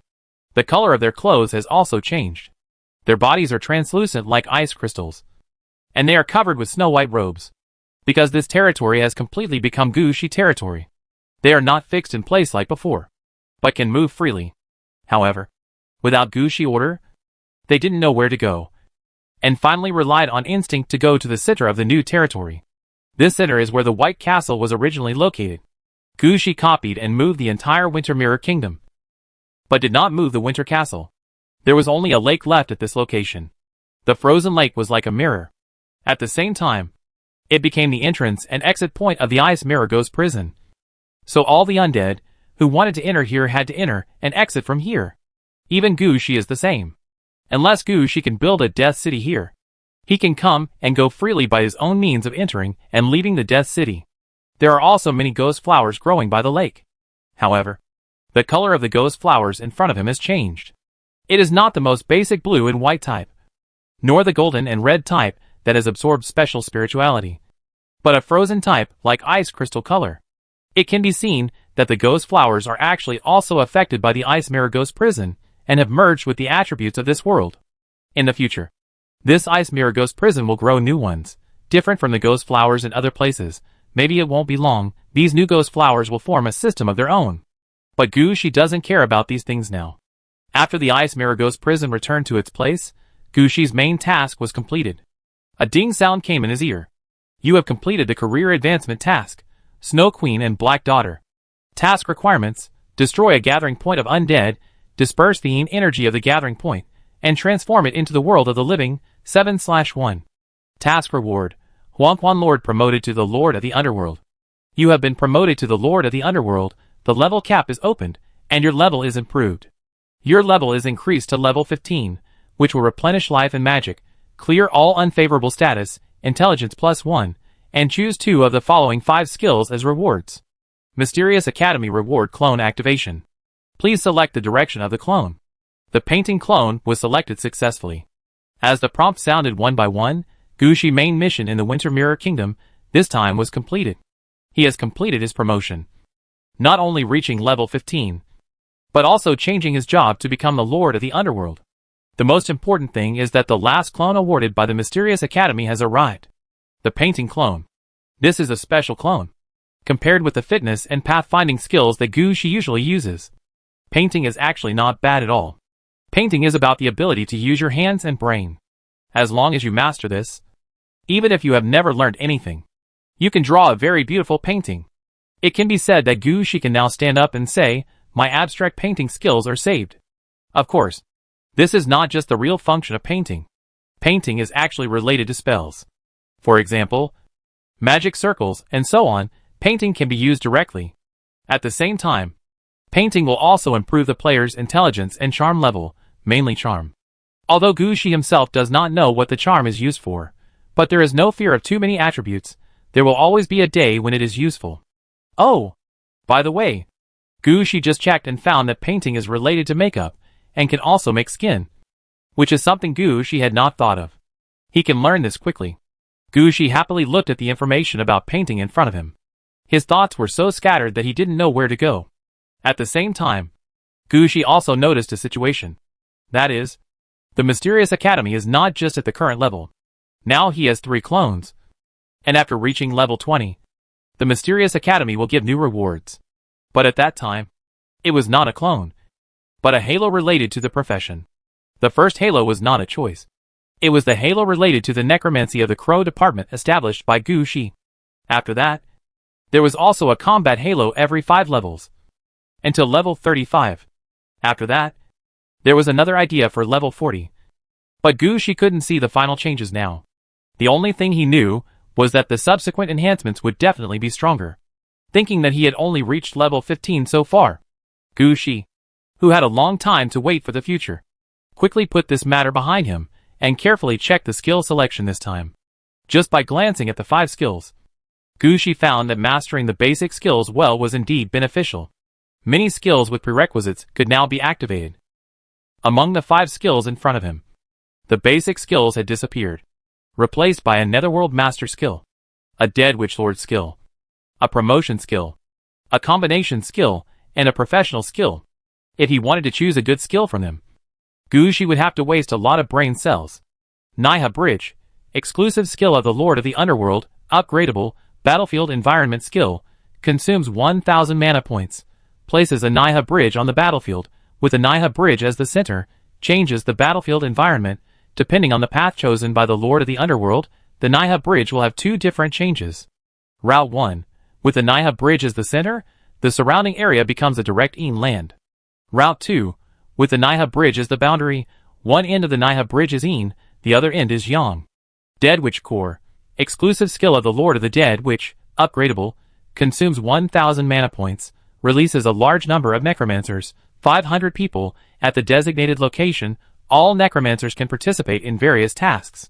Gathering Spirit Magic, promotion skill, gathering spirit magic can be learned above level 10, upgradable, consumes 30 mana points, can revive one's own undead troops on a large scale on the battlefield. The number of resurrected troops is equivalent to the player's intelligence value. Dead Wind Goes Fire, combination skill, upgradable, need to master level 10 wind skill and level 10 fire skill at the same time, can be learned after level 10 undead attack skill, blow out a firestorm. The wind carries poisonous gas, the flame carries fire attack effect. It belongs to the combination skill of wind, fire, undead, powerful. Ghost stage. Professional skill, upgradable, battlefield environment skill. Consume 300 mana points. Set up a ghost stage on the battlefield. All creatures that enter the range of the ghost stage, all will be attracted by the ghost stage, become part of the ghost stage, forget their mission, and never leave. Chapter 1927 Level 15 Skill Selection. For the new skill selection, Gushi looked back and forth 3 times. He then made the final choice. As in the previous situation, the skill selection in front of him seems to be a choice of 2 out of 5, but in fact it is a choice of 1 out of 4. You don't need to look at the professional skills of the Lord of the Underworld, you can choose with your eyes closed. However, Gushi still studied the professional skills of the Lord of the Underworld seriously. Of course, this trick of the Naiha Bridge also has obvious changes. It mainly depends on the bottom line of the Lord of the Underworld. If it is the Lord of the Underworld who wants to swallow everything, then the Naiha Bridge will expand outwards continuously. The main point is to take the Naiha Bridge as the center, and everything outside will be transformed into the Underworld. In this way, it is equivalent to the high-level ability of the Death City one step ahead, and deploy the environmental battlefield. If it is the Lord of the Underworld who wants the Underworld to be the Underworld, and the Yang to be the Yang, then the Naiha Bridge will not have such an expansion speed, but will use the Naiha Bridge as the boundary. One side is the battlefield of the pass, and the other side is the Underworld controlled by Gushi. As long as the enemy crosses the Naiha Bridge, it is equivalent to entering Gushi territory to fight. Of course, after entering Gushi territory, it is unlikely for the enemy to get out. Although Gushi directly moved the entire Winter Mirror Kingdom to his territory this time, turning it into his own underworld, he really had no intention of devouring the living world. His route is actually the underworld's route. After choosing this skill, behind the Naiha Bridge, the Ice Mirror Ghost Prison should be opened directly. Of course, when Gushi has more ghost prisons in the future, he can even open several ghost prisons at the same time and directly control the battlefield. This kind of thing is a good thing for the Necromancer. After all, when he reaches this level, the Necromancer will start to study the control of the battlefield and even the weather. The skill in front of him can be said to allow Gushi to achieve it in one step. Not only can he choose the battlefield independently, but he can also have his own underworld one step ahead. Therefore, the professional skills of the Lord of the Underworld, choose with your eyes closed. 1 out of 5 is eliminated, the remaining is naturally 1 out of 4. Among the 4 skills, the skill of the Lord of the Dead, which is what Gushi needs most at the moment. During this period, Gushi has been complaining about the trouble of the Dead Witch force field. After all, only one group of liches can be released at a time, and there are only 12 people. It is okay to deal with a small-scale Dead Witch force field, but it is not possible for a territory as large as the Kingdom of Winter Mirror. Even if Gushi is exhausted to death, there is no way to arrange the Dead Witch force field in every corner. Therefore, in the end, the Kingdom of Winter Mirror still relied on the power of the Black Queen to complete the comprehensive transformation. Otherwise, it would have to wait for Gushi to leave the hole, which would take a long time. However, the skill of the Dead Witch Core can make up for this. 1,000 mana can be directly exchanged for 500 liches. These liches can do anything. They can be sent out to fight, or they can be used directly as liches of the Dead Witch force field. 500 liches means 40 groups of Dead Witch force field. If Gushi had such a skill earlier, his transformation of the Winter Mirror Kingdom this time would have been quite smooth. It can be said that this skill is the best skill in Gushi mind. When looking back and forth at all the skill descriptions, Gushi eyes stayed on this skill the longest. As for the remaining 3 skills for Gushi, they were just that. It made people feel a little tempted, but the demand was not that urgent. Gushi was somewhat tempted by these skills, but in the end, he still picked out reasons to give up. The Soul Gathering Art, an upgraded version of the Soul Gathering Magic Art, has not become much stronger, and most it just expands the range. But the problem is that Gushi no longer needs to use the Soul Gathering Magic Art. Once the Ghost Flower blooms, all the dead undead will wake up, and Gushi will be invincible on the battlefield. So what is the need for the Soul Gathering Magic Art? Even if he needs it, he only needs to use the tent and his auxiliary troops to replenish blood. Didn't you see that Gushi's Soul Gathering Magic Art is used less now?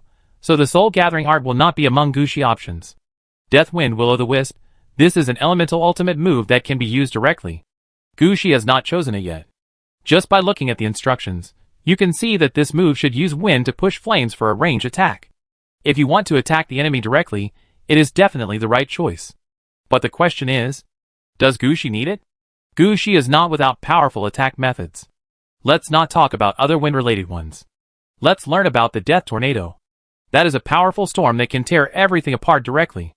And the Death Tornado can also have its own fire and ice attack effects, which is definitely stronger than the simple fire effect. It can be said that Gushi already has powerful enough skills. This monkey version of the combination skill. Gushi can naturally give up. There is also the last ghost stage. This skill is quite interesting. It made Gushi hesitate for a long time between the ghost stage and the Dead Witch Army. However, Gushi also understood that choosing the Dead Witch Army is a stable one. This skill is not good or bad. But at least it is what Gushi needs now. Choosing the ghost stage is a gamble. Maybe the ghost stage is not as strong as it says. It may just put a stage there to attract nearby enemies and keep them trapped in the stage. Maybe the ghost stage is quite strong. A living person coming over will become the ghost sitting below and finally grow up. Anyway, all kinds of possibilities are possible. It depends on whether Gushi is willing to take a gamble. Anyway, after 3 rounds of comparison and careful thinking, Gushi's final choice is to choose between the Dead Witch Core and the ghost stage. Should I take a gamble? Gushi hesitated in his heart. His gaze towards the ghost stage became even more scorching. But at this moment, Gushi suddenly felt that the connection channel between the Ice Mirror Ghost Prison and the Mirror Underground Palace had been built. All the liches that were initially deployed in the Winter Mirror Kingdom gathered at the lake that was originally supposed to be the White Castle. They gathered by the lake and began to guide the stability of the channel leading to the Mirror Underground Palace. Gushi could clearly see their number. More than 56,000. This number was not actually large. But it took Gushi a lot of time. Gushi spent a lot of time at each node to deploy at least 600 and at most 700 sets of dead wizard force fields. Each time, he worked hard for several hours. The current situation is not bad. Thinking that there will be other larger worlds that need the dead witch force field in the future, Gushi's heart ached. He felt like a cow in the production team, and he never stopped at all. Before, it was the summoning technique, and then there was the summoning tower, and finally he took a break for a while. But the dead witch force field came again. I think there will be similar skills in the future. This can't go on. Gushi sighed in his heart, and quickly made a choice. Choose the Naiha Bridge, and the Dead Witch Legion. Chapter 1928 Entering the Apple Tree Area. After making the choice, Gushi opened his eyes, and saw in the sky that the Kingdom of Winter Mirror had completely changed. The White Castle below him had completely turned black, and the land further away had also returned to green. The mountain wind blew through the woods. Gushi could even see some birds flying out of the woods, and the Kingdom of Winter Mirror had regained its vitality and vigor. Falling from the sky, the Black Queen immediately came to meet him. You succeeded. That's the Queen's support. Without the Queen's help, I wouldn't be able to do everything I'm doing now.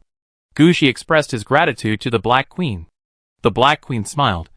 You should call me by my name, Diana. I like this name. Listening to the Black Queen's words, Gushi didn't know what to say for a while. Fortunately, the Black Queen also understood what Gushi wanted to do. She said quite straightforwardly, I know you are going to the apple tree, and I also need to deal with the affairs of the Winter Mirror Kingdom. The snow has been accumulated for so many years that I almost forgot what people should do when the snow melts and spring comes. The Black Queen said as she took Gushi to a distant open space. As the Black Queen walked forward, the golden armor made of golden leaves on her body began to automatically decompose. The golden leaves flew forward and quickly formed a mirror the same height as Gushi in front of him. After the mirror was formed, the Black Queen also glanced at Gushi.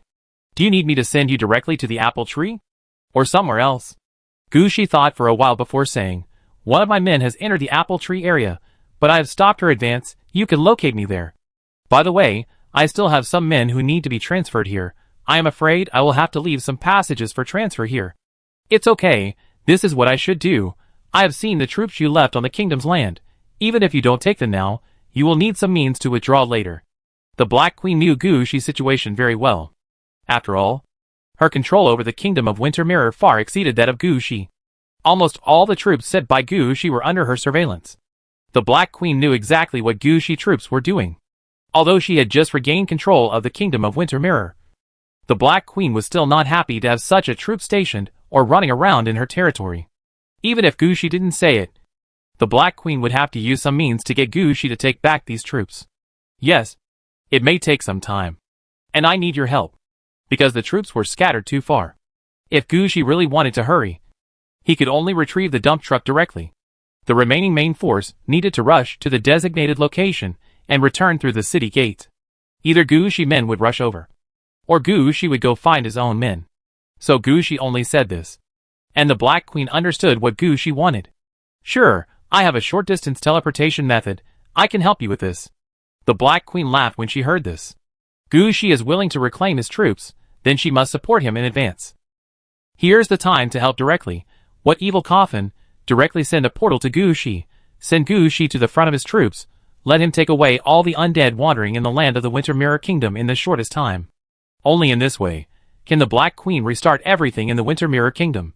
Gu Shi didn't notice the Black Queen's slightly anxious state of mind. His attention was now entirely on his own troops. It had been a while since the troops were dispersed. Now was the time to bring them back. Gu Shi recalled all the troops he had deployed, starting with surely evil skeleton soldiers, followed by Wei Hu main force, then Dimi and Amilk, and finally Guiying's flying troops. As for the transport troops, the guard troops stationed at the nodes at the beginning, they didn't need to be so anxious. They who followed the dump truck, as long as they got back on the dump truck, they could be quickly retrieved. So now they didn't need to rush over to open the door. They could also slowly clean up the items nearby. This time the Black Queen was by his side, so Gu Shi didn't give any orders to dig 3 feet deep. But the corpse road paved by the giant dragon corpses must be taken down. Even if these giant dragon corpses were just background boards at the beginning, it was useless. If they were seen by Gu Shi, there was no way he would let them go, he would take them all down. So a large number of dump trucks quickly turned around and headed towards the corpse road. The Black Queen was also a little surprised by Gu Shi arrangement. But she did not stop Gu Shi action. In the Black Queen's view, the corpse road paved with dragon corpses was not something that should appear in the kingdom of Winter Mirror. Let it be taken away. As long as Gu Shi completed the last task and dealt with the evil force that affected the apple tree, that was enough for the Black Queen.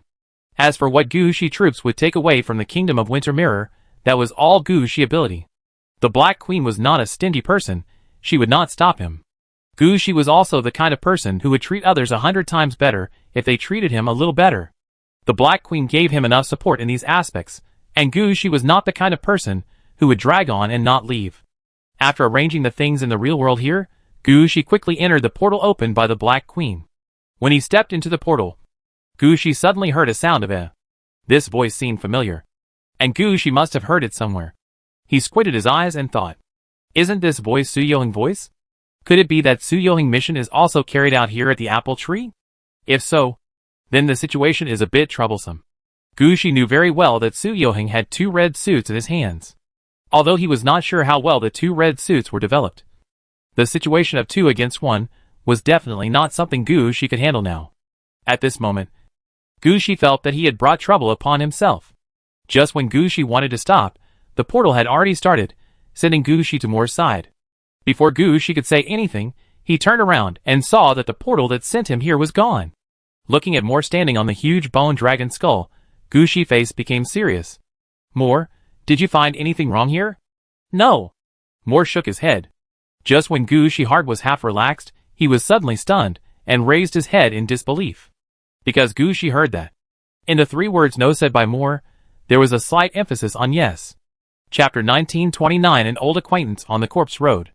Ha ha ha, you found this out.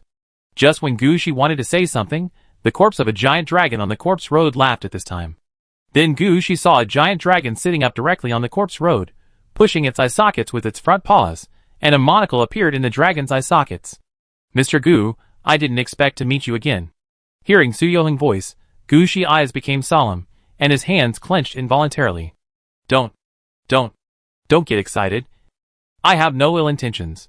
I'm not even here. I'm just a little clone left behind. I can only pass on a message. I have no conflict with you. Hearing this, although Gu Shi believed it a little, he did not put away his vigilance, but stared at the dragon in front of him seriously. Su Yohing, I brought you to the world of advancement.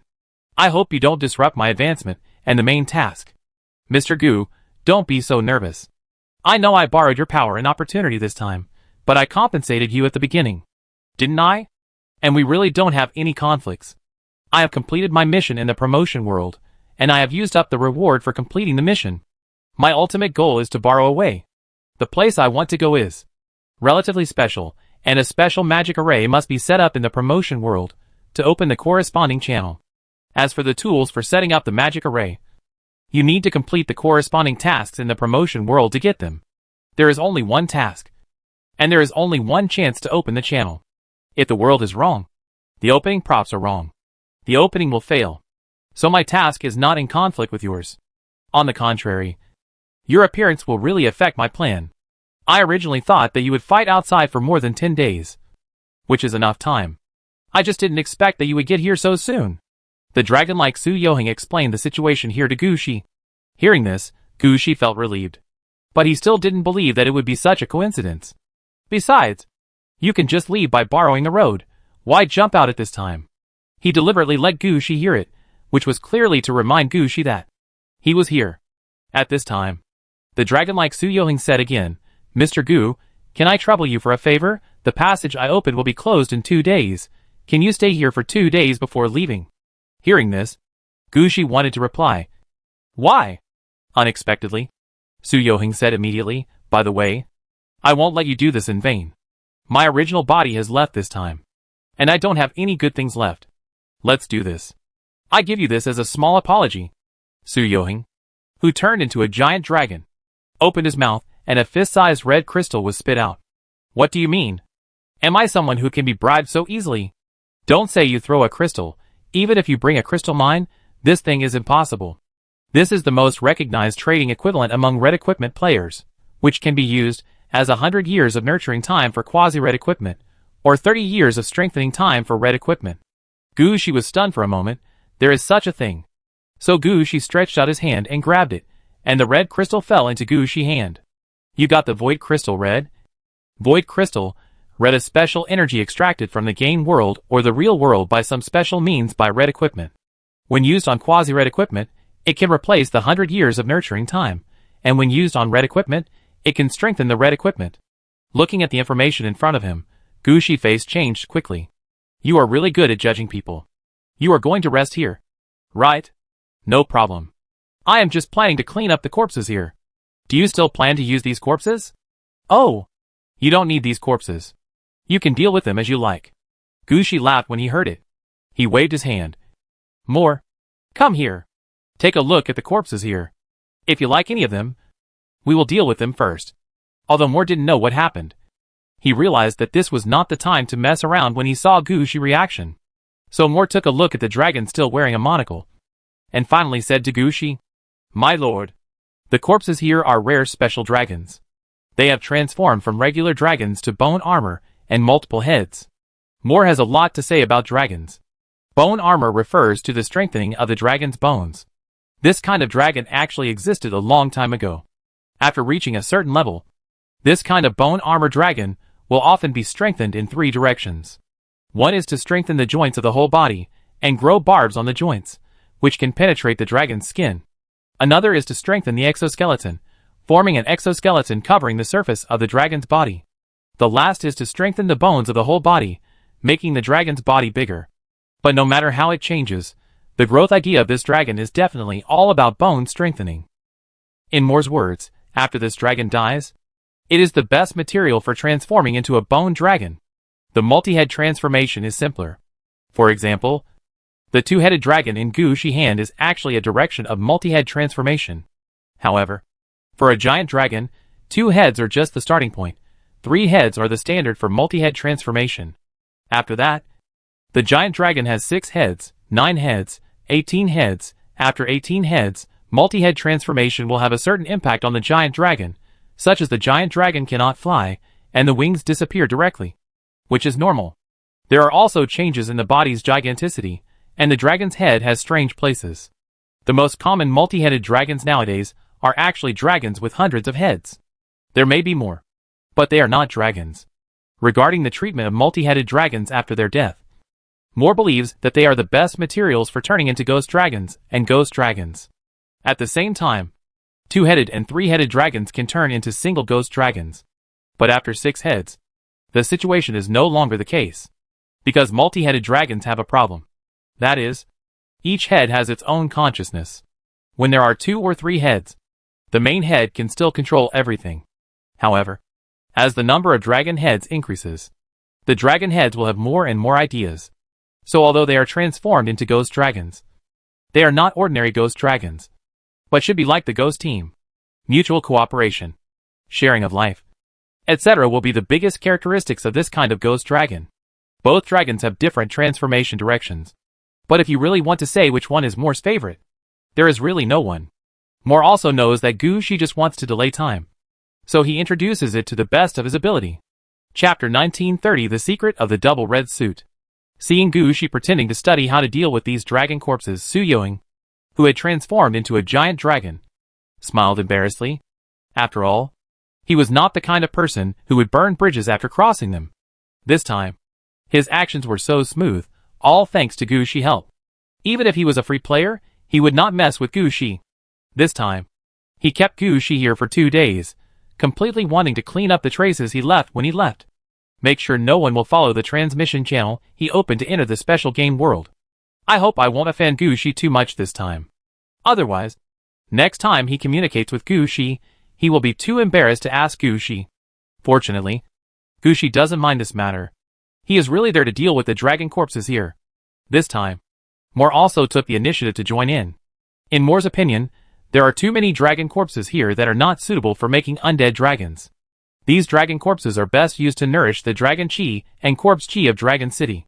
If all of them were transformed into undead dragons, it would be somewhat of a waste. At this time, Moore was thinking about transporting all the dragon corpses back to Aridavi City as soon as possible. Sir, open the city gate. It's still a long way from Aridavi City to Dragon City. Listening to Moore's words, Gushi glanced at Moore. Why put up a city gate? The city gate is small and far from Dragon City. Just release Dragon City at this time. Gushi immediately released it to the outside world and moved the entire Dragon City to the side of the corpse road. It's up to you now. However you want to handle it, just do it. Gushi stood at a higher position and looked around. Although he felt that he owed Gushi a lot, Tsuyoing, who had transformed into a dragon, still stopped Gushi. As long as Gushi looked in the direction of the apple tree, he would take the initiative to come forward and communicate with Gushi. At first, Gushi was somewhat dissatisfied. But later, Gushi found that what Tsuyoing brought out for communication was all useful information. These are the games he has experienced, or some situations he has heard. Although there is a possibility that Tsuyoing is exaggerating, Gushi believes that even if he is exaggerating, there will be some truth in what he exaggerates. The most important thing is, do you know what Tsuyoing is bragging about? He is bragging about the second time the red suit is bound. Just like what all red suit players know, the difficulty of the second red suit binding process is directly reduced by 100 times. The red suit binding task can block everything, but it cannot block another red suit. With the red suit in hand, no matter what dangers and difficulties you encounter, it is not a problem. So when Tsuyoing boasted about this matter, a lot of information was true and credible. In particular, he said a key piece of information: if the red suit binder is willing, then the first red suit will affect the properties of the second red suit. As soon as this information was said, Gushi was immediately excited. Can you tell me more? You should know that Gushi has a red suit that has not been unlocked yet, and the matter of his second red suit can be put on the agenda. Now with such crucial information, Gushi naturally wants to find out more. Of course. In fact, there was no such statement at the beginning. What is the attribute of the red suit? Just accept it honestly. After all, for something like a red suit, it is considered quite lucky to have one. If you encounter 2 of them, that's your luck that your ancestral graves are burning. In this case, who cares about attributes or routes? It's okay if you have them. However, there will always be problems between red outfits. It's okay if you put red outfits that don't match anything together. If you encounter red outfits that counteract each other, there will definitely be problems if you put them together. Let me give you an example. For example, you have a red outfit like a long sword, which can cut a sword, and you are also a swordsman, and this red outfit just happens to match your attributes, and you work well with it. At this time, you get the second red outfit, heavy warhammer, heavy weapons, the kind that all long swords break when touched. In this case, you can't bear to give up the second red outfit, then you can only hold the sword in one hand and the warhammer in the other hand. Hearing this, Gushi could already imagine such a picture in his mind. The light long sword, plus the thick heavy hammer, these are really weapons that counteract each other. Normally, the heavy hammer should be a two-handed weapon, and the long sword can be one-handed. It is definitely impossible to put them together. But these two pieces are both red clothes, who normal player would be willing to give up one of them. So when encountering such a thing, you can only bear it. If such things happen more often, some people will naturally find a way. Some people want to take out the red clothes to exchange, using red clothes for red clothes. But it is really difficult to do such a thing. Why would others want to exchange red clothes with you? So some ideas come up at this time. Finally, a method to influence the properties of the second red outfit through the first red outfit emerged. The main method is also very simple. Aren't there two red outfits? Then choose one red outfit as the main one, and another red outfit as the auxiliary one. Normally, the first red outfit is definitely chosen as the main one. But some players really take the first red outfit first, and the second red outfit is the suitable equipment he has carefully found. Then it is not impossible to take the second red outfit as the main one and change the properties of the first red outfit. Gushi listened more and more seriously. At this time, Su Yoheng became happier and happier. He gave another example. Let's give another example. For example, you got a red-clad battle axe, which is used by berserkers, but you are a magician. When you got the first red suit, you bound it directly because it was a red suit. Later, you got a robe, which is a red suit for magicians. At this time, you can use the magic robe as the main one and the battle axe as the auxiliary one. When binding the magic robe, introduce the properties of the battle axe into it. Su Yoheng introduced the method. Gushi was not only listening now, he was also taking notes quickly with a pen and paper. This is definitely all useful information. Not to mention Gushi. I am afraid that most of the red dress holders on the human side may not know it. If he missed a detail, Gushi in the future would probably come directly from the downstream of the long river of time to kill him, and give him a big slap in the face. So now Gushi listened first, listened carefully, and wrote down all the contents. If there were any unclear points, he would think about them more after returning. And Su Yoheng was also very happy, at least his boasting this time was not spread everywhere. So he was very happy. And at this time she suddenly asked another question. Where are the three red clothes on you? Chapter 1931 Sending out troops again. With the support of the hard facts, 2 days passed quickly. At this time, Gushi and Su Yoheng had already discussed how to prioritize the two red outfits, and whether the three red outfits could be made into a set. Then they turned the topic to whether anyone had gotten a full set of red outfits. At the beginning, what they said was still traceable, but what they said later was really exaggerated. As for how much both sides believed, it depends on each person's opinion. After the time was up, Su Yoheng, who had transformed into a giant dragon, also slowly disappeared in front of Gushi. When he disappeared, the glasses on his right eye socket disappeared immediately. Gushi, who was sitting opposite Su Yoheng, raised the wine glass in his hand, took a toast to the place where Su Yoheng disappeared, as a farewell to Su Yoheng. After Su Yoheng completely disappeared, Gushi put the wine glass on the ground, turned to Moore who was still guarding him and said, "Wait a little longer, I take a nap first, and then we set off when I wake up." Moore has been watching Gushi's situation here all this time. She watched Gushi talk to Su Yoheng for 2 days and 2 nights. During this time, their food was delivered by Lingxi, but Gushi really didn't rest much. This is not like the previous battle in the Kingdom of Winter Mirror. In the Kingdom of Winter Mirror, Gushi could sleep a little while traveling. Right now, Gushi is really holding on. It's nothing for Moore to be an undead. Gushi's body couldn't hold out for much longer. After telling Moore, Gushi fell to the ground and fell asleep. He slept for more than 8 hours. When Gushi woke up, he found that the corpse roads around him had been cleared. The road that was originally full of corpses was now full of ghost flowers. Moore, is the harvest good this time? Gushi stood up and stretched and asked.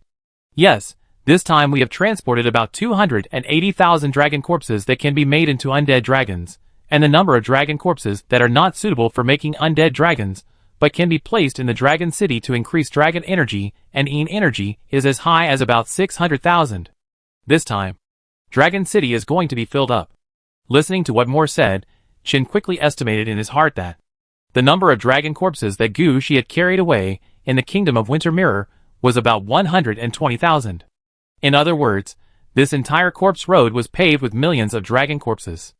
Although there are still undead dragons that have not been counted, Gushi can definitely call this road in front of him the Million Dragon Corpse Dragon Road.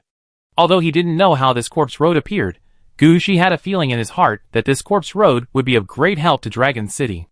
After Moore and others go back, you can find some time to arrange a corpse path from Dragon City. Moore didn't expect Gushi to say that. She glanced at Gushi. A corpse path made of pure dragon corpses? Well, you can think about it yourself. Anyway, the number of giant dragons will increase in the future. There will always be some unused things that will be taken out. You can then arrange the corresponding corpse path yourself. After listening to Gushi words, Moore hesitated for a moment, and agreed. She also felt that the corpse road would be good for her Dragon City, and her dragon blood bottle. After arranging everything, Gushi began to mobilize the troops again. Although she didn't know what Tsuyohing did under the apple tree. One thing was certain. Gushi would definitely encounter the Dragon 2 soldiers, and the 100-headed dragon again this time. Although these soldiers were only around level 40. They were at least demigod level. Gushi had seen the situation of demigod level soldiers in Gonlingyu's hands. In other words, this battle must be fought seriously. Gushi has been here for more than 2 days, because he has been communicating with Tsuyohing, and some things have not been arranged yet. Now Gushi is taking action again, and the various troops are naturally released. The first to appear are naturally the Death Titan troops, although they are quite incompatible with Moore's men. Using the Death Titan to fight the dragon is definitely a good choice. Then various dump trucks quickly appeared. Shirley and the evil demon skeleton soldiers also appeared on the battlefield as soon as possible. This was also Shirley's request. After all, he wanted to challenge the Dragon 2 soldiers, and see if his evil demon skeleton soldiers could fight against the Dragon 2 soldiers. Gushi didn't care much about Shirley's choice. In Gushi's mind, this battle was very simple. First go over and see how many enemies there are, and how strong they are. If the enemy's strength is large in number, and not very strong, Gushi will just send his army to attack. If the enemy is very strong, the kind that can fight 1 against 1,000, then use thousands of undead to kill one enemy first. As long as one enemy is killed, the corresponding demigod level soldiers will appear in the city of Aridov and the Knight's Blood Road. And there are 2 of them. At that time, these 2 demigod level soldiers can definitely kill another Dragon 2 soldier with 2 against 1. After that, the number of demigod level soldiers in Gushi's hands will become 4, 6, or 8. As long as Gushi has more and more semi-god level soldiers, then the Dragon 2 soldiers and the 100-headed dragons will not be a problem. It can be said that Gushi had an idea from the beginning. In his eyes, semi-god level soldiers are just a little more difficult to deal with, but not impossible to deal with. Now what Gushi needs to do is to train his soldiers. Let his men grow up. Under Gushi's command, a large number of troops quickly prepared for battle. Guizhang's troops, who were used as scouts, also rode on the wyverns as soon as possible and flew towards the apple tree. They needed to check the location of the Dragon 2 soldiers and the 100-headed dragons, their numbers and so on. The rest of the troops also moved slowly towards the apple tree. At the same time, Gushi leaders, heroes, and even other important subordinates all showed up as long as they were free.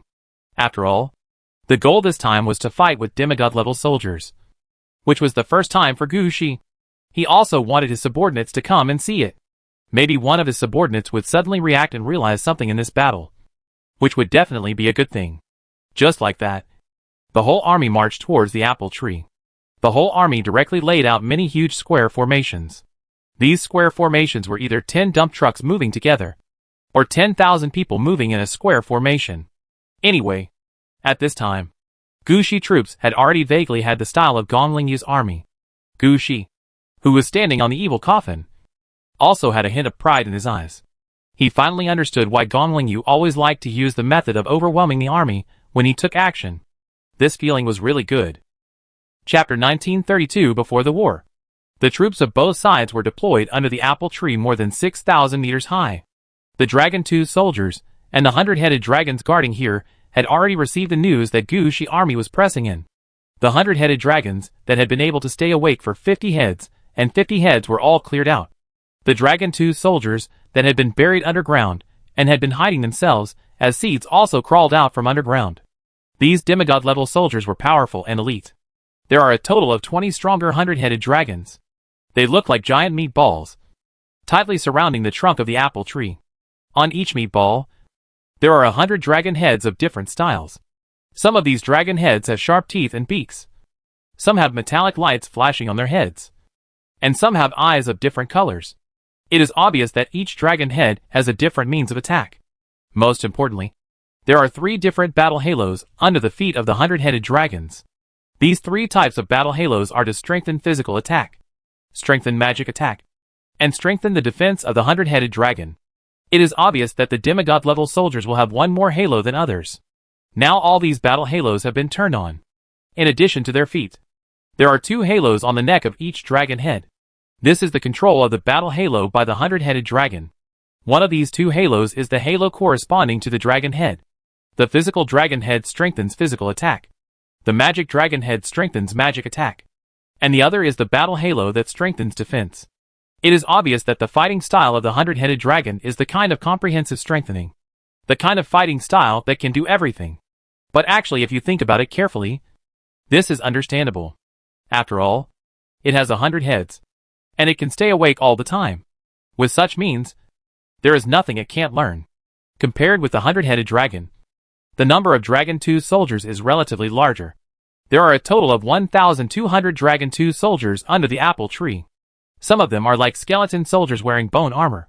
But their strength is obviously much stronger than that of regular skeleton soldiers.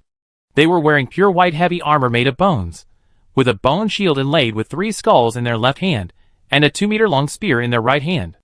A short sword that was only slightly longer than a dagger was hung on their waist, and a 2-handed battle axe was carried on their back. All the weapons here were also made of bones. On the spears and short swords, there was also an orange light flashing.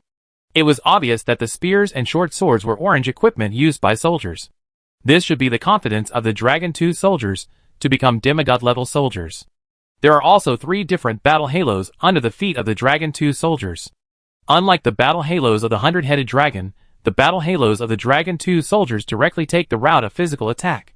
Although they are wearing heavy armor made of bones, holding bone shields in their hands, they look like main tanks, but their thinking is not on defense at all. Their 3 battle halos are to enhance attack power, enhance attack speed, and the last battle halo is to enhance critical strikes. This situation was rare before. After all, Gu Shi had never strengthened his critical hits. In the eyes of Gu Shi or the Lord's Necromancer, there was no difference between having a critical hit and not having a critical hit. When tens of thousands of undead rushed forward, there was no need for any defense or critical hits. The important thing was to hit the enemy with this knife. But for the Dragon 2 soldiers at the moment, critical hits could allow them to kill the enemy faster. Therefore, their growth strategy has been determined. Whether fighting alone or in a group, they have extremely strong combat power. When Gu Shi army arrived, these Dragon 2 soldiers were directly divided into 4 parts. A small battle formation of 300 people was arranged in the 4 directions of southeast, northwest, and northeast outside the apple tree. Gu Shi troops stopped about 5,000 meters away from the apple tree. Gu Shi, who was sitting on the evil coffin, had already known the enemy's arrangement from Guozheng. Don't underestimate the enemy, as there are only 1,220 of them. But Gu Shi faced these enemies as if he was facing a 1,000,000-strong army. After all, this was the first time that Gu Shi fought a demigod-level opponent. Although Gu Shi was full of confidence when he came, but when the fight really started, it was never too careful. After letting the troops disperse and deploy quickly, Gu Shi immediately issued an order. Not only did he release the mud trucks of the Black Dragon Camp, the White Dragon Camp, and the Arrow Rain Camp, even the Undead Arrow Tower Hunter unit, which Gu Shi had never used, also appeared on the battlefield next to Gu Shi for the first time. Long range, this is the first method that Gu Shi thought of. As the hunters of the Undead Arrow Tower were stationed and placed in the tower, the second batch of dump trucks under Gu Shi command also began to move forward. This batch of dump trucks belonged to the main combat troops such as the Bone Chopping Battalion, Black Spear Battalion, Crazy Zombie Battalion, Ghostly Battalion, etc. Among them, the main combat force here is naturally the Black Spear Battalion. Gu Shi obtained the Blood Bone Spear production manual 3 years ago, and he was concentrating on making this kind of orange equipment. The orange equipment made was first equipped to the Black Spear Battalion. Only when there are surplus will they be equipped to other troops. However, with the current production capacity, the Black Gun Battalion is almost equipped, and other troops have not yet started to be equipped.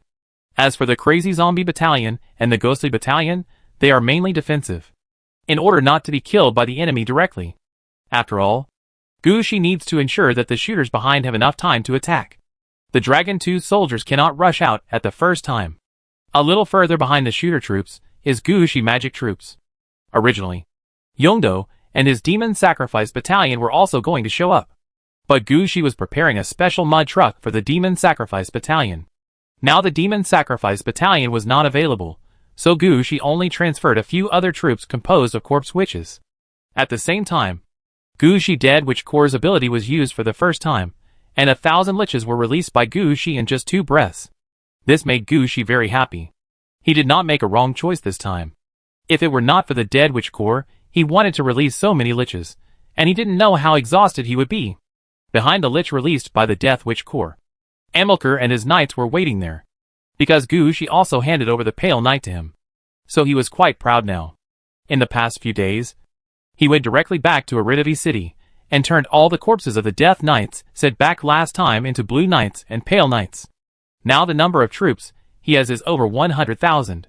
In order to ensure that he can easily control so many knights, he has divided all the knights into groups of 2,000 people, and arranged special heroes and leaders to lead them, to facilitate his command. When Gushi looked over, Amilcar pointed to the 100-headed dragon. It seemed to say, "Leave the most dangerous place to me." Chapter 1933. The war officially begins. "Don't worry, I have my own arrangements," Gushi said calmly. At this time, Gushi was still waiting for the troops from all sides to get in place.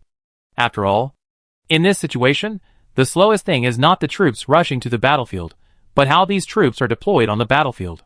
At the beginning, Gushi had never learned these things. In Gushi's mind, doesn't the necromancer just send out his undead directly?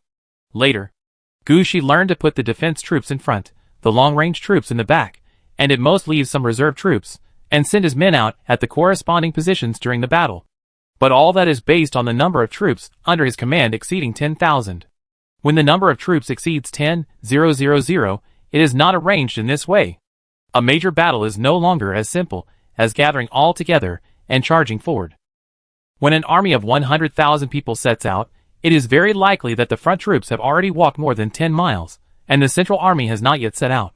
When an army of 1 million people attacks, it may even take several days and nights, and sometimes the battle in front has already wiped out a team, and the troops behind have not yet been mobilized. So in this case, battle formations have become something that must be learned. Before the battle begins, the order of attack of the combat troops must be determined. The troops needed in the front battle will move forward actively, while the troops in the rear will not be so anxious. After all, there is only such a small area under the apple tree. It looks big, but to put it bluntly, it is only the size of a dozen football fields. You said that if you put 10,000 or 20,000 people in it, Gushi believes this. If 100,000 people were put in, Gushi felt that they could probably squeeze in. But if tens of millions of people were put here, it would be like treating people as fools. What Gushi had to do now was to make all the arrangements, such as which unit would attack first, where the retreat route would be, and how to exchange battlefields when the follow-up units came up. It could be said that this place was a test for Gushi, a test of everything he had learned during this period. After Gushi arranged all the battle formations, he pointed in front of him. Naiha Bridge. An ordinary stone bridge appeared in front of Gushi. The stone bridge was not very long, and it looked like 3 bluestone slabs laid flat together. But the stone bridge was like a boundary, with no change on one end and full of Yin energy on the other. Gushi could even feel the cold wind blowing in the Yin energy. This Naiha Bridge was actually similar to the opening of the Ghost Gate. It's just that the Ghost Gate opens randomly to different underworlds, while the Naiha Bridge points to Gushi territory. Now at one end of the Naiha Bridge is the Ice Mirror Ghost Prison that Gushi just took down not long ago. Now except for the tens of thousands of liches left here, there are no other native undead. However, Gushi did not give up the idea of using the Ice Mirror Ghost Prison. After releasing the Naiha Bridge, Gushi moved the evil coffin to the Naiha Bridge, and a large amount of Yin Chi was automatically injected into the evil coffin at the first time. Others may not have any reaction, but Gushi felt it at the first moment. All the attacks on him would be transferred to the Ice Mirror Ghost Prison by the Naiha Bridge. It can be said that standing on the Naiha Bridge, Gushi is temporarily invincible. as Gushi stepped onto the Naiha bridge. It meant that Gushi was ready for battle. The troops in front that had been prepared began to press forward.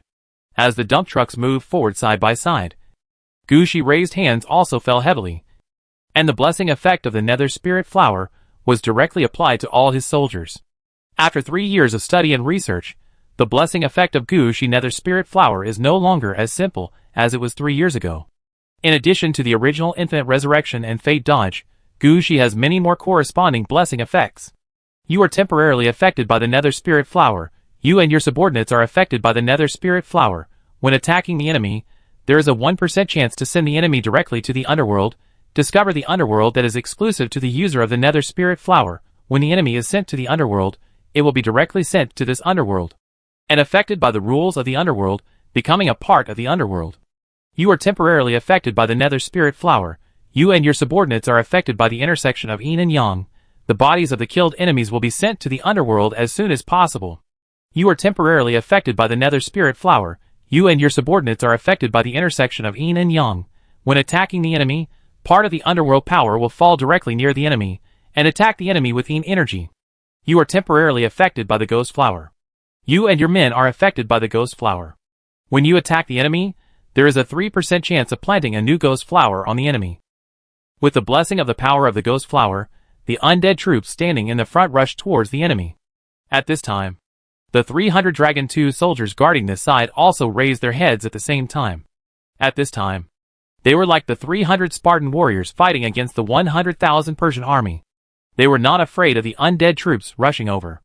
They just lined up in 6 rows, holding shields and spears, and faced the undead troops head-on. Before the undead troops, under Gushi rushed to the front of the Dragon 2 soldiers, the archer troops in the rear fired an attack at the first time.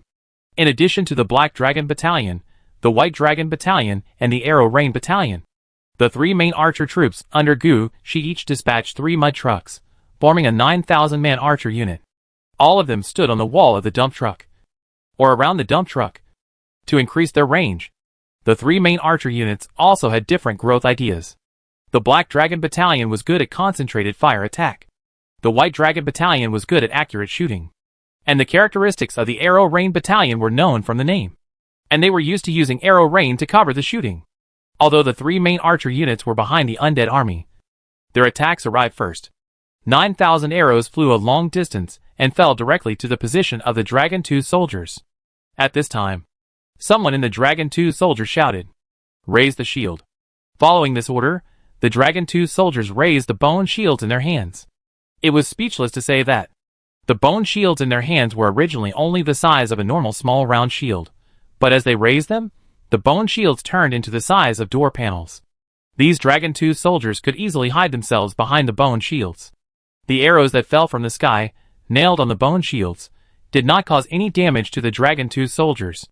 At this time, the undead arrow tower hunters, who had already put down the arrow towers, also took action. The location of their arrow towers would be relatively backward, so they chose to temporarily increase the range and attack power. After the 9,000 archers in front shot, the arrows of the undead arrow tower hunters also shot out. Chapter 1934 The function of the Ice Mirror Ghost Prison. Guided arrows, range enhancement, arrow enhancement, heavy artillery shooting, precise shooting, armor-piercing arrows.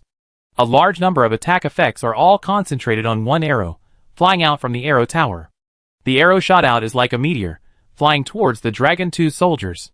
And the arrows flying out from other arrow towers are also flying out. The arrows flying out of the 500 arrow towers, like 500 meteor showers, crossed the sky, and heavily pierced into the shield formation of the Dragon 2 soldiers.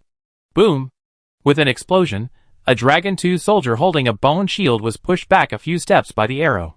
Even Gushi had to admit that, except for the inability to move, the arrow tower hunters were top-notch in other aspects. With various blessings, the ordinary shooting power was as strong as a siege crossbow. No matter how strong the Dragon 2 soldiers were, they only strengthened their attack power, and their defense power was not strengthened much. After this arrow, the Dragon 2 soldier who was hit retreated several steps. As he retreated, the shield formation of the Dragon 2 soldiers was directly dispersed. The other Dragon 2 soldiers also stepped back, and the originally stable shield formation was directly dispersed. The arrows following behind also flew in front of the Dragon 2 soldiers at this time. The Dragon 2 soldiers were pushed back step by arrows. There was even an arrow that, due to the force and angle, directly broke the bone shield in front of the Dragon 2 soldiers, and pierced the bone armor of the Dragon 2 soldiers. From this, we can also see how powerful these arrows are. But what interested Gushi was not this. It was the strengthening effect of the Nether Spirit Flower, which was also added to the arrow tower. The 1% effect was activated, and the 5 Dragon 2 soldiers disappeared on the spot under Gushi attack. This was sent directly to the underworld. Gushi mind moved, and he stood on the Naiha bridge and looked back. On the surface, the Naiha bridge at this time looked like an ordinary bridge, but in Gushi's eyes, it was not the case. The other end of the Naiha bridge was on the other side of the Ice Maragos prison. Others standing on the Naiha bridge may not see anything. But Gushi is different. As the Lord of the Underworld, he has a certain ability to manage his own underworld. For example, the Ice Maragos prison is like a prison, and the Lord of the Underworld is like the warden. Gushi can see all the changes inside. Gushi looked inside at this time. Then he laughed. Okay, this promotion mission was not in vain. And the Ice Maragos prison really got a great deal. It turns out that Gushi's 7 seals were not lifted in vain. All the previous efforts were counted as rewards. The rules of the Ice Maragos prison are quite simple. Our own people? No. Forget about our own ghosts. They come in from the mirror-like lake in the middle, and live as they want. However, the enemies sent in by the Nether Spirit Flower, or other means of Gushi are different. They will be like the Black Daughter. Their bodies will be divided into bones, flesh, soul, blood, internal organs, equipment and other parts for sealing. After that, they will be constantly worn away by the power inside the Ice Maragos prison, and finally be broken up and killed in the Ice Maragos prison. Of course, if they have almost infinite life, like the Black Daughter, it will be another story. But if they are just ordinary existences, it will be different. It may be as short as a few seconds, or as long as 2 or 3 years, but it will always wear you out, before being worn to death, unless they have strong enough strength. Gather all their flesh, blood, bones and souls, grab the equipment, and fight their way out of the Ice Maragos prison. They will have a chance to escape. Otherwise, you will die here. At least Gushi will not let them out. Just like now, after Gushi saw the seals of the 5 Dragon 2 soldiers were opened, the first thing he thought about was not how to release the 5 Dragon 2 soldiers, but how to eliminate the souls of the Dragon 2 soldiers. After the souls of the Dragon 2 soldiers were disposed of, the Dragon 2 soldiers should be considered to have been killed. Oh! By the way, when Gushi looked into the Ice Maragos prison, he had already determined the situation of the Dragon 2 soldiers. The Dragon 2 soldiers have no flesh and blood, only souls and bones. They have 2 orange and 7 purple equipment. There is no need to think too much about what equipment to use. They are directly frozen by the ice of the Ice Maragos prison and buried in the snow. The treatment of bones and souls is different. The soul is placed on the cross, and bitten to death by the silver snake. The cold wind of the Ice Maragos prison blows directly on the soul. Every time it blows, the color of the soul will become lighter. I believe that it won't be long before this soul will be blown away. The bones are buried in the ice and snow. This time, Gushi finally saw the face of the Dragon 2 soldier. Unlike the skeleton soldier, although the Dragon 2 soldier is made of bones, his body is a solid piece. It's like a statue carved out of bones. There are no eyes or anything in the facial features, but the muscle lines on the body are carved out. But in order to add armor, the body will be obviously more slender, and the overall proportions are not like those of a normal person. If I had to make an analogy, it was very similar to the Saint Seiya model without armor. After they were buried in the snow, they were frozen immediately. At the same time, the cold wind blew towards them. But their changes were not like the souls. The strong wind directly blew away the souls. In the cold wind, these bones actually began to metallize and crystallize slowly. Although the speed of this crystallization is relatively slow. From the beginning of metallization and crystallization, these bones no longer belong to the Dragon 2 soldiers. This is considered as the treatment of bones. After they are completely metallized or crystallized, the bones will no longer belong to the Dragon 2 soldiers. Gushi glanced at the situation in the Ice Maragos prison. Based on the speed of the cold wind, it would take about 2 days for these 5 Dragon 2 soldiers to be worn out. This is because the quality of the Dragon 2 soldiers has reached the semi-god level, and their level has reached level 40. If their strength is weaker, for example, Their strength is only level 20, or their quality is champion level. The speed will be even faster. It will only take about 1 day to be worn out. But now, these 5 Dragon 2 soldiers are still alive. Gu Shi is quite satisfied with the situation of the Ice Maragos prison. But for this progress, Gu Shi is not too satisfied. Because he has been waiting for his men to kill a Dragon 2 soldier, so that he can get 2 demigod level soldiers first. If he waits for the Ice Maragos prison to polish everything, I am afraid that Gu Shi will have to fight with the Dragon 2 soldiers for countless times. Shaking his head, Gu Shi's attention returned to the battlefield again. As for the Ice Maragos prison, let it be. Chapter 1935, One-on-Many Battle. The Dragon 2 soldiers were also somewhat surprised by the sudden disappearance of the 5 Dragon 2 soldiers. Usually, they were the ones who killed people, and no one else ever killed them. The disappearance of these companions in front of them was inexplicable, which made the Dragon 2 soldiers feel nervous. The nearly 300 Dragon 2 soldiers immediately raised their bone shields and began to charge forward. They also understood that now was not the time to wait here, and they had to rush into the enemy's team as soon as possible. They have not even come into contact with the undead yet, and they have already lost so many people. That is not good news. So the Dragon 2 soldiers simply ignored the 100-headed dragons behind them, and all rushed forward with bone shields raised. At this time, the 9,000 archers launched an attack again. 9,000 arrows fell on the Dragon 2 soldiers like rain. However, compared with the attack of the arrow tower hunters, the power of these arrows was too small. The Dragon 2 soldiers raised their bone shields and swept them across, shooting out the arrows. After the rain of arrows, they did not retreat, but rushed forward several hundred meters. However, the Dragon 2 soldiers did not notice that when they were charging, 7 or 8 Dragon 2 soldiers disappeared. They were sent to the Ice Maragos prison. Gu Shi, who was watching the battle there, also felt the message from the Lord of the Underworld. Gu Shi's heart moved, and he quickly took out the Book of Life and Death and looked through it. In the Book of Life and Death at this time, in addition to the information records of all the undead under Gu Shi's command, there were also records of the Ice Maragos prison. There is a piece of information recorded here that Gu Shi almost overlooked. The current level of the Ice Maragos prison is still relatively low. It is considered to have just been built. At present, the Ice Maragos prison can suppress 10,000 enemies. If the number exceeds this, you can no longer send people in. You have to wait until all the enemies are completely wiped out and counted as dead before you can send more people in. Or you have to wait for the level of the Ice Maragos prison to be upgraded, and only send people in after the number of suppressed people increases. As for the number of undead living in the Ice Maragos prison, there is no requirement. On the contrary, the more undead settle in, the more benefits the Ice Maragos prison will bring. New cities and industrial chains can even be formed around the suppressed enemies. At the same time, if the Ice Maragos prison has jailers or other similar professions, the speed at which the enemies sealed in it are eliminated will increase, which will increase the number of enemies that can be sealed from another perspective. Now it is just the beginning, but Gu Shi cannot deny this point. Gu Shi must pay attention to the number of people sealed in the Ice Maragos prison.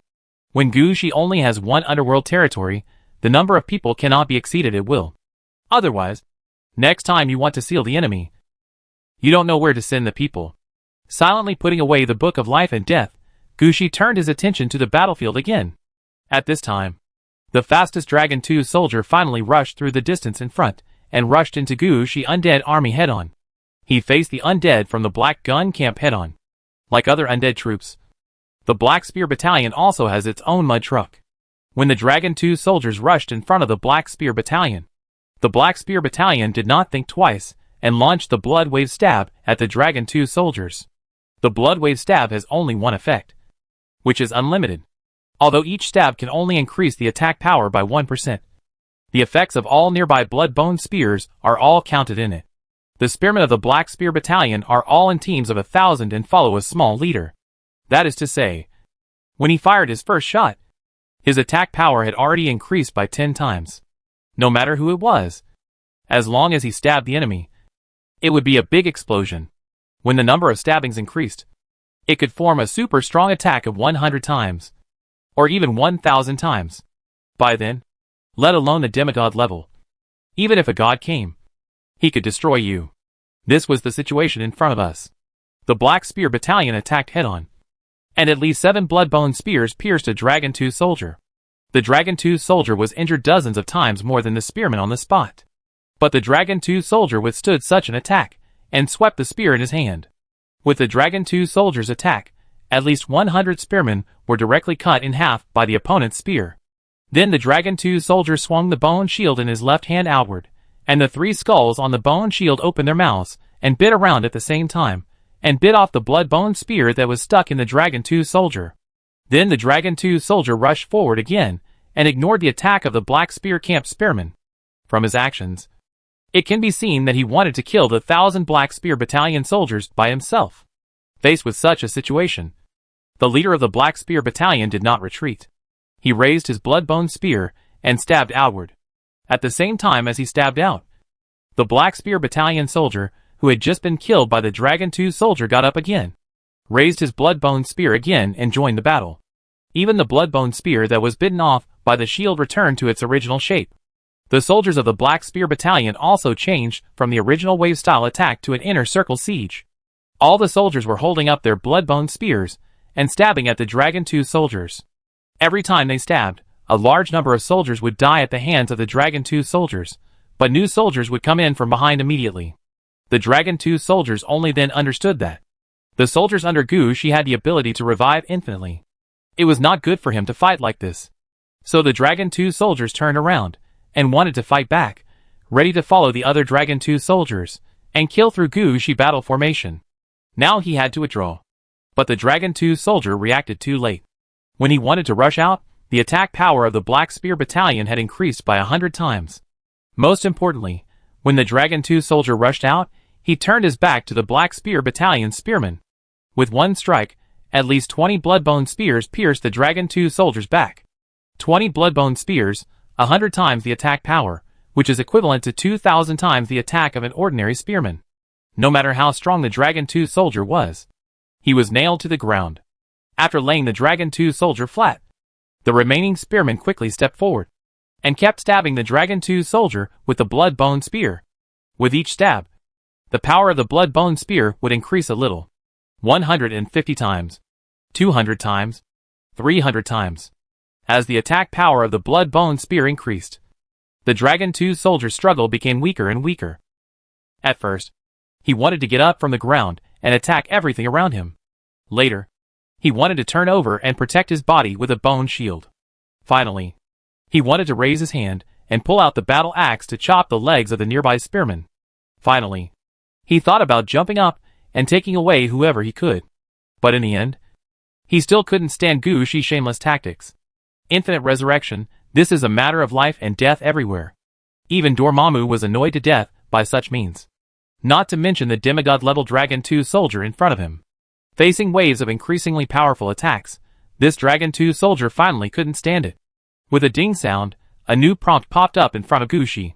Skeleton Spearman, summon, kill the Dragon 2 soldier, level 41, demigod unit, you get 1 experience point, and the summon gets 1910 experience points. Chapter 1936 Experienced Dragon 2 Soldiers. When the Black Spear Battalion killed a Dragon 2 soldier, Gu Shi other men also fought with the Dragon 2 soldiers. However, compared to the blood-bone long spears in the hands of the Black Spear Battalion spearmen, which could greatly enhance their own power, the battles in other directions could be said to be a mess.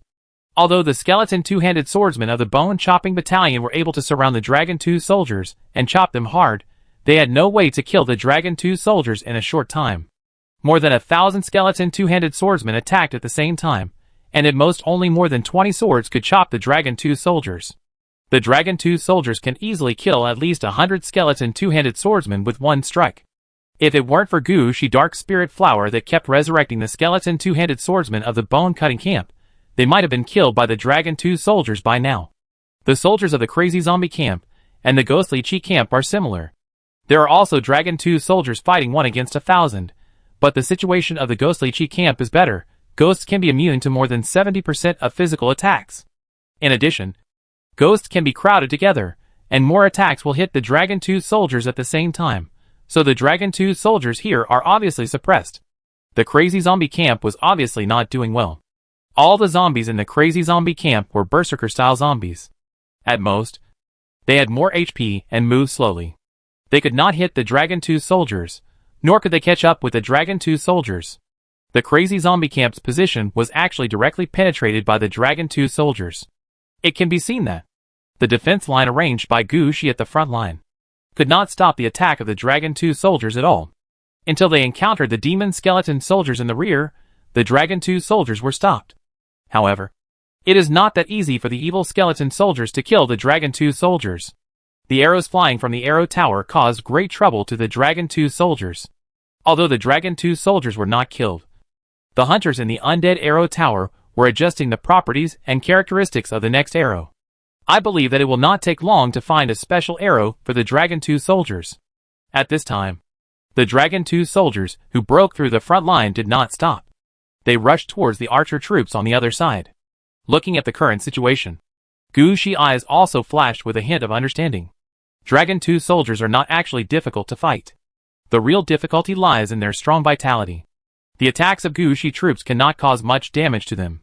Even if a large group of undead surrounded them, they could not kill the Dragon 2 soldiers in a short time. On the contrary, because of the attack characteristics of the Dragon 2 soldiers, they can freely go back and forth on the battlefield. If it weren't for Gushi Nether Spirit Flower, the troops in front might have been wiped out now. What to do? Some ideas flashed through Gushi's mind. Trap the enemy, and then let the Black Gun Battalion come to surround and kill. This idea is possible, but Gushi can't rely on the Black Gun Battalion to fight. He can't rely on sending the Dragon 2 soldiers to the Ice Maragos prison to solve the current trouble. Just as Gushi was thinking quickly, several Dragon 2 soldiers had already rushed into the battle formation of the archer unit. In the chaotic battlefield at the front, Gushi decisively issued a new order. The rear troops adjusted their positions, the archer unit retreated, let the melee troops in front be chaotic, and Gushi had no time to organize the troops that had been killed. The only troops that are still capable of fighting are the troops from the Black Spear Battalion. But their movement speed cannot keep up with the Dragon 2 soldiers. Even if they catch up, the Dragon 2 soldiers have already understood the routines and weaknesses of the Black Spear Battalion. The attack power will only increase when the Blood-Bone Spear is used as an attack. However, if there is no attack for a long time, the attack power will return to the original level. If you encounter the troops of the Black Spear Battalion, just run first. Anyway, whether the Dragon 2 soldiers fight individually or in an organized manner, they are stronger than the troops under Gushi. As long as they were not surrounded by the Black Gun Battalion, no one could kill these Dragon 2 soldiers. So the Dragon 2 soldiers were like wild boars, sweeping back and forth recklessly on the dinner table, directly causing chaos on the battlefield in front. Afterwards, they wanted to rush to the retreating archer troops several times, but they were stopped by Gushi's other troops. But their arrogant attitude made Gushi quite unhappy.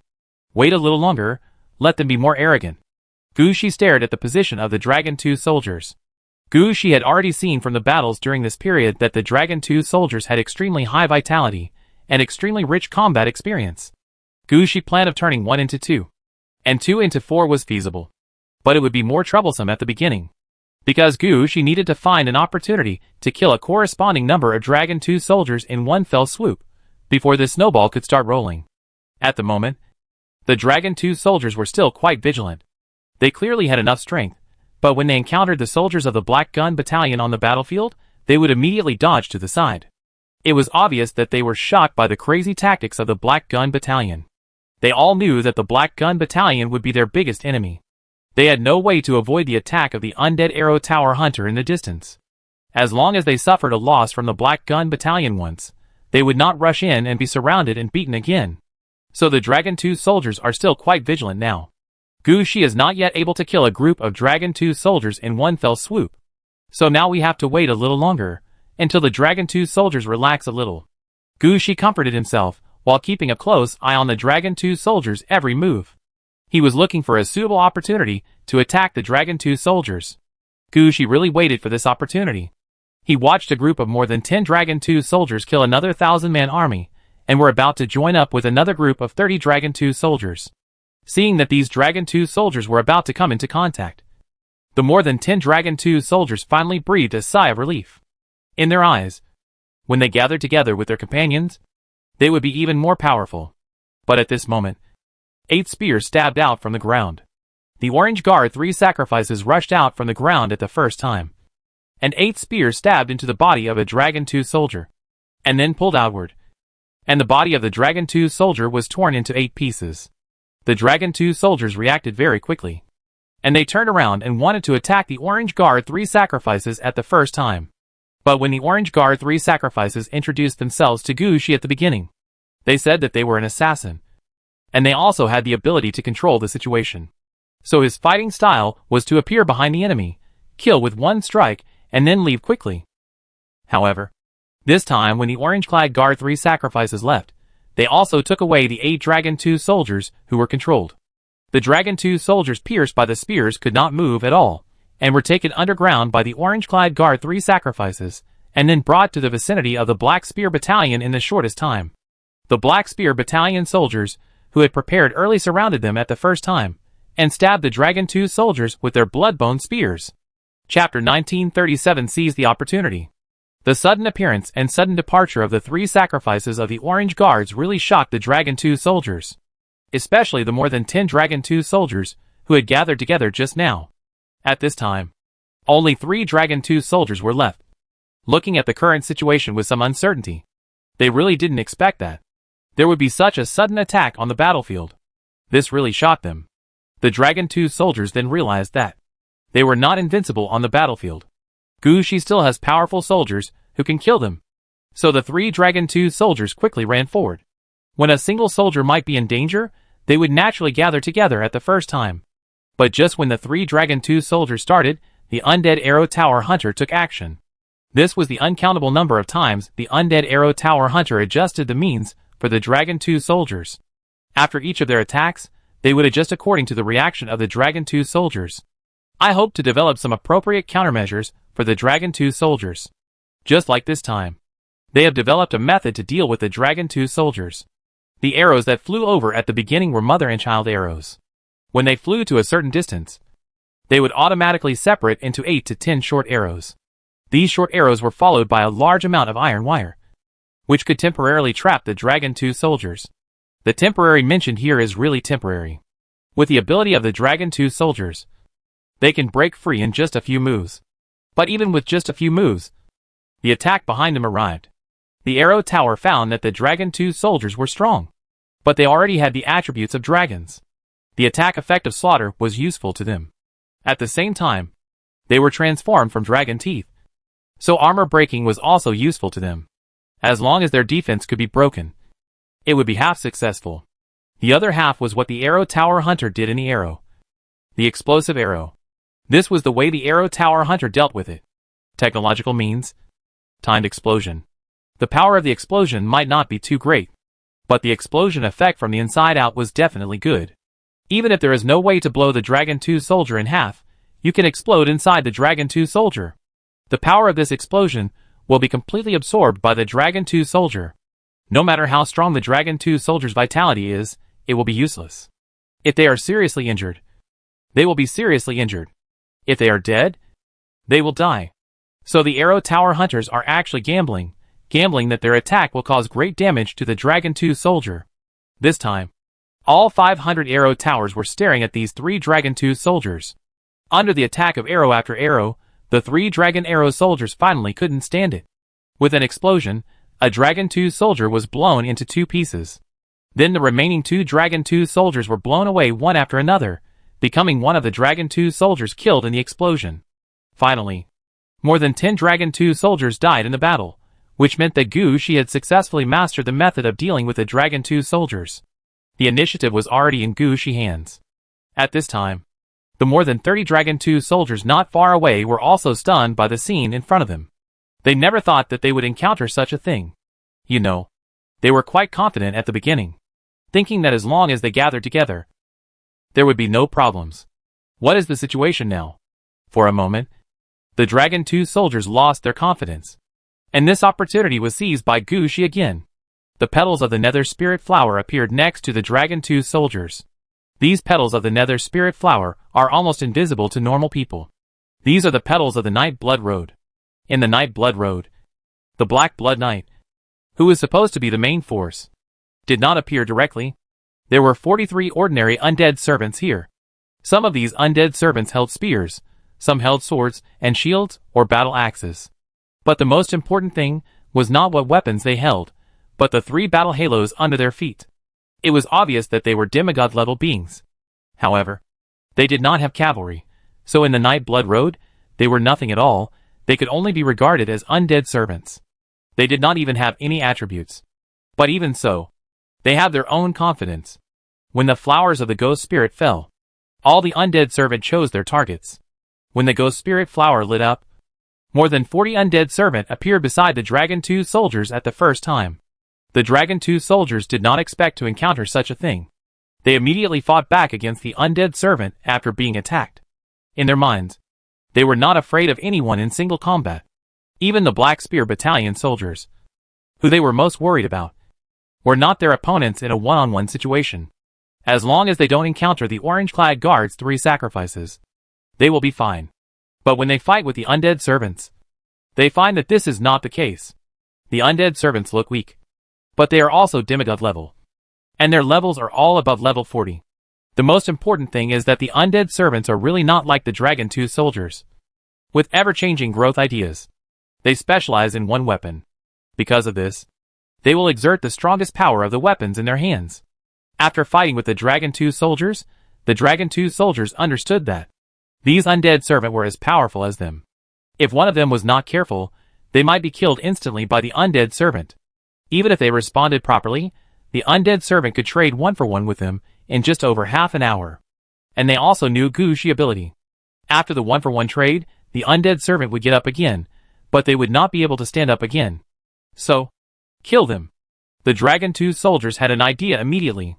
They gathered together, and prepared to gather the strength of these 30-odd Dragon 2 soldiers, and kill them with all their strength.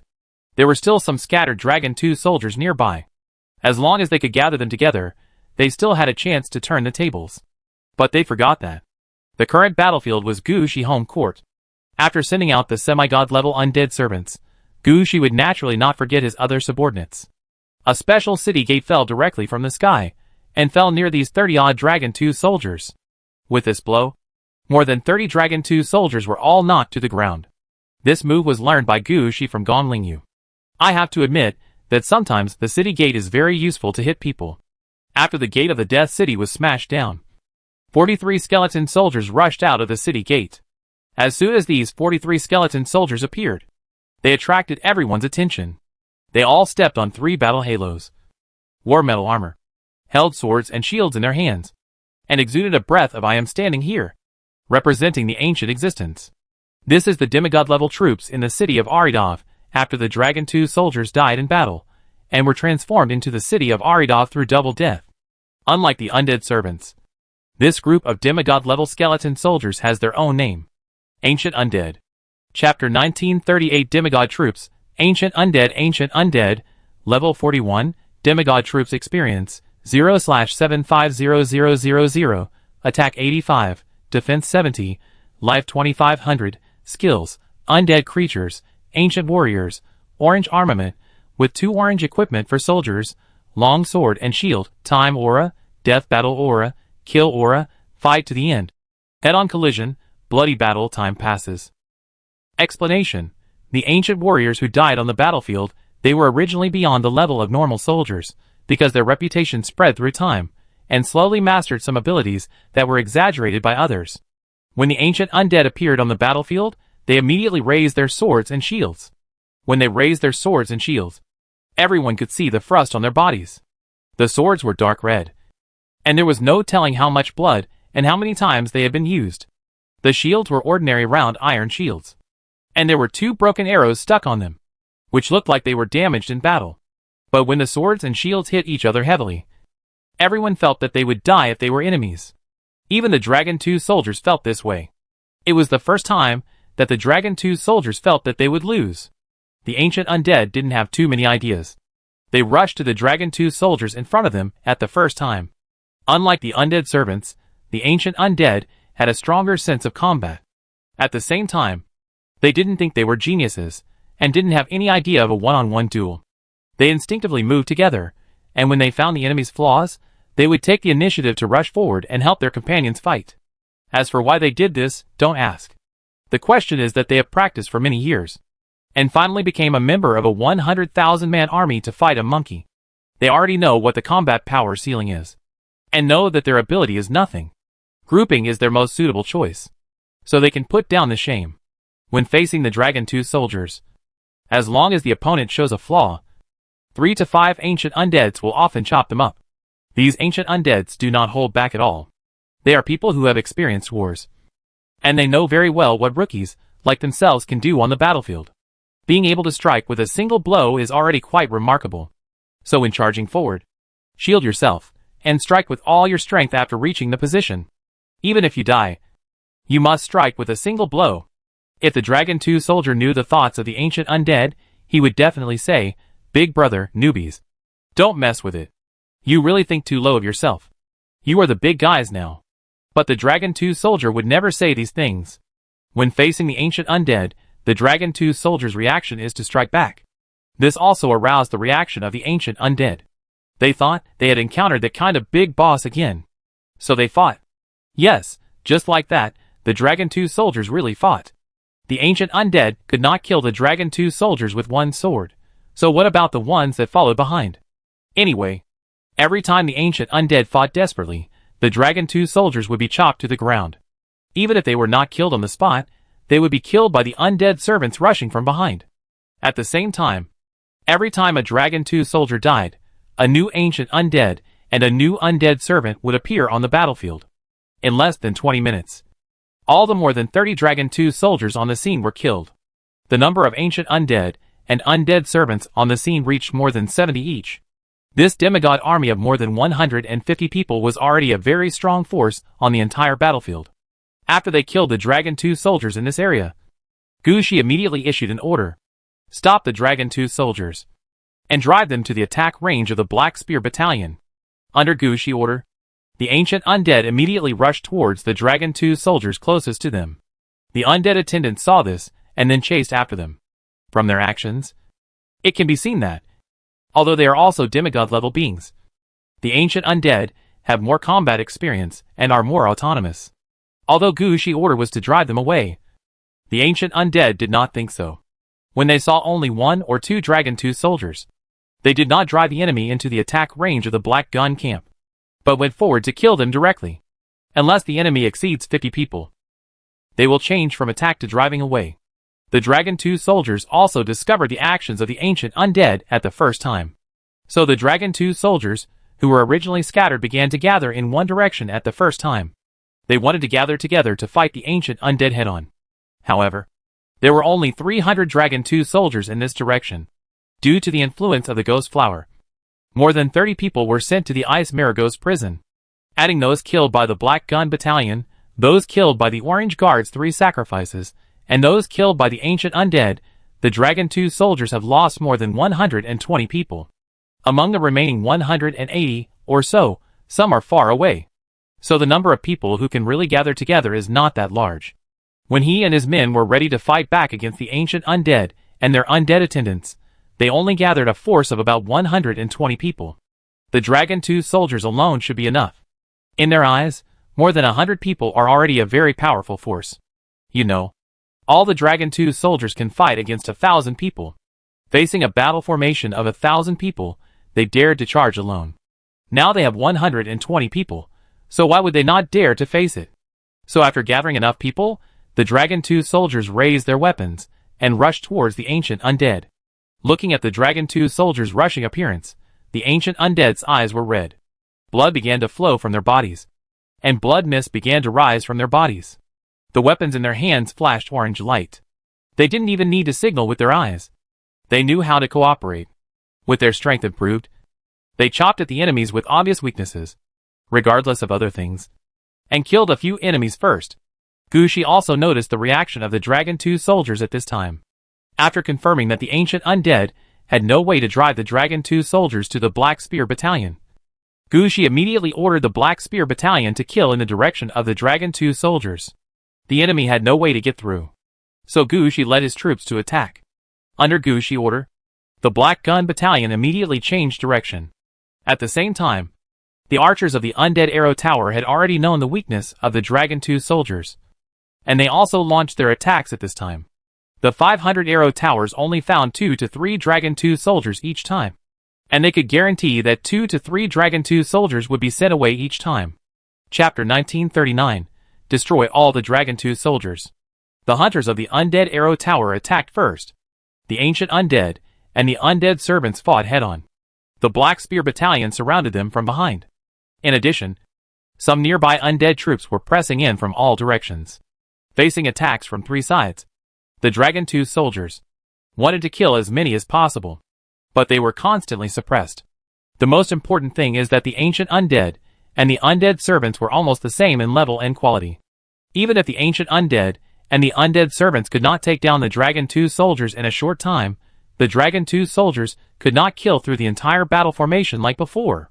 Now they were fighting with the ancient undead and the undead servants, and were directly dragged down.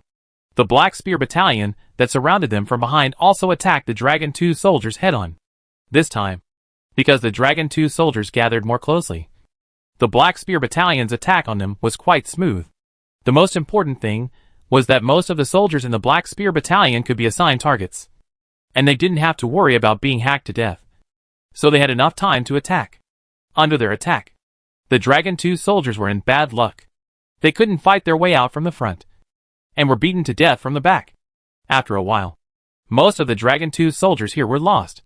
At this time, the remaining Dragon 2 soldiers who had not arrived gathered together. They had no intention of retreating at this time, but took the initiative to attack the battle formation of the Black Spear Battalion, wanting to fight their way out and rescue their besieged companions. They chose a good angle, but they were stopped after rushing out a few steps. The other undead under Gushi took the initiative to stop them at this time. They didn't care about their own life or death. They just rushed forward and slashed each other. Under such a fighting style, the less than 60 Dragon 2 soldiers had a hard time. They wanted to fight their way out, but the resurrected undead would drag them even if they used their bodies to drag them. Moreover, the Orange Guard's 3 sacrifices released by Gushi were not the kind of spiders that stayed in place and didn't attack. In this case, the Orange Guard's 3 sacrifices could be said to kill quite happily, and each blow could directly take the life of a Dragon 2 soldier. This speed is much faster than the ancient undead and the undead servants. Most importantly, the Orange Guard 3 sacrifices seem to be quite suitable for the battlefield in front of him. He always appears in places that the enemy can't imagine, and runs away directly after killing people. No matter how well the Dragon T soldiers guard, they can't dodge his attack. Especially the more than 60 Dragon T soldiers, because they were dragged by the undead under Gushi, they didn't gather together, and just became the target of the Orange Guard 3 sacrifices. Every time the Orange Guard 3 sacrifices appeared, he could easily kill a Dragon 2 soldier. Slowly, before the Dragon 2 soldier rushed to the front battlefield, the more than 60 Dragon 2 soldier here all died at the hands of the Orange Guard 3 sacrifices. Such a situation was not expected by Gushi. He thought at first that the Dragon 2 soldier would die under the snowball attack of the demigod-level soldiers. He really didn't expect that the Orange Guard 3 sacrifices' sneak attack ability would be so strong. It seems that orange-clad guards really can't be underestimated. Once these 60 Dragon 2 soldiers died, the battle ahead was almost over. Although the new ancient undead didn't have time to rush out to the battlefield, the new semi-god-level undead servants arrived on the Ghost Flower. 60 more undead servants, which means 60 more strong men, in a 2-on-1 situation. The speed at which the Dragon 2 soldiers were killed was getting faster and faster. The soldiers of the Black Spear Battalion in the rear also took this opportunity to launch more and more attacks. In the end, a soldier from the Black Spear Battalion actually killed a Dragon 2 soldier. This situation shocked Gushi, who had been watching the battle from behind. He really didn't expect that the soldiers from the Black Spear Battalion could do this. This is probably more than a 300 or 500 times increase in attack power. This attack power is probably increased by 4 digits. At this time, Shirley also led the evil demon skeleton soldiers to make up for the loss. For Shirley, killing a Dragon 2 soldier at the moment, he can get at least 2,000 or 3,000 experience points, which is a big experience point, and now Shirley is short of these experiences. So if you can grab as much as you can, you can grab as much as you can. In ancient times, when the undead attacked, the ones who cooperated the most were not the undead servants following behind, but the evil demon skeleton soldiers who rushed out from nowhere. When the Dragon 2 soldiers fell to the ground, the first ones to rush up were not the Black Gun Battalion troops, who attacked like waves, but the evil demon skeleton soldiers who surrounded them. There are many other places, where as long as there is an advantage to be taken, the evil demon skeleton soldiers will definitely appear at the first time. Moreover, the beheading sword of the evil demon skeleton soldier was really useful in the final killing. Sometimes when encountering a low health, it was really a sword strike, and directly killed the Dragon 2 soldier. It can be said that the evil demon skeleton soldier has grown a lot in this battle. More than 10 minutes later, the battle in front was over. After killing the last Dragon 2 soldier, all the undead paused for a moment, and then they raised their weapons and roared loudly at the sky. It can be seen that they were also very tired in this battle, and needed to cheer and vent their emotions. Only Gushi did not join in. After all the Dragon 2 soldiers were killed, Gushi quickly arranged for people to clean up the battlefield. At the same time, he notified Princess Anna to reorganize the ancient undead. Not to mention other things, the dump trucks specially for the ancient undead should be arranged first. In addition, the bodies of the Dragon 2 soldiers, who just died in the battle, should also be sent back to the city of Aridov. The level of these Dragon 2 soldiers is relatively high. And the most important thing is that they are demigod level corpses. Gushi's current level of handling corpses is still good, but such corpses are quite rare, and they can be used for Gushi to practice. The practice here is not to transform some demigod level soldiers through undead transformation or resurrection. It is to study these demigod level corpses and find a demigod level path. This is also a method that the Orange Guard Undead Origin told Gushi. Not all demigod level soldiers have training camps. Some demigod level soldiers are created for some special reasons. For example, the Dragon 2 soldiers are the teeth of high-level dragon troops, which are buried in special places and generated by themselves. Therefore, the necromancer can slowly study the new training methods of demigod level soldiers by studying the corpses of demigod level soldiers.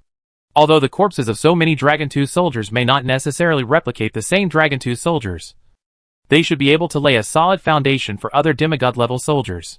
After all, it is better to master the production and training methods of demigod level soldiers in your own hands. Chapter 1940 Growing in Battle. While cleaning the battlefield, Gushi had already counted the gains from this battle. Because the effect of the Nether Spirit Flower was activated, Gushi's battle was a bit chaotic, but there was no loss. On the contrary, he got a total of 227 ancient undead and undead servants. The remaining Dragon 2 soldiers were all sent to the Ice Marigo's prison. It might take several days for them to be completely wiped out, and they would be counted as dead in battle. Now, these 200 ancient undead have been reorganized. Although there is no hero or leader to lead them, they have formed a battle formation. It is obvious that these ancient undead are very clear about their status and how to cooperate. After this battle, Gushi is confident. After all, the 200 ancient undead will not be afraid even if they face 300 Dragon T soldiers alone. It is even possible to use the power of the Ghost Flower to directly kill the opponent's Dragon T soldiers. Carefully reviewing the battle just now, Gushi made a quick decision in his mind. Divide the troops into two groups. One group is composed of ancient undead and 500 undead arrow tower hunters, and the main force of 50 dump trucks, and goes to the left along the battlefield just now. Gushi will not arrange heroes for these ancient undead and undead arrow tower hunters. They have only one goal, which is to kill the 300 Dragon 2 soldiers in this direction. As for Gushi, he will lead the rest of his men to the right. Compared to the battlefield on the left side, where the ancient undead were taken away, Gushi only had undead servants available. However, Gushi transferred a large number of Black Gun Battalion soldiers from the rear, plus the 500 undead arrow tower hunters and evil demon skeleton soldiers who came. The overall combat power was not weak. At least Gushi could ensure that the battles on both sides were carried out at the same time without being affected. And Gushi's choice was not wrong. Although the battles on both sides were carried out almost at the same time. But the time taken for the battle was shorter than the time taken by Gushi's all-out battle before. Both sides finished the battle almost at the same time. In this battle, Gushi and his men killed another 600 Dragon 2 soldiers. Nearly 100 of them were sent to the Ice Marigo's prison and have not come out yet. The remaining 521 died in the battle, and were affected by Gushi's double death and the Knight's Blood Road, and turned into ancient undead and undead servants. This time, the number of Gushi demigod level troops reached 755. So at the last moment, Gushi did not wait for the undead arrow tower hunter to put away the arrow tower, and directly led his troops to kill the last 300 Dragon 2 soldiers. The main force of this attack was surely who was jumping up and down all the time. In Shirley's words, the battle had come to this point. If we didn't fight hard, it would be a waste of the opportunity in front of us. Behind Shirley followed 5 mud trucks belonging to the Black Gun Battalion, and the 5,000 Black Gun Battalion soldiers in them were also one of the main forces in this battle. After that, followed all the ancient undead. This time, they had only one goal, that was to follow behind, and prevent the Dragon 2 soldiers from escaping. They would not care too much about the rest, because this was Shirley's own choice. As a result, Shirley and the evil demon skeleton soldiers had a very hard time in this battle. Without the support of the Arrow Tower hunters, the evil demon skeleton soldiers, and the spearmen of the Black Spear camp were really fighting for their lives. Often when killing a Dragon 2 soldier, the evil demon skeleton soldiers, and the spearmen of the Black Spear camp would suffer at least 800 casualties. If it were not for Gu-Shi Nether Spirit Flower to support them, maybe more than 6,000 evil demon skeleton soldiers, and 5,000 Black Spear camp spearmen would all die in battle, and only about 20 Dragon 2 soldiers could be killed. This, and that still depend on luck. But after having the Ghost Flower, the situation is different. Whether it is the evil demon skeleton soldiers, or the Black Spear camp spearmen, they all stand up and fight again immediately after dying in battle. The evil demon skeleton soldiers don't care, and the Black Spear camp spearmen attack like a tide. They can quickly follow up. Not long after the battle, the evil demon skeleton soldiers and the Black Spear camp spearmen quickly grew up. They quickly allocated a battle plan. Without Gu-Shi command, they took the initiative to arrange their respective tasks.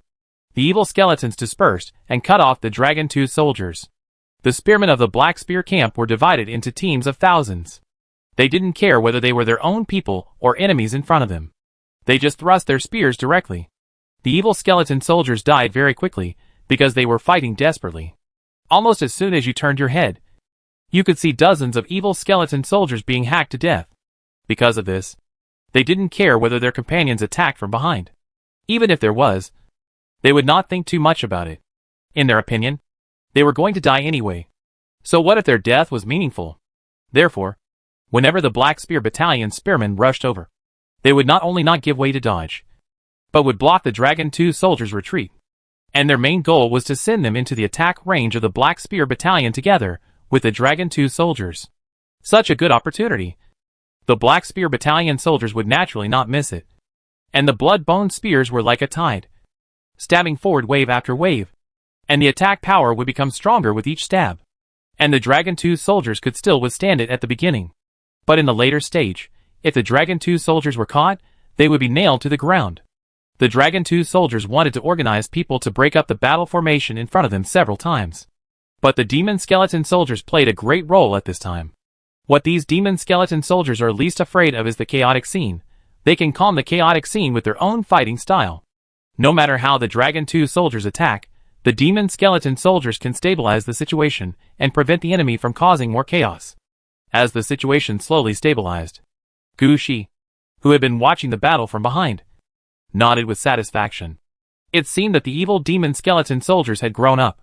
Although the ancient undead were there to support the battle this time, the ancient undead did not take action. It can be said that these 300 Dragon 2 soldiers were really killed by the evil demon skeleton soldiers and the Black Spear camp spearmen. Although it is not good to say that 11,000 people beat 300 people. But the record of 11,000 people fighting 300 demigods is not bad. It can be said that Shirley played with confidence this time, and also got what he wanted. Shirley's level has now reached 20, and he chose a beheading aura as his first battle aura. And one of the spearmen in the Black Spear Battalion has also reached the 20th level, becoming the one who gained the most in this battle. After killing all the Dragon 2 soldiers, Gu-Shi turned his attention to the 2,000-headed dragons under the apple tree. Chapter 19 4,100-headed dragon. After killing all the Dragon 2 soldiers, Gu-Shi focused his attention on the 100-headed dragon. Compared to the Dragon 2 soldiers, the 100-headed dragon was obviously more difficult to deal with. Even though they were not far from the Dragon 2 soldiers, when the Dragon 2 soldiers were attacked by Gu-Shi, they had no intention of coming out to help, or even looked at them. From this point, it can be seen that the 100-headed dragon really doesn't care about the battle in front of him. As long as no one wants to climb up the apple tree, he won't take action. But the problem is that Gu-Shi is the one who is going to climb the apple tree. His red mission, and the mission he received from the Black Queen, all require him to get close to the apple tree. So he has to fight the Dragon 2 soldiers before, and the 100-headed dragon in front of him. After cleaning up the battlefield, Gushi led his troops to slowly approach the apple tree. When they were about 700 meters away from the 100-headed dragon, all the dragon heads stood up. At this time, Gushi had already seen the situation of the 100-headed dragon in front of him. The heads of these 100-headed dragons all grew on necks that were 10 to 15 meters long. When Gushi approached, all the heads stood up like snakes. Heads of different colors and shapes stared at Gushi every move. It was as if 500 huge heads were staring at you from 3 stories high. Drooling. Normal people would be nervous in such a situation. At this time, Gushi also felt that, as long as he took another step forward, these 100-headed dragons would attack him. Because he had never seen such a thing. Gushi didn't know how to fight it for a while. In this case, Gushi had no choice but to seek external help. Moore and the orange-clad guard Undead Origin soon appeared beside Gushi. Moore jumped down from the top of the bone dragon and walked a few steps towards the 100-headed dragon. Gushi observed from behind and found that when Moore walked 500 meters away from the 100-headed dragon, a dragon head suddenly spurted out green dragon breath. Moore dodged the attack with a flash. There was even Kong, who turned to Gushi and said, "The defense range is 500 meters. I'm afraid they won't move. Let's just drive fix stakes." At this time, the Orange Guard Undead Origin also said affirmatively, "This kind of multi-headed creature may have its heads born and destroyed at the same time. We need to try it." Hearing this, Gushi quickly took action. The 1,000 undead arrow tower hunters, who had been released, were already in place. They quickly erected their own arrow towers, and began to adjust the first wave of arrows. Hitting this kind of fixed target is the most enjoyable way of fighting for the arrow tower hunter. And these 100-headed dragons in front of us are much easier to guess than the Dragon 2 soldiers. The 100-headed dragons are directly dragons, super large creatures, at this time. Use the dragon slaying technique, slaughtering nature, giant killer, and other skills directly. There is no need to look at the bow and arrow. Just choose the heavy crossbow that can be used as a crossbow cart. Arrows break armor, bloodletting and other effects are directly added. Anyway, the attack power is enhanced in any way, and the armor is destroyed in any way. At the same time, the Death Titans that Gushi had prepared long ago finally stood up this time. They naturally have a 200% damage effect on dragons, and of course dragons have the same damage effect on them. At the same time, the purple lightning spears and thunder watching helmets used by the Death Titans have a strong bonus to the lightning attack effect. In addition, there are various effects. It can be said that the current Death Titans are also a confident army.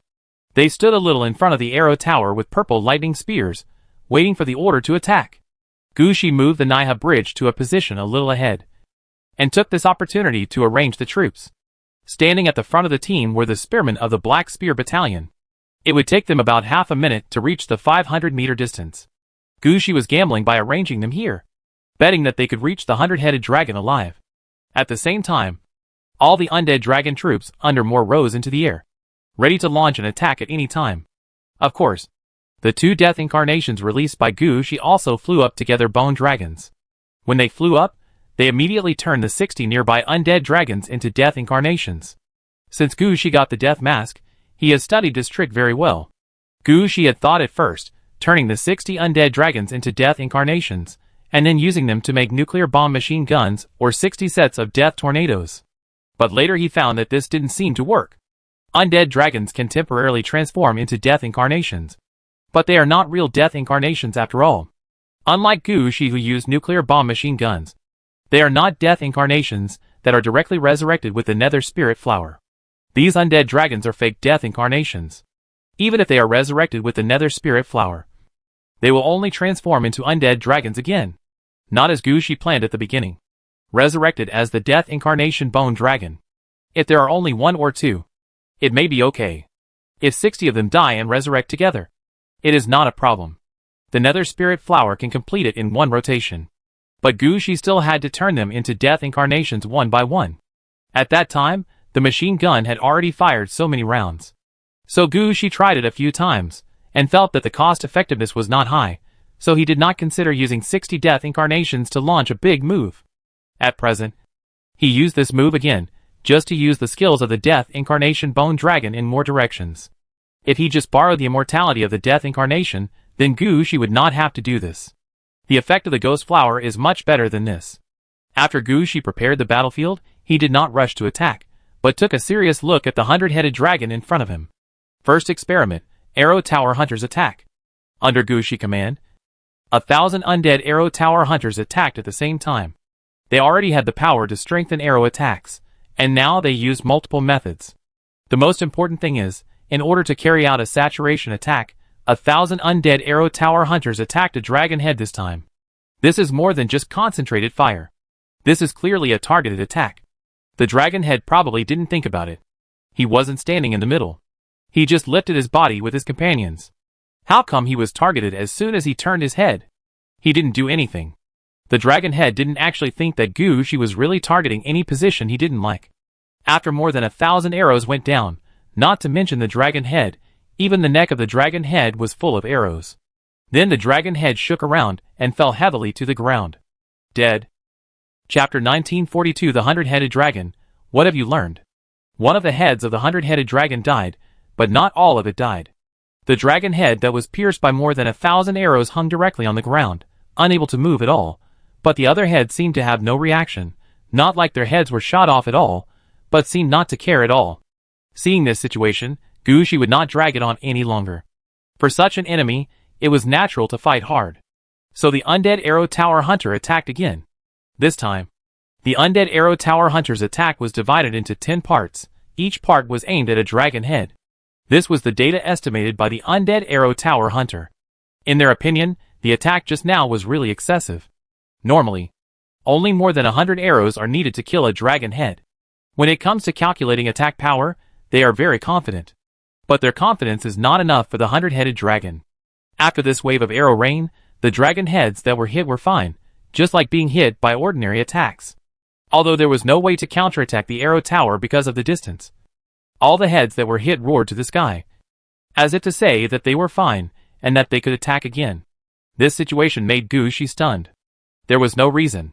It was impossible for the Arrow Tower Hunter to miscalculate the attack power. At this time, in order to prove that he was right, the Arrow Tower Hunter fired the third wave of attack again. And this time, the attack was concentrated on a dragon head. But a surprising scene happened. The 1,000 arrows that could kill the dragon head before are now ineffective. The Orange Guard Origin of the Undead, who had been watching the battle, said, "Sir, don't be fooled, that's a curse." Curse? Gushi thought for a while, and then asked, "Is it the amnesia technique?" "It's stronger than that. It should be a very rare and more fundamental negation curse." The Orange Guard Origin of the Undead is a book in itself. He really has everything recorded. He just judged the situation in front of him. Negative curse, I've never heard of it. It's a rare curse method. Normal people won't use it, and abnormal people may not be able to use it. The Orange Guard Origin of the Undead explained. The biggest effect of this negative curse is that every trick falls on the cursor suffers a loss, the curse will be activated. The next trick will no longer work, because the effect of the trick is directly negated. Gushi's face became serious when he heard it. No wonder it was easy to defeat a dragon head at the beginning, but the subsequent attacks had no effect. It turned out that all the attacks of the Arrow Tower Hunter were in vain. The subsequent attacks were just ordinary attack effects. Because he didn't know much about the effect of the negation curse, Gushi still asked a question. Does the negation curse target all magic, or does it also take into account the effects on equipment? Gushi was estimating the way to attack at this time. If the characteristics of the equipment can also be denied, then it is not appropriate for the Black Gun Battalion to attack again. For this question, the Orange Guardian Undead Origin had no way to answer for a while. He thought about it seriously, and finally said uncertainly, "Purple equipment will definitely be denied. It depends on the situation for orange equipment. We need to find someone to try. Red equipment cannot be denied." After hearing what the Orange Guardian Undead Origin said, Gushi began to think in his heart. Why don't I send them to the Ice Marigo's prison? No matter how much they deny it, they can't deny the rules of my ghost domain. The Orange-clad Guard Origin of the Undead shook his head and said, they can't deny some rules. But they can also resist some rules and not die. They will be dragged there. Gushi didn't think so. After sending them to the Ice Marigo's prison, we can seal their bodies. Then we can find a few people who can kill dragons and pull out their tendons and skin, and directly pull out their bones. I don't believe that they can't be killed this way. After hearing this, the Orange-clad Guard Origin of the Undead could only give in. Then let's give it a try first. If it works, Send them in. Regarding the matter of Ghost Prison, Orange Guardian Origin of the Undead could not help Gushi much. If he had gotten the secret records of Taishan Mansion Lord at the beginning, it might have been better. After getting Origin of the Undead, he could only give Gushi some suggestions on the basic skills of the Undead Mage. For something with such a high bias, he really couldn't give more judgment. At this time, Gushi had already made up his mind to get a 100-headed dragon in first. So Gushi decisively ordered all arrow towers. Prepare arrow rain. Don't consider the attack power. Just consider the number of attacks. I don't care. Just cover the fire. Cover the fire. Understand? Under Gushi order, the arrow towers acted very quickly. After all, this is not a difficult task. Isn't it just shooting arrow rain or sub-arrow attacks? To expand the range? This method is the best for fighting soldiers. And they all know how to do it. They don't need Gushi's special instructions. After receiving Gushi order, a large-scale arrow rain attack flew out. This wave of arrow rain flew out at least tens of thousands, or even hundreds of thousands of arrows. Because the attack range is larger. So the target of the attack is no longer just one dragon head, but all the 100 dragon heads here. Facing such an attack, the 100 dragon heads also felt something was wrong. Some of the dragon heads roared at the sky, and in their roars, some of the falling arrows were actually broken. Sound wave attack method? Seeing the situation in front of him, Gushi was somewhat surprised. He didn't expect the 100-headed dragon to play this. But on second thought, this is actually quite reasonable.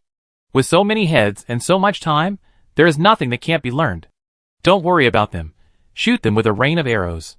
Gushi couldn't care about anything else at this time. In his mind, he must get the enemy to the Ice Mirror Ghost Prison first.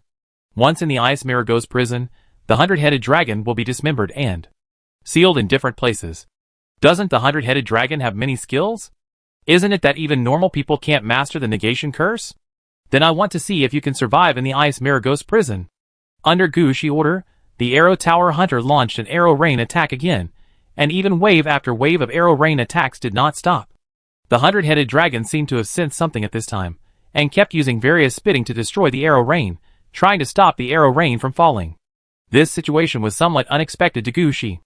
At this time, the Orange Guard, the Origin of the Undead, said on the side, "My lord, there seems to be something wrong with these 100-headed dragons." Chapter 1943 finally succeeded. What did you see? Gushi stared at the Orange Guard Undead Origin and asked. Among those dragon heads, there are prophecy ones. Pooh. Gushi pouted inwardly. He didn't expect that a 100-headed dragon could be played like this. If you have the ability, just call it the Almighty Dragon. Let the Black Spear Battalion attack, and push forward. I don't believe that we can't hit these dragons. Gushi waved his hand, and gave the order. Don't you have a prophecy system? Then I will just pile up the undead. I have a lot of undeads anyway, and they can be resurrected after death, so I will just use the most common ones to fight them. At the same time, the arrow rain from the arrow tower will not stop. In addition, Gushi also called a large number of archers to shoot at the 100-headed dragon. At this time, Gushi had only one request, that is, direct physical attack, hit as many times as possible, use the number of times to pile up the effect, and send the 100-headed dragon to the Ice Mirror Ghost Prison. Under Gushi command, the Black Spear Battalion rushed to the front, and the next to rush out were different undead troops. Gushi Black Blood Knight also followed the team. When they rushed out, the 100-headed dragons also reacted. Head-on charge, that's what they were least afraid of. The current fighting method finally went in the direction they were used to. Although most of the dragon heads didn't quite understand why the dragon head who mastered divination and prophecy just now let them disperse all the arrow rain in the sky, they still did it. Now the way is finally smooth. Fighting the enemies that rush over is their forte. When the undead army rushed forward, all the dragon heads lowered their heads, and various dragon breaths and spells were sprayed out. For a while, a large number of range attack magic appeared between Gushi and the 100-headed dragon, like lightning chain, blizzard, ground spikes, meteor shower, whatever Gushi could think of. He could see here. As soon as the undead army under Gushi entered here, they would be attacked by at least 4 or 5 magics. With this wave of attacks, even the strongest undead will die. But even when they get up again, the magic attack will fall immediately. Gushi Black Blood Knights are fine. They move fast enough. But other undead are not so good. Some zombies even die with every step. After rushing through the magic area, there are more troubles behind. The head of the 100-headed dragon's physical attack is still waiting behind. The Black Blood Knight was the first to rush over. But before he rushed to the 100-headed dragon, a large number of dragon heads bit down from top to bottom. One bite can kill a Black Blood Knight. And the speed of so many dragon heads coming down is not slow at all. In just a few bites, all the Black Blood Knights who rushed to the front were bitten to death. Fortunately, all these Black Blood Knights were affected by the power of the Nether Spirit Flower.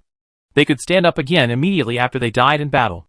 And behind them, more and more Black Blood Knights would rush over, which also attracted the attention of more dragon heads. Finally, in the 3rd minute after Gu Shimin pressed forward, an undead finally hit the 100-headed dragon. Then the 2nd one. The 3rd one. More and more undeads hit the 100-headed dragon. Their attacks were all normal attacks. And when they hit the 100-headed dragon, they might just lose 1 point of health. With so many undeads, it might not be enough for the 100-headed dragon to recover after a breath. But for some reason, the leaders of the several prophets and astrologers in the 100-headed dragon felt uneasy. It was as if they were about to die. This situation is very wrong. You need to know why the 100-headed dragon must guard under the golden apple tree. That is because only by guarding the golden apple tree well, they can pick up the apples that fall from the apple tree and eat them. Although these apples have various problems, they are definitely good things. Eating them can gain powerful strength, beautiful appearance, and extraordinary wisdom. The prophets and astrologers among the 100-headed dragons have abilities that they accidentally gained by eating too many apples. Although they may not be able to see clearly what will happen in the future, they can clearly feel that something will bring danger to them. At present, their perception has been raised to the highest level, and all their senses believe that if they continue like this, they will die. They will be deboned, bled, cramped, skinned, and finally die without a complete body. So this cannot go on. It must be stopped. These dragon heads kept shouting. They hoped that their companions could block the external attacks and prevent the attacks from hitting them again. For such a thing, the other dragon heads didn't know what was going on. But now they had no way to meet the requirements of these dragon heads. You have to know that the undead under Gu Shi were not afraid of death at all. They rushed up in waves, and magic could not stop these undead. The most important thing was that because all their attention was on the undead in front of them, there was not much attention left to deal with the rain of arrows in the sky. When the 9th or 10th wave of rain of arrows came, these rain of arrows finally hit the 100-headed dragon. There are tens of thousands of arrows here, and each shot can have an attacking effect. Under this wave of arrow rain, the 200-headed dragons suddenly disappeared from their original station. The undead, who had jumped on the 100-headed dragons and chopped them, fell heavily to the ground. They were looking around with confusion, and they didn't understand what was going on. At this time, Gu Shi had also seen the situation inside the Ice Mirror Ghost prison. The 200-headed dragons that had just been sent and had been deboned, bled, cramped, skinned, and sealed in various corners of the Ice Mirror Ghost prison. Except for the lack of equipment, the 100-headed dragon is the same as the Dragon Tooth Soldier, and is classified according to body parts. However, the 100-headed dragon is obviously much stronger than the Dragon Tooth Soldier. A 100-headed dragon is sealed in, and it directly takes up the space of the 100 people. The things that are taken out also take up a lot of space. Gu Shi just took a look and felt that the 100-headed dragon was much more troublesome than the Dragon Tooth Soldier. It's like the soul of the 100-headed dragon. Maybe because it ate the golden apple. It is quite solid. The cold wind in the Ice Mirror Ghost prison needs at least 2 to 3 months to blow away this soul. Moreover, each of their heads corresponds to a soul, which is why the 100-headed dragons were counted as 100 people when they were sent to the Ice Mirror Ghost prison. What made Gu Shi speechless was that these souls were still one. If one was blown away, as long as the others were still there, they would replenish themselves. This should be the nature that the orange-clad guard, the origin of the undead, had guessed before, that they must be destroyed together. For this, Gu Shi had to deal with it specially, and send people to keep an eye on and adjust the cold wind. Otherwise, this soul would be really difficult to erase. However, no matter how bad it was, these 200-headed dragons were finished. Now Gu Shi's attention turned to the remaining 300-headed dragons. Chapter 1944. Completely destroy the 100-headed dragon. It worked. As the 200-headed dragons on the battlefield were sent into the Ice Mirror Ghost prison, Gu Shi's solemn face finally showed a hint of smile. Although Gu Shi's initial plan could not be implemented due to the various strange means and skills of the 100-headed dragon, but now there is finally a good result. Even if it takes 100 people to suppress a 100-headed dragon. So what? The Ice Maragos prison has just been built, and it is empty inside. 20 100-headed dragons would only take up space for 2,000 people at most, which was just 1/5 of the total. Moreover, according to the current situation, the undead that had already rushed to the 100-headed dragons might be able to kill a 100-headed dragon with ordinary attacks. Gushi was still thinking about good things. In the position he was facing, the number of dragon heads fighting suddenly decreased by 100. This meant that another 100-headed dragon was sent to the Ice Maragos prison. Judging from the current speed, Gushi was afraid that he would not be able to see the heroic figure of his men killing the 100-headed dragons. Gushi waved his hand. Speed up the battle. Let the troops in front charge to the left and right sides. The battle has already begun. So kill them all. Under Gushi order, the undead fighting the last 200-headed dragons were fine. But those who had finally rushed to the 100-headed dragons, but had no place to stand, immediately changed direction and rushed to the left and right sides. They would not die. So if they didn't seize some opportunities to attack now, when would they have to wait? The undead troops in the rear, because the magic attacks that blocked them were not so strong, also took this opportunity to rush to the vicinity of the 100-headed dragon. They were the undead troops that turned earlier, so they actually took the lead and came into contact with the 100-headed dragons on the left and right sides. As for the undead arrow tower hunters that Gushi had used as the main force, they were useless this time. It would take at least more than an hour to put down the erected arrow tower. Moreover, the role that the undead arrow tower hunter can play at this time is really not as good as that of ordinary undead archer troops. You should know that even if the range of ordinary undead archer troops is not enough, their number can make up for everything. Not to mention other things. The number of undead archer troops that can be released by the Black Dragon Battalion has exceeded 10,000. For various reasons before, Gushi did not release all the undead from the 3 archer battalions. Now it is different. One after another, mud trucks carrying archer troops quickly appeared on the battlefield. These archers quickly took their positions and attacked the 100-headed dragon in the distance with the infinite arrows brought by the dump truck. At this time, the 100-headed dragon had already understood what kind of situation it would face. No matter how tired they were, they would no longer ignore the rain of arrows falling from the sky. They didn't want to be hit at all.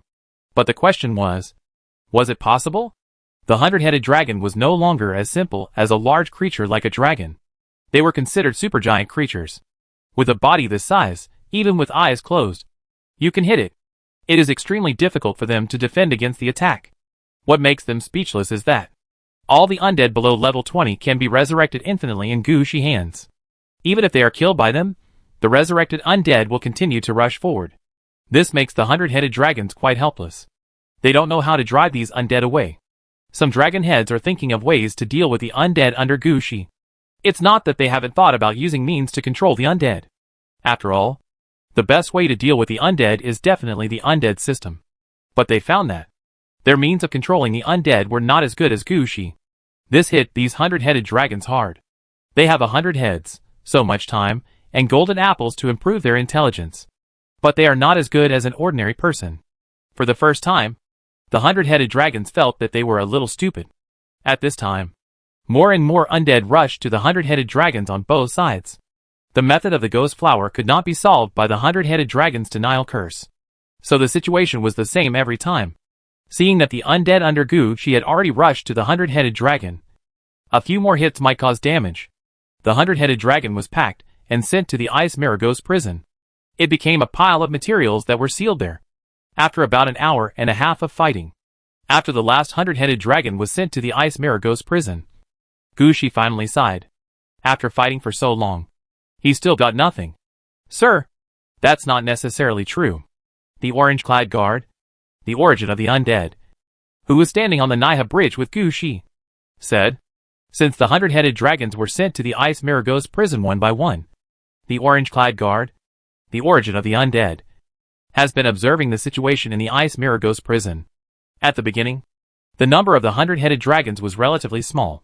The bones, flesh, internal organs, and souls that were disassembled and stored were not so obvious. But as more and more giant dragons were sent in, the situation seemed to have changed. A blood pool appeared where the dragon blood was concentrated. This was quite normal. As long as more people were bleeding, it was natural for blood to appear. Now, Beside this blood pool, there were actually some blood-colored crystals. These crystals all carried the breath of giant dragons, and also had a relatively strong breath of the undead. It is obvious that this blood-colored crystal has formed a crystal mine. And this blood-colored crystal in front of him, in the eyes of the orange-clad guard undead origin, is clearly a high-quality material used to make and strengthen the undead dragon. This kind of thing rarely appears at ordinary times, after all. Few dragons are willing to bleed to raise this kind of crystal. Unexpectedly, because of the 100-headed dragon, it actually appeared in large quantities in the Ice Marigo's prison. This is also an unexpected gain.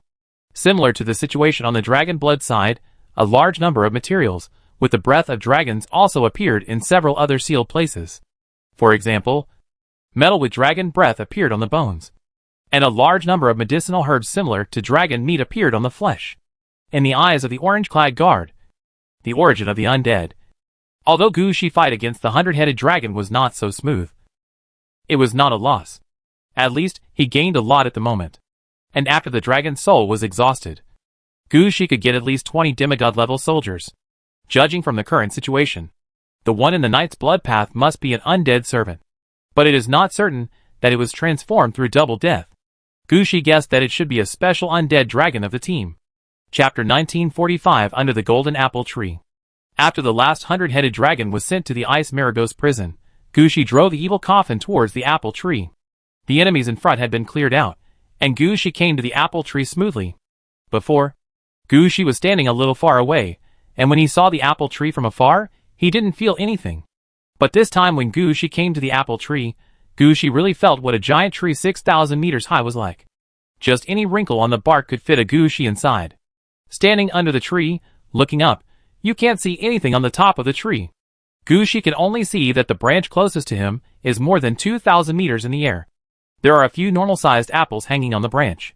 Most of the apples are hidden in the leaves. There are green, yellow, red, and half green and half red ones. As for the pure golden apples, Gu's didn't see a single one. After thinking for a while, Gu's gave the order. All troops clean up the battlefield. And the transport troops look for treasures hidden under the apple tree. That thing is the key. And the red task is only half completed. There is no way to destroy the tree. If we find the treasure that affects the apple tree, there will be hope for the tree-destroying task. Under Gu's order, a large number of transport troops rushed out in their dump trucks. Some of them began to dig under the apple tree, wanting to see if there was any treasure that was not sure what it was buried under the apple tree. Some went directly into the apple tree to look for clues. Even Li Yufeng, who had been following behind Gu's to watch the show, became interested at this time and offered to help find clues. Gu's also knew how troublesome it would be to aimlessly search for a treasure whose size was unknown under such a big apple tree. Now one more person would be more useful. So Gu's agreed to Li Yufeng's suggestion. He even opened all the city gates and asked Princess Anna and others to mobilize people to come out, whether they came to find clues or to move some things. As long as the undead were willing to come out, they could be released this time. After arranging this task, Gu's called out in Gui again. Let's fly upwards. This apple tree has been here for so many years. Although I don't know the time and frequency of picking apples here, I can always leave 1 or 2 ripe apples. Ngui was very happy when he saw that he had something to do. He laid down in front of Gu's, allowing Gu's to step on his back safely. After Gu's sat firmly, Ngui immediately spread his wings and flew upwards. This time, the shadow ghost did not fly too fast, but used its own flexibility to move back and forth between the branches of the apple tree. Gu's also switched to the pathfinding state at this time, with his eyes wide open, trying his best to find the fruits hidden in the apple tree. After 2 kilometers, the number of fruits in the apple tree obviously increased. It was no longer the case that Gu's saw only a dozen apples on a branch under the tree. The higher you go, the more apples there are. There were even some larger branches with more than 100 apples. But Gu's never found what he wanted. The apples he saw were green, blue, yellow, red, black, and half red and half green. But there was no golden one. Gu's didn't have the idea of packing up all the apples here. At this time, Gu's had only one goal: the golden apple. Coming to the golden apple tree, he found some apples with strange colors. That would be really stupid if he didn't bring back a golden apple. How could Gu's justify his visit here? So Gu's asked Ngui to slow down and search slowly at the apple tree. He didn't believe that he would not be able to find an apple with so much time. Of course, Gushi also knew that it would take a long time for one person to search here. When he flew up, Gushi had already released all the flying troops that could fly to this height. Among the undead dragons that had been watching the show, some could fly to this height, and Guijing's scout battalion could also fly at this height. Some of the two-legged dragons were also considered to be super high-level flying troops. Even the Pegasus elf cavalry that Wei Hu had found from nowhere were arranged. After they flew up, they dispersed directly, and flew back and forth between the branches of the apple tree. As long as they could see something metallic, they would fly over immediately. Unfortunately, they spent so much time, and still couldn't find the right apples. As Gushi flew higher and higher, the fruits on the apple tree gradually became less. When the altitude exceeds 4,000 meters, the apples on the branches become sparse again. On a branch, sometimes there are only 7 or 8 apples. Sir, are we still going up? Let's fly up. We have already reached this altitude, so we have to go up and take a look. And now, I am afraid that except for you, other flying units cannot fly to this altitude. Ingui did not say much. Gushi had given the order, so it would naturally fly up. But at this moment, Gushi suddenly heard a voice from below. Found it. Found it. Gushi looked down in the direction of the voice, and found a Guizheng riding a flying dragon, circling around the position, and holding a flare in his hand, sending a signal. It seems that Guizheng has found the golden apple that Gushi wanted to find. Sir, do you want to go down? Ingui also noticed the situation below. We already have a guarantee, so we have to go up and take a look. Ingui sent a message to your children, asking them to continue searching, and we will go up again. Ingui didn't say much after hearing this.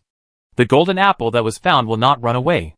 What Gushi has to do now is not to go down and see the golden apple found by Guizheng, but to increase the efforts to find it. Find more. And finally Gushi can choose 1 out of 3 or 1 out of 4, and choose a better one from several golden apples. Even if Gushi was more ruthless, he could just leave 1 golden apple and take the rest away. Ingui also knew Gushi's idea. This time, it simply lowered its head and flew directly to a height of more than 6,000 meters. It planned to fly down from the highest position, allowing Gushi to explore the area from 4,000 to 6,000 meters. If there was any, that would be great. If not, after exploring this area, it could just fly to the location where Guizheng found the golden apple, without even turning back and flying down again. Just as Ingui flew up a distance, Gushi suddenly said, Ingui, wait a minute. Is there a flash of golden light there? Chapter 1946 Perfect Golden Apple. Hearing Gushi words, Shadow Ghost immediately hovered in the air. Gushi activated the effect of the dragon scale boots and flew directly to the location where the golden light was flashing. When he rushed to the location of the golden light, Gushi really saw a golden apple. But this apple seemed a little too small. It looked like a golden apple, but it was only the size of a plum. As soon as Gushi reached out and touched it, the information of the golden apple popped up in front of him. Golden apple, orange, small, 5th generation edible golden apple. After taking it, it can comprehensively improve basic attributes, and can also be used as seeds to plant the 6th generation golden apple tree. If you plant the 6th generation golden apple tree, due to innate reasons, the apple tree you plant will mainly improve attributes. Note, due to innate deficiencies, this golden apple is too small and of average quality, and can only be used to improve basic attributes. Looking at such a small golden apple, Gushi also shook his head. How much attributes can such a small thing improve? Let's go look for it again. But Gushi luck is really not good. There is only such a golden apple above 4,000 meters, and below 6,000 meters. On the contrary, on the tree below 4,000 meters, because Guizheng found a golden apple, the flying troops sent by Gushi were very excited. Under the carpet searched by a large number of people, they found 3 more golden apples. But I don't know whether Gushi's luck has run out, or this apple tree itself is too far away from the official apple tree. All the golden apples they found were incomplete. Either there was a piece missing, or there was a hole on the apple, or the apple shrunk directly, and even the skin became wrinkled. These golden apples are all orange in quality, but the effects after eating them are varied. What makes Gushi speechless is that the one with a hole on it can randomly master a teleportation spell after eating it, and directly reach the 20th level of practice. If this golden apple is used to plant trees, The apple trees planted can be used as mother bodies to arrange a one-to-many large-scale teleportation array. Gushi really didn't expect this. You know how apples can be used for teleportation. However, facing such a situation, Gushi was a little hesitant. Since he was here, he had to pick an apple to take back. At present, there were 4 apples. Whether he ate them himself or planted them into a 6th-generation apple tree, they were still useful. Picking one to take back would not be a wasted trip. Gushi thought seriously for a moment, and finally decided to take the golden apple with a missing piece. This golden apple can strengthen the soul, making the soul of the eater more solid. If it is planted into an apple tree, it can produce apples that strengthen the soul, which is of great benefit to the necromancer. Among the 4 apples, this one attracted Gushi's attention the most. When there was no other choice, Gushi naturally had to choose the one that was most beneficial to him. Just when Gushi was about to pick the apple, Guizheng sent a signal flare inside the apple tree. A new golden apple was discovered. Upon hearing this news, Gushi's attention was immediately drawn to it. Although Gushi knew that it was another golden apple with a flawed and underdeveloped appearance. Who knew what kind of properties it would have? But one more apple is always one more choice. So Gushi still gently tapped a branch of the apple tree, and flew towards the direction where the signal came from with the power of the dragon scale boots. When flying over there, Gushi found that the place in front of him was really quite secretive. There were at least 4 layers of branches blocking it, and the space to get in was relatively small. If someone didn't run here specifically, it might take a long time for someone to discover the situation here. At first, Gushi could still find it by following the signal of the flare. But later, he had to use the pathfinding technique to find it. For the last section, he had to let Guizheng lead the way before he could crawl in. Although the journey was difficult, the reward was also great. When Gushi came to the place where the golden apple was found, he saw a perfect golden apple. The apple was the right size. Pure gold. No part was missing. No hole appeared on it. And no shrinkage or anything. It can be seen that this golden apple is quite perfect. So beautiful. Looking at the golden apple in front of him, Gushi couldn't help but say. Then he had already decided that even if the properties of this golden apple were not very good, he would choose this golden apple. So he reached out and grabbed the golden apple. At this moment, Gushi heard a ding in his ear. Golden apple of destiny read. Perfect. 5th generation edible golden apple. After eating it, you can get a chance to regret and make up for your past destiny, similar to regret medicine. But because of its quality, the regret after eating it will come true. Note, the perfect golden apple with special power. Because its power is too strong, it cannot be planted. Looking at the information in front of him, Gushi's eyes lit up. Red, a perfect golden apple? This is a good thing. Even if the attribute is not good, Gushi wants it. After a closer look, this attribute is good. It can make up for a missed opportunity in fate. This is incredible. The ghost flower also has the ability to process fate nodes and adjust fate choices. But even Gushi can't guarantee that. He can really make up for some missed opportunities through fate. I didn't expect that this golden apple could actually do this. This means that the golden apple in front of me is directly pure fate attribute. If it weren't for this reason, even the strongest red suit couldn't do this. Thinking of this, some things that Gushi had missed before flashed through his mind. The acts of creation that appeared during the Dragon City Heaven sacrifice, the Griffin Black throne on the body of the city avatar in the city of Aridov, and many other choices that were clearly made flash through Gushi's mind one by one. In the process of growing up, Gushi really had many regrets. Can the golden apple in front of him really achieve this? Gushi didn't disbelieve in the power of red quality. But he himself had influenced his fate through the nether spirit flower. And he knew how difficult it was to change his fate. Facing the current situation, Gushi was somewhat hesitant. However, this hesitation only flashed through Gushi's mind. Then Gushi reached out and picked the golden apple. There were some things that Gushi had reasons to hesitate about. But when it came to picking apples, Gushi didn't need to hesitate at all. If he didn't pick a red apple, would he pick one of those crooked melons and cracked dates? Gushi was just hesitating whether the apple was useful.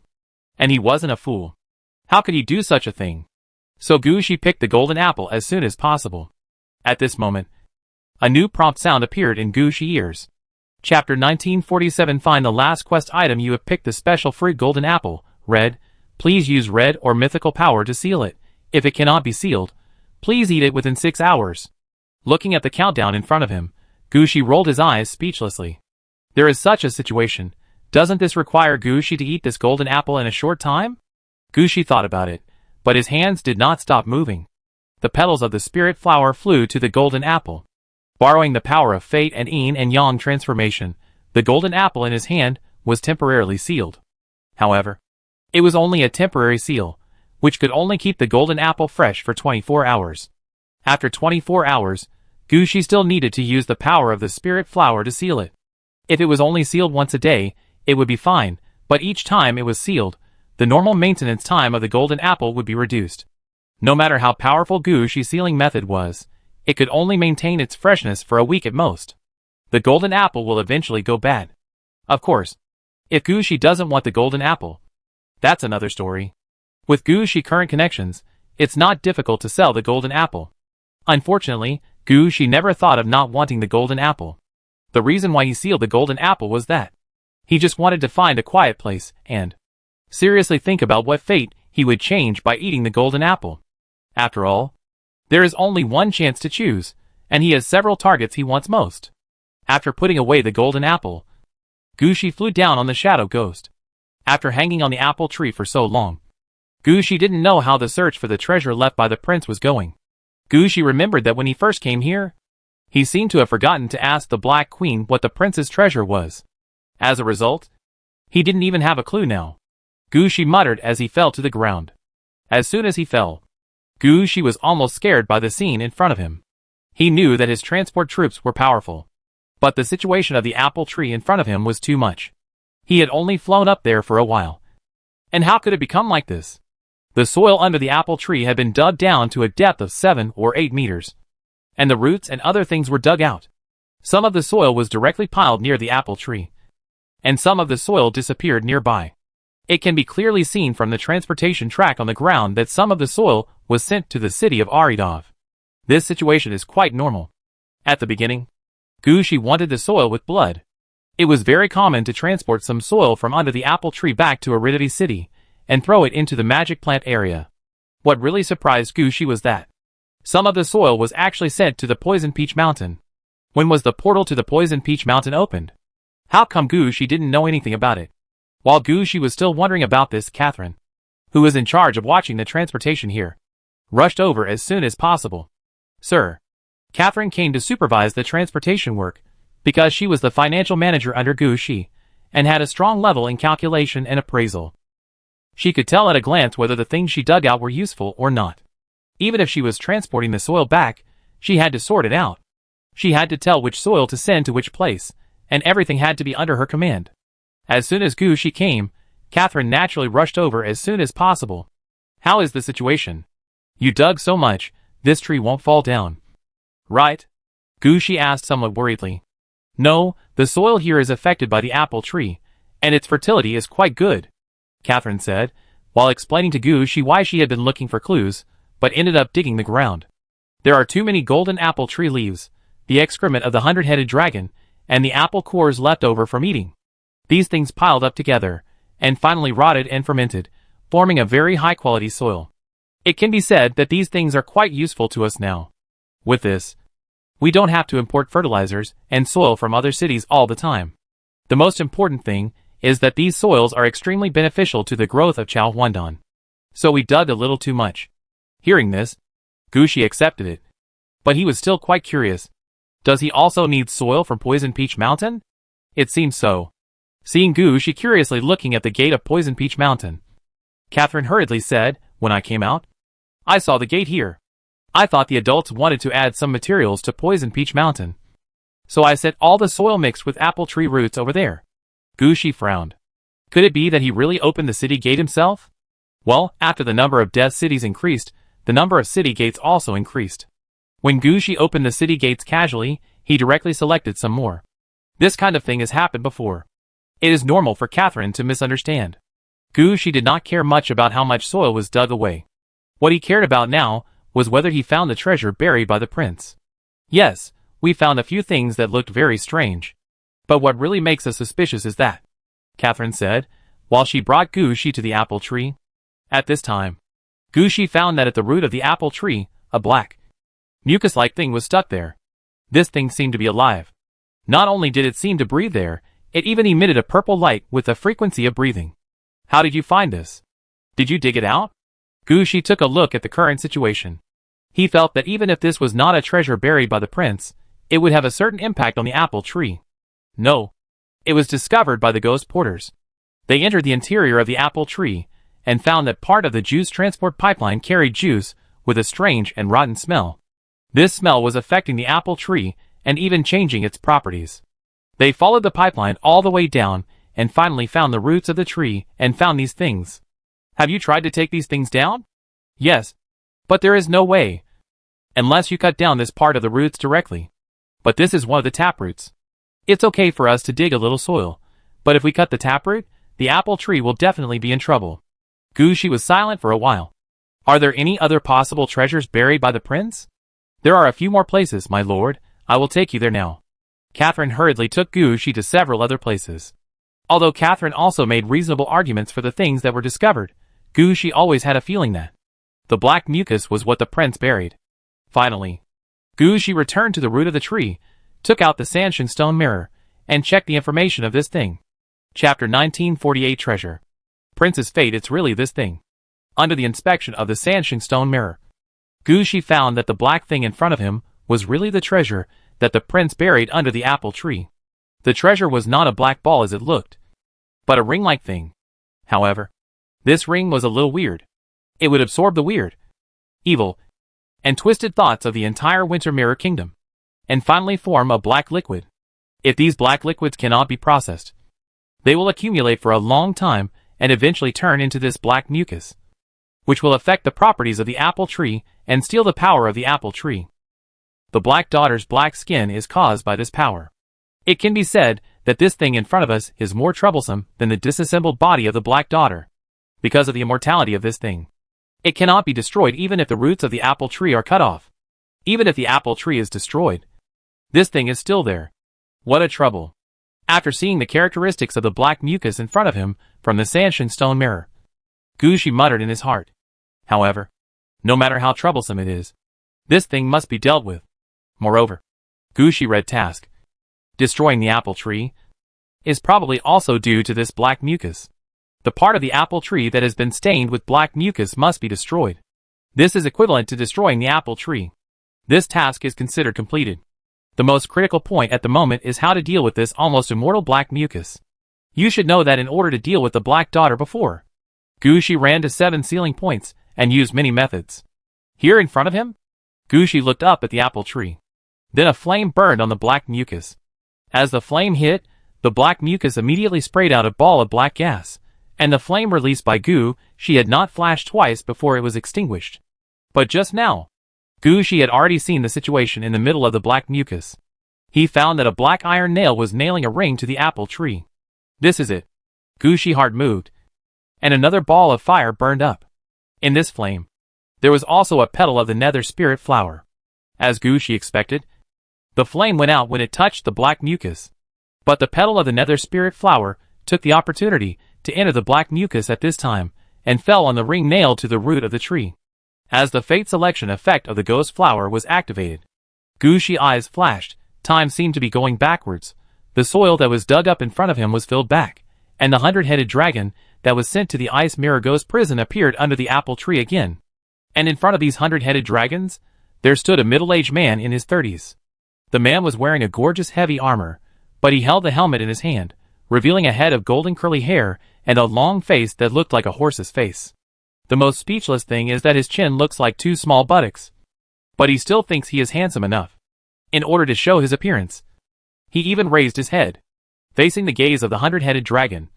He was not afraid at all, but raised his right hand. In his hand was a silver blue scepter. I am the prince of the kingdom of Winter Mirror. I am here to inspect. Just pretend that I don't exist. The prince said to the 100-headed dragon as if he didn't exist, and raised his head like a peacock, afraid that others would not see him. The 100-headed dragon was also quite speechless. However, because the prince had a silver blue scepter in his hand, they did not attack the prince. As long as the prince did not want to climb up the apple tree, they would not stop the prince's actions. But if the prince wanted to get close to the apple tree, that would be embarrassing. They did not care what the prince brought with him. There was no blood of the Winter Mirror Kingdom. All of them were food. Facing the 100-headed dragon like this, the prince was also helpless. Even if he had the scepter, he couldn't fight against the 100-headed dragon. Gu Shi was very clear about the strength of these 100-headed dragons. So after circling the apple tree, the prince finally retreated. Just as the prince was about to retreat from the apple tree, Gu Shi, who had been watching the show, had a thought in his mind. He understood that this was an opportunity to change his fate. And Gu Shi had a glimmer of understanding in his mind. He had to take action to influence the prince's fate. If he didn't prepare in advance, and waited for the prince to come back later, it would be difficult for Gu Shi to adjust again. So Gu Shi had an idea in his mind at the first moment. Make a choice of fate, and influence the prince's arrangement. In Gu Shi's mind, the prince did not have any impact. He still retreated safely from under the apple tree, but the 100-headed dragon guarding the apple tree looked at the prince more, and made a move to scare the prince, which scared the prince to death. When the prince left in a hurry, no one noticed that a 100-headed dragon that was laughing accidentally bumped into the apple tree, leaving a scar at the root of the apple tree. However, the 100-headed dragon often encounters such things. No one would take the extra scar on the tree root seriously. With the self-healing ability of the apple tree, the scar would be repaired in a few days. They would not think much about it. Only Gu Shi's eyes flashed with a clear expression. And he remembered the location of the injured tree root. The next moment, the scene changed again. The prince appeared under the apple tree again, with a silver blue scepter. This time the prince looked about 35 years old. At this time, he no longer had the confidence as before, and his eyes were full of fatigue. It was obvious that the prince was at a disadvantage in the fight with the Black Queen at this time. After all, without blood and without powerful power, he was a waste in the kingdom of Winter Mirror. When he arrived under the apple tree, he did not approach the apple tree, but started digging within the apple tree. The 100-headed dragons looked at the prince's behavior, although they were curious, but they did not come to stop him. The prince finally dug out 20 stones of different sizes, and soil of the same weight from under the apple tree. This time the prince made himself quite embarrassed. But Gu Shi, who was watching the show, understood that the prince was planning to make a targeted treasure. At this time, Gu Shi's fate changed again. When the prince took the stone, his hand could not help but deviate and took another stone. When this stone was taken away, it happened to cut through an apple tree root underground. Then, the scene changed again. When the prince appeared under the apple tree for the third time, he was already about 40 years old. At this time, he was still holding the silver blue scepter, but in his left hand, he was holding a not too big iron nail. This was his last chance. Chapter 1949, The Modified Fate. The prince who appeared under the apple tree this time was obviously older and more haggard. It can be seen that he was quite tired in the past 5 years. After all, on the one hand, he had to face the increasingly young Black Queen, and on the other hand, he had to implement his own plan. Without his subordinates, he was a blacksmith, a craftsman, and had to go out to contact humans, dwarves and elves. It can be said that in these 5 years, he did not even have time to rest properly. In addition, he was over 40 years old, and his physical strength had begun to decline. When the prince came out now, he was no longer as handsome as before, and his head was no longer held high. However, he was still quite confident at this time, holding the silver blue scepter and walking under the apple tree, in front of the 100-headed dragon. This time, the prophet and astrologer in the 100-headed dragon found something wrong, and the 100-headed dragon kept stopping the prince from approaching. Although the prince had been under the apple tree several times, he had never seen such a situation. At this time, the prince could only hold up the scepter to let the dragon with 100 heads retreat. Although the dragon with 100 heads was unhappy, the scepter could really protect the prince from harm. The dragon head of the dragon with 100 heads could only stare at the prince to scare him and prevent him from approaching. The prince was frightened and retreated twice. In the end, he could no longer approach the apple tree, but nailed the ring on his left hand to the ground with an iron nail. When he nailed the ring to the ground, the power of fate moved, and the iron nail happened to be stuck on a stone, and it collided heavily with the stone. And the nail head was obviously not crooked. But the prince didn't care about this at this time. After he drove the nail into the ground, a black mist surged out and engulfed the nail. A hint of joy flashed in the prince's eyes. He took a step back and disappeared again. Then, there was a scene of the apple tree undergoing subtle changes. The prince later appeared under the apple tree twice. Once to check the situation, and another time to pick up an apple that fell in front of him. Then the Black Daughter also appeared under the apple tree several times. However, since the prince hammered the nail, Gushi could no longer change his fate. Gushi could only passively watch all the changes happening under the apple tree. His eyes blurred, and time and space returned to the node where Gushi defeated the 100-headed dragon and dug up the roots of the apple tree.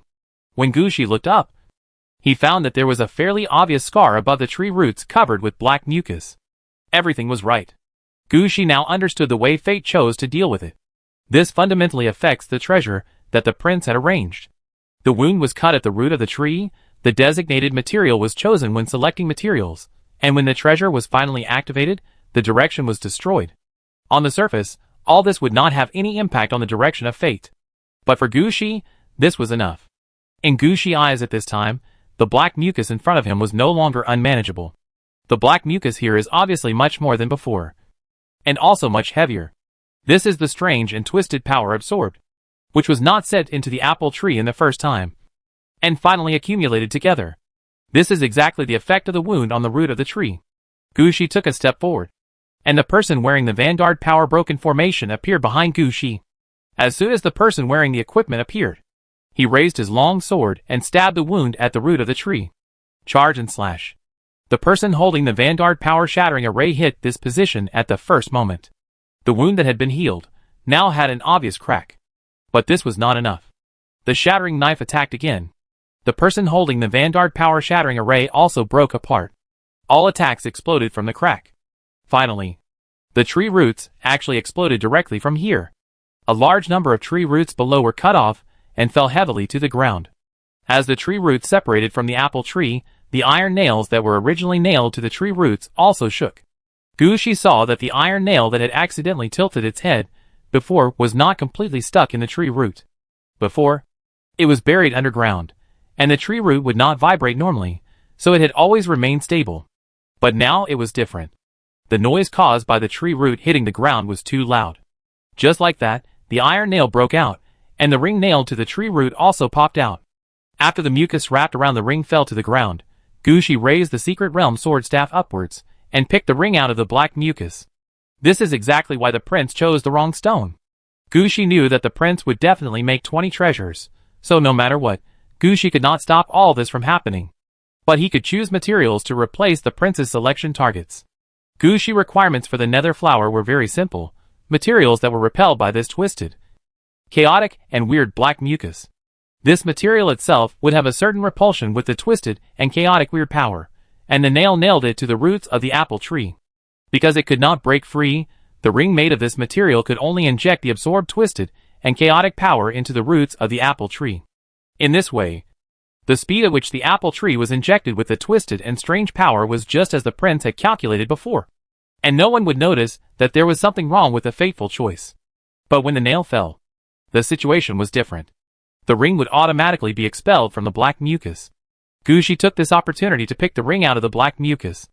As the ring was picked out, the black mucus seemed to have lost its core and quickly merged into the ground. Without Gushi order, a large number of undead rushed out, dug out the black slime and the nearby soil, and sent it to a place far away from the apple tree.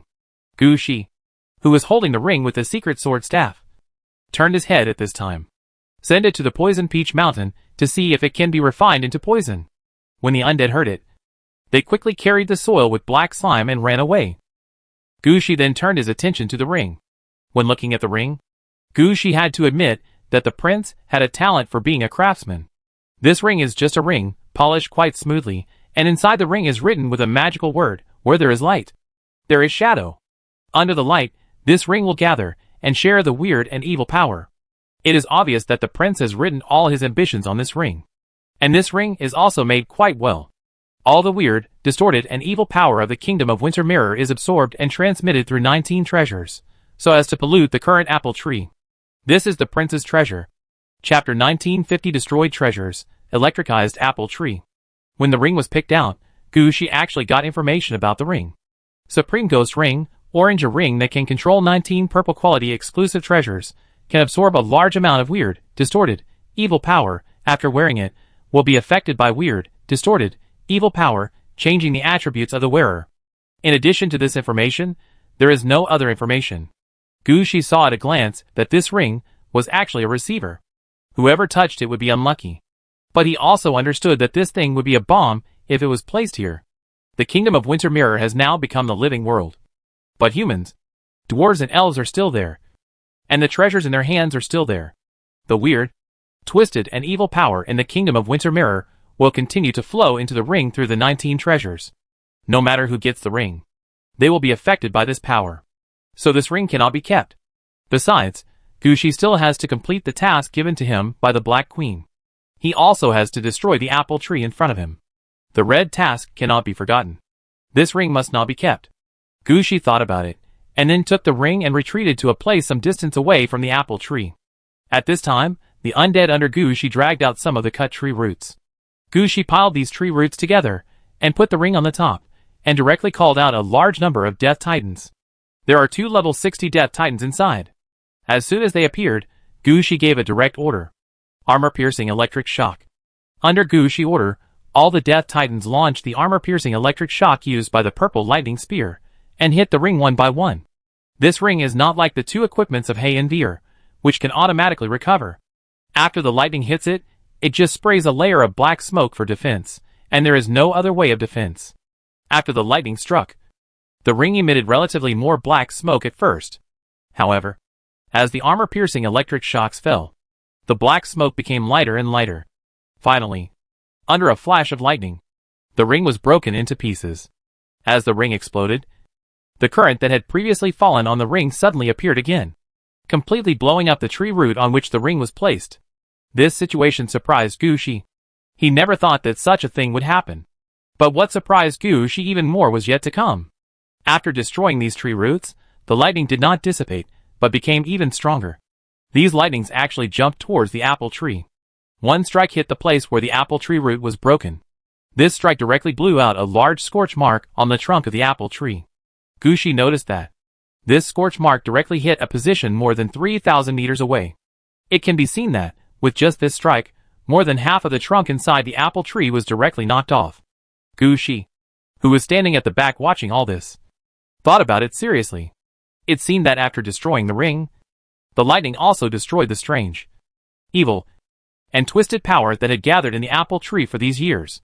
At this time, Gu Shi turned his head and looked at the Death Titan behind him. Did you understand the attack just now? The 2 level 60 Death Titans said with certainty. We have understood it. We will sort out our feelings when we go back. The Death Titan saw the effect of the attack just now. However, the vision and strength of other ordinary Death Titans were not good enough, so they could not understand it. Only these 2 level 60 Death Titans, who had studied with Xian Longzhu, saw the situation in the lightning just now. They also wanted to refine this situation and turn it into a special skill of the Death Titan. After all, the Death Titans with the largest number under Gu Shi were famous for operating the thunder of evil spirit. The attack just now, it was very obvious that it was using the strange, evil, chaotic, distorted energy in the ring to gather the lightning, and finally turned it into sparks, and shot it out together. It can be said that this move is most suitable for the Death Titans. As long as the 2 level 60 Death Titans can study it, most of the Death Titans can master it. As soon as the 2 Death Titans finished speaking, Gu Shi's attention shifted to the apple tree. After this attack, the apple tree was obviously seriously injured, but Gu Shi could feel that the apple tree in front of him had a feeling of being quite happy. This feeling made Gu Shi speechless. What was going on? Gu Shi could sense the state of mind of the undead, and Gu Shi himself admitted it. After all, the Death Lord's skill was there, and once the whisper of the soul was turned on, Gu Shi could know what most of the undead were thinking. But it was unreasonable to sense the state of mind of creatures at this moment, especially the state of mind of trees. How could he see that the apple tree in front of him was quite happy? At this moment, Moore appeared beside Gu Shi. Sir, what's wrong with this apple tree? It seems to be emitting a fragrance. Gu Shi heard it, and realized that it was no wonder that he felt something. It was this smell. Did you smell it too? Yes. It's obvious. It seems that the apple tree is very happy, and is calling people to come and get together. Gu Shi paused after listening to Moore's words. Get together? Yes. The meaning of this smell is very obvious. It means that he is very healthy now, and hopes that everyone will come and get together. Moore looked at Gu Shi in confusion. Gu Shi sniffed carefully, but he didn't smell any fragrance, let alone the information in the fragrance. As for the feeling, he still had it, but he could only feel that the apple tree was quite happy, and he obviously couldn't feel anything else. What was going on? Gushi quickly asked other subordinates. But whether it was the Death Titan, or other subordinates, they all said that they didn't smell anything. Only the undead dragons had a clear reaction. It seems that this smell is for dragons. Gushi almost knew the situation here. After removing the weird, evil and chaotic aura in the body, the apple tree returned to its original state. The apple tree is now trying hard to recover everything. And in order to fully recover, it is also necessary to replenish the Dragon 2 soldiers, and the 100-headed dragon that Gushi just killed. The smell emitted by the apple tree, that is to attract the 100-headed dragon. Gushi glanced at the apple tree. After thinking it over in his mind, he finally headed towards the apple tree. He was going to complete his red mission. If the mission could be settled, Gushi would not stop the apple tree from taking the next step. But if the red mission could not be settled, then it would be a pity. When it was time to act, Gushi would still act. Chapter 1951 Red Mission Reward. Walking back to the apple tree, Gushi stretched out his hand and pressed on the bark of the apple tree. Gushi had already thought about it at this time. If the previous blow was not considered as the completion of the red mission, the tree would definitely be knocked down. After all, the red mission was very important to Gushi. Gushi would never give up a red mission for the Black Queen. Not to mention that Gushi had really helped the Black Queen complete the mission and destroyed the ring left by the prince. Now Gushi no longer owes the Black Queen anything. Fortunately, at this moment, Gushi heard a ding in his ear. Because of your appearance, the rotten apple tree has a new life. You have completed the red task. Destroy the apple tree in the transplanted apple tree. Red task, transplanted apple tree. Task description, according to legend. There is a special apple tree between heaven and earth. The tree will be full of golden apples that even gods will be moved. Those who eat the golden apples will gain powerful power. But not everyone can find this golden apple. Some people only get the core of the apple. And some people only get the branches of the apple tree. They choose to replant the apple tree through various methods. But they can only plant some mutant apple trees. Task requirements: kill the guard under the apple tree, completed. Destroy the apple tree, completed. Task reward: apple branch with flowers. Red. Just when this prompt sounded, Gushi found that the shade on the top of the apple tree shook. In a red light, a man-high apple tree branch slowly fell down. There were a lot of leaves on this apple branch, and 7 pink flowers hidden in the leaves. When it fell, the flowers and leaves were blown by the wind and made a sound like a bell. When the apple tree branch fell, many thoughts flashed through Gushi's mind. What can this thing be used for? The body of the magic wand? Or make another red wand? If it can be made into the body of the magic wand, then the quality of the magic wand can be improved. But Gushi didn't want to make other magic wands. He looked at his hands, and he was afraid that he couldn't hold 2 magic wands halfway. But when Gushi looked down at his hands, the apple branch thought that Gushi was accepting the apple branch. So it changed and fell into Gushi's hands. Ding! You get a complete apple branch with flowers. Red. Apple branch with flowers. Red, a special branch decomposed by the 5th generation golden apple tree consuming its own essence, which can be used for planting. After planting, it can form a natural wonder golden apple tree, 6th generation. Natural wonder, a special building that can only be built through special means. After completion, it can have a great impact on the entire country and the cities near the wonder. Golden apple tree, 6th generation, natural wonder, up to level 20 you can plant a golden apple tree, 6th generation, natural wonder, at a designated location. After completion, it will increase the weekly crop yield in the kingdom by 50%, provide your kingdom with an additional 5,000 gold coins every day, and give all soldiers above the leader level +2 luck. Special 1.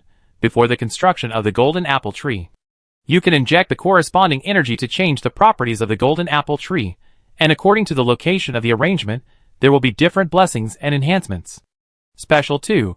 There are 7 apple trees from the 5th generation on the golden apple tree, which will produce 7 golden apples. 50% of the probability is red quality, and can produce 3,000 normal golden apples per year, 1% of which are orange quality, 30% are purple quality, and the rest are blue quality. Special 3. After the golden apple tree grows up, it can suppress the flow of the earth veins and enhance the luck of the country. Special 4. After the golden apple tree grows up, it can attract a 100-headed dragon, demigod level. Dragon 2 soldiers, demigod level, and dragons, champion level, to guard it. Description: this is a golden apple branch condensed from the essence of the 5th generation. As long as it is planted, there will be a 6th generation golden apple tree in the country. Note: the first 10 generations of golden apple trees can all become natural wonders, but the effects are very different. Looking at the information in front of him, Gu's eyes also condensed. Wonder? Golden apple tree? He really didn't expect it to be like this. But this kind of wonder is also a good thing for Gu, who controls the city. The statue of the god of war that Gu got last time gave Gu great support. The apple branch in front of him is not worse than the statue of the god of war at that time. Golden apple trees are not everywhere. Its quality is equivalent to red equipment. Especially when Gu thought of the red golden apple fruit that he had already got, Gu knew that the golden apple branch in front of him was not simple. Here, Gu can at least get 3 red golden apples. If he is lucky, he may get 4. This is much better than getting an uncertain red outfit. It can be said that Gu has made a profit this time. Gu nodded with satisfaction, and then put away the apple tree branches. After that, Gu took another look at the apple tree in front of him. Since the other party has given him a benefit, he will not be an eyesore here. The apple tree is now in the process of recovering with all its strength. So Gu will not destroy it here. So Gu waved his hand and asked his undead to fill back the soil that had just been dug out and not transported away. Although the most critical part had been taken away by Gu, the quality of the soil was actually quite good. At least Gu could use the soil to bury the roots of the apple tree, so that such a large apple tree would not fall. After burying everything, Gu was silent at this time. Logically speaking, he had completed this promotion mission, promoted to the Lord of the Underworld, and reached level 15, and also received enough benefits. Gu should leave the promotion site at this time and return to Yin City. However, Gu did not have such plans at this time. The reason for his leave this time was to promote and upgrade. When he returned to Yin City, it would be equivalent to him going back to cancel his leave. That would not work. Not to mention that he had to find a place to plant the apple branches he had just obtained. Even the golden apple in Gu's hand could not be delayed for too long. Gu had already thought about it. There were only 2 things that could make him really regret it: the Axe of Creation and the Griffin Black Throne. Especially the Griffin Black Throne. It was only a little bit of energy away, and he could get the red suit directly, but because he didn't invest the energy and time, he missed this opportunity. The same is true for the Axe of Creation. It was obvious that if he had just tried to grab it, the ancestral dragon couldn't stop him from getting the Axe of Creation. In the end, he was actually deceived by a red suit. If he told others about this, he would really regret it. If Gu really wanted to use the golden apple, he would definitely put an effort on these 2 red suits. The Griffin Black Throne was better, and it didn't need Gu to bind it. If he got the Axe of Creation, it would probably take some time to bind it. Gu needed enough time to deal with this matter. So he decided not to go back this time. He planned to transfer directly to the city of Aridov and use the golden apple first. Chapter 1952 Changes in the Magic Planting Area. After returning to Aridov City, Gu rushed to the magic planting area as soon as possible. Gu knew very well that the soil just dug out from under the apple tree must be sent to the magic planting area first. Only when the magic planting area no longer needed it would it be sent to other places. This soil was dug out from under the apple tree. It was naturally suitable for growing apple trees. Gu had to rush over first to confirm whether there was any suitable location in the magic planting area. If there is a golden apple tree, it must be planted in the magic planting area. If not, then we have to think of a way to see if we can transplant it outside the city. After all, compared to the statue of the god of war, the situation of the golden apple tree is much better. It is a natural wonder. Although it has the function of a wonder building, it also has the function of a natural building. It can be planted outside the city. And the situation of planting inside and outside the city is different. Gu is not sure whether this apple tree is suitable to be planted in the magic planting area. When Gu arrived at the magic planting area, Luna and Princess Anna, who had received the news, also rushed over. As the elf of the city of Aridov, Luna would naturally come to see the wonder in the city. Princess Anna had a natural affinity for apple trees. If Gu planted other trees here, she might not come to see them, but she would definitely come to plant apple trees. In addition to these 2, King Gibbon of the Principality of Lettuce also flew out. The Lettuce Principality is a kingdom of elves living in the magic planting area. They are not strong in combat, but have a large population. The most important thing is, they don't care about the dead or the undead, and they can look at the various plants in the magic planting area. The magic planting area has not become dead due to the breath of the undead in recent years, a large part of which is due to them. When Gushi came here, he directly called Ji Bin, in order to ask clearly whether planting the golden apple tree here would have any impact. Listening to Gushi question, Ji Bin flew up to the sky. What impact can this have? It can't have a bad impact. This is a golden apple tree. Do you know what this is? This thing can be directly regarded as the manifestation of the dragon vein of national destiny. This kind of thing must be planted in the capital, in the core location where the earth veins gather. The manifestation of the dragon vein of national destiny? Gushi frowned.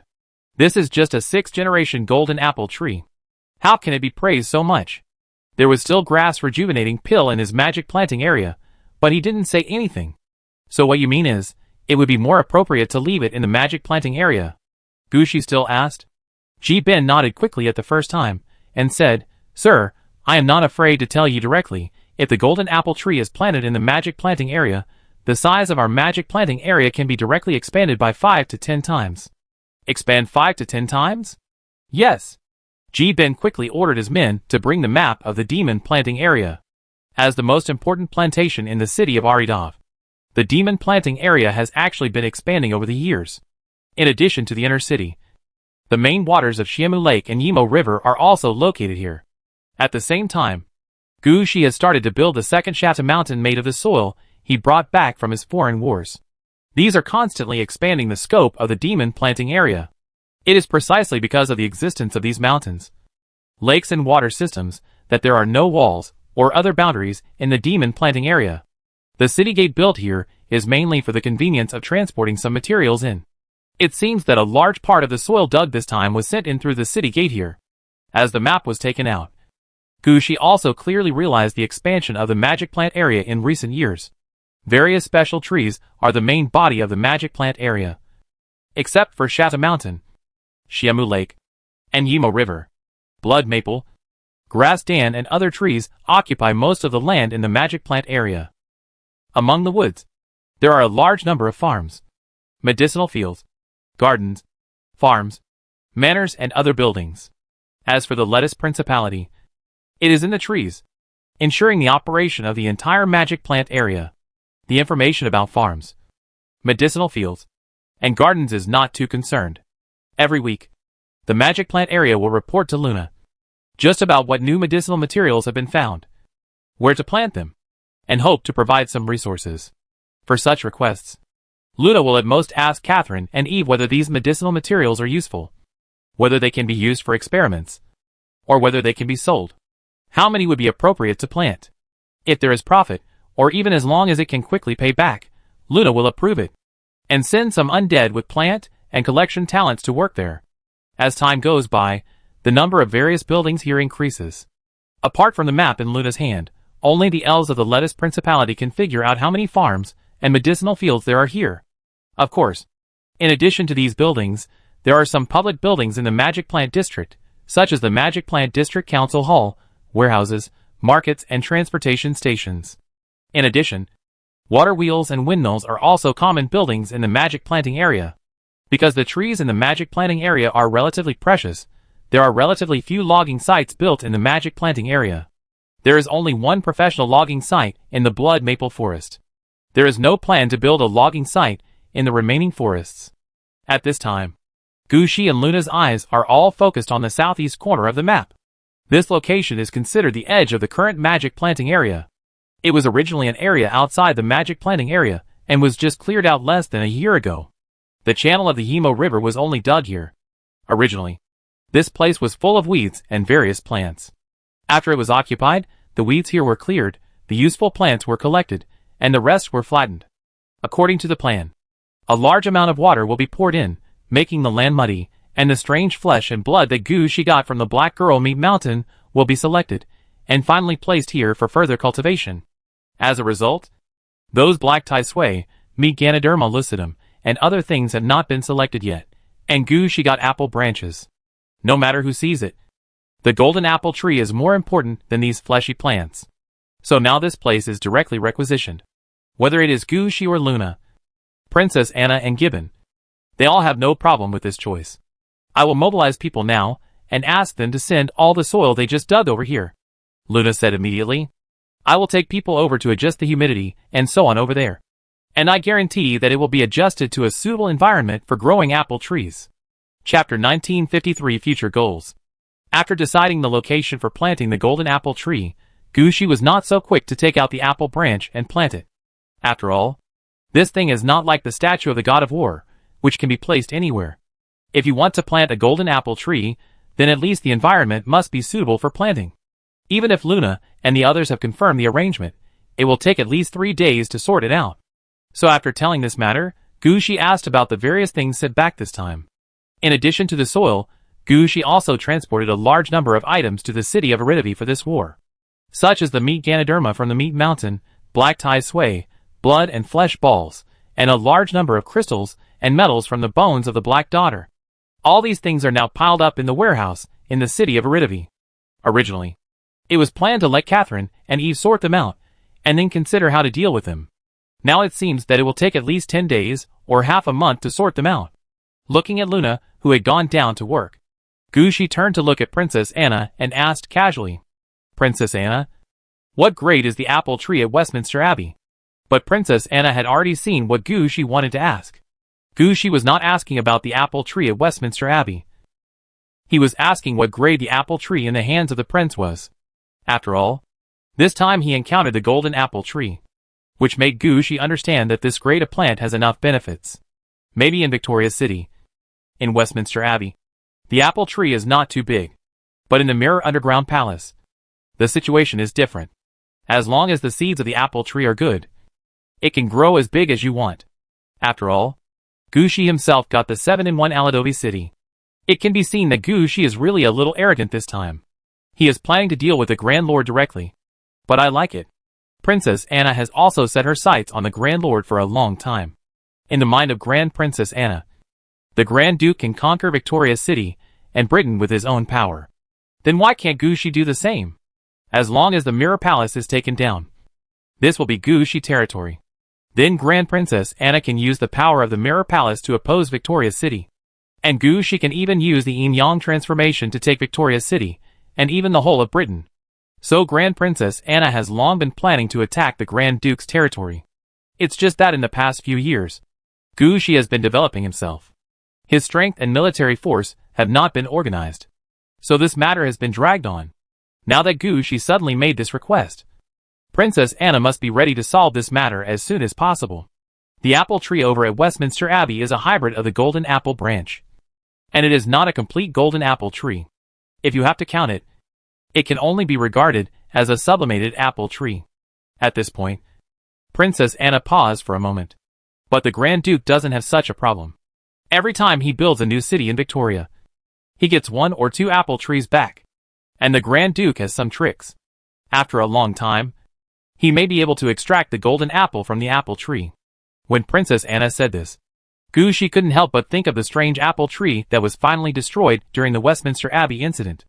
Although Gushi had not yet reached the Grand Lord's territory, but Gushi was certain that what Grand Princess Anna said might really come true. Then let's prepare for war. We have completely taken this place. Now it is in the construction phase. Just leave enough patrol troops. There is no need to waste the rest of the troops here. And didn't we get some demigod-level soldiers this time? It's just right to take them out to support the battle, Gushi said quickly. To be honest, Gushi has always wanted to fight the Great Lord in the past few years. For various reasons, Gushi missed the opportunity to attack again and again. This time, Gushi made up his mind, and was ready to take down the Great Lord through this opportunity. Of course, before that, Gushi still had to eat the golden apple first. If he got the axe of creation, it would take some time to bind the axe of creation. Then the Great Lord could take it out and sacrifice it to the axe of creation. With this thought in mind, Gushi flipped his hand and took out the golden apple. Princess Anna had been following Gushi battle report. Although she did not appear when Gushi fought the 100-headed dragon, she always knew what Gushi had gained after defeating the 100-headed dragon. After seeing Gushi take out the golden apple, Princess Anna still reminded him, "Sir, You can take the first bite of the golden apple. As long as you take the first bite, you will get the power of the golden apple. Can the remaining golden apples be shared with others? Gushi asked curiously. Moore had encountered the apple that Black Daughter had bitten on the corpse road before. That thing was sealed on the corpse road. And Moore ate it. But Moore didn't get any special enhancements.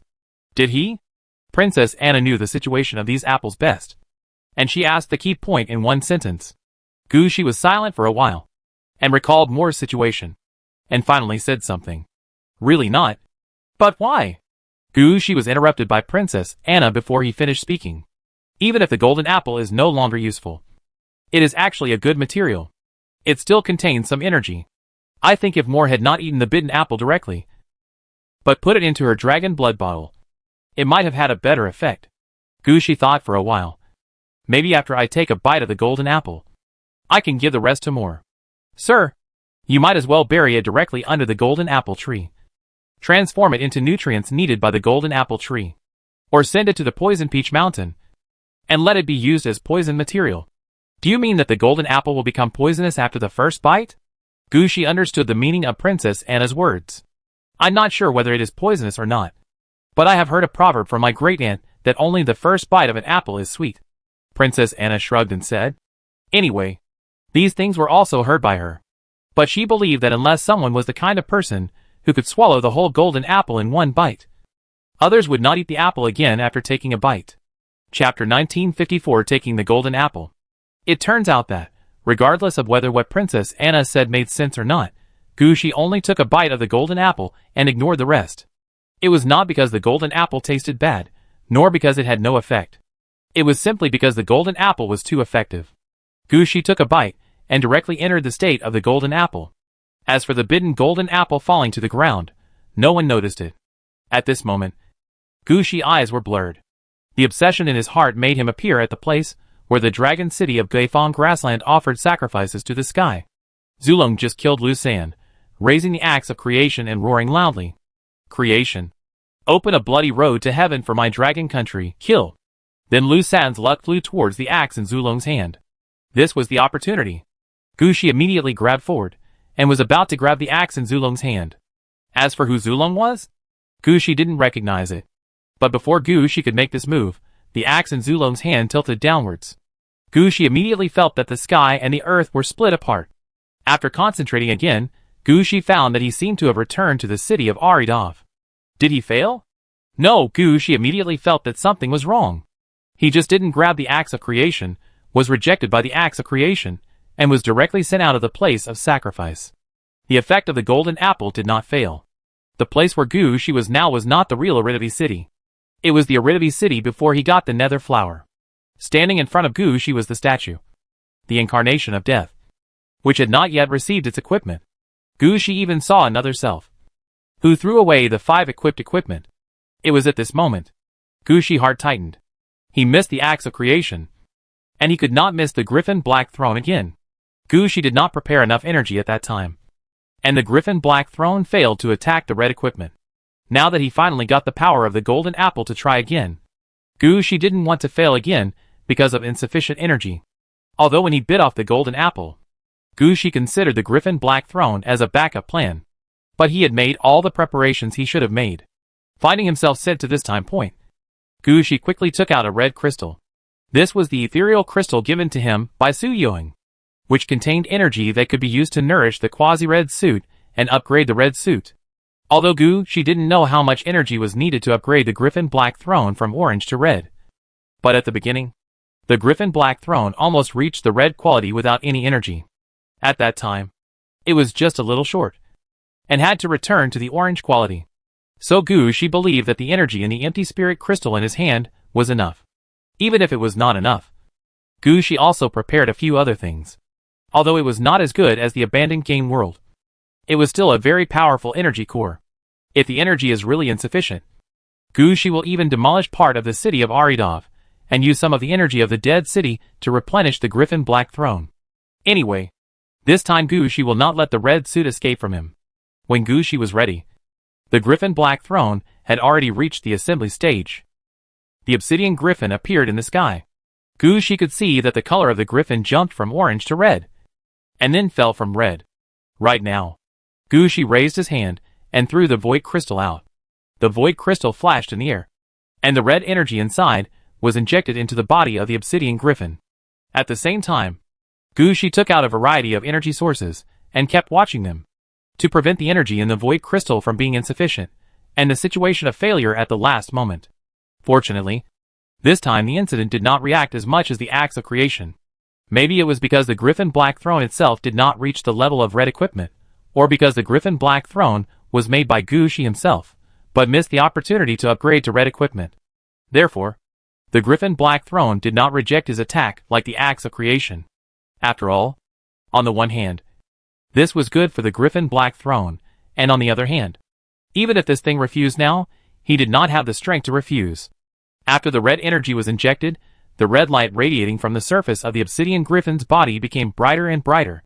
Finally, as the obsidian griffin called to the sky, a red pattern appeared on its body surface.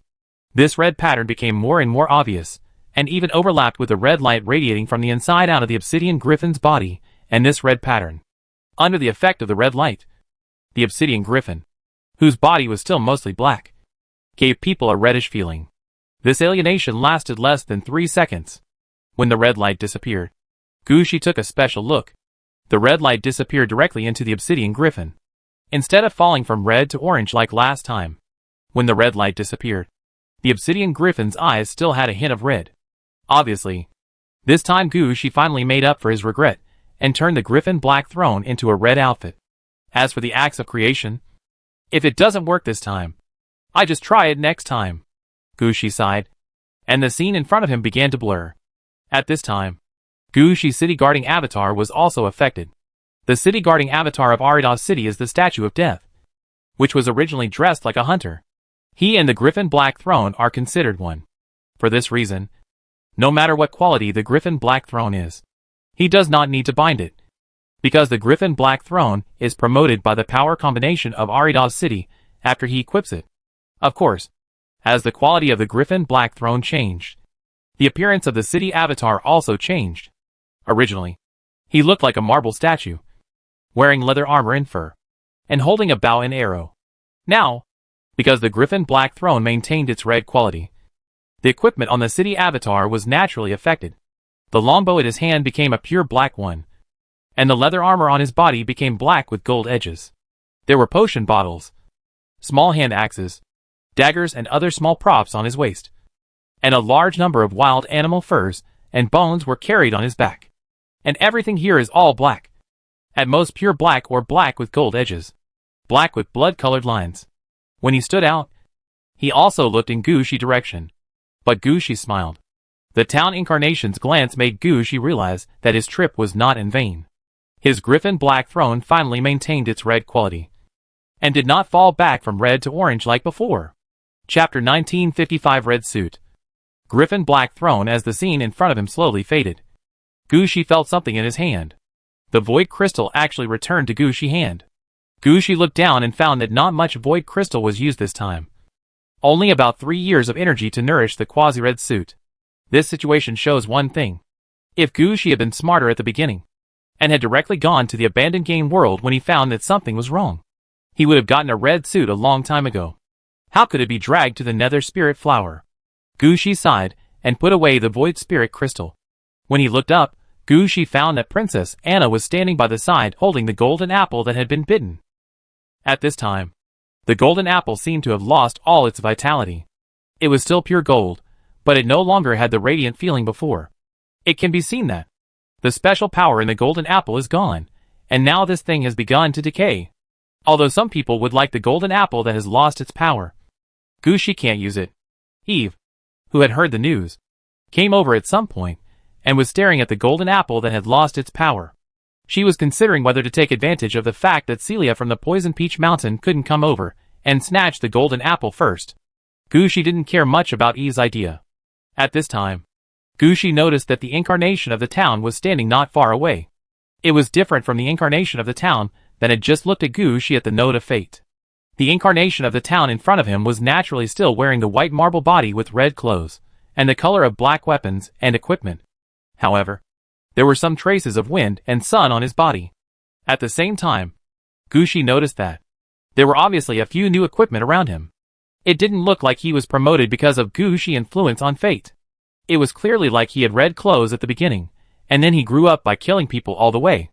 Looking at the incarnation of the town in front of him, Gushi was a little unsure for a moment whether the situation in his memory was true, and whether it was possible that the Griffin Black Throne had been upgraded to a red one. Fortunately, this thought only flashed through his mind, and Gushi came to his senses. At the same time, Gushi also understood that returning to the Fate Festival, directly changing fate through powerful power would cause such a thing. No wonder the Nether Spirit Flower only dared to influence some choices regarding fate, and did not dare to change the ending. This change of ending almost changed the memory of the insider. If this is really changed from the source, it will probably cause a lot of trouble. Gushi suppressed some thoughts in his mind. He has decided to upgrade the fate selection skill of the Nether Spirit Flower. If nothing else, he must ensure that his fate will not be changed by others without knowing it. Just like Gushi Flame 6 Paths Lantern has been in a state of immunity to mental power. Whenever Gushi encounters something he can't handle, he must think about how to prevent it first.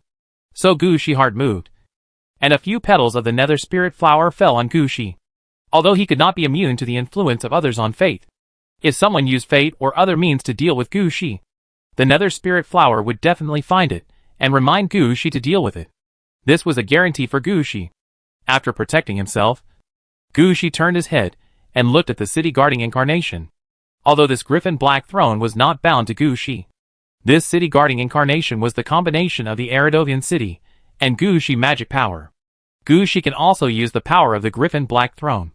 Although it may not be as easy to use as the Nether Spirit Flower, it is not a problem to call on the power of the Griffin Black Throne. Gushi walked to the town incarnation and took a look. The attributes of the Griffin Black Throne flashed in his eyes. Unlike the situation when he got the Nether Spirit Flower, the Griffin Black Throne has already bound everything. Gushi does not need to choose at all, and there is no choice. Chapter 1956. No, this is all borrowed power. Swoosh. Standing somewhere outside the city of Aridov, Gushi heard a whoosh sound coming from the sky. A long arrow with black tail feathers fell from the sky, and directly nailed an undead dragon to the ground. Level 41 Undead Dragon, kill instantly. There was no need for Gushi to look over. The undead surrounding nearby quickly reported the latest situation to Gushi. Then the undead dragon that had just been shot dead by the black feather arrow resurrected and retreated immediately, and a level 42 undead stood where the undead dragon had just stood, and activated all his defenses. This is Gushi testing the attack effect of the Griffin Black Throne. Gushi has tested most of the functions of the Griffin Black Throne. Because the ownership of the Griffin Black Throne belongs to Gushi, it is bound to the city of Aridov, and the user is the incarnation of the city. So there are some small problems here. Gushi is in the city of Aridov. He can fully exert all the functions of the Griffin Black Throne. It's as if he is the one equipped with the Griffin Black Throne. He can do whatever he wants. But after leaving Aridovi City, it was different. After leaving Aridovi City, Gushi could only call upon the power of the Griffin Black Throne. The method in front of him, where Gushi locked onto a target and summoned black feather arrows from the sky, was one of them. It felt like there was a space-based weapon following in the sky. Normally, no one would notice it. But as long as Gushi wanted, there would be an immediate response from the sky. The undead with full defense at around level 40 could be killed instantly. This was the data that Gushi barely got from the experiment because he didn't have a suitable experimental target. According to Gushi estimation, it is not a problem to kill the enemies who have just entered the demigod level instantly. For players who have reached level 60, it depends on the situation, but it should not be a big problem. At most, if one attack fails, just hit them a few more times. After all, the Griffin Black Throne belongs to Gushi, and he can use it an unlimited number of times. It is not like the other red suits that can only borrow 3 attacks at a time. After using it, he has to go back to the owner of the red suit to replenish it. Gushi now has his own conventional attack method. At least from the current experiment, it is very powerful, and the delay is not too long. As soon as Gushi locks on the target, the black feather arrow will fall from the sky and hit, and kill instantly. The process will not exceed 1 second. And this is just the basic effect of the black feather arrow. Gushi has not tried unlimited shooting, meteor arrow rain and so on. Judging from the current situation, unlimited shooting, meteor arrow rain and other attack methods, Gushi who has left the city of Aridov can also use them, and he can do it easily, without any discount. This can prove Gushi control over the Griffin Black Throne. After testing the attack power of the sky-covering Black Feather Arrow, Gushi also tested several other skills outside the city of Aridov. Among them, the Sky King route, the power is not reduced at all outside the city of Aridov. As long as Gushi wants, he can fly freely in the air, and while in the air, his mana will be quickly replenished.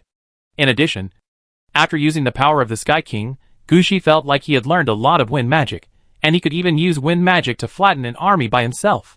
After leaving the city of Aridov, the infinite counterattack route did not work so well. Gushi also understood that it was not that the infinite counterattack route was not good, but that this route was really incompatible with Gushi profession. If Gushi was a Death Knight, then the infinite counterattack route would be quite useful to Gushi. But Gushi was a necromancer, and when he really had to fight back in person, the situation would have reached an irreversible point. So maybe for the incarnation of the town, infinite counterattack is very useful.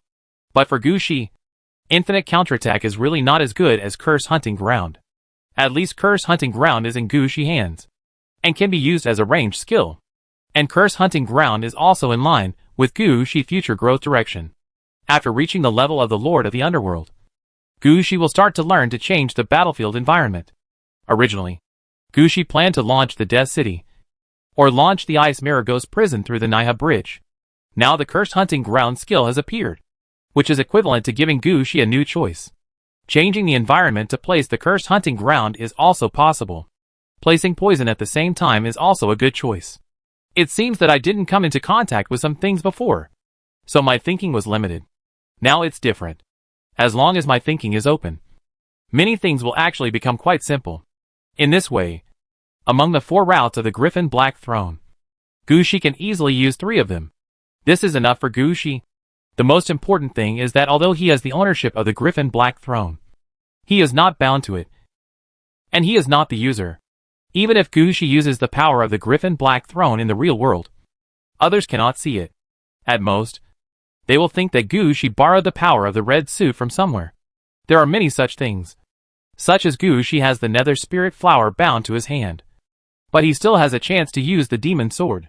Some red suit players even communicate with their friends, using their own red suits, in exchange for their friends' red suits. This allows the red suit players to diversify their attack methods, or make them more targeted. Gushi can also use the excuse that he borrowed the power of a certain red suit. No one knows how many times Gushi borrowed the opportunity to use it. As for those guys who were hit by Gushi in succession, they might see that Gushi still has a red suit in his hand, but they will never live to spread the news. As for the human Shinhua, they will not find that Gushi has an extra Griffin Black Throne in his hand. Because Gushi's current situation is not double red equipment, at most he can only be regarded as 1.5 red equipment in his hand. On the Shinhua side, he has seen too many players who have 1.5 red equipment. Isn't it just that he has a red equipment in his hand, and wants to bypass the red equipment expansion ban, and finally nurture the quasi-red equipment himself? Everyone does this kind of thing, but no one has succeeded so far. In Shinhua's eyes, as long as you don't bind the second red suit yourself, even if you have 8 or 10 quasi-red suits, they are all considered 1.5 red suits. It's not recorded at most. I feel that this person is very interesting, just observe him a few more times. So Gushi is quite safe now. At least some of his ideas, when he got the Nether Spirit Flower, can finally be realized. After testing the power of the Griffin Black Throne, Gushi finally let go of his worries. Because he didn't get the Axe of Creation, Gushi didn't need to bind the Axe of Creation. Gushi, who was relaxed, thought about whether he could quit first and finish the promotion task first. As for fighting the Great Lord, he would wait until the golden apple tree was planted. Anyway, for the next period of time, Gushi would still stay in the Inn City. He had plenty of time to deal with the Great Lord slowly. Chapter 1957 Exit the Promotion World. Exiting the city of Aridavi, returning to the apple tree, Gushi subconsciously raised his head. At this moment, he could feel that the power of the Griffin Black Throne was always there. As long as Gushi gave an order, he could use the power of the Griffin Black Throne at any time, just like the experimental results in the Mirror Underground Palace. That's all.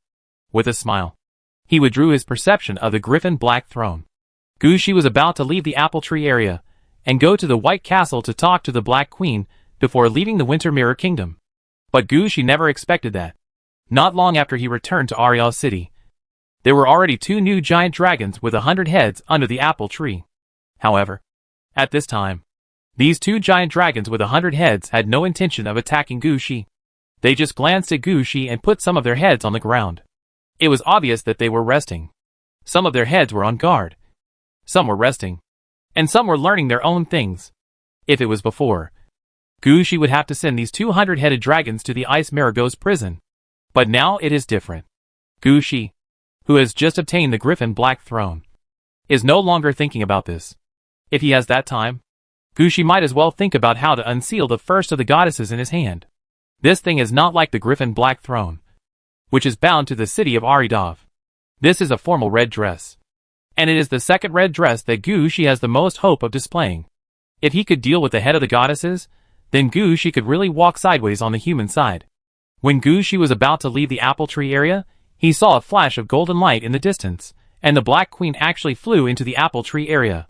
Seeing Gushi standing safely under the apple tree, the Black Queen's eyes flashed with joy. Gushi, I'm so glad you're okay. I just felt that there was a big problem with the apple tree. I thought something happened to you. Hearing this, Gushi just smiled. He knew very well that he was definitely not as good as the apple tree in the heart of the Black Queen. If the apple tree had not had problems and lost about half of its power, the Black Queen would not have come here in person. Of course, Gushi would not expose such polite words. Instead, he smiled and said to the Black Queen, I'm fine. But the treasure has been buried under the apple tree for a long time, and it is a bit troublesome to deal with. All the apple trees that have been stained with that strange power must be cleared, which takes some time. Gushi casually said a few words, taking over the topic, and not letting the atmosphere get cold. This is actually fine. The Black Queen must have come here for the apple tree, not for Gushi. And Gushi also understood this, so he would naturally explain the situation here. The Black Queen's face suddenly became better. She was asking about the apple tree seriously. When she heard that Gushi dug out the black mucus and ring from the roots of the apple tree, the Black Queen's face also became a little ugly. Ring? Huh? I see. Has that thing been destroyed? It has been destroyed. But I see that the treasures in the human villages and dwarf towns in the kingdom of Winter Mirror have not been destroyed. Gushi nodded somewhat. I know, Gushi, I want to thank you for this. You have helped me a lot. I know you have your own city. Do you accept this strange aura? If you do, I have good alchemy skills, and I can inject this strange power into the ring. I sell it to you at a lower price then. The Black Queen had a very good idea. She just packed up all the things that were not good for the kingdom of Winter Mirror, and wanted to sell them to Gushi. Gushi did not directly answer the Black Queen's idea, but snapped his fingers, opened the door to the market area, and asked Catherine to talk to the Black Queen about this matter. For Gushi, the friendship between him and the Black Queen was friendship. And business was business. Gushi would not discuss this kind of thing in person, and it would be left to Catherine to handle. Seeing Gushi watching the show leisurely, the Black Queen's face turned ugly. She raised the price by 1 level. However, Catherine was not easy to deal with. She lowered the price in a few moves. The two sides started from the ring at the beginning, and then slowly talked about other things. If it was snowy in the kingdom of Winter Mirror, there would be nothing good. But the situation is different now. The kingdom of Winter Mirror has special gifts of unicorn horns, minerals from the dwarves, honey from humans, and ordinary apples and other agricultural products. All of these are what the city of Aridov needs, especially the ore. Although the kingdom of Winter Mirror is just a promotion world, the quality of the ore veins here is really high. In addition, the unique environment here, the half-year-long winter snow, gives these ores some properties of ice and snow, which is really suitable for the appetite of the undead. You can buy these things with your eyes closed. Of course, this is not the last thing Catherine negotiated. What Catherine really negotiated was the apples produced on the 5th generation apple tree. The quantity is not much. Only 2 or 3 apples per year. But the quality will definitely be better. Even if it is not a golden apple. It is a mature apple with attributes. And the quality is at the orange level. Now don't ignore the orange quality apples just because you have 2 red clothes. You should know that even if it is a 5th generation apple tree, it is impossible to produce orange quality apples all the time. Among the 5th generation golden apple trees, the production rate of orange quality apples is only about 2%. That's 20 per month, plus the miscellaneous consumption, such as the apples eaten by the 100 dragons under the apple tree, and the part consumed by the Dragon 2 soldiers. 5 per month is already quite good. Catherine was able to buy 2 or 3 from the Black Queen, which really took great effort to negotiate. After everything was settled, Gushi followed the Black Queen to the White Castle again. He rested there for 2 days, experienced the scenery of the White Castle, and also experienced the strength of the Black Queen, learned some knowledge about magic and blood from the Black Queen, and supplemented his own experience in various aspects. Finally, he packed up his things and came to a corner near the Kingdom of Winter Mirror. There was an exit point to exit the promotion world. Standing at the exit point with his hands on his waist, Gushi did not say anything directly. Gushi had already understood the situation here. He pushed his hand forward, and the Naiha bridge appeared at the exit point, and the passage to leave the promotion world in front of him was opened.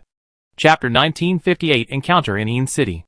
Back to the teleportation point of the promotion site, Gushi looked up and looked around, and found that Gong Lingyu was no longer there. But think about it. It makes sense. Gushi promotion takes so long, and Gong Lingyu is busy, she can't wait here all the time. And this time, Gushi didn't meet Xinhua, which is just as Gushi guessed. As long as it is not directly bound to the red outfit, Xinhua will not care about the situation of the player. After all, every player has his own secrets. No one will show all their secrets. Standing at the transfer point of the promotion area, Gushi thought for a while, and finally did not go to Teacher June to cancel his leave, but went to Gong Lingyu first. After all, his current level has been upgraded, and he needs Gong Lingyu to point him in a direction as to how to go next. Raising his hand to release the evil coffin, Gushi turned over and jumped on it. When leaving, Gushi did not forget to nod to the staff of the promotion area to express his gratitude. Although the evil coffin cannot be driven at the fastest speed in the Een City, its speed is definitely beyond the level of normal transportation. Gushi was quite purposeful this time, and he naturally would not take the bus or something. Gushi did not encounter any problems along the way. Gushi did not stop until the evil coffin arrived at the gate of the Hades University. There were obviously many more people at the gate of the Hades University at this time, and a large number of students were distributing various materials there. Gushi was stunned for a moment, and thought about the time seriously. He realized that today was the registration day for Hades University. I didn't expect that another year had passed, and the new class of students had just started school. Looking at those necromancers and death knights, who came from nowhere, Gushi couldn't help but think of the scene when he was dragged into Hades University by Tang Shuang. Gushi pressed his waist, and it seemed that it was not as sore as before. Why not go to Tang Shuang after finishing the things at hand? As Gushi thought about it, he jumped off the evil coffin and prepared to release the shuttlecock to fly in. But at this moment, Gushi suddenly felt someone was rushing towards him. The speed of the person was not slow, and the force was not strong. If he was hit, it might be that he was not careful when walking, and the collision would be a little heavy at most. This kind of situation is quite common on the street. But when he rushed over, Gushi felt something was wrong. Gushi mind moved, and the Nether Spirit Flower was activated, and the Destiny Choice took effect immediately. Gushi made a mistake in his steps, and his movements did not slow down. But he just missed the player who bumped into him. The player was obviously stunned when he did not bump into Gushi. He looked up at Gushi back, and a trace of confusion flashed in his eyes. What was going on? Before the player could react, another player ran over and dragged him aside. Are you crazy? We are here to hunt sparrows, not eagles. Don't drag us in if you want to die. Ah, brother, I am blind. Can you explain it in detail? It turned out that this player was a thief. They came here to steal some things when the Hades University was open. For thieves and thieves, stealing money is not their biggest goal. They need to gain some experience by stealing things. This is a professional requirement and cannot be changed. As for whether they steal from NPCs in the game or players on the street, it's up to them. As for the things they stole, it depends on their eyesight, their stealing skills, and their luck. The current university opening, when there are many people and chaos, is a good time for them to take action. Among thieves, this is called taking advantage. Sometimes they just steal 1 or 2 gold coins or 1 or 2 white items. Stealing is not important. What is important is to steal these things from players without making a sound, so that they can get more experience. And they can also steal a little bit of the player's luck from the player. In the words of thieves, this is called playing mahjong. When their luck accumulates to a higher level, they can sneak into some cities to steal more valuable things, such as bank vaults, national treasuries, etc. This is called bargain hunting for thieves.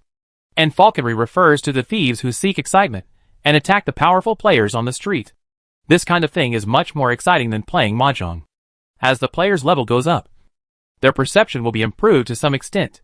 They will become more sensitive to the movements of thieves and robbers. Moreover, not everyone knows that thieves and robbers come to take advantage of the situation. In their eyes, thieves and robbers come to steal things. If you steal from me, you are looking for death. So if you are found, being beaten is the least of your punishment. The various means that professional bosses can use will make thieves feel what hell is. In this chaotic time when the university is opening, he didn't just shoot the sparrows properly but came to hunt eagles. I really don't know what the thief player was thinking. The companion rolled his eyes at the thief player. You don't pay much attention to current affairs news. Haven't you seen Gong Lingyu's Red Clothes exhibition? He is Gong Lingyu's disciple, and also the owner of the Red Clothes. It's just that he has been studying at the Hades University, so he didn't hold the Red Clothes exhibition. But at that time, he and Gong Lingyu, and they managed to snatch the luck balance at the Red Clothes exhibition. You should have heard about it. After hearing what his companion said, the thief player finally reacted. It turned out to be him. I was wondering why he looked so familiar. I was just impatient. Why did I think of stealing from him? It would be fine if I didn't steal. If I did, I would be finished. The thief player was also a little scared. At first, he saw that Gu Shi was in his 20s, and about level 10. He thought he was a rookie because he was coming over again. He thought he could just take advantage of him. He never thought that he would meet someone like Gu Shi. Just as he said, it would be fine if he didn't steal anything.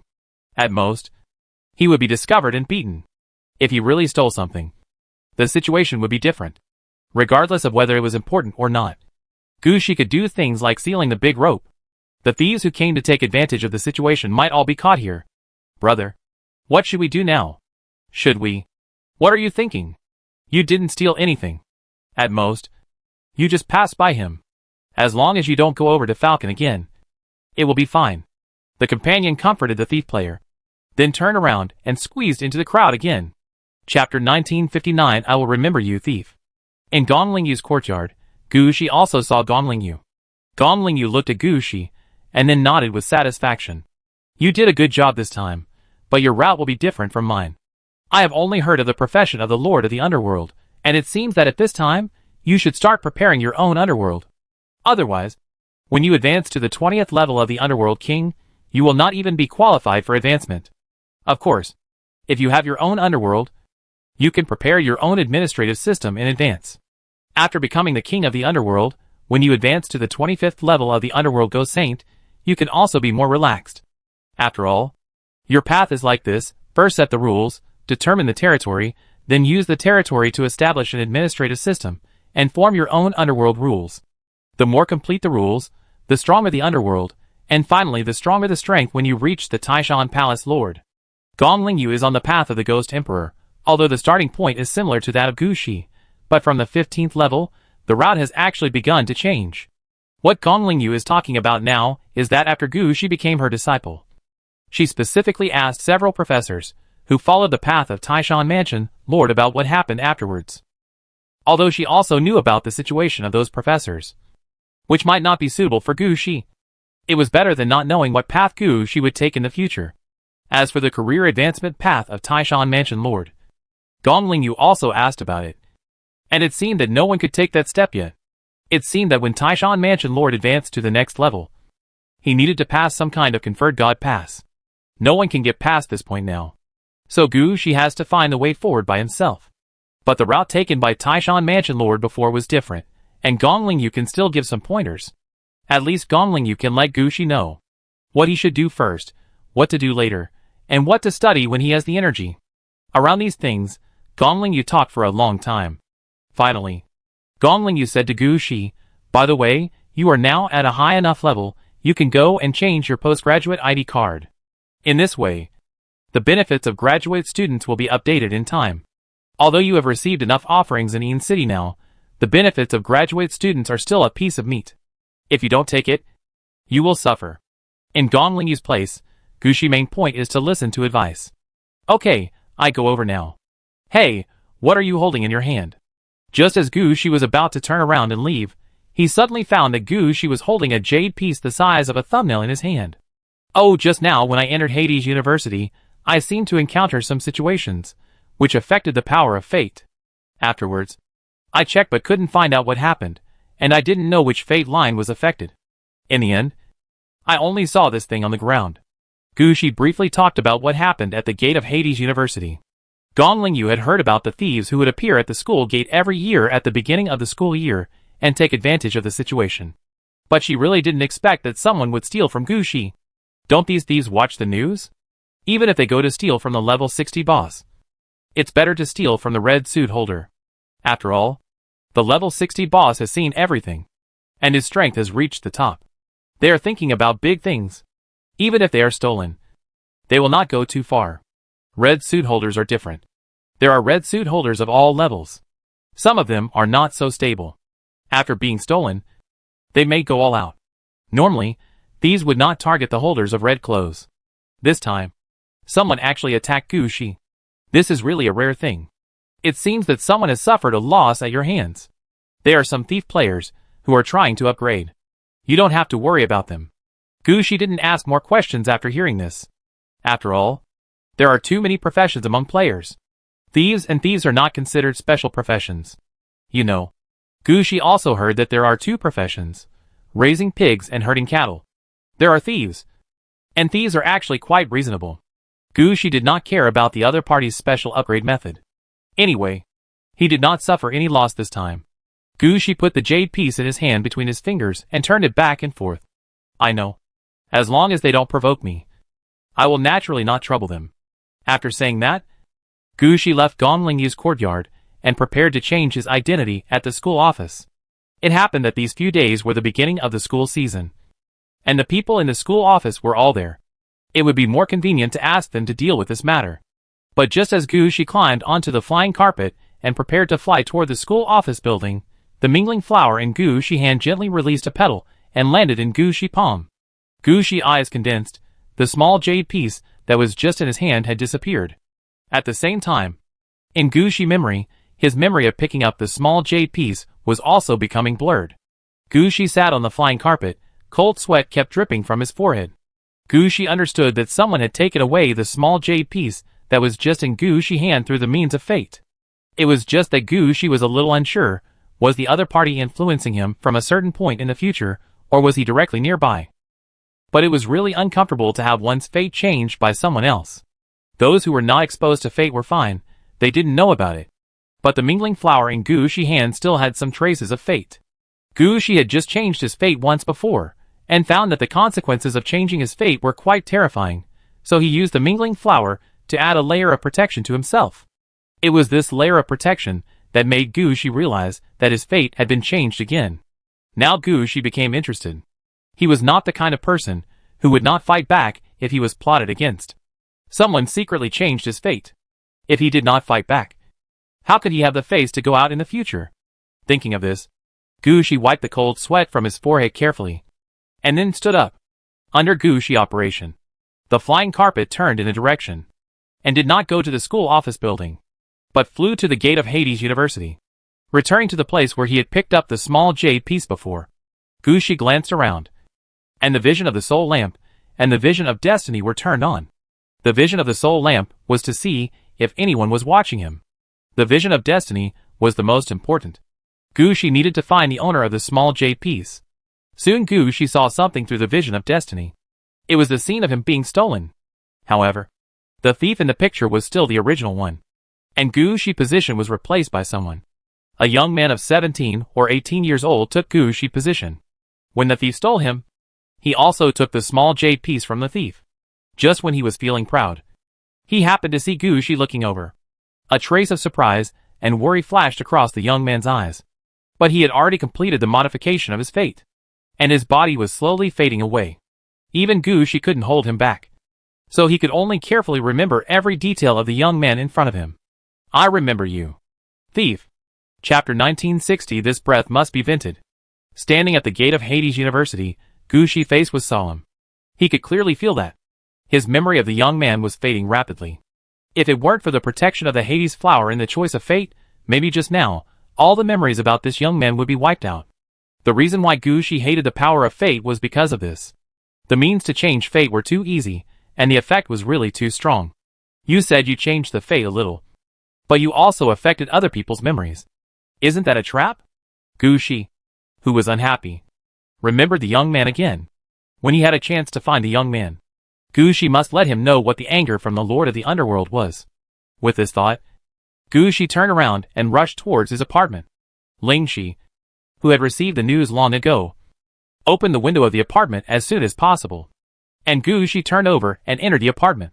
In the apartment, Lingxi had prepared the brush and drawing paper. Even Gushi had to admit that learning to draw was good.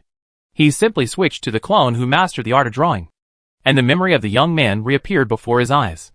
Taking advantage of the opportunity that all the details could still be remembered, Gushi quickly drew out everything in his memory. With the advanced painting skills, Gushi quickly drew the front, side, and some action details of the young man clearly. At first, Gushi drew the whole person, but it was different later. Gushi drew whatever he thought of. He mainly dealt with some details. After drawing about 20 copies of the painting, Gushi stopped. At this time, the memory in his mind had become a little fuzzy. Even if Gushi dug deeper, he couldn't dig out more details, and his memory became confused. In order to ensure that his previous paintings would not be wrong, Gushi simply stopped, looking at the paintings in front of him again. Gushi nodded with satisfaction. Even if someone has never seen this young man, as long as they see these paintings, they can know some of his situation. As long as they see this young man, they will not recognize the wrong person. However, after drawing the paintings, Gushi hesitated, because he didn't know who to ask. This young man can directly change his fate, and even Gushi Nether Spirit Flower can't defend against it. This shows that this young man must have a red dress in the direction of fate. In addition, he is a human at first glance. So if Gushi is willing to find Shinhua, he will definitely be able to ask for information about this young man. But there is a problem with Shinhua. He sits too upright, and all his thoughts are about the development of mankind. He will definitely not allow a fight between two red dress holders among humans. Even if Gushi gets information about this young man, it is useless. So he must find an organization or individual who can get information for money to find this young man. At this moment, the first thing Gushi thought of was number 699, the Unbounded Observer. This red suit holder can monitor the entire human world, except for the fact that he does not monitor in the game.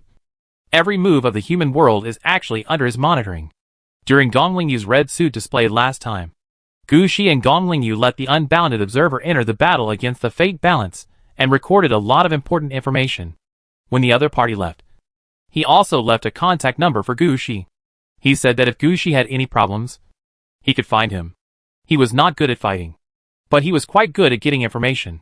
In the past few years, Gushi also communicated with the holders of the Unbounded Observer from time to time. Although they were not friends, they were familiar with each other, which was still possible. After thinking about this, Gushi took out a piece of drawing paper and drew an eye on it. This was the contact information of the Unbounded Observer. In the words of the owner, as long as there is an eye, he can see everything. After drawing the eye, Gushi stood in front of the eye and asked softly, "Master Sure, are you here? If you have something to say, just say it. Don't ask if I'm here. I can't divide my attention to look at everything." As soon as Gushi finished speaking, a voice came to his ear. At the same time, the eye he drew flew out of the drawing paper. "Mr. Sure, long time no see. I want to ask you for a favor this time. See if you have seen this person," Gushi said, while looking at the paintings he had just drawn. "You draw well." His big eyes glanced at the paintings Gushi drew, and then he blinked seriously. "I didn't expect you to have such a talent. Do you want to come and help me draw?" "Forget it. I still have my own things to do. My growth will take a lot of energy in the future." Gushi shook his head repeatedly. "It's up to you. You just want to find this person, right? No problem. I know all the people in the world. Finding such a person is not a small matter." As he spoke, Big Eye's voice paused. "Are you sure you didn't draw it wrong?" "No, I drew it when I still had my memory. There can't be any mistakes. But this person should have a red equipment that can affect fate, and it is the kind of powerful red equipment that can directly change something. I suspect he may have come from the future, and wanted to change a certain fate node." Listening to Gushi's words, Big Eyes simply didn't believe it. You think too much. Coming from the future. Directly changing the direction of fate. There is no red dress of this quality now. If you don't believe it, go find Xinhua and ask. Humans don't have such ability at all. But if there is no ability now, it doesn't mean there will be no ability in the future. Gu Shi was very sure that he had encountered such a thing. After all, Gu Shi had been holding this small jade piece in his hand, and it disappeared after he met Gong Lingyu. And Gu Shi still remembers what Gong Lingyu said about the thief. If there was no small jade piece, why would Gong Lingyu talk to Gu Shi about it? So fate must have changed. Okay, I help you check this matter. But I can be sure now that there is no such person in the current human world. I can only write this down at most, and let you know if I meet him in the future. It's enough to do this. Gu Shi didn't think he could find the young man all at once. In Gu Shi's eyes, this young man might not have been born yet. Anyway, as long as the unbounded observer can remember it, it will be fine. When the clues are found in the future, it will be fine to let Gu Shi vent his anger. Chapter 1961 The Research of the Lord of the Underworld. After sorting out the matter, the Big Eyes disappeared in front of Gu Shi, and Gu Shi returned to the Underworld University. He had other things to do. However, when passing by the gate of the Underworld University, Gu Shi still took a look at the chaotic school gate. Gu Shi found that all the thieves who had taken advantage of it before were gone. I don't know if they suffered a loss here, or for some other reason, anyway. All the thieves left. This made Gu Shi, who had originally wanted to find the thief who stole the jade piece and ask about its origin, return disappointed. In the end, Gu Shi could only keep this matter in mind and went back to the school building. After all, it was still unknown what this matter would involve, and it was unknown how long it would take to find out. Gu Shi was not interested in dragging it out. He still took care of the present. Of course, in order to prevent his fate from being affected again, Gu Shi chose to strengthen the protection of his own fate. The following things for Gu Shi. There were no major changes. Gu Shi just went to the school building to prove his strength and changed his identity information. Then, he received the subsidy and benefits for the next year. Apart from that, there was only a list, which listed the research topics of Hades University in the next year. Because Gu Shi's status was relatively high, all the research topics of Hades University were open to Gu Shi. Gu Shi can choose a topic to join, or he can create another topic there. Looking at the list in front of him, Gu Shi found that in recent years, the research investment in dump trucks, mobile building clusters seems to have increased a lot.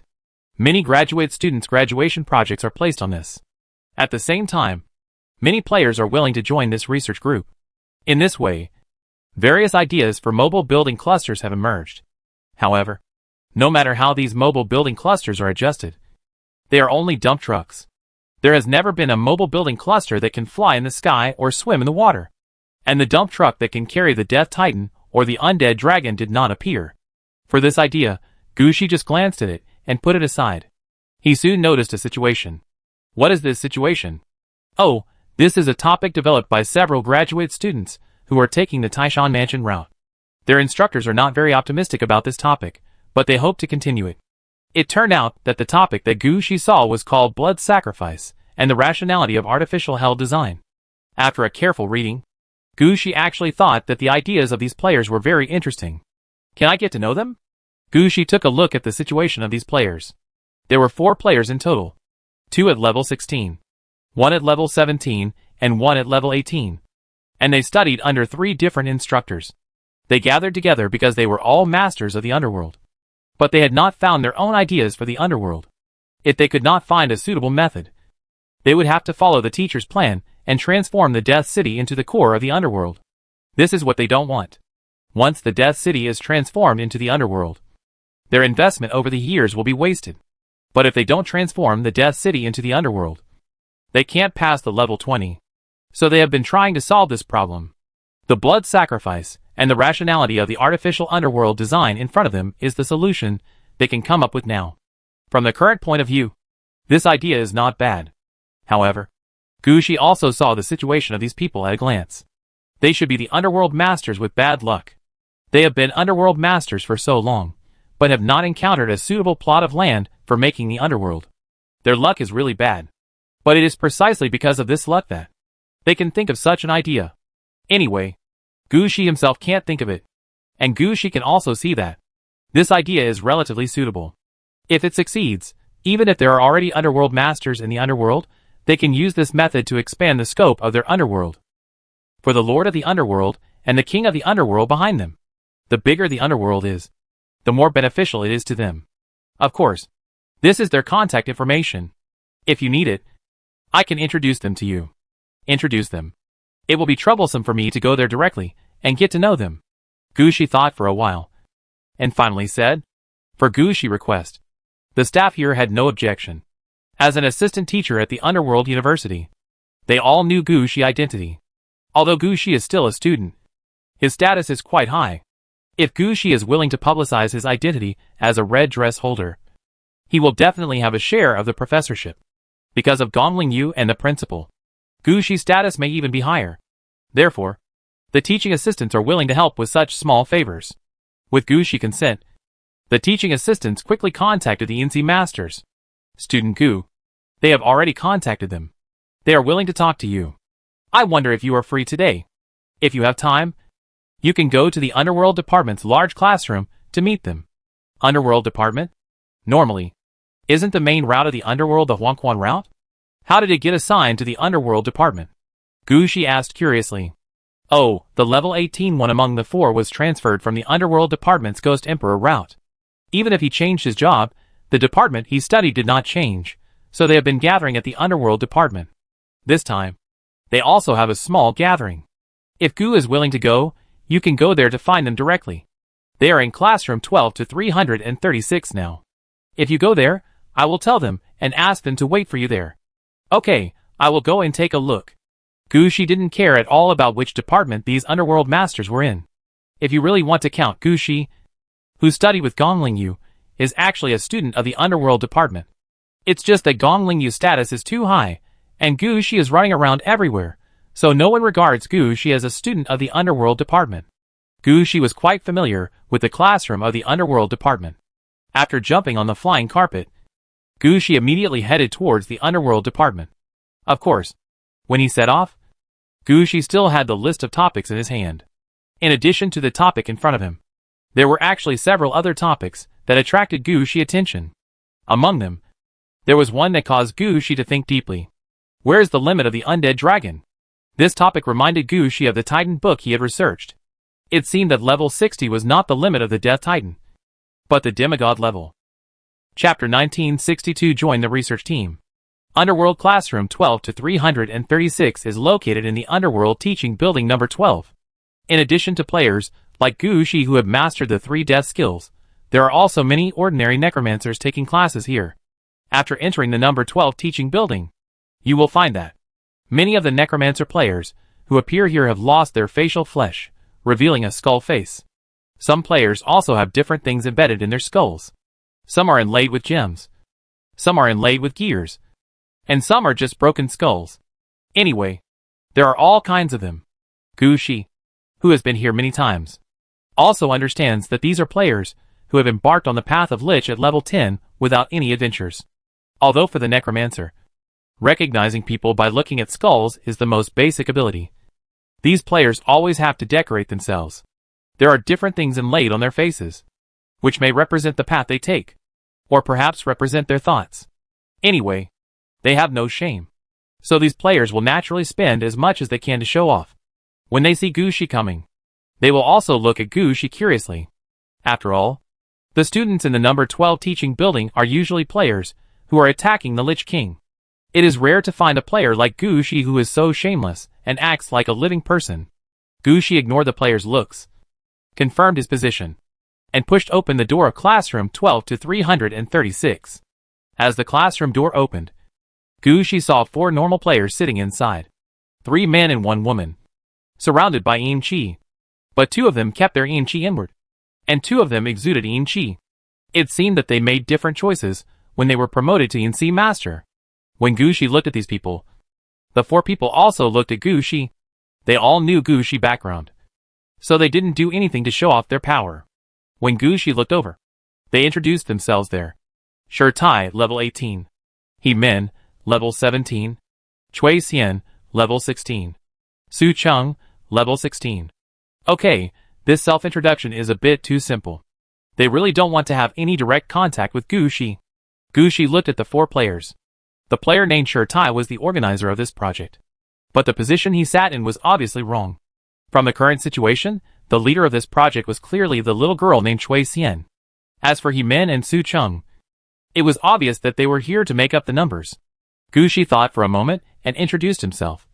I am Gu Shi. I just reached level 15. I know you. The disciple of Vice Principal Gong Lingyu. He Min said. He was tall and spoke in a buzzing voice.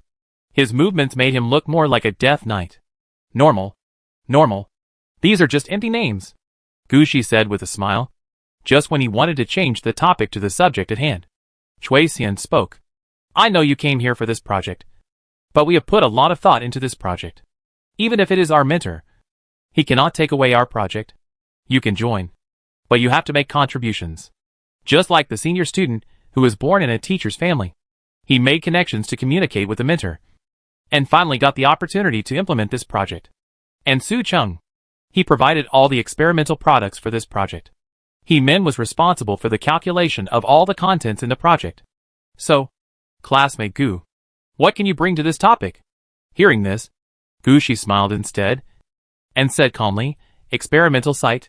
Experimental site? Everyone present was stunned. You are so eager to conduct research in this area. Isn't it because you have embarked on the path of the Lord of the Underworld, but have no way to get your own underworld? Then can I guess that your city of death is really just a city without other parts?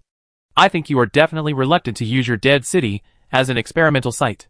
Because in that case, no matter whether your experiment is successful or not, it will be an irreversible damage to the dead city.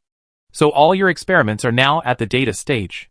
And if you apply for an experimental site from the school, you will not get a chance with your face, and you may even have to wait in line for several years. And I can solve this problem. I have 5 dead cities, and many non-dead cities.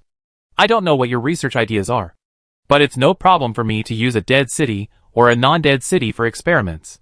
Of course, if you don't want a dead city for experiments, it doesn't matter. I have my own territory, which is exclusive. I have conquered it directly and pacified everything. There is also an affiliated ghost prison, which is bound to the Naiha Bridge. Whatever experimental site you want, I can provide it here. Listening to Gu Shi words, all 4 people present didn't know what to say. The current situation is really a drought. A drought? And a flood. Just as Gu Shi said. Although these 4 have mastered the 3 divine skills of death, their death city is really only one city. They have no experimental site. Even though they are graduate students of Hades University and have graduate student subsidies, they really don't have a place to experiment with their ideas. All their research is still on paper.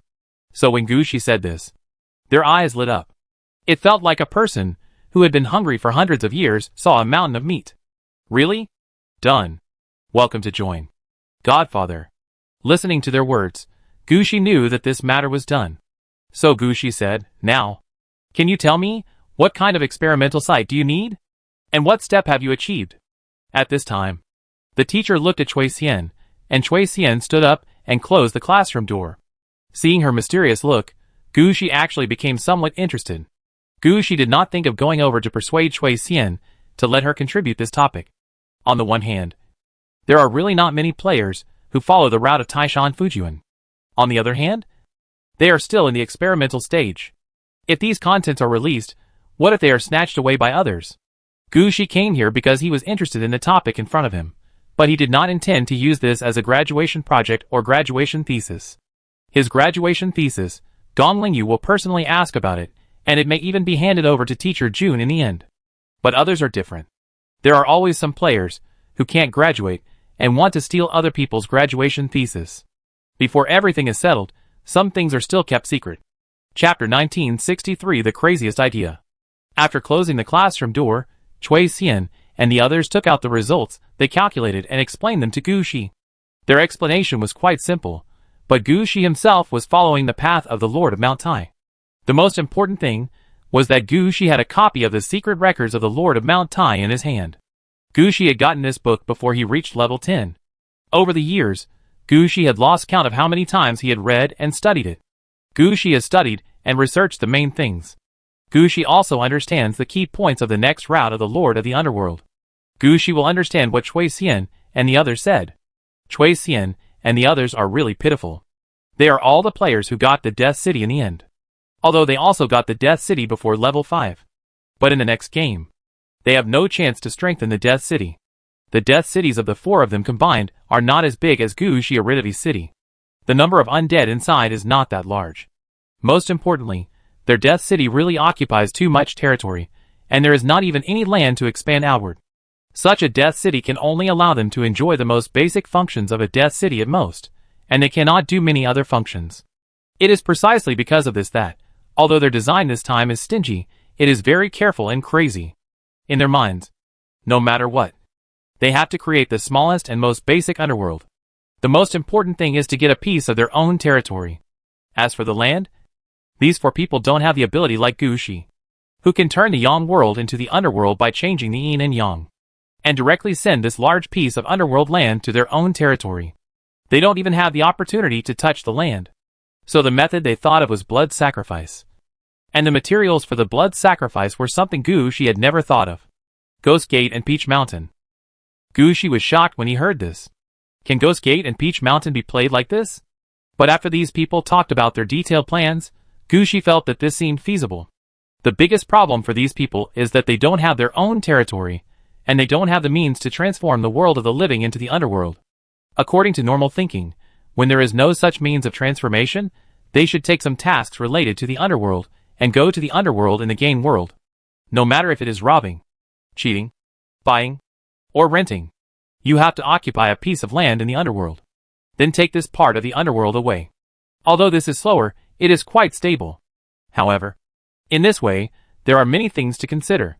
For example, if you want to occupy a piece of land in the underworld, you must be strong, and if you want to cut a piece of land out of the underworld, it is not just a matter of strength, you need to have a strong enough relationship. The 4 cities these people have managed to build are not as big as the city of Aridavi, and there is no open space outside the city.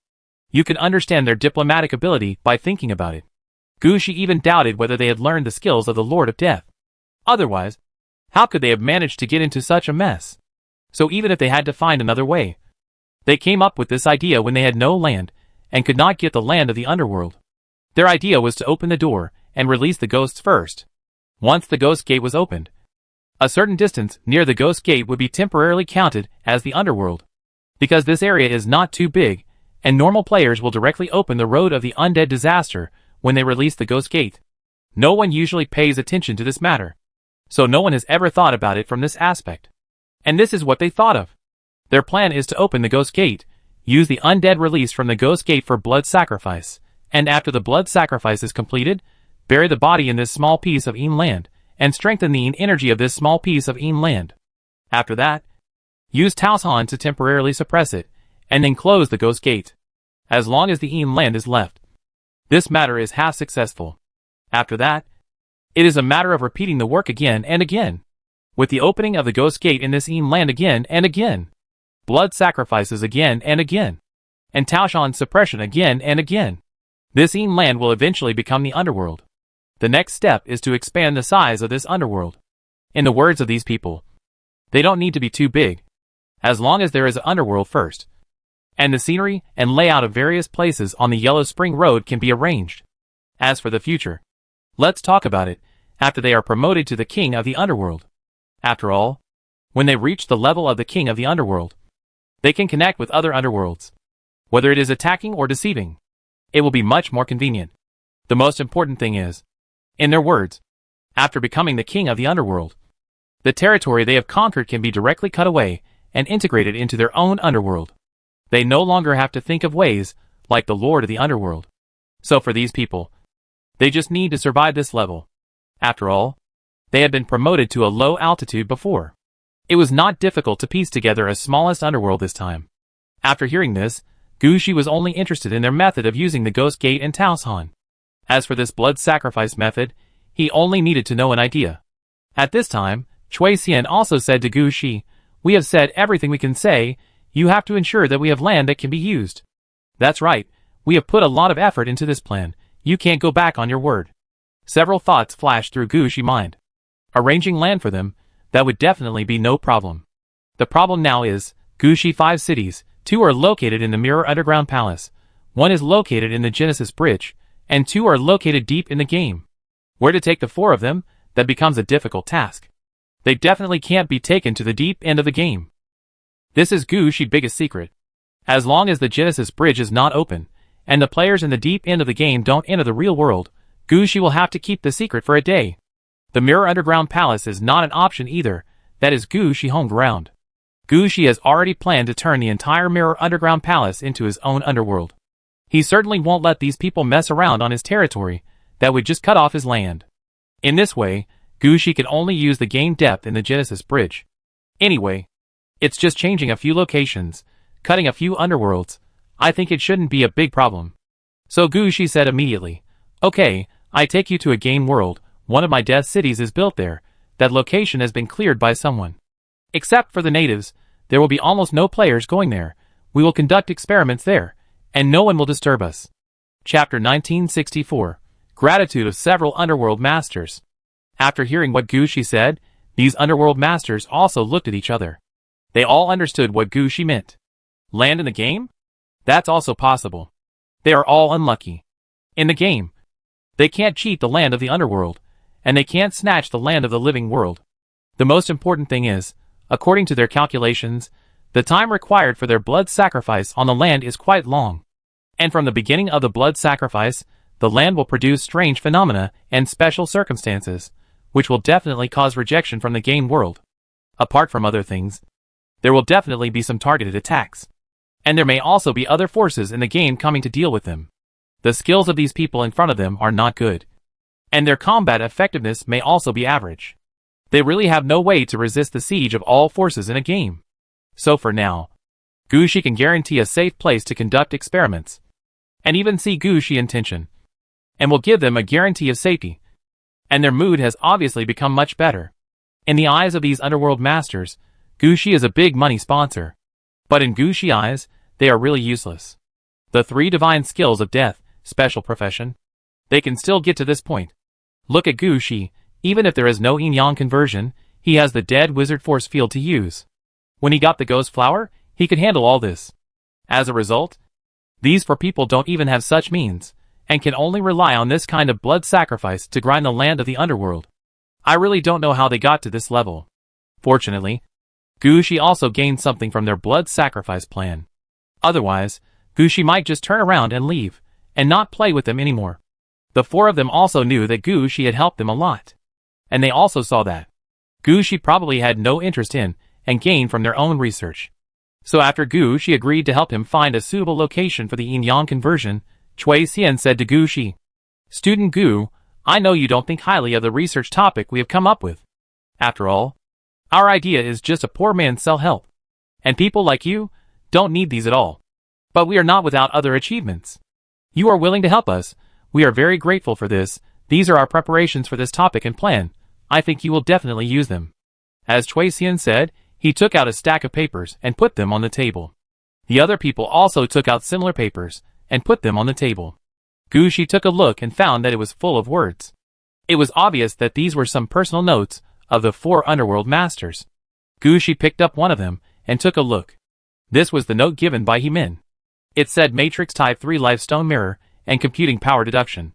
Gushi flipped through it and found that it recorded some uses and details of the 3 Lifestone Mirror. At the same time, Gushi noticed that Hemin actually had an idea to control 10 to 15 3 Lifestone mirrors at the same time, and arrange and calculate in a matrix manner. It's like upgrading an ordinary computer to a large computer. The computing power and information inside it are instantly improved. It can be said that the subject in front of them can be deduced to this extent without a venue, and many of them rely on the deduction ability of this matrix-type Sansheng stone mirror. After discovering this, Gushi also looked at Hemin with some surprise. "This thing should be enough for your graduation thesis. Why do you still want to study blood sacrifice? Are we only considering graduation? We should consider promotion. If we only consider graduation, then we will have no problem, but without the underworld, we cannot be promoted to the underworld king." After Hemin explained, Gushi also understood their thoughts. These underworld masters who were flying low in the sky also had great ambitions. Gushi did not attack them, but looked through the notes taken out by others. The suppressing effect of Taos Han on the yin qi of the earth veins, This was written by Shirtai. This should be the key to the blood sacrifice. Without this, even if the blood sacrifice is completed, as long as the ghost gate is closed, the Yin energy will disperse, and all their efforts will be in vain. For this reason, they really need something to suppress the Yin energy. In Guxi's eyes, these 4 people are probably not yet at the level of orange equipment, and they can't just take out a bone obelisk to suppress the Yin energy like Guxi did. This is also a solution. Then, there is the notebook of the man named Su Cheng. And on the cover of the notebook is written analysis of the idea of opening the ghost gate. Guxi was a little speechless. They opened the ghost gate, killed ghosts, and performed blood sacrifices, which was already a bit unkind. As a result, judging from their current thinking, they wanted to comprehensively attack a ghost gate. Seeing Guxi's puzzled look, Su Cheng even explained it specially. Our behavior will definitely offend the underworld behind the ghost gate. If we still open random ghost gates according to the previous thinking, we will offend more forces. In that case, we might as well just deal with one underworld. Since I have already offended him, I might as well offend him more. Okay, this makes sense. And Guxi couldn't refute it. As for the one in Chui Xian hand, it surprised Guxi. This time, the topic was proposed by Chui Xian. From this point, we can see how broad Chui Xian thinking is. And the notes she took out this time were also very solid. They were all about strengthening the various skills of the Lord of Huangquan and the Lord of the Underworld. And she also proposed an idea of combining skills. For Guxi, this kind of thinking is the most critical. The skills of the Huangquan Lord will not change. At the beginning, the ghost gate opens. The Peach Mountain suppresses ghosts. Then the 3 Lifestone Mirror, the Yin Cha, and finally the 15th level Naiha Bridge. All Huangquan Lords have this progress. Each player has only one chance to choose. If you miss it, you miss it. In order to ensure that you will not miss the exclusive skills. For some Huangquan Lords, who have no other opportunities, the 4 choices when they upgrade are actually none of them. Even if they see other skills are powerful. So what? Can they give up the exclusive skills of the Lord of the Underworld? That is impossible. So they can be said to have always been on the path of specialization. Only after reaching the Lord of the Underworld, the exclusive skills will be adjusted. There will be exclusive promotion skills such as the Forgotten River and the Flower of the Other Shore, and there will also be combination skills such as the Underworld Road and the Sanluo Palace. At this time, it depends on the player's own choice. At this time, many things will be missed if they are missed. But Chui Xian is capable. When she was promoted to level 16, she missed a combination skill, but she actually used her own ideas and methods too. Research a similar thing. Feasibility report on arranging a temporary small underworld road. Chapter 1965. Everything is settled. Guxi had heard of the Huangquan Road combination skill. The most detailed record is in the secret records of Taishan Mansion Lord. This skill requires the opening of the Ghost Gate, the Peach Mountain of Suppression of Ghosts, the 3 Lifestone Mirror, the Naiha Bridge, and even the Forgotten River, and the combination skill of the Flower of the Other Shore to reach level 20 before it can be activated. It can be regarded as a battle formation skill. After the arrangement, nothing was said. There is no turning back on the Huangquan Road. After entering, the living can only become the dead. There is no second possibility. Of course, whether the person who arranged the Yellow Spring Road for the dead can suppress them depends on the situation. So the key to the Yellow Spring Road is not the Forgetful River. The skills such as the Red Spider Lily that can be added later. But the Naiha Bridge. Only the Naiha Bridge can send the uncontrollable dead to the Ghost Prison or the location behind for suppression. As for the Ghost Gate, it is nothing, because the Ghost Gate on each Yellow Spring Road is different. Some Ghost Gates are the starting point of the Yellow Spring Road, and some Ghost Gates are the end point of the Yellow Spring Road. Every underworld boss has different ideas. So whether you have a Ghost Gate, where it is, how powerful it is, it does not have a big impact on the Yellow Spring Road. And what Chui Xian is doing in front of him is to arrange a small Yellow Spring Road through the small means he has studied. This small Yellow Spring Road only has the Ghost Gate, Peach Mountain and Naiha Bridge. Of course, the power is much smaller, and it is even troublesome to handle. But for the Lord of the Underworld, this is a good combination of skills. After putting away all the notebooks in his hand, Guxi also said seriously to the people present, "Thank you. Your notes are very good, and very useful to me. It's okay. These are also what our teacher said casually during class. And we wrote them down. Gu, you are following teacher Gongling Yu. which is very similar to the teacher-teacher relationship. You can learn a wide range of things from your teacher, but you may not think of some details about the Lord of Mount Tai. Plus, you must have mastered some different methods. I have already seen it just now. After you knew our blood sacrifice idea, you actually didn't have much intention to be moved. This shows that you should have the idea of changing yin and yang. Chui Xian's vision is still quite good. She saw Gu Shi's situation at a glance. But Gu Shi didn't know that Chui Xian could see all this, not because Gu Shi showed any flaws, but because she had met people like Gu Shi before. When others leveled up, they all chose 1 out of 4. But that player chose 2 out of 5. In this way, they would not miss out on the profession's exclusive skills. And they could also ensure that they would choose a skill that they could use. In Chui Xian's opinion, Gu Shi must have mastered an ability to convert yin and yang.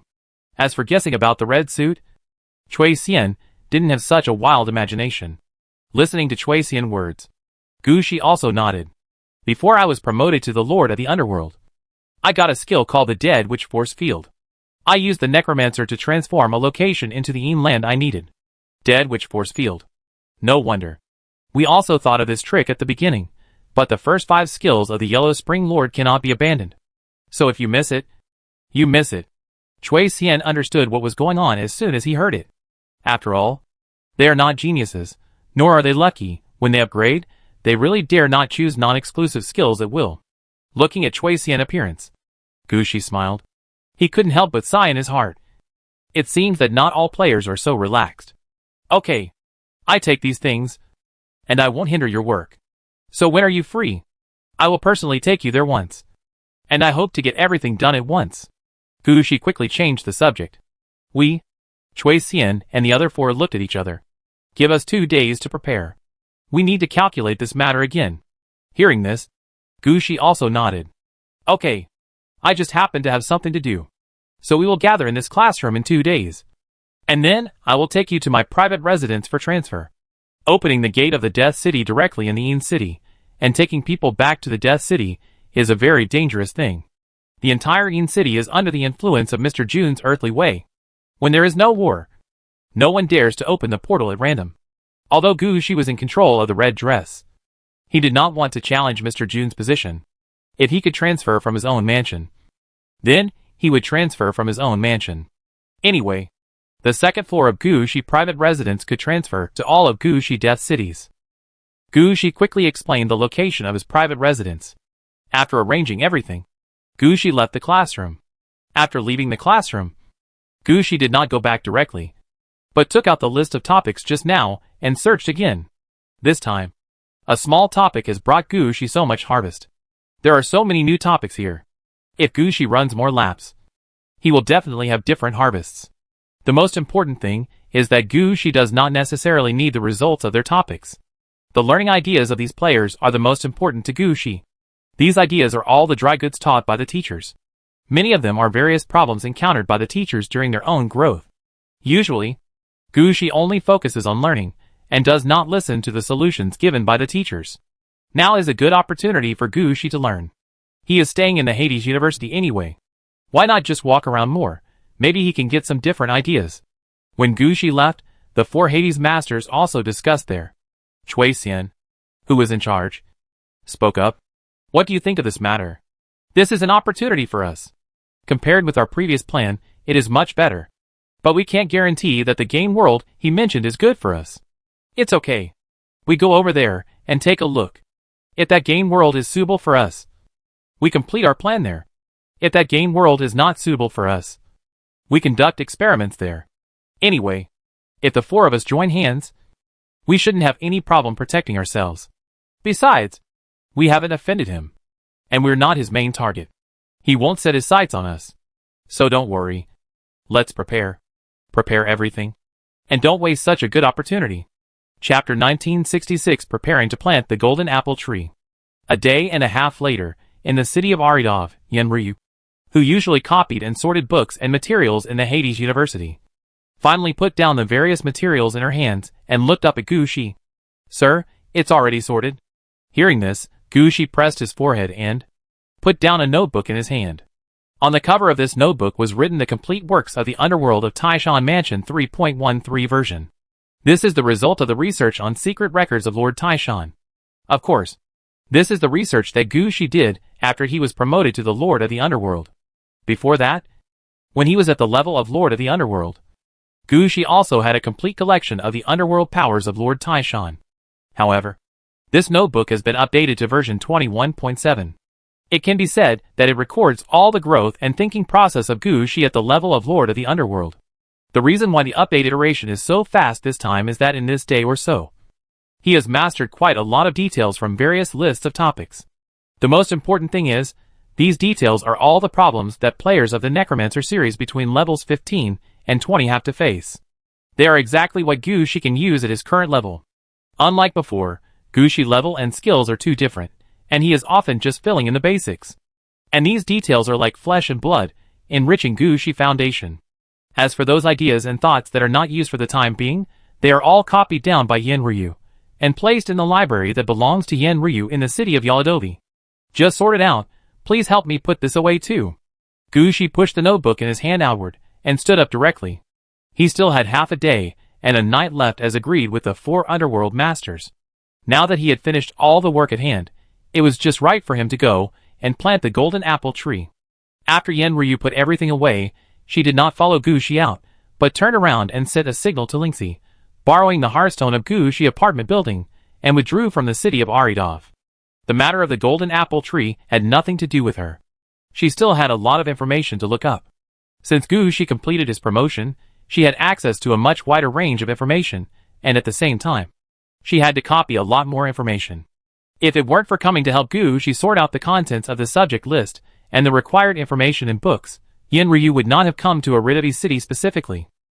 Now that her work was done, she naturally had to rush back to the Hades University. Gu Shi also knew Yen Ryu's situation, and he did not force her too much. Now his attention was still on the golden apple tree. When Gu Shi arrived at the magic plant area, he noticed that a small hill of earth that was not too high had been piled up at the location he had chosen before. This small hill of earth was made of the soil dug out from under the golden apple tree. All the soil here was screened, and then soaked in the water of Shiamu Lake and Yimo River. It has a sufficient and strong vitality, and also has special properties belonging to the undead. Among these materials, the soil was originally dug from under the golden apple tree. The 5th generation golden apple tree can live well with the fertility of this soil, and Gu Shi's 6th generation golden apple tree will definitely be no problem. The water of Shiamu Lake will bring the properties of the undead into the soil. After all, Aridov City is a city of death, and using things with other properties will have some impact. So the water with the undead attribute becomes the key. As for the water of the Imo River, it is full of vitality. In order to deal with the vitality of the rainforest mother nest, Gu Shi directly poured the vitality into the inner river. Now the vitality in the river water is extremely concentrated. This river water with vitality has a strong stimulating effect on various plants. So when these two kinds of water are mixed together, and the small hill of soil under the apple tree is added, it is impossible to fail in planting. How is the situation? Gu Shi, who came to the magic planting area, just glanced at the hill, and then he understood and asked directly. At this time, Luna was still following Gu Shi. The golden apple tree was considered as an additional building for Aridov, so she had to follow.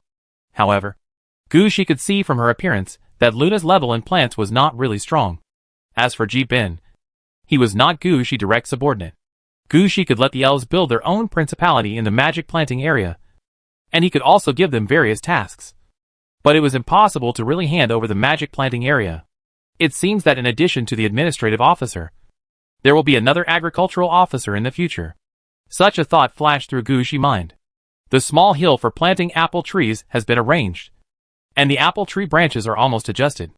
Luna pointed to a place not far away. On the artificial lake that had just been dug, Gu Shi's golden apple branch was floating. 2 water wheels were turning non-stop, pouring the life-giving water of the Imo River onto the branches. There were 1,000 liches standing by the lake. They were using the dead wizard force field with all their strength at this moment, injecting the power of death into the apple tree branches in the center of the lake. Because of the influence of strong vitality, the death power injected by the liches did not kill the apple tree branches, but slowly changed the properties of the apple tree branches. From the position where Gu Shi was standing now, the property adjustment here was quite successful. Just by looking at the color of the apple tree branches now, you can know that the apple tree branches in front of you have been stained with the undead attribute.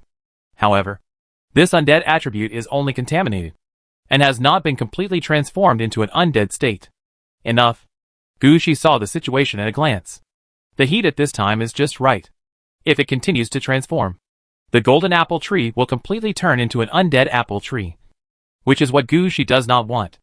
Only when it is contaminated with undead attributes like this. But it is still in the state of a golden apple tree. Is it what Gushi needs? Contaminated with undead attributes? It means that the golden apple tree can better integrate into the city of Aridov. The state of the golden apple tree means that the original characteristics of the golden apple tree will not be changed. It is just the right situation at the moment. If there are more or less, it will affect the situation of the entire golden apple tree. After hearing what Gushi said, Luna waved her hand and prepared to have someone bring back the golden apple branch. But Gushi shook his head and made a move directly in the direction of the golden apple tree. A gust of strong wind directly sent the golden apple branch to Gushi's hand. This is exactly the ability of the Griffin Black Throne. Gushi was in the range of the city of Aridov at this time. He used the power of the Griffin Black Throne, which was not discounted at all. All the spells of wind attribute were at his fingertips, and he could use them however he wanted. Not to mention bringing the golden apple branch directly, even using the wind to dry the lake water in front of him would not be a problem. Holding the golden apple branch, Gushi stepped on the ground, and naturally flew up, and flew towards the small earthen hill not far away. Chapter 1967 Natural Wonders. Golden Apple Tree, I have discovered that you are activating a special natural wonder. Do you want to build a wonder in this city? As Gushi flew over the hill, Gushi heard a ding sound. It seems that everything has begun. At this time, Gushi stretched out his hands, and the apple tree branch in his hand flew out automatically. Then a huge apple tree shadow with a height of more than 1,500 meters appeared in front of Gushi. As soon as the shadow of the apple tree appeared in front of him, Gushi realized that he had thought too much at the beginning. He thought that after the apple tree branches were planted, it would be just a small sapling at most. Now it seems that this is not the case. The small mound below is probably not big enough. The height of the apple tree in front of him suddenly exceeded the height of the Aridavita, and its huge shade directly covered the newly developed area in front of him. In just a moment, the golden apple tree became the tallest and largest building in the city of Aridavita. The small dirt hill also turned into a small mound, and directly became part of the apple tree. Piling the dirt into a small hill is a completely unnecessary action. Gushi, who understood this, shook his head and pressed his hands down. The golden apple tree fell heavily, and turned from an illusion into a solid entity, completely pressing the small mound into the ground. As the golden apple tree became more and more solid, Gushi also noticed that the golden apple tree in front of him was a little different from the golden apple tree he had seen in the Winter Mirror Kingdom before. On the bark of the golden apple tree, a large number of gray faces appeared. Each face seemed to be embedded in the bark, and each face was quite rigid, looking nothing like a living thing or a dead spirit. Instead, it looked like wax melt. However, Gushi's attention was not on that. At this time, Gushi's mind was all on the properties of the golden apple tree. Evilwood Golden Apple Tree, 6th Generation, Natural Wonder, Level 1. Feature 1. Suppressing Luck. As a natural wonder born from the sky, the golden apple tree has the function of suppressing luck, gathering people's hearts, and can automatically gather free luck. You can get 5,000 points of luck every day, luck of soldiers above the leader level on your side +2. Feature 2. Good weather. After occupying a natural wonder, it will have a certain impact on the surrounding environment. The weekly yield of all crops will increase by 100%, and the growth cycle of all medicinal materials will be shortened by 50%. Feature 3. Golden Apple. 7 golden apples will be produced, 50% probability of red quality, and 5,000 6th generation golden apples can be produced every year, 1% of which are orange quality, 30% are purple quality, and the rest are blue quality. Feature 4. Self-reinforcement. Natural wonders can grow automatically, and absorb nearby free spirituality, automatically affect the surrounding environment, increase the intensity of nearby spiritual energy, and strengthen the fertility of nearby land. Feature 5. Blessed land. There will be 3 kinds of positions under the golden apple tree: excellent, medium, and common. Totaling 3,000, excellent 200, medium 800, common 2,000, and 1 soldier can be arranged to practice for 1 year at each position. Soldiers who practice in these positions will have a chance to ignore their own level and equipment and be promoted directly to the demigod level, 50% for superior, 25% for medium, and 15% for ordinary. Feature 6, Dragon Guard. Can attract 100-headed dragons, demigod level, Dragon 2 soldiers, demigod level, dragons, champion level, and others. Regarding the attracted dragons will be affected by the properties of the apple tree. But the number is not limited. Explanation. This is a golden apple branch condensed from the essence of the 5th generation. As long as it is planted, there will be a 6th generation golden apple tree in the country. Note, the first 10 generations of golden apple trees can all become natural wonders. But the effects are very different. As the corresponding attributes popped up, Gushi felt that the temperature nearby had obviously increased a lot. At the same time, he could clearly feel that the spiritual energy in the magic plant area had increased by more than double, and a large amount of spiritual energy had begun to spread to other areas of Arida's city. Although Gushi was a necromancer player, he was not a cultivator or something like that. But he could clearly feel the changes in the environment in front of him. The original Arida's city was a mirror image of Victoria's city. Although Arida's city did not have so many troubles, there was not even a decent sea in the mirror underground palace. But it could not change the fact that Victoria's city had a temperate marine climate, which was mild and humid all year round. Arida's city was also affected by this. The air humidity would be higher than usual, coupled with the influence of Arida's city's Death City attributes. The air would become a little more humid. Gushi would feel somewhat uncomfortable in this environment. But the situation before him was different. As the spiritual energy rose, Gushi could actually feel the warm feeling of the afternoon sun shining on his body. This situation made him speechless. Could it be that the change of spiritual energy would have such an immediate effect? However, this was not fast. What really surprised Gushi was that because of the change of spiritual energy, the elves working nearby actually had subtle changes. The elves before were too small, the spirit of the undead didn't bother to affect them, and the undead wouldn't even look at them. So they lived quite well here. Not only were they not affected by the spirit of the undead, but because they planted quite a lot of plants, they were protected by the magic plant area, and the population increased a lot. And this time, the improvement of spiritual energy had the most direct impact on these elves. Their colors have changed significantly. Although they have not grown bigger, their strength has become stronger. At the same time, when they were flying, a light band like powder appeared behind them. There is a strong natural and life breath in it. It can be seen that the level and strength of these elves have been affected. Gushi never thought that the first to benefit from the rise of spiritual energy were these little guys. Gushi was about to say a few words, but he didn't expect that some of the elves actually took the initiative to fly towards the golden apple tree in front of him. As they flew into the apple tree, Gushi discovered that a large amount of green and golden powder appeared in the leaves of the golden apple tree. At the same time, the quality of the golden apple tree was improved again. Other things were not clear yet. But one thing was certain. That is, the original 7 golden apples had only a 50% chance of growing into red. Now, after the influence of the elves, at least 6 of them will be red. If time goes on, the quality of the golden apple tree will be further improved. And it is even possible to turn the apples produced by the golden apple tree into red golden apples. Chapter 1968 The Small Principality on the Golden Apple Tree. Gibbon? What's going on? Watching more and more elves fly into the golden apple tree, watching the green and golden powder light bands in the leaves of the golden apple tree getting thicker and thicker, Gushi asked curiously. Gibbon also changed at this time. His height did not grow, but his clothes did. He originally looked like an archangel. Although he was a low-ranking person, his appearance was quite intimidating. But the situation is different now. The pair of dove wings behind him turned into pure gold. At the same time, his armor and the long sword in his hand also turned into pure gold. When flying in the air, countless golden lights flashed under him, and it was as dazzling as it could be. My lord, this is a great gift from heaven, Gibbon said quickly. We elves have been recognized by the golden apple tree. From now on, we are no longer the lettuce principality, we can be called the golden apple principality. Hearing this, Gushi was speechless. You guys, who have no rank, can be called a principality. At this time, Gibbon was excited. In this way, we can build a main city of our own on the branches of the golden apple tree. And there will be villages, towns, minerals and so on. Main city? Yes, it belongs to the main city of the elves. And there is a special training camp inside, which can train spearmen, archers, swordsmen, griffins, priests, knights and angels?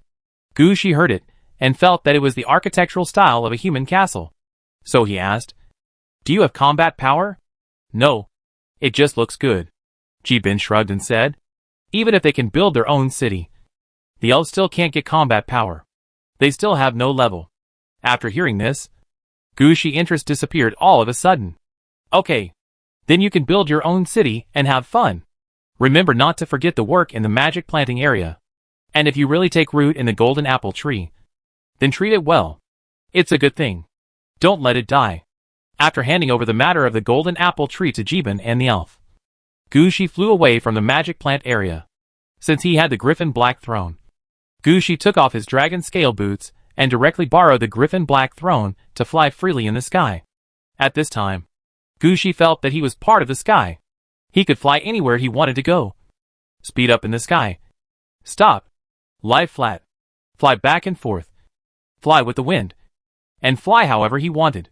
He didn't have to worry about the time he would stay in the sky. Nor did he have to worry about whether he would fall.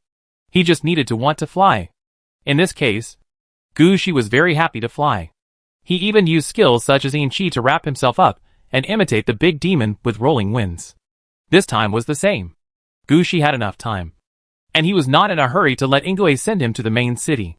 At this time, Gushi was floating in the sky casually. He slowly passed through the chaotic area between the cities of Aridov. At this time, Gushi noticed that, even if he left the magic planting area, the golden apple tree was still the tallest building in Aridov. However, because of the chaos between the cities of Aridov, Gushi could not see the golden apple tree in some places. All he could see was the increasing green and golden light in the magic planting area. Maybe it would not be long before the magic planting area would develop. While Gushi was muttering in his heart, the changes caused by the planting of the golden apple tree continued. As the spiritual energy brought by the golden apple tree spread to other districts of Aridity City, some situations in other areas were also changing secretly. The most important change was that some laurel wreaths made of leaves began to appear next to the statues on the corner of the city street, echoing the decorations formed by the ghost flower. At the same time, there were more auxiliary buildings of trees in the city, and slowly a natural vitality appeared in this dead city. Wait! Statues? Gushi seemed to have discovered something special, and looked at the statues on the street that served as decorations and auxiliary buildings again. Gushi noticed a detail. The number of statues in front of him had obviously increased. But among these statues, some had obviously been exposed to the wind and sun, and looked like they had been placed outside for 3 to 5 years. Some were obviously just carved and appeared on the street. This situation made Gushi's eyes light up. Changing fate will only affect the main participants, but the secondary participants will not necessarily be affected. After having this guess in mind, Gushi immediately thought of Gonglingyu. Gonglingyu had also seen the small jade piece, and also told Gushi about the thief. But she had not formally come into contact with the small jade piece, so she should not be considered a key figure in this fate node. So does Gonglingyu have any memory of this matter? Thinking of this, Gushi also realized that he had thought of the shortcomings of the fate-type red suit. If he wanted to break the situation, he might have to start from here. Thinking of this, a smile flashed across Gushi's eyes. That kid. You won't be able to escape for many days. I will catch you one day. While Gushi was thinking about this, Ji-bin led his elves to fly out from every corner of the magic plant area, like a meteor flying in the opposite direction, and all flew into the golden apple tree. They began to build their own city and country in the golden apple tree, because the spiritual energy emitted by the golden apple tree is quite sufficient. The reproduction speed of these elves has obviously increased a lot, and Ji-bin is quite radical. In addition to the main city, he also plans to build a city near each red golden apple, focusing on protecting the nearby golden apple. At the same time, elves may fall from every branch and every fork. Some of these places will be relatively large, and can be used to build towns, where thousands of elves live. Some places will be smaller, and can only be used to build villages, where hundreds of elves live. The golden apple tree provided the elves with the best living environment, and the elves also regarded the golden apple tree as their home. They could even fetch dew from nearby and wash each leaf. At the same time, when they were on the golden apple tree, they would also help clean up the moss, leaves, etc. growing on the branches, making the golden apple tree more gorgeous and dazzling. Chapter 1969 Return to the Creation Bridge. In front of the gate of Gushi private residence, Cui Xian and the other four were standing at the door looking inside. Wow, such a large private residence, how much does it cost? He Min peered inside. It's not a question of money, it seems that you need a certain status to have such a private residence. Su Chung directly refuted there. The teacher beside him shook his head. You guys, this depends on luck. Only when you happen to encounter private land for sale, will you have the opportunity to buy a piece of land in Yin City. As for our luck, let's forget it, don't count on it. At this time, Lingxi in the private house also noticed the four people standing at the door. Lingxi immediately arranged for the undead maid to go down and open the door. Please come in, the master is having breakfast, please wait a moment. After inviting Cui Xian and the other four into the living room, the undead maids also served them tea and snacks. Looking at the undead maids who were resting, Cui Xian had the biggest reaction. This is the life I want. Didn't you also buy an apartment? Only a few people can live in an apartment. This kind of private house is my goal. While they were talking, Gu Shi, who had just finished his meal, came out. Because the dragon scale boots had been replaced, Gu Shi didn't have the right purple quality shoes, so Gu Shi simply wore nothing and walked out barefoot. However, because of the griffin black throne, although Gu Shi seemed to be walking on the surface, he was actually floating in the air. However, his movements were quite natural, and no one noticed his behavior. You are here, how is your meal? Let's go now. Hearing the business, Cui Xian and the other four did not say anything more, and stood up directly, following Gu Shi to the second floor transmission room. While walking towards that place, Gu Shi also said to the four people, I will take you there, because I promised you before. But I also hope you understand that the experimental site provided this time is only lent to you, not given to you. This is the only chance. Cui Xian and the others nodded to show that they understood. They could see that Gu Shi didn't have many ideas about their current topic, but was more interested in their previous notes. If they hadn't taken the opportunity at the beginning, it's hard to say whether the venue in front of them could be successful. So they had to listen to Gu Shi words. And Cui Xian and the others also understood that the venue provided by Gu Shi this time was something they couldn't compare to. If they really entered the game and did this, they would have to face a lot of things. Although their topic is new, they have conducted several experiments before. The results were all disastrous. It would not be like this now, where Gu Shi led the team and entered the game world through an irregular channel. And the world is stable, and Gu Shi can guarantee their safety. If they ruined this opportunity because of one or two words, they would have no place to cry. Gu Shi was explaining some of the taboos of this past. This past world is a cleansed game world. I have a death city there, so you can come and go freely. You will follow me from the death city. Don't go too far outside, and do experiments near my death city. At that location, I can guarantee your safety. By the way, there are a few things I want to make clear to you.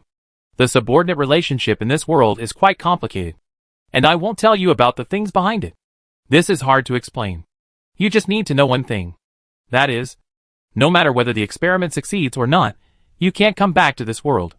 I don't want you to leave the city gate or coordinate points. I'm telling the truth, don't mess around with this matter. The water in this world is deep, you can't control it. The second thing is, after this time, your experiment will definitely attract some people's attention. Then you can just do the experiment, and I will deal with the enemy. Gu Shi gave instructions while leading people to the teleportation room on the second floor. The hearthstone leading to the Poison Peach Mountain was ready. From the flames of the fireplace, one could already see the situation on the opposite side of the Poison Peach Mountain. Take the antidote. Go in directly from here. And when you get there, follow the instructions and leave quickly. The poison over there is quite strong, and every second you stay there, there is a higher chance of being poisoned. Remember, there is no antidote for the poison there, and you can only rely on the antidote and your own physique to resist it. Don't do anything stupid. Gu Shi gave his last instruction, and then he was the first to step into the flames. After Gu Shi entered, Cui Xian and the other four quickly followed. Cui Xian walked in front, and Shi Tai walked in the back. They were not afraid of what Gu Shi would do to them. After all, they had nothing to plot against. Gu Shi couldn't just sell them out. Even if he did, they were not worth much. Gu Shi didn't really think much about it. He entered the Poison Peach Mountain one step ahead, and saw the three giants of the Poison Peach Mountain standing at the hearthstone waiting for Gu Shi. Zilia, Dugu and his own incarnation of the town, these three are responsible for the administration, military, and guard of Poison Peach Mountain. Seeing Gushi coming out, Zilia said immediately, "Sir, everything has been arranged. The main force of Poison Peach Mountain is ready to go to war." Dugu nodded on the side. Although he doesn't talk much, he is still quite good at managing the troops of Poison Peach Mountain. Not to mention other things, the current main force of Poison Peach Mountain can be ranked in the top 10 in Yaladowai City. The most important thing is that Dugu knows his own characteristics very well. When he trains soldiers, he also pays attention to strengthening toxicity. And since the incarnation of the town came to Poison Peach Mountain, Dugu has not been guarding Poison Peach Mountain all the time. He will take the troops out from time to time. When the Genesis War of this game world ended, most of the players evacuated the game world in front of them. This game world suddenly became empty. The game's mechanism is automatically compensating for the impact of the players. The dead city stationed here is actually calculated as part of the game world. The benefits compensated by this world naturally fell on Poison Peach Mountain. After these few battles, the troops of Poison Peach Mountain have gradually gained a good reputation. As long as they leave Poison Peach Mountain, the dogs nearby dare not bark too loudly. And this time, Gushi sent the mission 2 days in advance. Before Gushi came in, Dugu and the others were already ready for battle. Chapter 1970, an experiment that can ensure safety. When Chui Xian and the other 4 came from the Hearthstone, Gushi had already arrived at the top of the Poison Peach Mountain. At this time, at the dead city pillar of Poison Peach Mountain, Gushi saw the golden apple floating above the cauldron. This was the golden apple that Gushi had taken a bite of. It seems that Princess Anna really sent the golden apple that had lost its main function here. At this time, the golden apple was hanging above the poison gas pot, and from time to time, some golden liquid would slide down from the golden apple and drip into the poison pot below. Whenever a drop of liquid dripped down, the color of the poison in the poison pot would turn light gold in an instant. Then, the golden liquid would turn into poisonous smoke, and finally blend into the poisonous gas of Poison Peach Mountain, slowly strengthening the properties of Poison Peach Mountain. This was not a waste of the last bit of the golden apple's effect. My lord, they have all left the poisonous gas range of Poison Peach Mountain, and none of them have been poisoned. Dugu has already led the troops to follow. At this moment, Zilia appeared behind Gushi and explained the current situation to Gushi. Okay, I go over there too. You should pay more attention to the construction on the Poison Peach Mountain. Don't go off the track. Listening to Celia's words, Gushi also flew up. This time he was here to collect the harvest, and he should show his face when it's time to show up. With the power of the Griffin Black Throne, Gushi flew out of the Poison Peach Mountain easily. When he passed through the poisonous smoke outside the Poison Peach Mountain, Gushi immediately saw a large red net in the sky of this game world that only Gushi could see. This big net seemed to connect countless worlds, and squeeze these worlds together. Why hasn't it ended yet? Looking at the big net in the sky, Gushi muttered to himself. It has been more than 3 years. According to the plans of those players deep in the game, the progress of the Genesis Bridge should have reached the end. How come? Judging from the current situation, the progress of the Genesis Bridge is still far away. Just as Gushi was thinking about this, some voices came from below. Gushi looked down and found that Dugu was marching with his troops. Since the Hades University had a dump truck, Gushi also sent some dump trucks to Dewtown Mountain. Since then, Dugu has never stopped adjusting the dump trucks. The troops in Dewtown Mountain are mainly based on poison gas. Ghosts, zombies, skeleton soldiers, skeleton mages with poison, skeleton archers with poison arrows, assassins with poison, pharmacists who can make poison, necromancers, etc. It can be said that although they are messy, the core is determined from the beginning. So the dump trucks sent to Poison Peach Mountain have changed after more than 3 years of adjustment and repair. Except for the barracks and garrisons. Everything else is gone. Even the soul-calling tower has been demolished. Not to mention the city walls, gates and other things. Gushi was a little surprised about this situation, because summoning souls is the most basic ability of the necromancer. Without the soul summoning tower in the dump truck, it is like instant noodles without the seasoning packet. It always feels wrong. But Dugu and his men think this is reasonable. All the corpses they get in the battle will be transported back to the Poison Peach Mountain. They must first be poisoned in the Poison Peach Mountain for a period of time. They will not want corpses without poison. And the undead created in the end will not be poisonous. Therefore, the soul summoning tower on the dump truck is useless to them. The real useful thing should be the poisonous soul summoning tower inside the poison peach mountain. So it was quite reasonable to demolish the soul-catching tower and replace it with a building that sprays poison. Now that Poison Bone attacked, all the dump trucks were driven out. At this time, near the dump trucks of Poison Peach Mountain, there were also dump trucks from Chui Xian and his team. As students of the Underworld University and the Lord of the Underworld, Chui Xian and his team naturally knew about the dump trucks. Whether they made them themselves or bought them from others, they could always get some dump trucks back. Although this time was for the purpose of experiment, Chui Xian and his companions still released their troops based on their previous experience. After all, if something really happened later, they could at least protect themselves. Looking down from the sky, Gu Shi saw the situation of Chui Xian and his companions. Although they did not use all their troops, Gu Shi could still see that among the four, Heman had the most troops. In the 10 dump trucks, there were all standard undead troops from skeleton soldiers to bone dragons. In addition to the dump trucks, there was even a detachment of Death Knights. Su Cheng's troops have been completely orientalized. There are a lot of oriental monsters in his troops. The number of troops is not large, but they can gather more than 8,000 people. The troops of Shirtai and Chui Xian are quite standard. The number of troops of both of them is about 9,000. But Gu Shi doesn't believe that they have only so few men. After all, Shirtai is the strongest among them, and Chui Xian is the leader among the four. If they don't have any troops, Gu Shi won't believe it. They are probably holding back. However, their troops should only be used for self-protection. Their focus is still on their own experiments. The next battle, I am afraid it will still be Gu Shi troops. While Gu Shi was looking at the troops of these four were also looking at the troops brought by Du Gu. Du Gu brought a total of 40 dump trucks this time. In addition to the dump trucks, there were also a large number of troops walking normally. Adding up all the troops, the total force was about 90,000 people. These troops had long been arranged near Poison Peach Mountain. When Du Gu and his men advanced, these troops were replenished from all directions. Although Poison Peach Mountain took the route of poison and undead. But no one can deny that Poison Peach Mountain was originally the camp of elves. Among the troops of Poison Peach Mountain, the largest number was the archer and mage troops. Among the 40 mud trucks in operation, half were carrying archers, and 13 were carrying magic troops. The rest were the dump trucks carrying ordinary soldiers. Among the troops walking outside, archers also accounted for about half of the troops, and the number of poison and wind skeleton mages was about 30%.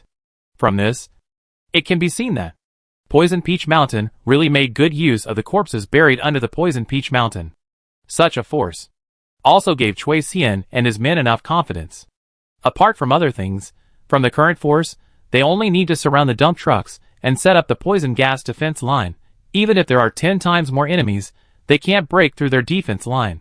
What Gu Shi said before was right. Gu Shi can guarantee the safety of their experiments. Chapter 1971 The Blood Sacrifice begins. When falling from the sky to the ground, the evil coffin appeared next to Gu Shi at the first moment. When Gu Shi fell, he just sat steadily on the evil coffin. As soon as Gu Shi fell, Du Gu appeared next to Gu Shi riding a green bone horse. Sir, the location we have decided is a little ahead. The ground nearby has been flattened by us. The area nearby has also been cleared.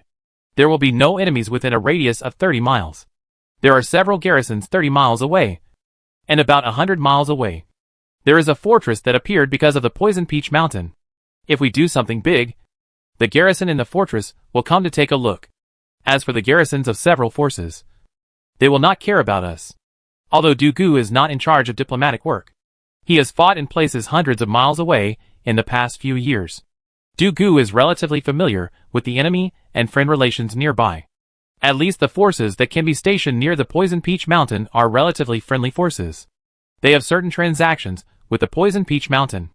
Although they cannot guarantee whether they are harmful, Du Gu can guarantee that when Chui Xian and his team take action, these forces will not jump out to commit suicide. Gu Shi also understood what Du Gu meant after hearing this.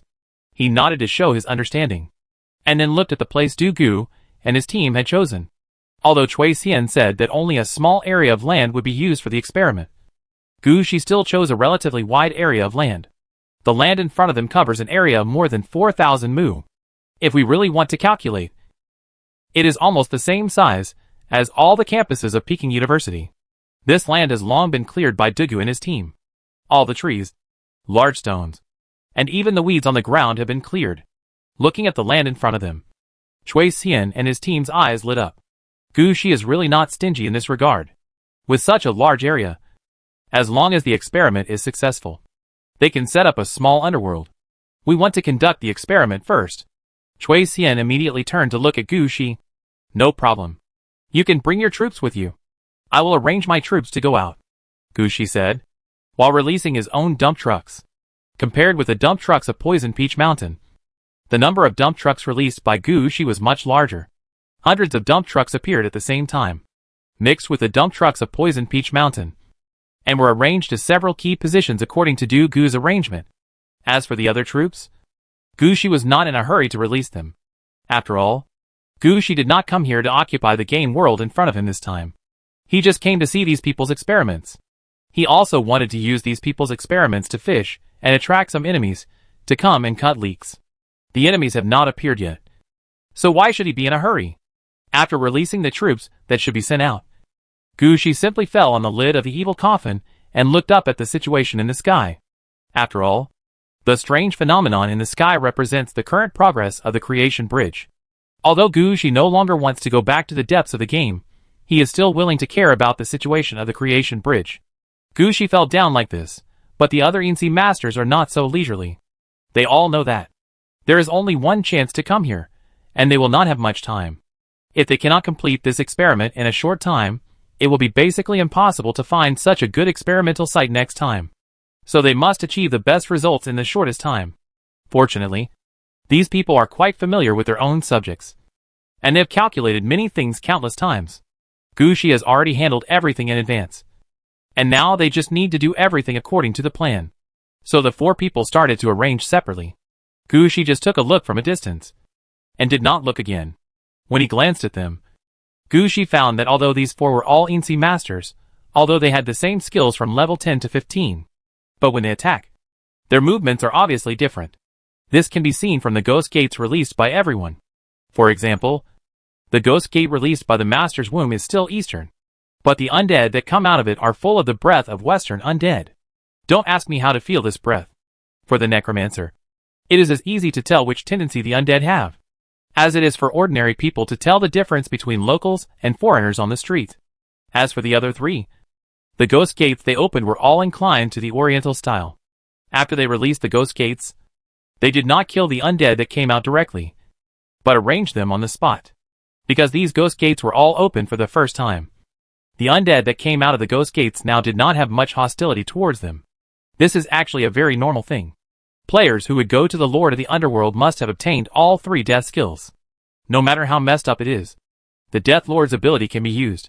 The ownerless undead automatically join, and the hostility of the owner's undead is greatly reduced. This is the advantage of the Death Lord.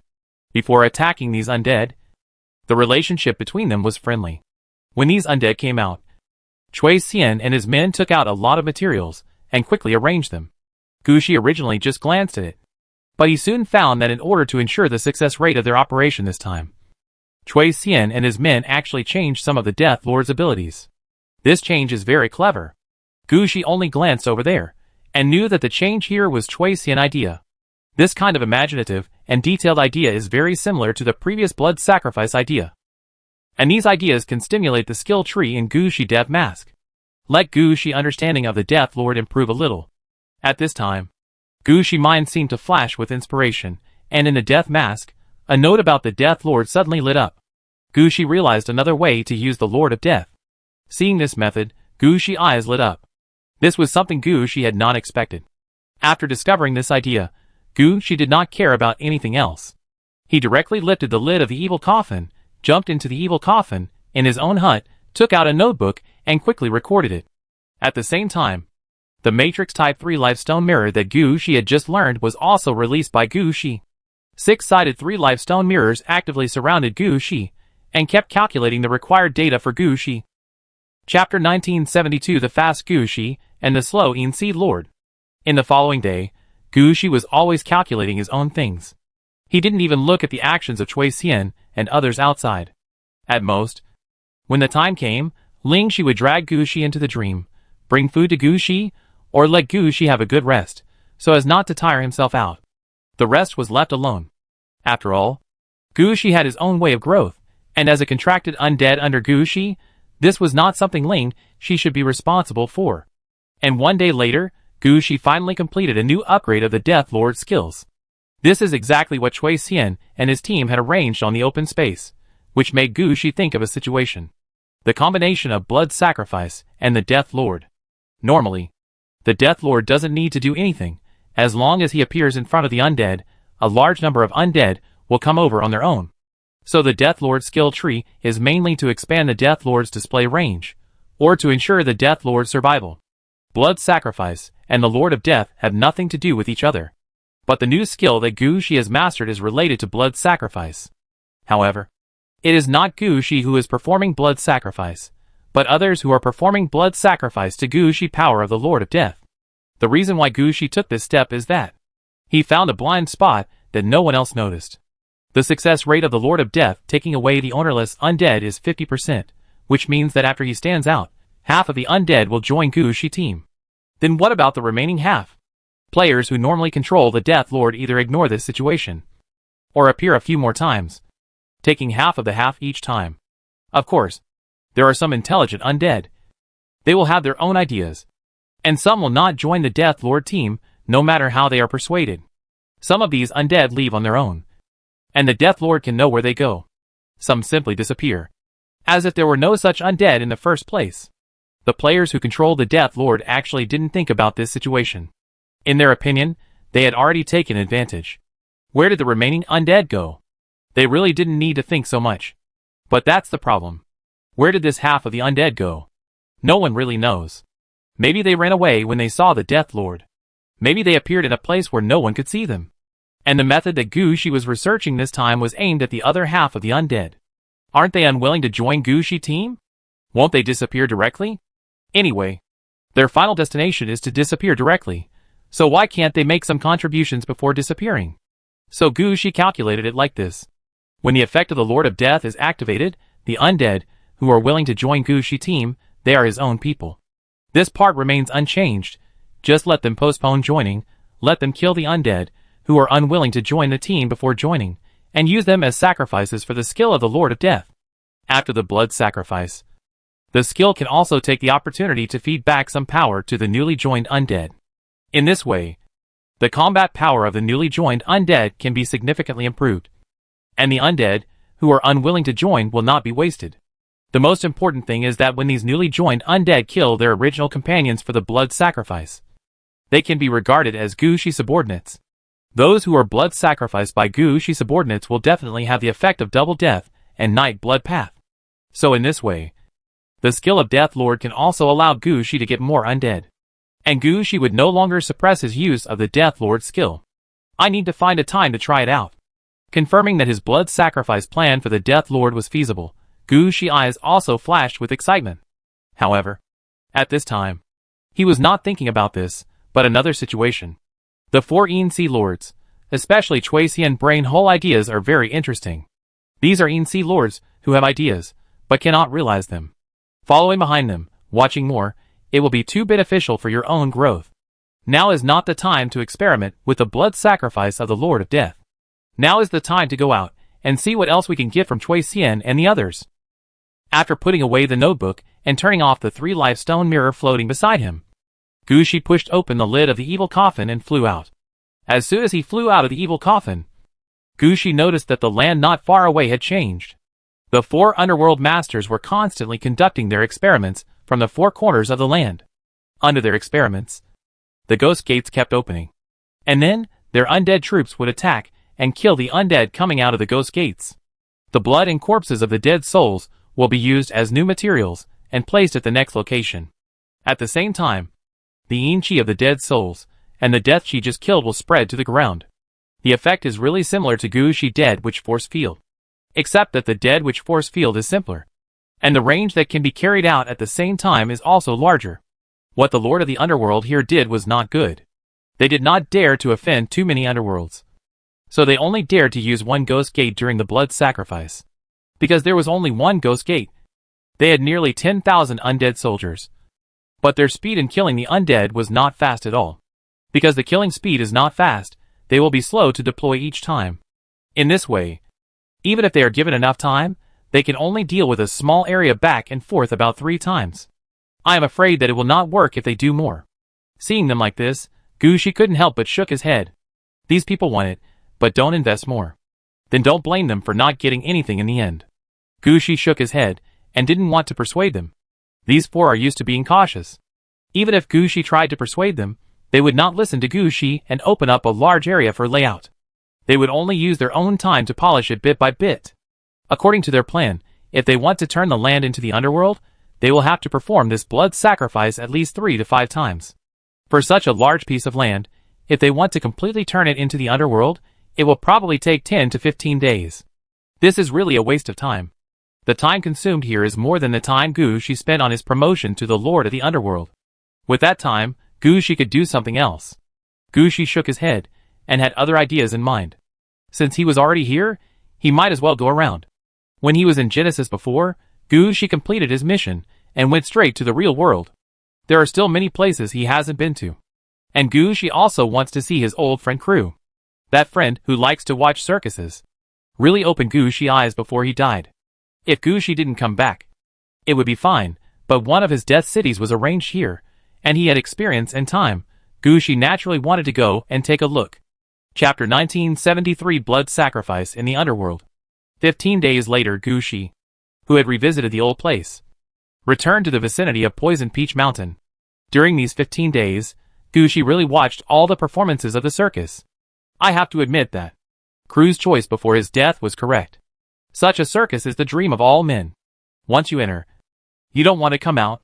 If Gushi hadn't been thinking about the Mirror Palace, he might have stayed here for a few more days.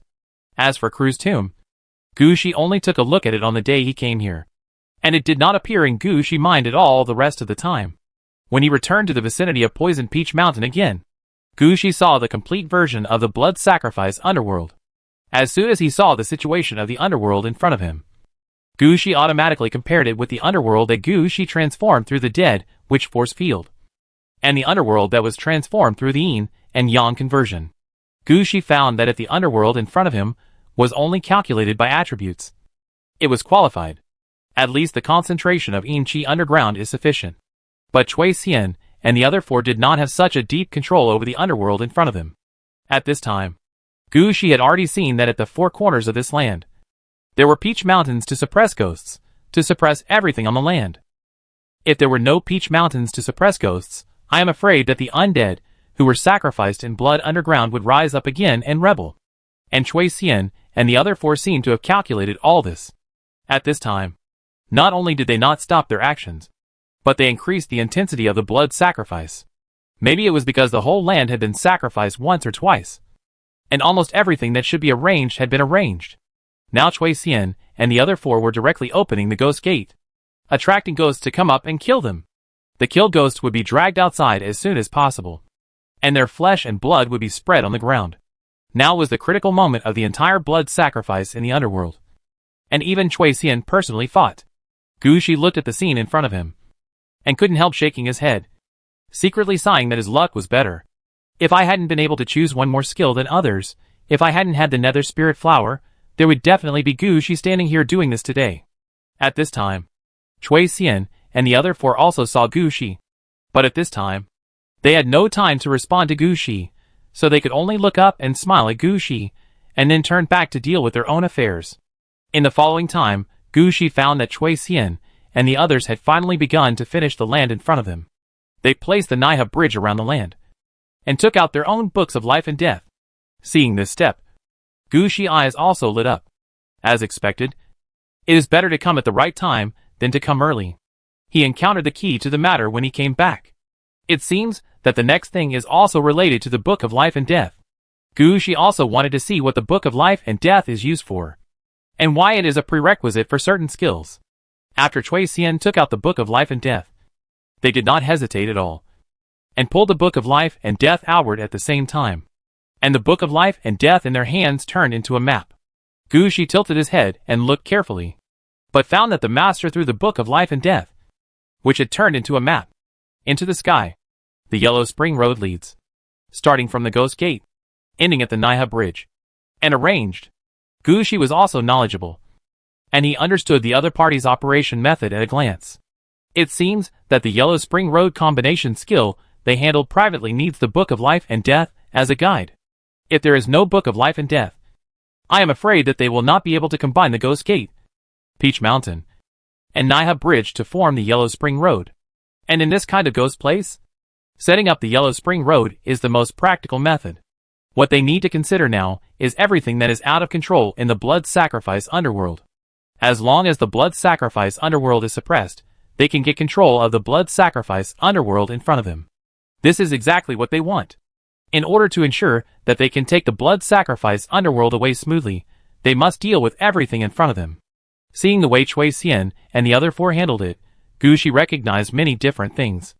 At this time, some of them directly released the Wanchuan River to wash the land in front of them, and some released the Red Spider Lily to absorb the chaotic souls in the Blood Sacrifice Underworld. Some began to arrange the underworld officials to suppress and adjust the land in front of them. Anyway, what they are doing now is to suppress all the hidden dangers of this land and get the ownership of the underworld first. Only after this is done, they can be considered to have taken everything. Finally, the four of them returned to the location of the Peach Mountain where they put down the ghosts at the beginning, and the four of them opened their life and death books at the same time, wrapping up the entire Blood Sacrifice Underworld. Gu Shi's eyes were a little overwhelmed now. In order to ensure that he would not miss any information, he simply released a large number of 3 Lifestone mirrors, and let the 3 Lifestone mirrors record everything in front of him. At the same time, Gu Shi also understood the actions of these 4 people through his understanding of the path of the Lord of Mount Tai. Collect. With the joint efforts of Cui Xian and the other 4, the Blood Sacrifice Underworld in front of them was pulled up. Gu Shi understood that as long as they could collect this part of the underworld into the Book of Life and Death, their experiment this time would be considered a success. By then, they will have a decent-sized underworld in their hands. As for whether this underworld obeys them or not, that is another matter. But their path to the king of the underworld has been opened. The actions of these 4 underworld masters also let Gu Shi see the differences in many skills and growth paths of the underworld masters in the future. It can be seen that, when it comes to the underworld master, how to go on the next path, every player will have his own ideas, even though Gu Shi can now choose 2 out of 5 for each level up.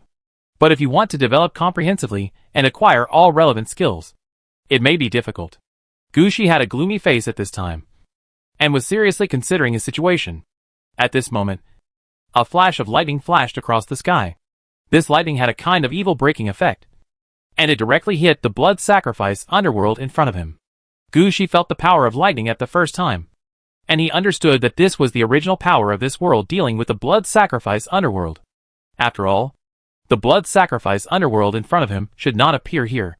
Gu Shi did not ask about the situation when he came back, but he saw on the way back that the origin of this world had already mobilized troops to stop it. However, most of the troops mobilized were defeated by Gu Shi men on the periphery. They did not even have a way to kill their way to the experimental site. Now that the experiment is about to succeed, Cui Xian and the other 4 are putting away the Blood Sacrifice Underworld that has been transformed. The origin of this world does not want to wait any longer. This lightning can be regarded as a comprehensive attack by the origin of the world on the Blood Sacrifice Underworld. Chapter 1970 For the Unexpected has come. The magic of controlling the air. Electric current guidance. Resistance to electric rings. Seeing the lightning coming directly at him, Gu Shi flew up immediately. The changes in the Blood Sacrifice Underworld are not Gu Shi business, but the lightning in front of him is Gu Shi business. You have to know that the target of this lightning is the Blood Sacrifice Underworld experimental field below. In addition to providing an experimental field, Gu Shi's mission here is to ensure the safety of the experimental field. The troops that the origin of this world had previously dispatched were all blocked by Gu Shi troops. This was considered a good job by Gu Shi. The lightning in front of him was the last attack of the origin of the world on Gu Shi. He didn't even need to use lightning to strike directly. Just by looking at it, Gu Shi knew how powerful this thing was. If Gu Shi didn't have the Griffin Black Throne, he could only watch the lightning in front of him. But after having the skill of the Griffin Black Throne, the situation was different. Gu Shi can now say that he is the king of the sky. He can cast all kinds of air magic at will. For such a powerful lightning, Gu Shi naturally has his own way of dealing with it. First, protect Cui Xian and the others' blood sacrifice to the underworld. so that it will not be destroyed by others if they are not careful. Then, guide the lightning to other places through electric current. Resist the magic of electric ring, etc. In Gushi mind, he will definitely not be able to withstand such a powerful lightning. So it is the most reasonable method to lead the lightning to other places. So Gushi looked at the direction, and set his sights on the fortress more than 100 miles away. Gushi did not go through this fortress when he came back. But he also knew that the origin of the world wanted to mobilize troops to prevent the completion of the blood sacrifice in the underworld. And the most convenient place to mobilize troops must be here. In addition, this fortress was originally set up against the Poison Peach Mountain. So Gushi would naturally not be polite. Under Gushi guidance, the lightning was led to the sky above the fortress little by little. Finally, the lightning stimulated by Gushi directly penetrated the entire fortress. When the lightning fell, Cui Xian and others who were putting away the blood sacrifice to the underworld also noticed the situation more than 100 miles away. They saw the sudden appearance of the lightning just now and Gushi operation. Although they had no way to observe the situation more than 100 miles away, they could feel the lightning falling and the explosion caused by the lightning. At the same time, they all noticed that the lightning just now was actually aimed at their blood sacrifice underworld. If Gushi hadn't dealt with this blow, they and the blood sacrifice underworld they had just dealt with might have been gone. Of course, this was just the worst guess. The biggest possibility was that they were seriously injured and the blood sacrifice underworld was destroyed. In any case, Gushi actions just now really protected Cui Xian and the others. Cui Xian was very grateful to Gushi at this time. But Gushi didn't have time to care about this. He was floating in the air at first, and just wanted to see the final outcome of the fortress. After all, he finally showed his power in front of others, so he had to show off. But soon Gushi found something wrong. Gushi looked up at the sky and found that the origin of the world had no intention of sending another lightning. So Gushi didn't explain the situation to Cui Xian. He activated the effect of the King of the Sky and flew to the location of the fortress on the spot. Gushi flying speed in the sky certainly cannot be compared with the speed of the evil coffin. After all, Gushi body is still mortal, and he has no way to break the sound barrier. Gushi can only go in that direction at his fastest speed. Before he flew near the fortress, Gushi knew where his feeling of something wrong came from. Just now, he attracted the lightning on the fortress, and it directly blew up the fortress. And the fortress was not over yet. The power of the lightning was stimulated and strengthened by Gushi, and now it is flowing on the ground. Just like that, the electric current directly occupied a larger area than the blood sacrifice to the underworld that Cui Xian and his team had created. And every time the electric current jumped, it would bring up a little bit of death energy. Gushi understood that this was the electric current that killed the insects hiding underground. Looking at this situation, Gushi suddenly had an idea in his mind. Now that we are here, Gushi stretched out his hand and pointed downward. And the Dead Witch army was launched. 1,500 liches appeared on the spot. And then 2 Death Incarnations Titans appeared. They stepped on the electric current and walked in, suppressing the violent electric current jumping on the ground. Then, 1,500 liches immediately deployed the Death Wizard Force Field, turning this piece of land into a Een land. Gushi was not idle either. He released the seeds of the Nether Spirit Flower with the attitude that since he was here, he would just deal with it casually. Originally, Gushi thought that this was just a simple matter. As long as the Nether Spirit Flower fell, the Yin and Yang would be transformed. But he never expected that. The land in front of him was quite unique. As soon as the seeds of the Nether Spirit Flower fell, there was actually lightning jumping out to resist. This situation made Gushi speechless. Very energetic. But this energy was clearly directed at me. Gushi muttered in his heart, but his hands did not stop moving. Gushi used the little trick he had just learned from Cui Xian at the first time. As soon as the Book of Life and Death was opened, the little yellow spring road was set up. As the Naiha bridge was put down, Gushi Nether Spirit Flower was successfully planted. 1,500 liches had also stood in the corresponding positions, changing the properties of the land in front of them. With the help of the Death Incarnation Titan, the power of the Dead Witch Force Field quickly merged into the soil. Everything here quickly turned into the underworld. This transformation speed, that is much faster than Cui Xian and the other 4. With Cui Xian and the other 4's transformation speed, Gushi only took a few hours to catch up with their efforts of more than 10 days, for a plot of land that was obviously not much different. I don't know if Gushi is stronger than a normal underworld master, or if Cui Xian and the other 4 are weaker than a normal underworld master. Anyway, Chui Xian and his team have not yet completed the conquest of the blood sacrifice underworld. And Gu Shi has already entered the next step, Yin and Yang conversion. As long as Gu Shi uses this trick, the final finishing work will not be a problem. But at this time, Gu Shi hesitated. What can this piece of land be used for? Like Chui Xian and his team, arranging the Yellow Spring Road and acting as the front half of the underworld is definitely not possible. Gu Shi has his own ideas for the layout of the underworld. The Mirror Underground Palace that he is going to take down is the main plot of Gu Shi Underworld. Especially the section of Huangquan Road, Gu Shi had already thought about it, and paved it directly to the Great Lord. With such a long Huangquan Road, Gu Shi naturally looked down on such a small area. Gu Shi thought about it, and finally decided to deal with it in the way of the Ice Mirror Ghost Prison. Although it is a little smaller, but the lightning attribute is still quite unique. This may be an opportunity. So Gu Shi carried out the final treatment according to the original idea. When Chui Xian and his team completely conquered the blood sacrifice underworld, Gu Shi had also completed the final treatment, and in the space of the Mirror Underground Palace, another smaller ghost prison appeared. Horizontal Thunder Prison. Chapter 1975 Henglei Prison. Henglei Prison, a small external space, covers an area of 3 square kilometers, has the attributes of death and lightning, and can suppress 100 undead.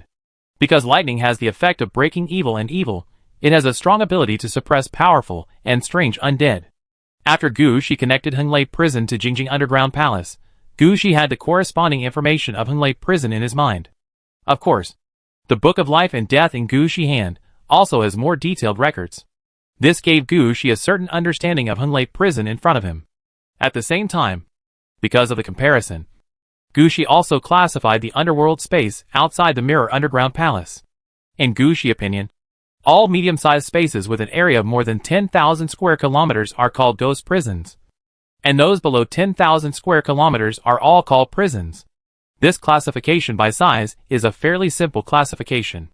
Gu Shi does not want to classify by attributes or the number of undead that can be suppressed. As for going higher, it will take about 1 million square kilometers before another level is divided. Gu Shi didn't think about how to divide it now. You have to know how big a range of 1 million square kilometers is. Even the Mirror Underground Palace that Gu Shi currently occupies does not meet this standard. If Gu Shi really wants to take over such a large underworld space, I'm afraid he will have to wait a long time. As for the corresponding dependency relationship in the underworld space, there is no such thing. After completing the transformation of Henglei Prison, Gu Shi left 500 liches to guard Henglei Prison, and simply collected the remaining liches. After finishing the work here, Gu Shi flew back again. When he returned to the vicinity of Poison Peach Mountain, Gu Shi found helplessly that Chui Xian and his team had not yet finished dealing with the blood sacrifice to the underworld. This speed was really too slow. Looking more closely, Gu Shi noticed that Chui Xian and his team were recording various problems at hand. They really treated this place as an experiment, and wanted to solve various major troubles of the blood sacrifice to the underworld. Regarding this situation, Gu Shi could not help but shook his head. He wanted to say, "This thing is hopeless. It took more than 10 days to make such a ghost thing. I really don't know why he agreed with this idea in the beginning." In Gu Shi's mind, shouldn't it be normal to release hundreds of ghost gates at the same time and send a large army to perform a large blood sacrifice? In fact, Gu Shi didn't understand that this progress was actually quite fast in the eyes of Chui Xian and others. You have to know how much effort Chui Xian and others spent for this little bit of land in the underworld. After completing various tasks in the underworld in the game for more than a year, they didn't even get a piece of land. Now they can get such a large piece of land in just over 10 days. They all think they are very successful this time. In their minds, this speed is something they can brag about to other underworld masters. On the contrary, it is the speed that Gu Shi thinks is abnormal. In Chui Xian words, these are all the levels that must be passed before becoming the king of the underworld. Just like a bone dragon is required at level 10, when promoted to the king of the underworld, all the losses suffered before will be made up. Now their research is advancing the progress of the Lord of the Underworld. They will be recorded in the history of the Lord of the Underworld, and become heroes on the path of the Lord of the Underworld. The two sides did not communicate clearly with each other. Gu Shi estimated the time based on his own progress. The gap between them was naturally quite obvious. Although he was dissatisfied with the progress of Chui Xian and others, Gu Shi did not say much. He stood in the sky, looking at the situation below. Seeing Gu Shi return, Chui Xian, and the others were relieved. When Gu Shi ran out to play before, they didn't feel anything, but when the lightning struck just now, they realized how much effort Gu Shi had put in behind the scenes to allow them to conduct the experiment peacefully here. When they couldn't see Gu Shi for a while, they thought Gu Shi had run away. Although they didn't feel anything, after Gu Shi returned, their movements were obviously much more confident. At this time, Gu Shi, who was standing in the sky, quickly turned his thoughts to other directions. After the successful experience of Honglei prison, Gu Shi's mind was placed on other places. At this time, Gu Shi felt a little regretful why he had been in the circus for the past 10 days. Gu Shi was quite familiar with this game world in front of him. He knew that there were quite a lot of ancient battlefields here. Those were the most suitable places for the Lord of the Underworld to take action. Especially Gu Shi still has the archaeological map left by Crew. Don't underestimate this thing. Crew just found a gathering point of elves at random, and Gu Shi took care of a poisonous peach mountain. If more ancient battlefields can be found, and with Gu Shi methods, it is not impossible to get a few more underworld spaces. You should know that the underworld space is not necessarily used to suppress the undead. It can also be a space for the generation of undead. Gu Shi does not intend to make all his underworlds like the style of the 18 Hells. In Gu Shi's mind, building his own kingdom of the dead is the most reasonable idea. If he had known that things would go so smoothly, Gu Shi would have gone to the ancient battlefield to release the Dead Witch army. If that didn't work, he would have directly used the Nether Spirit Flower. He didn't believe that he couldn't handle it all. As a result, he spent the most critical 10 days at the circus. Although Gu Shi didn't feel anything when he went to the circus, and didn't feel that he had suffered a loss, it was always not good to do so. Gu Shi quickly criticized himself in his heart. Next time, he must find time to walk through all the archaeological maps left by Crew in this game, and convert a few ancient battlefields to his own mirrored underground palace. At that time, he can no longer run around in the circus. He must not stay in the circus for 15 days. At most a week. That's right. But it's not right. After this time, his vacation for promotion to the Lord of the Underworld will be over. In the future, when he runs to this game world, he can only come one day at most. I am afraid that I can't spend the whole day in the circus. On the contrary, I still have some time to find the ancient battlefield according to the archaeological map. It seems that I can't go to the circus. The sadness of a man who is busy with his career. I will come next time to see if I can squeeze out some time. Gu Shi has already planned the time to come next time. There is no expression in his eyes, but he is just looking at the situation below in the air. In Gu Shi's eyes, Chui Xian and his team are carrying out the last finishing action. Chui Xian and his team's blood sacrifice to the underworld is finally about to be completed. Chapter 1976 Experimental Results and Report. In the final process, Chui Xian and the other 4 finally released their own Death City. After all, the blood sacrifice they made to the underworld had to be connected to their own Death City in the end. If it was not connected to their own Death City, then they would have worked in vain for so long. So after the main gates of the 4 Death Cities appeared, the 4 cut the more than 4,000 acres of land into 4 pieces, and connected the gates of the Death Cities with the Naiha Bridge. Then, a large amount of death aura began to flow out from the gate of the Death City, and quickly marked the corresponding mark for the blood sacrifice underworld that belonged to him. Gu Shi was particularly sensitive to these things, because he had done so many things. He immediately felt clearly that the land of the blood sacrifice underworld was being assimilated rapidly. Collect. The first one to complete the final finishing was the Master's Fetus. His level was high enough, and the only thing missing was the last step. The idea of the land of the underworld had already turned over in his mind countless times. As soon as he completed the control of the blood sacrifice underworld land, he immediately closed the city gate. As the gate of the city of death disappeared, the underworld land transformed by the blood sacrifice also disappeared. Gu Shi, who was observing in the sky, also understood that their blood sacrifice project was successful. With the teacher's proofing, the other 3 also quickly completed the final finishing work. They each took away a part of the land. After these 4 took away the blood sacrifice underworld, the yin energy that originally shrouded this empty land also completely dissipated, and everything seemed to have returned to the beginning. At this time, Chui Xian also took out a notebook and scribbled on it. Student Gu. This experiment was very successful. This is the experimental diary. We have recorded all the details, problems found, and treatment methods. Please accept it first.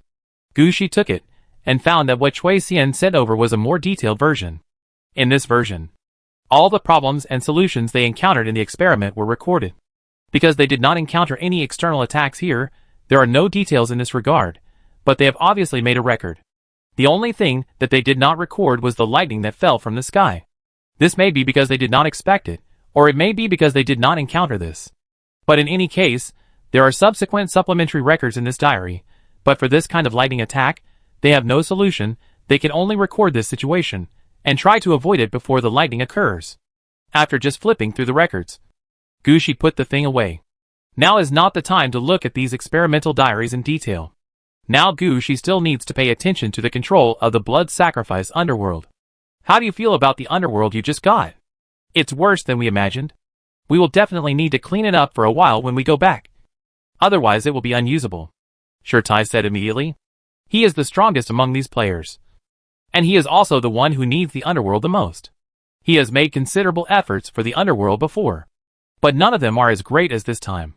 Although he speaks with a disdainful tone, his eyes flash with happiness. It can be seen that he is quite satisfied with the harvest this time. As for going back to clean up the chaotic atmosphere left by the blood sacrifice in the underworld, Shirtai doesn't care at all. In Shirtai's eyes, he will soon have his own underworld. As for how shabby this underworld is, he really doesn't care. This feeling is like the people who moved to Beijing and bought a house in BJ. Even if it is old and small, they will be very happy. Isn't it just a little shabby? Doesn't it just need to be tidied up? What's the big deal? As long as the house is theirs, they can spend time to tidy it up. Gushi didn't quite understand Shirtai's idea, but the other underworld masters understood it very well. They all nodded. There are still many things to do when we go back, such as reorganizing the materials used in the previous blood sacrifice, and laying a layer of soil.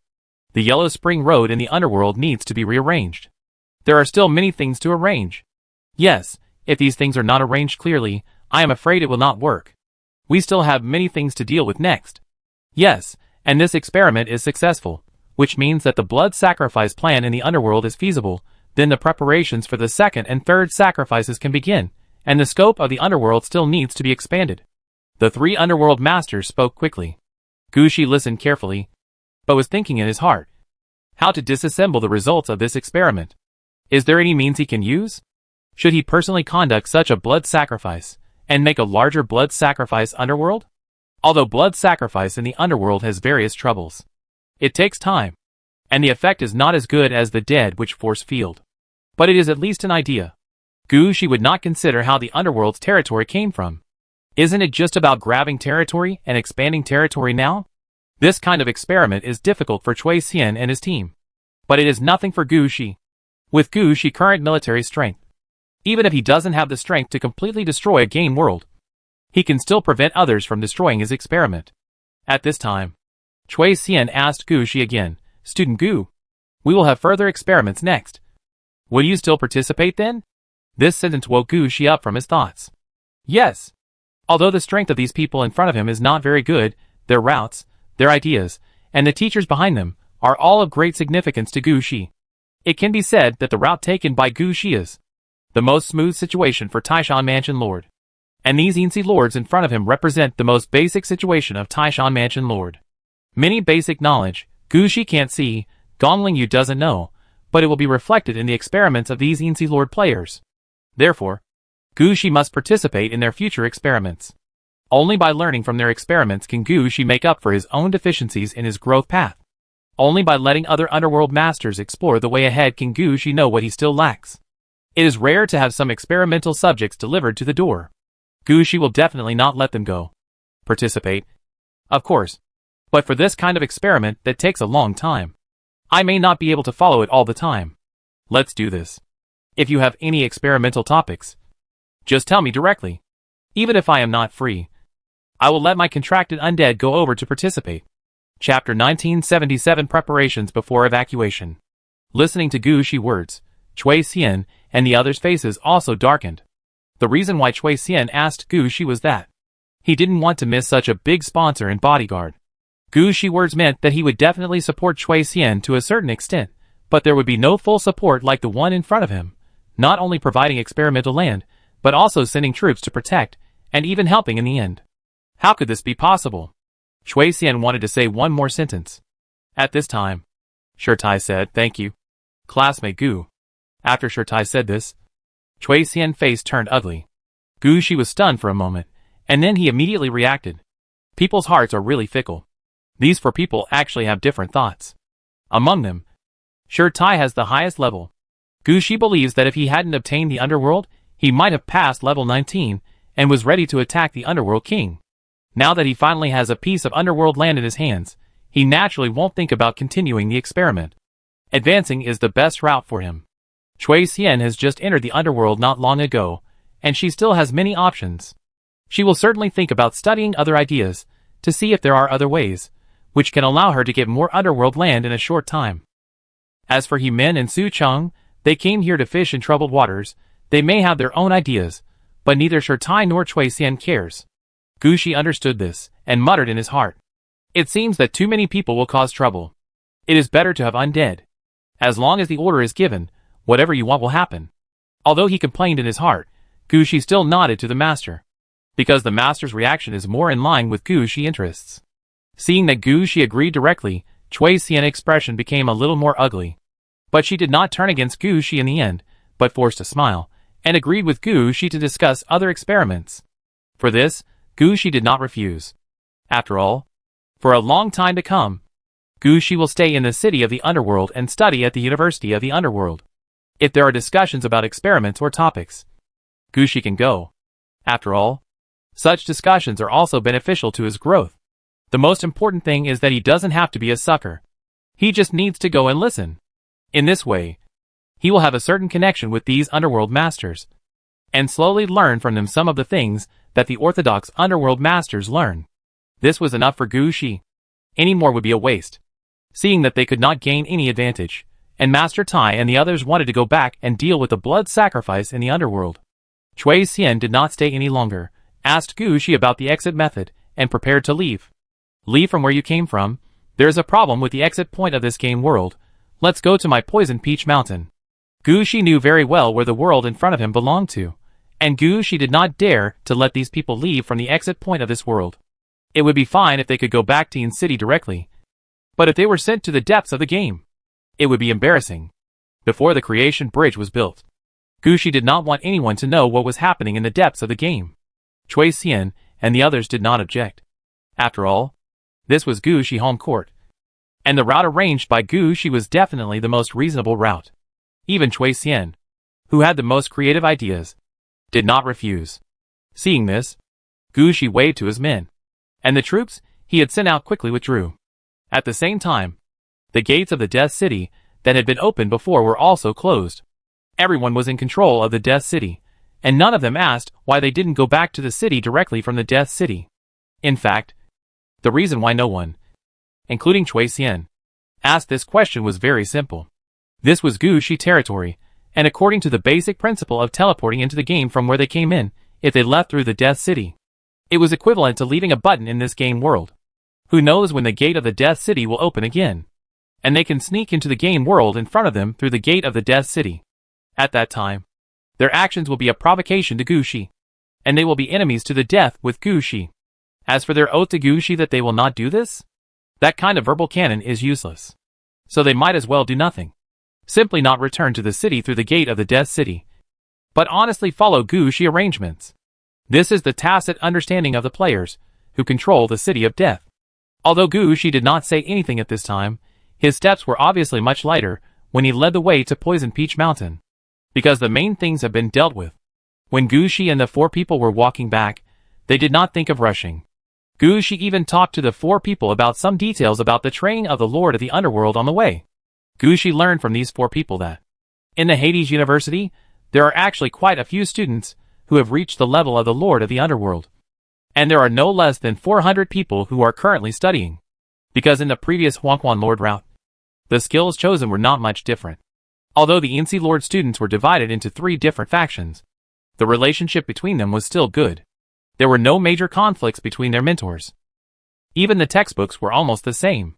If you can't find a teacher to answer many questions, you can ask a senior and get the answer.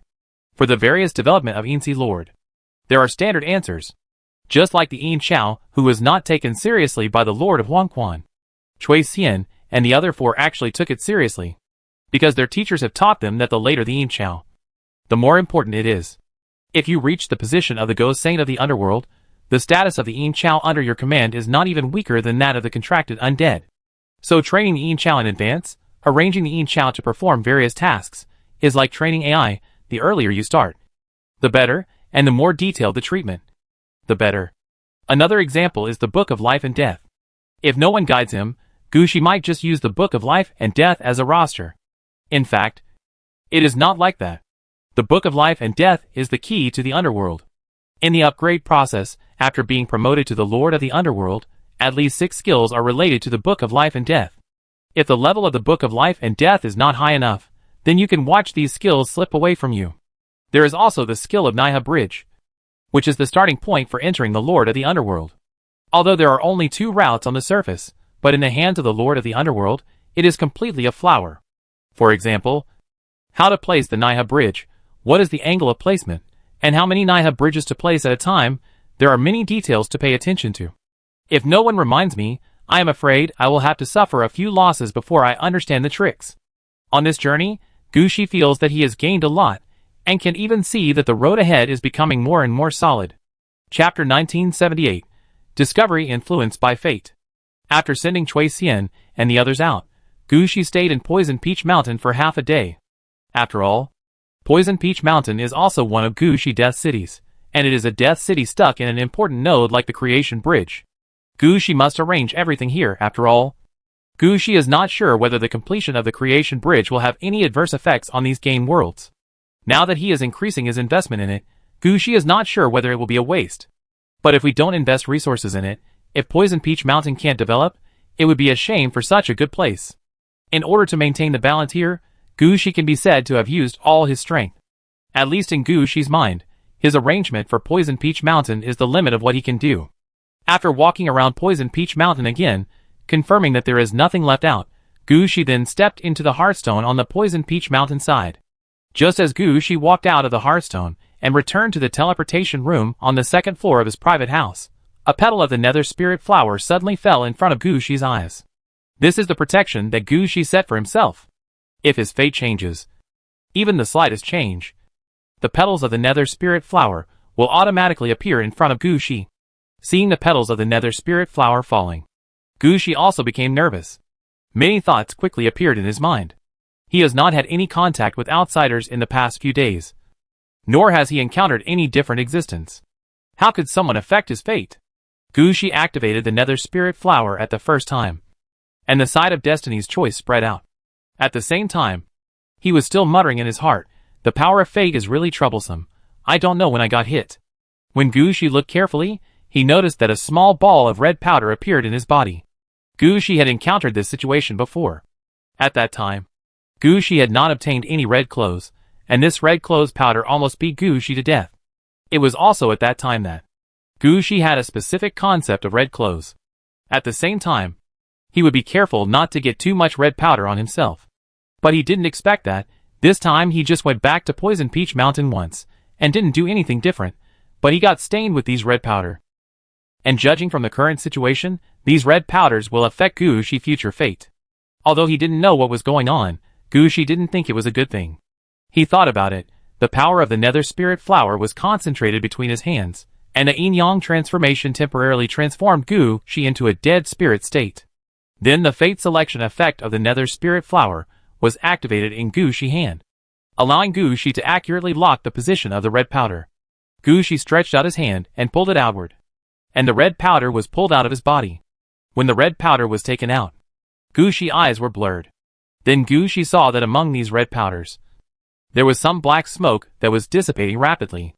Before Gushi could see what was going on, the scene of Gushi and Cui Xian and others arranging the blood sacrifice in the underworld in the game world appeared in front of him. Gushi noticed that every time they arranged a blood sacrifice in the underworld, the game world would respond in kind. It felt as if the entire game world had come alive. Want to struggle out of a net? After sensing the actions of the consciousness of this world, a trace of doubt flashed across Gushi's eyes. What was going on? Could it be that something was wrong with the Creation Bridge? But what did this have to do with Gushi? This situation made Gushi temporarily forget about the black smoke that was drifting out of the red powder. Gu Shi also understood that this was the choice of fate. At this time, he had no time to care about other things, but he looked at it carefully. Soon, Gu Shi found some clues from the details. It turned out that his behavior with Cui Xian and others had affected the game world and even the fate of the creation bridge. Although this did not change Gu Shi's fate, but his fate was really affected, so Ming Linghua gave Gu Shi such a hint at the first time. Even through the way of fate, it told Gu Shi what happened. This made Gu Shi feel that the connection between him and the Nether Spirit Flower was closer. At least the Nether Spirit Flower would take the initiative to help Gu Shi now. This made Gu Shi feel more at ease. Gu Shi, who felt relieved, turned his attention back to the creation bridge. Just now, Gu Shi had already sensed the situation in the creation bridge. Gu Shi found that he had taken Cui Xian and others to the foundation world of the creation bridge to perform a blood sacrifice in the underworld, and it felt like he was drilling a hole in the bricks of someone else's bridge. Although Gu Shi's behavior was inconspicuous, and the time was not too long. Isn't there a saying? 1,000-mile embankment is destroyed by an ant hole. This is why Ming Linghua believes that Gu Shi's action this time is likely to be a fulcrum, affecting the fate of the creation bridge. Gu Shi, who understood this, also frowned. His decision to go to the creation bridge was actually a helpless choice. Who made him agree to it at once? To help Cui Xian and other Yinzi masters provide an experimental site? As a result, 4 of his 5 death cities were not suitable to go to. After careful selection, he finally entered the foundation world of the creation bridge. But he never expected that his momentary impulse would bring such a big impact. Could it be that he would be like those masters who control the power of fate, and would not take action if he could? When he thought of this, Gu Shi shook his head directly. How could this be possible? Gu Shi was a necromancer, and he was not one of those fortune tellers who talked about cause and effect, chance, etc. He always does things when he sees that it is beneficial to him. He never thinks too much about it. The success or failure of the creation bridge has nothing to do with him. Gu Shi, isn't it just a few holes in the bricks of the creation bridge? If you have the guts, come and trouble me. The more Gu Shi thought about it, the more excited he became. Finally, he stretched out his hand and was about to crush the red powder in his hand. But at the moment when Gu Shi was about to make a move, he seemed to think of something. His left hand quickly touched his chest and took out the empty spirit crystal that Su Yoheng gave him. Then he stuffed the red powder in. As expected, once it came into contact with the void spirit crystal, the red powder became part of the void spirit crystal. Gu Shi noticed that the void spirit crystal that had consumed some energy before was replenished, and the time for nurturing in the void spirit crystal changed from the original 7 years to 7 years, 1 month and 6 days. Chapter 1979. Life on the right track. 7 days after returning from the Poison Peach Mountain, Gu Shi resumed his original life habits in the Yin City. He went to the Hades University to study during the day, and went shopping in the Yin City during his break time. The only change was that he would take some time out every day, return to the city of Aridov to pay attention to the battle arrangements against the Grand Lord. When Gu Shi was promoted before, he had thought about preparing a full-scale attack against the Grand Lord, and taking down the part of the territory occupied by the Grand Lord. But he never expected that, after such a long time, his troops were still not ready. The army had not set out yet. At most, part of the army was concentrated near Longcheng, and the war had not officially started. In the past few days, Gu Shi's attention in Aridov City was also focused on the mobilization of various troops. After all, this was a war related to Gu Shi's national destiny, and Gu Shi could not be too careful. But no one knew that when Gu Shi was studying at the Hades University, he was not looking for information about the Lord of the Underworld or the Necromancer. During this period, Gu Shi was looking through the information of a rare profession among necromancers: the informant of the dead. This kind of informant of the dead is a profession among necromancers who follow the curse, prophet, and prophecy route. Because the prophet and prophecy route require quite high talent, there are very few people in this profession. However, Gu Shi has heard that they also have some research on fate. Gu Shi has been looking for their information not because he wants to change his profession to become an informant of the dead. It was because Gu Shi wanted to know what happened to him during this period of time, and why he kept encountering events where his fate was affected by others. However, there was too much information in the Hades University, and even with Yen Ryu's help, Gu Shi could not find any official news. Today was the same. Gu Shi was dragged out of bed by Lingxi undead maid early in the morning. He was vaguely carried to finish dressing, washing, going downstairs, and other activities. When he was fully awake, he was already sitting at the dining table, waiting for today's breakfast. Several undead maids also took this opportunity to report the information they had just gathered to Gu Shi. Gu Shi was listening intermittently, and his mind was wandering. Lingxi, who was standing by, didn't care about this matter. Gu Shi was like this every day when he just woke up. He would be fine when he woke up. As for the information here, it had been recorded in the 3 live stone mirror while Gu Shi was listening. Gu Shi would not miss any important information. After the intelligence report, Gu Shi almost completely woke up. He took a look at the food in front of him, stood up and said, "Has Yen Ryu not come back yet?" "Not yet. But Ryu sent a message saying that she has found relevant clues. I believe that when you go to the Hades University today, you will get a good result." Hearing this, Gu Shi's eyes also lit up. In the past few days, Gu Shi has been looking for the reason why he was targeted by fate. However, there are very few players who play fate on the side of the undead, and Gu Shi cannot prove that his ghost flower controls the power of fate. So this matter can only fall on Yen Ryu's head in the end. Now that he has heard the rare good news, Gu Shi is suddenly excited. It feels like the dark clouds that have been hanging over Gu Shi's head have disappeared under a strong wind. Really? Then I have to go over and take a look. At this time, Gu Shi didn't even have time to eat breakfast, and got up and prepared to leave. Lingxi immediately stepped forward to help Gu Shi tidy up his clothes, and stuffed a few snacks into Gu Shi's mouth. While sending Gu Shi to the apartment, she also gave Gu Shi instructions. "Sir, this matter cannot be rushed. If there is no gain, don't force it too much. Don't worry about your health." Gu Shi nodded. "It's okay. I know my health." Listening to Gu Shi's words, Lingxi was still a little worried, but she couldn't persuade Gu Shi. After all, Gu Shi was the master. She only needed to know what Gu Shi cared about most and handle everything for him. Gu Shi did not notice Lingxi's reaction at this time. He quickly left his private house and quickly appeared near the apartment building.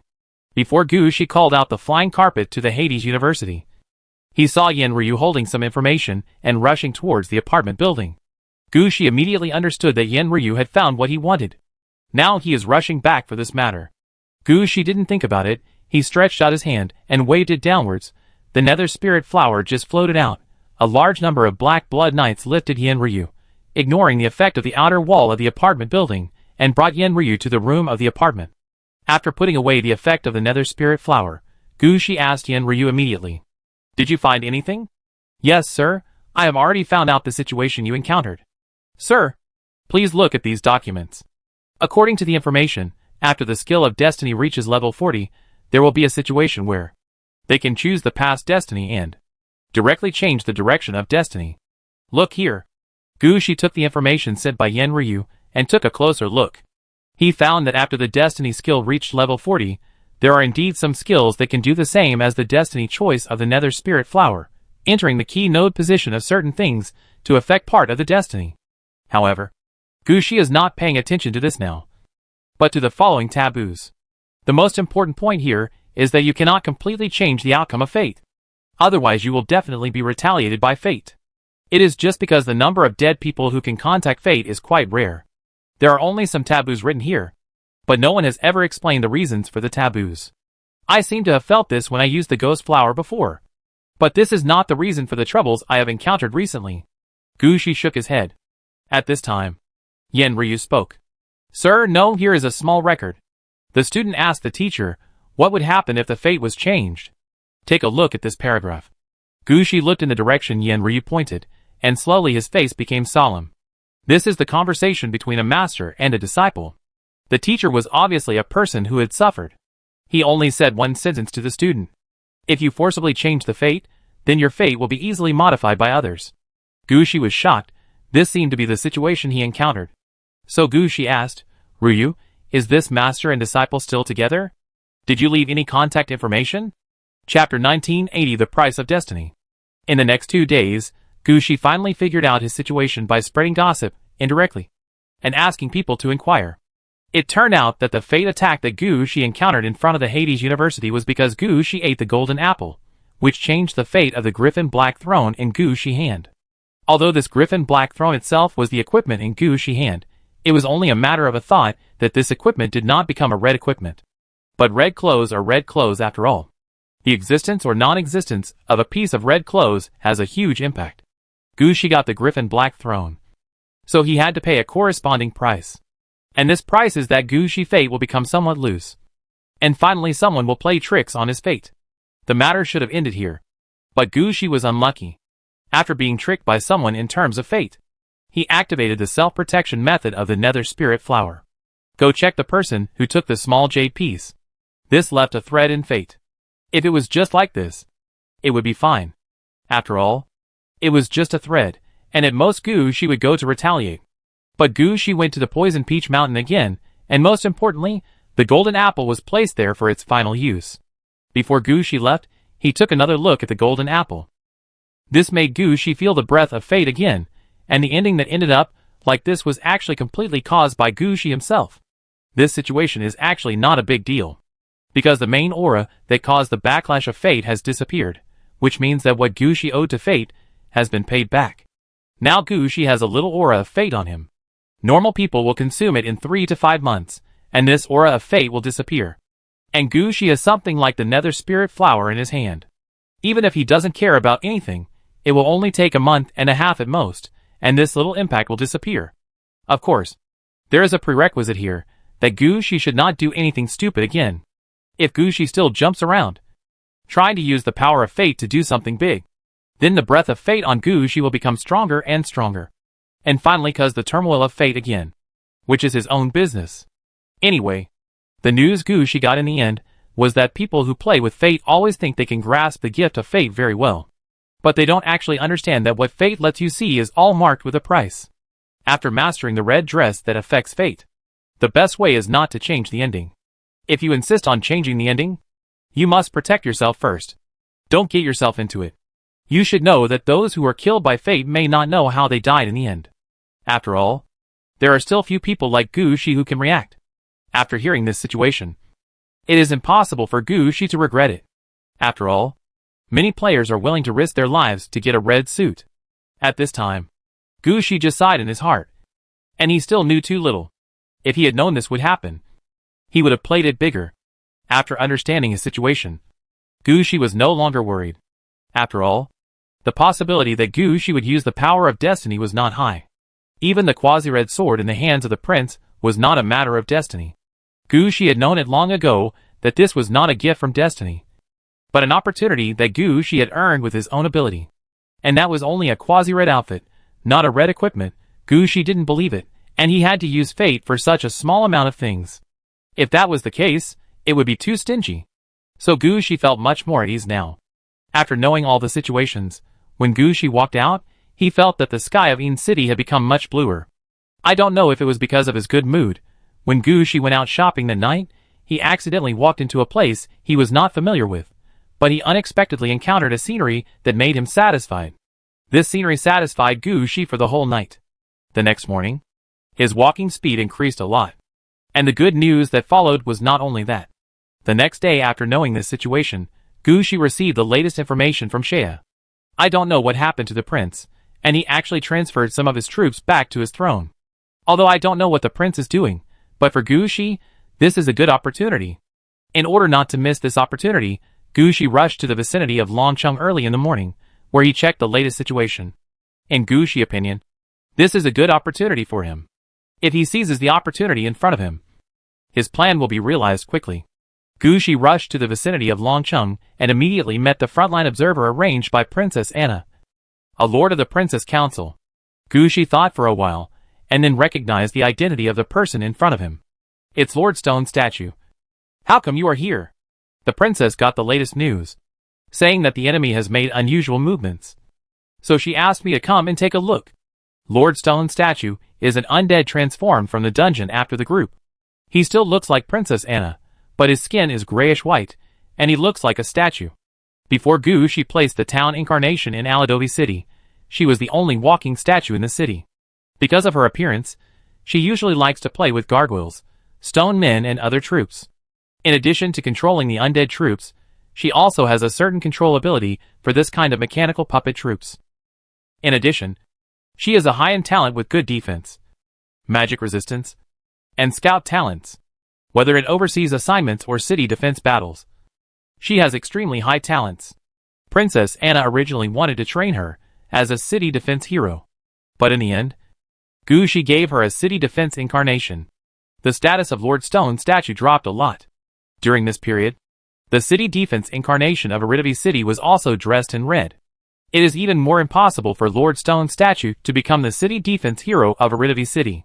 So this time, when Gushi wanted to attack the Grand Lord's territory, Lord Stone statue took the initiative to jump out and ran to the front line. Of course, when she told the outside world, she still had to say that this was arranged by Princess Anna. Gushi glanced at Lord Stone's statue. Okay, I still believe in your ability. What is the situation of the enemy now? About 20% of the troops have retreated. This information is true, but we haven't found out why the enemy retreated yet. Chapter 1981 Before the War. Gushi was not clear about why the enemy retreated, but after seeing the battlefield and the intelligence sent to him, Gushi understood that this was an opportunity. The troops that the Grand Lord arranged to guard near Dragon City were originally two of the Grand Lord's 7 eyes, 7 hearts, and 7 tentacles troops. One was the Void Demon Heart troop that guarded the source of the void, with a number of 200,000, and was mainly defensive. The average level of the soldiers was around level 25, and their situation was quite special. Some of them were like ghosts after being transformed, but they were more energetic than ghosts. They are the kind of people whose bodies are weak, and physical attacks have almost no effect. But their own attacks can hurt others, so they are more difficult to deal with than ghosts. The other is the Fisher Tentacle Army among the 7 tentacles. The number of people in this army is about 250,000. How to describe their appearance? They look like a stitched body. Half of their bodies look like complete human troops, whether it is the weapons in their hands or the armor on their bodies. They are all dressed like standard human soldiers, but the left half of their bodies is different.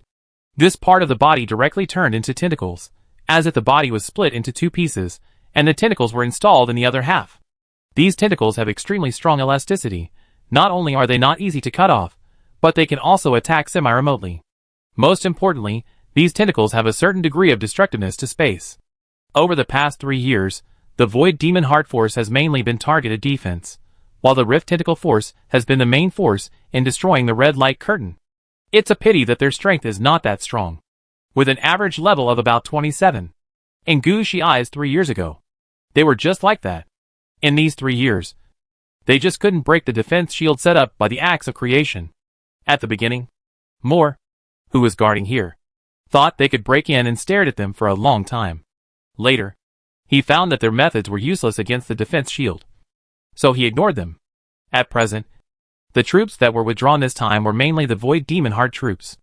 According to Gushi and his friends' guess, it is very likely that because there has been no one guarding the Void Source for more than 3 years, something went wrong, and the Void Demon Heart troops had to be transferred back to deal with it. As for Gushi's actions to increase troops near Dragon City during this period, the Great Lord did not fail to see it. However, the Great Lord always believed that Gushi's strength was insufficient, and he had been hiding behind the defense shield. Even if he increased troops, it would be useless. Gushi did not dare to open the defense shield and kill him, because the Grand Lord saw clearly that Gushi had been developing with the help of the defense shield. As long as the defense shield was opened, their work over the past few years would be in vain. The Grand Lord's men could attack Gushi territory from all angles. By then, let alone Gushi men not having enough troops. Even if they had enough troops, they would not be able to defend against the Grand Lord's attack. The Grand Lord had been observing Gushi here for more than 3 years. Although he did not know as much as the British in Victoria City, he had a deep understanding of it. He believed that Gushi would never release the defense shield. That is why he called back the Void Demon Heart troops when there was a problem with the Void Source. As for the Cracked Tentacle troops, they stayed where they were and continued to attack the defense shield. In order to ensure that the Cracked Tentacle troops could have a better combat environment, the Grand Lord also called in a group of vassal troops from nearby. There were quite a few of these vassal troops, about 300,000 people. They were mainly shadow ghosts, zombies, cultist corpses, and some would turn people, poisonous people, and the like. Their levels are not too high. Level 15 to 19 is the limit of these vassal troops. If they are stronger, after level 20, they will almost be accepted by the Grand Lord as the main combat force. They will not be used as vassal troops here. As for wild monsters below level 15, the Grand Lord has no time to care about them. In their eyes, monsters below level 15 are all cannon fodder, miscellaneous soldiers, food, and they don't need to be counted in the sequence of the troops. These miscellaneous soldiers and wild monsters, which may number over 1 million, are like a flock of sheep mixed in the outermost perimeter of the defense line. Perhaps when the defense shield is broken, these miscellaneous soldiers will have a place to use their skills.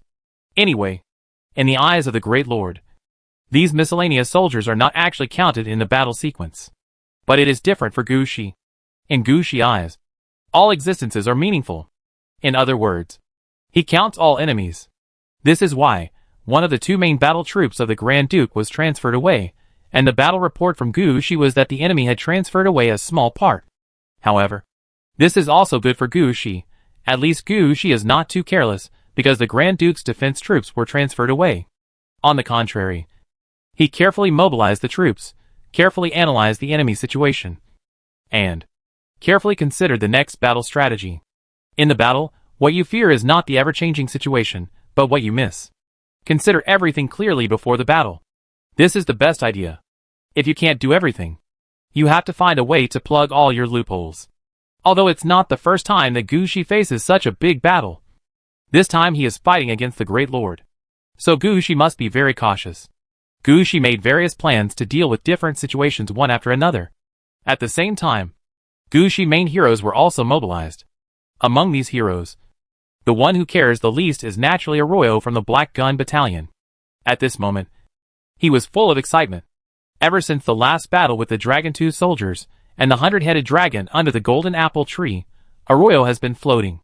Before, he was not sure about his combat effectiveness. Now it is different. His Black Spear Battalion is a master who has fought against demigod-level soldiers. The strongest soldiers under the opposite lord are only level 35, which is far from the requirements of demigod level. At most, all the soldiers in their team are champion level. But so what? Arroyo killed champions. Shirley beside him had the same expression. Last time he fought the Dragon-Tooth soldiers, he hadn't killed enough. This time he must kill as many as he can, to get back all the experience he lost last time. As for the other heroes, who came here one step ahead, they all had the same expression. They knew that the strength of their troops was not as good as that of the Grand Lord's troops, but they were not afraid of death at all. In their eyes, the enemies were all paper tigers. As long as they fought, there was no possibility of failure. Among these troops, the most stable one was the Undead Arrow Tower Hunter troops transferred from the Black Pole City. Since they were transferred here, they didn't show any expression, but just quietly set up tall arrow towers there, prepared to attack.